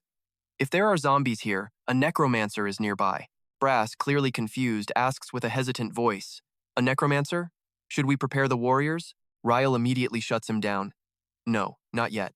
Finding that necromancer is the top priority. Besides the angels, I'll request a scout team from the capital." Now it's Brass's turn to object. "Our warriors are strong. We don't need an expeditionary force." Annoyed, the prince replies, "No way. This zombie is going to tell us something." The words are barely out when the captive spits right in his face and screams again. Jiel wipes it away, detects dark mana, and can hardly believe it. The captive just starts screaming louder and louder. Riel watches him, thinking, "What is this?" Meridian points. Vicious mana particles are emitting a twisted flow of energy. The whole stream looks just like a network of meridians. Could these artificial meridian lines be what's making this corpse move? If those meridians respond to a stimulus, he might be able to hear memory fragments left in the brain tissue. A light bulb goes off as he calls out, "Kamsum, bring me that thing." The little guy immediately pops out from Jiel's shirt and responds, "Come on!" With a sinister look, he says, "There is a way to stimulate it enough for a reaction." Riel takes out a needle and quickly jabs it into the top of Tun Lun's head. A jolt of pain makes the poor guy scream his lungs out, releasing a powerful burst of dark mana at the same time. The long, sharp needle is gently removed. Riel stares at it, thinking, "Did it just talk?" Tun Lun keeps growling in the chair, but our boy trusts his instincts. "I'm sure I heard something." Riel picks up a needle, giving it a good look. The second the old man sees it, he whips his head away like it's a hornet. Tun Lun is literally trembling at the sight of the needle. Jakel, meanwhile, is over there looking absolutely delighted by this whole situation. Now watch this. He jams it right into the guy's chest. Tun Lun lets out a magnificent scream of pure agony. Damn you! Rakiel looks genuinely shocked as the old dude just collapses to the ground. And yep, a nasty black aura starts seeping out from the needle. Our guy watches, totally unfazed, as if he just poked the guy for fun, but that one poke sent his meridians into a frenzy. It worked. Jiel's eyes lit up. He squats down, casually watching Tun Lun squirm, thinking, what if I could just rearrange his mana flow however I wanted? You know, simple things like restoring a zombie's central nervous system and getting its brain to start working again. No big deal. Rakiel orders Brass to bring the guards and Damien. When everyone's assembled, he gives the order, hold this man down. Oh, wait, hold this zombie down. The guards immediately jump on Tun Lun, pinning him securely. Yes, Your Highness! Damien, however, looks a little concerned. Your Highness, he asks, are you planning on doing acupuncture, like on a normal patient? Rakiel grabs a needle from the spiky-tailed kid. The treatment's starting now, he says. Hold him tight. Damien just sighs. What in the world is he planning with a zombie? Understood. He presses down on Tun Lun's shoulder as his face goes pale. Tun Lun is thrashing his head around like a wild animal. Rakiel's getting annoyed. Hold him still. How am I supposed to work like this? Finally, they get his head locked down. Sergio grabs the arms while Frandon uses his entire body weight to hold him still. One of the guys, sweating bullets, looks up. Are we sure this is actually a treatment? The other guy just replies, I have no idea. Rakiel raises the needle. Time to restore this zombie's intelligence. A single sharp needle in the hands of a mad genius. This should be good. Elsewhere, at the training ground, Theto charges at Sin like a raging bull, and she, of course, easily sidesteps his attack. Too slow, kiddo. But while Sinvi is busy admiring herself, Theto knocks her wooden sword clean out of her hand. He grits his teeth and launches a counterattack. The wooden sword zips right past her hair, leaving Sinvi genuinely stunned for a moment. Sin's fingers gently touch Theto's arm. She leans in close, making him blush bright red. Dare to leave a scar on a woman's face? And then Sinvi just launches Theto high into the air. He was not prepared for that at all and comes crashing down hard. He opens his eyes to find himself being held in her arms. Didn't anyone teach you how to land? She teases. To Theto, Shinvi looks like an angel that just descended from the heavens. He's totally stunned, his jaw practically on the floor. Is she an elf or an angel? His cheeks are glowing like ripe tomatoes. Just then, a white dove appears out of nowhere. Is that a letter for you? The dove apparently decides Theto's hair is the perfect place to land. He reads the letter out loud for her. Turns out, he found a super rare plant in Kranos and wants to invite her to see it. Sinvi's eyes immediately light up. What? A super rare plant? And just like that, she zips off. I have to get ready. He stands there frozen, a flicker of sadness on his face. But then she turns back and asks, well, aren't you coming with me? And there goes Theto, blushing all over again. A huge, happy smile spreads across his face when he hears her words. So Theto happily trots after Sin. Back with Rakiel, it's time to drain the gloomy mana, and he carefully starts placing the needles. The first acupuncture point is the Kihai. Next are the Yudang and Jue points, causing the zombie to scream his head off. So painful. 3 needles go straight into Tun Lun's chest, another in the shoulder, and a few more in the stomach for good measure.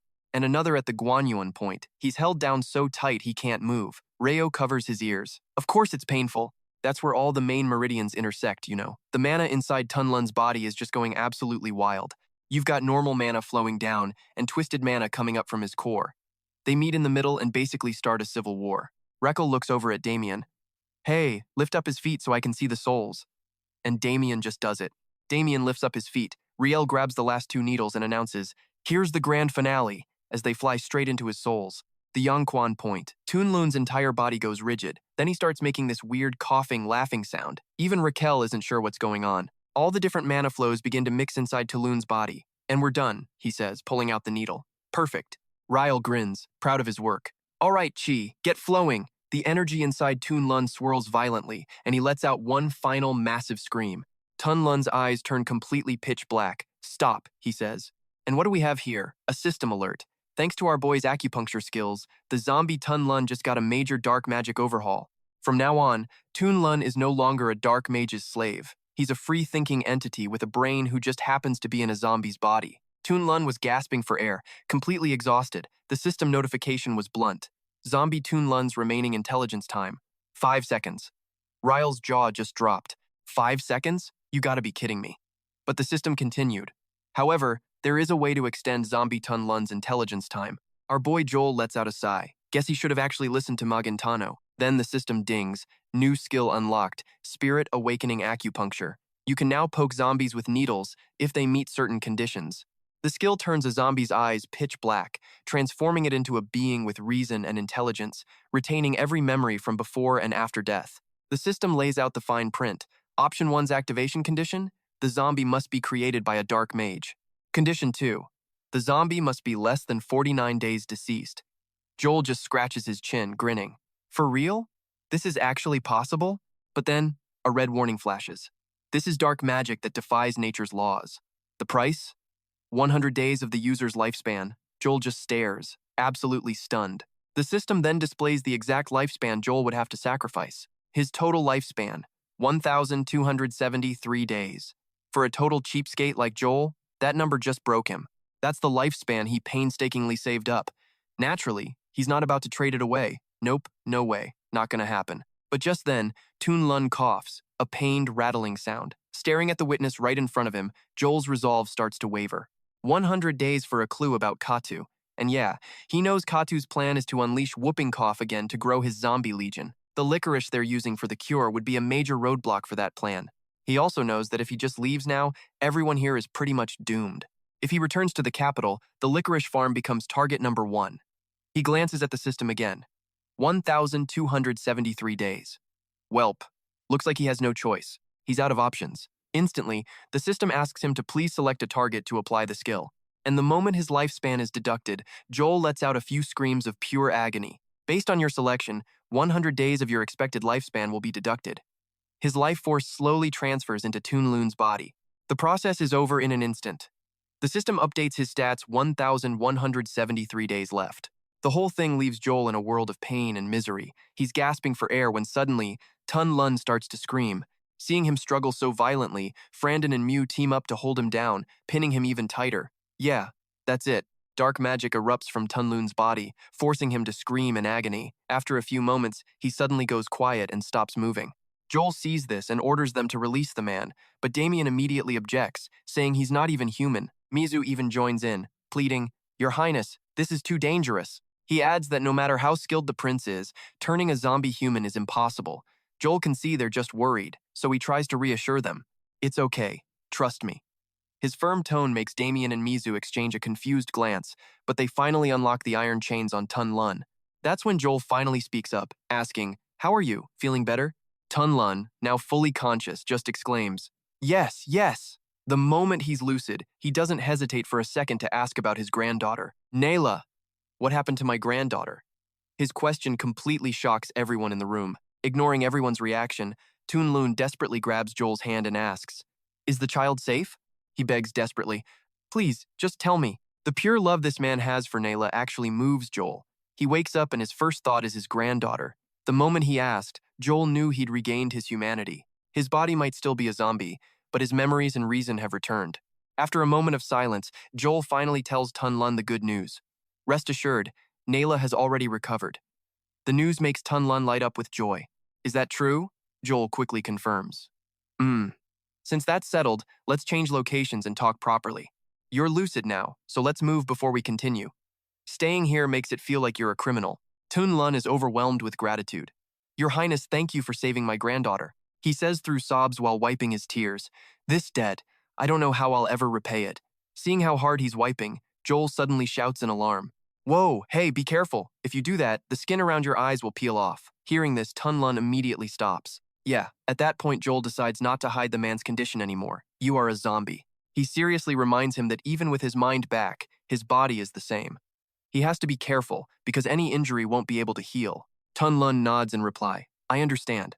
Then, he suddenly says shyly, "Could you please not stare so hard?" Turns out Brass was just staring at him with intense curiosity before exclaiming, "Look, the rotten flesh is talking." And of course, that little comment made Taiyin Lung furious. That furious glare makes him flinch. "Sorry, my bad." But even after that death stare, he just shrugs it off. "But this is a good thing. At least now we can train our muscles like before." Yeah, these two are total muscle fanatics, so this is great news.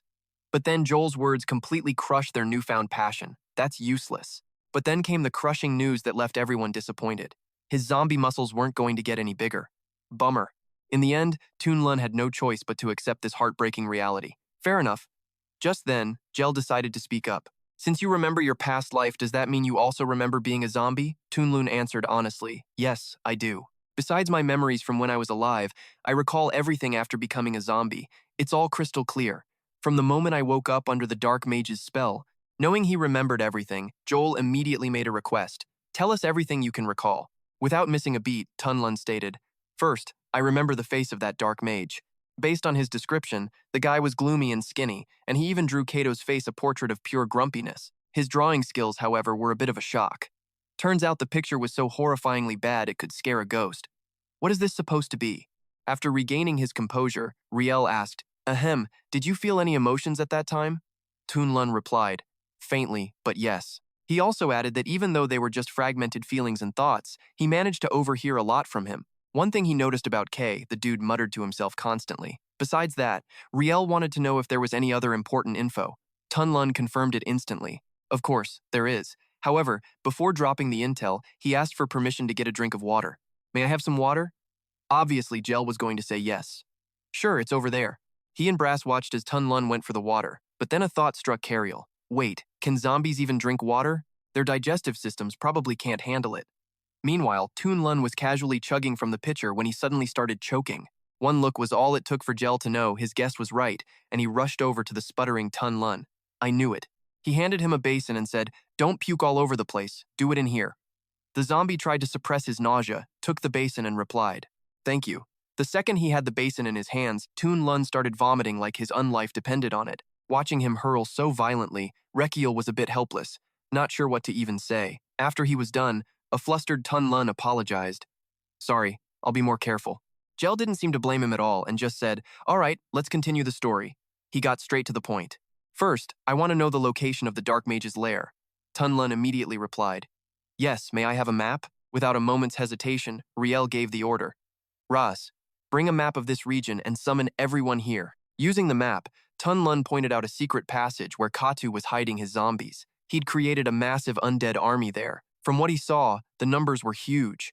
He said it was over 3,000 of them. Looking at the terrain, Brass seemed to realize something about making zombies in that area. As if he knew what Brass was thinking, Tunlun immediately confirmed his suspicion. You're right.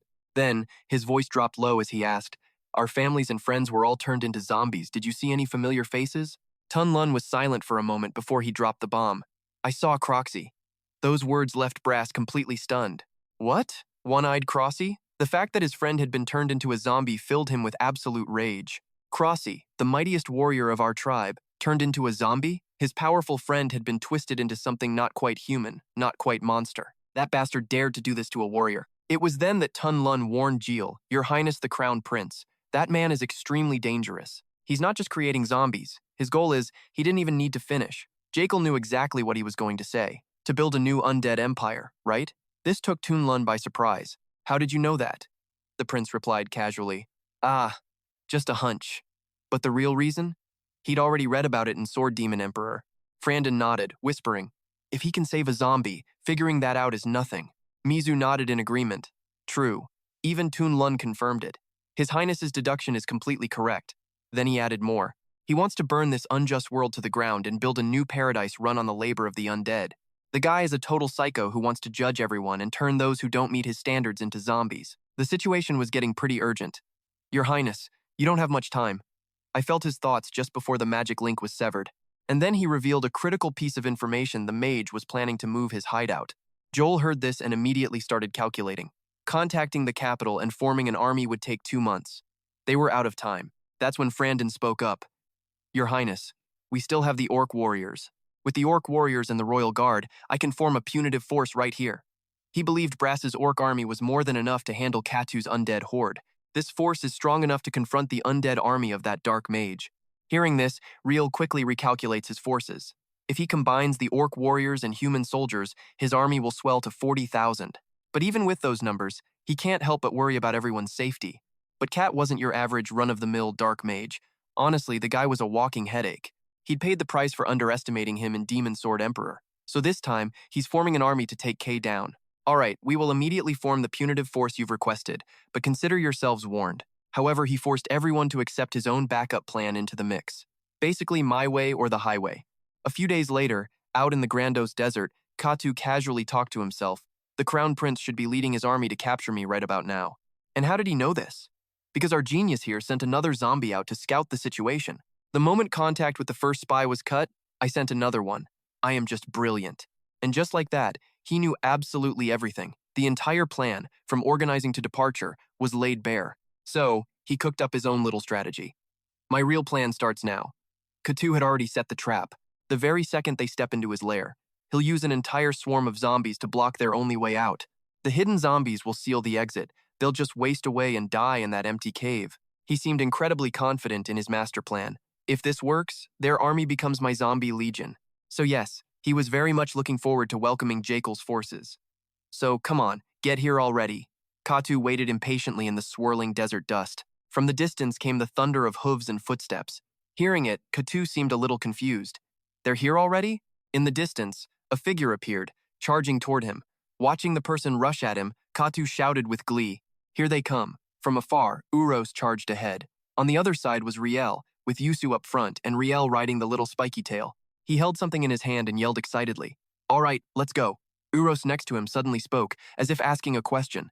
Of course, Jiel knew what he was asking. You're wondering if the snakes will follow this cheap licorice extract, huh? He happily confirmed it. Of course they will. The moment they get a whiff of licorice, they go absolutely crazy. Even so, Uros was still a bit puzzled, which Jiel understood immediately. Ah, wondering why I didn't use the real stuff? Of course, he wasn't afraid to admit he was being a cheapskate. That's such a waste. Do you have any idea how hard that stuff is to get? Hearing that, Urus could only curse him in his head. What a cheapskate. Riel, meanwhile, was still waving the licorice-soaked item around.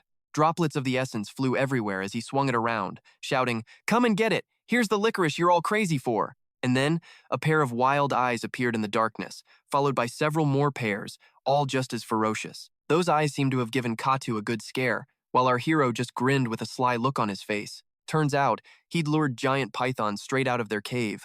They were now chasing after them like mad.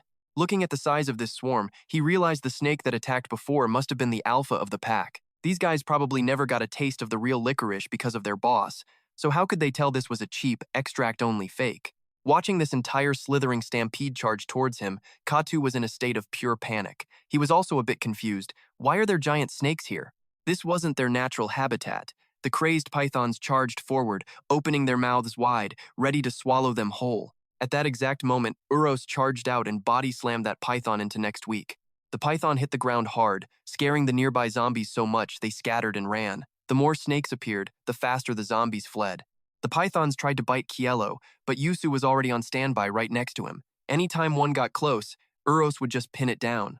Of course, compared to that giant worm, these pythons were smaller and easily handled by Uros. He casually wrestled another one to the ground. At the same time, zombies started crawling from the ground, drawn by the chaos. So Uros just used a python's body as a weapon, swinging it wildly to scare off and smash them. After that little show, Zell just had to laugh. You were planning on faking an escape from your lair to ambush us nearby, weren't you? I know everything. Seeing the zombies emerge from the ground, he knew exactly what kind of game Catu was playing. That loser Catu had pulled a similar stunt back in Demon Sword Emperor. Not letting the opportunity pass, Rakiel ordered Uros to keep the party going. He charged into the chaos of pythons, neither side backing down. In the distance, the troops of humans and orcs marched forward in perfect formation. Today, we will destroy you. The thunder of hooves mixed with their battle cries. Today, we will destroy you. The orc and human armies intentionally killed the pythons to use their venom against the zombies. Uros excitedly joined in. He violently threw the corpse of one snake toward the zombies. He just tossed them around like toys. The sound of crushing and breaking echoed everywhere. This bloody spectacle was unfolding right in front of Catu. Watching his zombie army get totally wrecked, Catu was absolutely furious. Seriously, all his years of hard work, gone. Seeing his forces reduced to nothing, Catu angrily used magic to command his remaining zombies. You idiots, fall back, now. He knew this battle was a lost cause, so a tactical retreat was the only option. Magic began to swirl around him, and just like that, he vanished, fleeing the battlefield with a bruised ego. He swore he would turn them all into zombies. Brass and Damien led the glorious charge forward. Their battle cry was deafening, "Get the Dark Magician." As Brass pulled hard on his reins, he noticed something weird. Up on the cliff's edge, Catu was just gone. What was going on? He immediately yelled out to Jiel, "Hey, Crown Prince of the Humans, that Dark Magician totally disappeared on us." But instead of worrying, Jiel just grinned, telling him not to sweat it and to keep pushing forward. Brass had no idea what to make of that. But hey, he wasn't paid to read the prince's mind, so he just turned and gave his own soldiers the order to re-engage the enemy. With renewed vigor, everyone stormed back into the fight. See, the reason Jiel was so chill was because he knew exactly where Catu ran. The guy only had one possible escape route. Just as he predicted, Catu would flee to the south. He'd purposely left that flank wide open. Jiel's eyes glinted as he shouted his orders. "Diem, to the southern mound we go." His spiky beast, full of energy, eagerly carried Jiel toward the southern desert. The second they arrived, Jiel was already scanning the area for Catu. "Where'd you run off to?" He had this wicked look, hungry for the capture. "The sooner I find you, the less this is gonna hurt." Meanwhile, the invisible Catu was standing right there, just watching from the sidelines. And that look on Jiel's face gave him the absolute creeps. A liar. That is not the face of someone who plans on going easy. Diem, the spiky beast, was still sniffing around, trying to find Catu, but in that instant, Jiel's sharp gaze locked right onto Catu's position.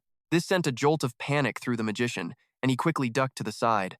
His heart hammered in his chest. Did he see me? Did our eyes just meet? Am I exposed? But then his massive ego kicked in. No way, he thought. My invisibility magic is master level. Some crown prince who can't even use magic could never spot me. Right on cue, Jiel slowly rode his spiky mount directly towards Catu's hiding spot. His voice was calm, almost bored. "Where is he? Maybe I should just head back?" Then, nobody's here. "Diem, let's go home." Seeing Jiel turn to leave, Catu couldn't help but feel smug. "You should be thanking me for not attacking you," he thought. And as he started plotting his epic revenge, he dreamed, "One day, I'll make you a zombie, my personal little slave." But then, Jiel suddenly yanked hard on Diem's spikes. The motion caused the beast's spiky body to whip around and slam right into Catu. The hit caught him completely off guard, smashing him into a rock wall. Diem's sharp spikes pinned him in place, and poof, his invisibility spell shattered. In that perfect moment, Jiel hopped off his mount and delivered the most sarcastic line. "Whoops, my bad. I was just about to leave and my hand slipped." A massive, triumphant grin spread across his face while Damien spotted something. "Sir Brass, over there! I see someone waving a red cloth." It seemed pretty obvious His Highness had found their guy. And yep, Jiel had found the dark magician and was feeling incredibly proud of himself. Like a peacock showing off its feathers, he was waving his red cape around, signaling, "Come get him!" This whole display left Damien speechless, while Brass was just seriously impressed. "That's our crown prince." Soon, everyone had Catu surrounded, on high alert. It was then that Miju turned to Jiel and asked, "Your Highness, how in the world did you find him?" Jiel obviously couldn't tell the truth, so he just played it cool. "Oh, just a feeling." But really, he had an ace up his sleeve. It's called Meridian Scan, and it makes finding people incredibly easy. Thanks to this little skill, nobody can hide from him. Even if you're invisible, you can't hide the flow of mana inside your body. It looks a little blurry, but Jiel can spot it. The flow was faint from a distance, but still visible. After a moment, the unconscious Catu finally coughed himself awake. Seeing him just hanging there, Jiel felt like something was off. This is really weird, he thought. In the story of the Magic Sword Emperor, was Catu really this easy to take down? Something felt totally wrong. He decided to double-check. He ordered the system to activate his Meridian scan again, and what the scan revealed left him completely stunned. What is this? Not wasting a single second, he rushed over to Catu. He checked the magician's meridians and was horrified by his discovery. He wasn't human. He looked human on the outside, but his meridian flow was 100% zombie. Jiel couldn't believe it. This never happened in the original story. Catu was supposed to remain human right up until Damien killed him. This could only mean one thing. History had changed. And worse, his meridian flow was identical to the Guildmaster of Toa Lun, and that bizarre mana flow. To confirm his theory, Jiel turned to his mount. "Diem, can you give me one of your black thorns?" With the kid's spike in hand, he was ready to give Catu a nice little jab. But the sheer size of the thing made Braz a little nervous. Even Damien and Miju looked a bit pale. And in that moment, Jiel charged straight towards Cat with the spike. Was he actually aiming right for his stomach? Just as he was about to make contact, Catu let out a terrified scream. An explosion of power suddenly pushed Jiel back. Then, waves of terrifying mana finally turned Catu into a zombie. Looking closer, it seems that wasn't Catu at all, but some other zombie screaming its head off. At this point, connecting the dots with what Janatus once said, Jay could only conclude one thing: camouflage magic. He knew full well that knocking out a zombie with physical force required this black spike. The situation made no sense, so Damien asked, "Your Highness, what's happening?" Rakiel snapped back, "It seems we've been tricked." He used a zombie disguised as a commander and a bunch of disposables as bait. Right now, he had no idea where the real Catu was. So where could his actual body be? And more importantly, another serious question. Where on earth was Cat's main fighting force? Then suddenly, his whole body tensed as he realized something was terribly wrong. Rayo quickly ordered, All forces, assemble, regroup with the orcs and royal guard and retreat to Kranos. The soldiers responded with a loud roar. Everyone immediately ran towards the orc squad, leaving only Damien standing frozen in place. Suddenly, a look of sheer panic flashed in his eyes. The zombie pinned to the rock was preparing to use magic. As the magical energy converged, it transformed into a tiny but incredibly powerful orb. At the same time, Jiel sensed the danger and slowly turned his head. The sight made Damien lunge forward, screaming in panic. Your Highness! And then, a deafening explosion erupted. The city gate began to crack under the force of the attack. The zombies were now using a massive log to break down the gate. Below, it was just a sea of the undead. Seeing this, Jack told Logan, "Hold them back. We have to stop them at all costs." He hesitated. "But there are too many. They're climbing. Just attack first." And just like that, they decided to fire arrows to stop them from scaling the city walls. Those who were hit by arrows just kept screaming. Even so, they continued to climb the wall, and Jack yelled out in despair. Even under attack, the zombies just kept on climbing. He fired another arrow while thinking, "We can't hold on like this." He turned to see Logan turning to run away, screaming. But just a second later, Logan's face twisted in horror.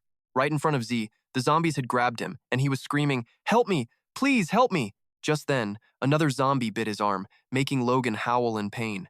When one grabbed his head, he panicked. "I don't want to die." Seeing this, Jack ran over and pulled on Logan's arm. He was using all his strength to save the man. However, a second later, he started making zombie sounds. The moment Jack realized this, the color drained from his face.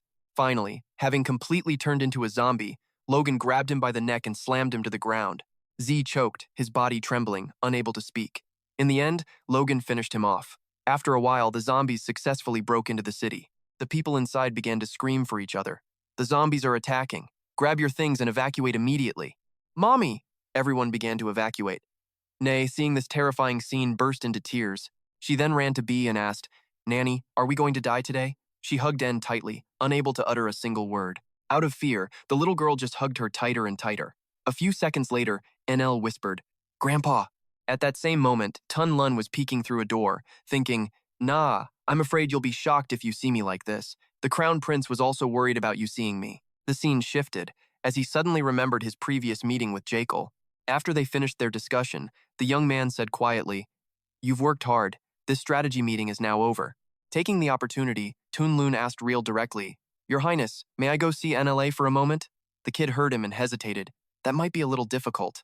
Nayla will be frightened by your zombie appearance." And Tun Lun, not wanting to make things difficult for Jiel, simply said, "I understand." Back to the present. He honored his agreement with Jake, closed the door, and said to himself, "I really want to come and comfort you right now, but it doesn't seem to be the right time. Please wait for me a little longer." Then Tun Lun quickly went out to fight zombies. The air was thick with the aura of high-level undead. Catu's true main army had arrived. At this rate, the entire city would fall, and all its people would become zombies. For N's sake, he had to stop them. He moved quickly towards the city gate. The moment he arrived, he saw a massive explosion. Seeing the situation was beyond control, Tun Lun angrily gritted his teeth, cursing, "Damn it!" On the wall, David told Lucas, "Don't fall back any further. Don't let them reach the village." While holding back a zombie, he replied, "I'm at my limit." Just as he said that, they were both saved from a horde of zombies by Tun Lun. Confused, he stammered, What was that?" "What the heck is this thing now?" Lucas stammered. The man looked at them and whispered, "I'm a zombie, but I'm on your side." "A zombie," David said, terrified. Lucas immediately chimed in, "One that talks." Tun Lun tried to explain, "I won't harm you, so let's cooperate." Then, he suddenly stuck out his tongue and licked the guy, who froze in absolute terror. A second later, he licked him again, making the poor guy scream. "Stop it!" The other zombies just stared, confused by this bizarre display. A few minutes later, Tun Lun finally let go, but Lucas was already complaining. "Ugh, that smell. I can't resist it at all." David covered his nose and started dry heaving while the zombie man explained his methods. "Zombies hunt by the scent of the living," he said, "so I used my saliva to cover up your smell. But smelling like one of them isn't enough to fool them. If you move differently, they'll spot you instantly. So from now on, act like a zombie." Without a second thought, David immediately started shuffling. Lucas, meanwhile, began practicing his best zombie roar. The two were surprisingly in sync, groaning and grunting away. Tun Lun was impressed. "Excellent work." Still, Lucas flinched when a real zombie got too close. And then, Lucas got a friendly nibble on the head. Tun Lun saw how the zombies were acting and figured, yep, they've been accepted as one of the pack. David shuffled over to Tun Lun, who whispered the next phase of the plan. All right, follow me. We're going to herd them. The guy just stared back blankly and asked, what does that even mean? Tun Lun explained it like he was talking to a child. Zombies are stupid. If we disrupt their formation, their orders will get totally scrambled. We'll lead them away from the city wall, buying us more time. You ready for this? The two had no choice but to agree. Yeah. And so, the trio began leading a parade of groaning, roaring zombies. The scene cuts to a horde of zombies climbing the city wall, with Tun, Lun, David, and Lucas right there in the middle of them. Catu, watching from afar, was completely baffled. What are they doing? Why are they climbing down? He couldn't take it anymore and yelled out, You idiots, did your orders get mixed up? Catu immediately realized the problem. That's the downside of zombies without a specific command. They're useless. So, he began casting a spell, declaring, Keep going. Advance. As soon as the magic hit, the zombies roared even louder, scrambling up the wall faster than ever. Now it was Tun Lun's turn to be confused. Wait, why are we climbing up again? Tun Lun let out a massive roar, trying to get their attention, yelling, Hey, look over here! But when nobody reacted, he started to panic. This isn't good. There are no defenders on the wall. Just then, a huge noise drew Tun Lun's attention. Suddenly, the sky was filled with people flying right towards them. He stared up at the sky. Upon recognizing them as allies, Tun Lun shouted with glee, Reinforcements! My comrades! The orc tribe is here! Catu was still in the middle of casting his spell, muttering to himself, That crown prince is probably still busy fighting my old zombies. In the meantime, I'll take this city. I'm an absolute genius. But as he was gloating, the battle cry of the orc tribe echoed through the air, grabbing his attention. Armed to the teeth, the orcs were flying straight for the city gate. The moment they arrived, they immediately started tearing through the zombie horde. A moment later, Jiel landed gracefully on the ground. He turned to his crew and checked in. Is everyone all right? Leo tore off his fake wings and whined. My arm's broken. Mayon, meanwhile, just joked. Just rub some spit on it, you'll be fine. Right on cue, another wave of zombies charged at them, roaring. Jiel rallied his allies. Warriors, here they come! He then led the charge, swinging the mace in his hand. Jiel's attacks were incredibly fast and brutally precise. In just a flash, he had already taken down a huge number of zombies. Leo jumped into the fray, with Marin quickly joining the battle. As David and Lucas struggled to pull Tun Lun up the wall, Jiel yelled, Come on, core workout team, push! Today is upper body day. As he struggled to climb the wall, Tun Lun could only think, Where in the world did these flying comrades come from? Suddenly, a sky-shaking cry made him whip his head around. He saw Miss Mong using her massive trunk to blow away the orc tribe members like a giant fan. She was dragging some along while trying to blow away the rest. Uos was with her, followed by Riel, Damien, and the rest of the orcs. Luton was thrilled but didn't forget to scold them. Any later and the northern wall would have been completely lost. Rakiel just waved at him and replied, With the orc tribe's most elite forces, we can hold out for now. Just as he said that, the man vanished, leaving Rakiel confused. He turned and asked Damien, Are you okay? You took a direct hit from that explosion. Damien shrugged it off. Of course I'm fine, but seeing him so casual, Rakiel grew suspicious. Did you secretly use that thing behind my back? Damien looked awkward and hesitated for a moment. If you're talking about the reverse bloodheart art, I didn't use it. Riel still didn't believe him. That explosion was way too powerful to just walk away from. But even if Damien said he was fine, he couldn't press the issue. This wasn't the time for questions. From here on, it's a race against time. Kay is definitely over there. With that thought, he yelled out their names. Brass, Urus. The two quickly answered, ready to receive their orders. After Jiel stepped up to volunteer, the two immediately jumped into the fray, but then Damien offered to fight too. Your Highness, I'll go as well, but our prince shot him down, not you. You have to stay here and protect me. And just like that, Damien finally understood his master's intentions. It's not that he wasn't trusted for some reason. The prince was trying to keep him out of danger. But why? Suddenly, a memory from before flashed through his mind. When Jiel was in danger, Damien had screamed out in a total panic. Your Highness! He then tossed Jiel behind him and charged forward alone. Damien battled by himself until a massive mana explosion went off. He was completely drained, his face pale as he struggled to catch his breath. Right at that moment, a sinister light suddenly flashed from the abyss below. Then, a voice echoed out from the darkness. Another one of me? Nice to meet you. Remembering this, Damien's eyes shot wide open in shock. Drenched in a cold sweat, Damien let out a terrified scream. His yell made Jiel look back, just as Damien told himself it had to be related to the prince protecting him now. He didn't dare disobey, simply replying, I understand. But your Highness, what's your plan? Jiel whispered. Their offensive is about to be blocked. We have to get tricky.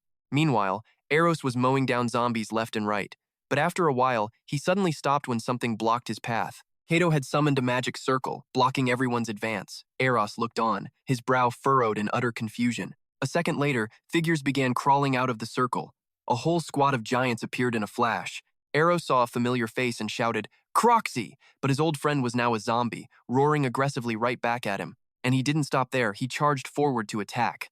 Eros was caught off guard and couldn't dodge, forced to take the hit head-on. Croxy's punch sent him flying backward into a massive rock. Urus roared and charged in to help, ramming its horns directly into the giant. It was a pure showdown of raw power. Urus gained the upper hand, pushing its opponent back. It bellowed in fury while the giant screamed in pain. Watching from a distance, Damien asked, "Your Highness, what is that thing?" Rakiel answered calmly, "A golem giant. Once they appear, it's hard for even orc warriors to secure a win. So, do you have another plan? From now on, I'll pierce the Dark Mage's defensive line and attack directly." Damien just stared at the needles in his hand, completely baffled. "With acupuncture?" Rakiel quickly explained. "I've analyzed the mana structure of his invisibility spell. I just have to trust my skills." Meanwhile, the system popped up with a notification. "The 5 viscera and 6 entrails are extremely interested in your experiment." Seeing him use his own body, the heart freaked out. Hey! This body is about to try some weird stuff again." Jiel ignored it, holding the needle and focusing his intent downward. Then the stomach spoke up. "This is Stomach, your special envoy at the Ruzhong point on the chest, requesting connection with the Nipple Landing Control Tower." The Nipple immediately replied, "This is Nipple Tower. Connection authorized. Over." With permission granted, Jiel pricked the nipple. He looked at the needle, thinking to himself, "Guanmen Point. Next is the Jianli Point, 3 inches above the navel." By opening the meridian's flow upward, the effect kicked in and Jiel screamed out from the sudden jolt of pain. He looked down at his hands and saw a clear difference. Jiel felt satisfied, thinking to himself, "It worked." A worried Damien immediately asked, "Your Highness, what was that all about?" With no time to explain, he just patted his shoulder. "Questions later. I'll go ahead and clear a path. The second their formation breaks, you charge." And with that, Rakiel was gone, leaving a completely bewildered Damien behind.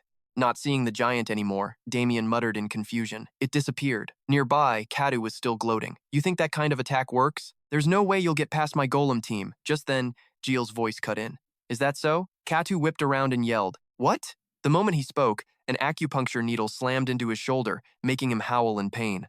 He looked at the needle, confused. What is this? A needle? Or a thorn? And then, it suddenly exploded with magic. The spell activated, and Catu let out a blood-curdling scream. Jiel appeared nearby, now invisible. "You think you're the only one who knows invisibility magic?" Catu spun around in a panic at the sound of that voice. The Crown Prince. Jiel was currently using his own invisibility spell. He stood near Catu thinking, "I'd love to punch him, but his defense magic would just block it." But as he thought that, Jiel saw something that made his eyes widen in surprise. He was staring at a strange hole in Catu's body. Jiel moved closer to inspect it, muttering, "Is this for breathing? Could this be the only way to get inside?" As a plan formed in his mind, a wicked little smile spread across his face. Rakiel casually pulls out an acupuncture needle. His thought process? If you can't punch it, just stab it. Rakiel goes for the weak spot he scouted earlier. The needle hits home, and the target lets out a beautiful, piercing scream. He just loves to taunt them. "You think you're the only one who can use invisibility magic?" Hearing that voice, Catu spins around in a panic. The Crown Prince. Suddenly, the guy looks wobbly on his feet, frantically scanning the area for his invisible tormentor. His face twists with pure rage as he mutters, "How is he using magic? How?" Before he can finish his thought, another needle sinks in, making him shriek. A second later, he's face down in the dirt. Catu sees the needle in his shoulder and trembles with fury. "Curse it, the pain is breaking my defense magic." "Focus, you idiot, focus." Done playing games, our guy finally appears. "So, how's that black thorn poison taste? A little hard to concentrate, huh? The more you drop your guard, the more fun I have." Blood is already dripping from Catu's mouth, but he's still trying to act tough. "You dare use poison needles on me?" With his last ounce of strength, Catu tries to cast a spell, while our hero just watches, completely unbothered. The villain actually thinks he has a chance, letting out a wild laugh. "Die, Crown Prince!" He slams a magic orb into the ground, and boom!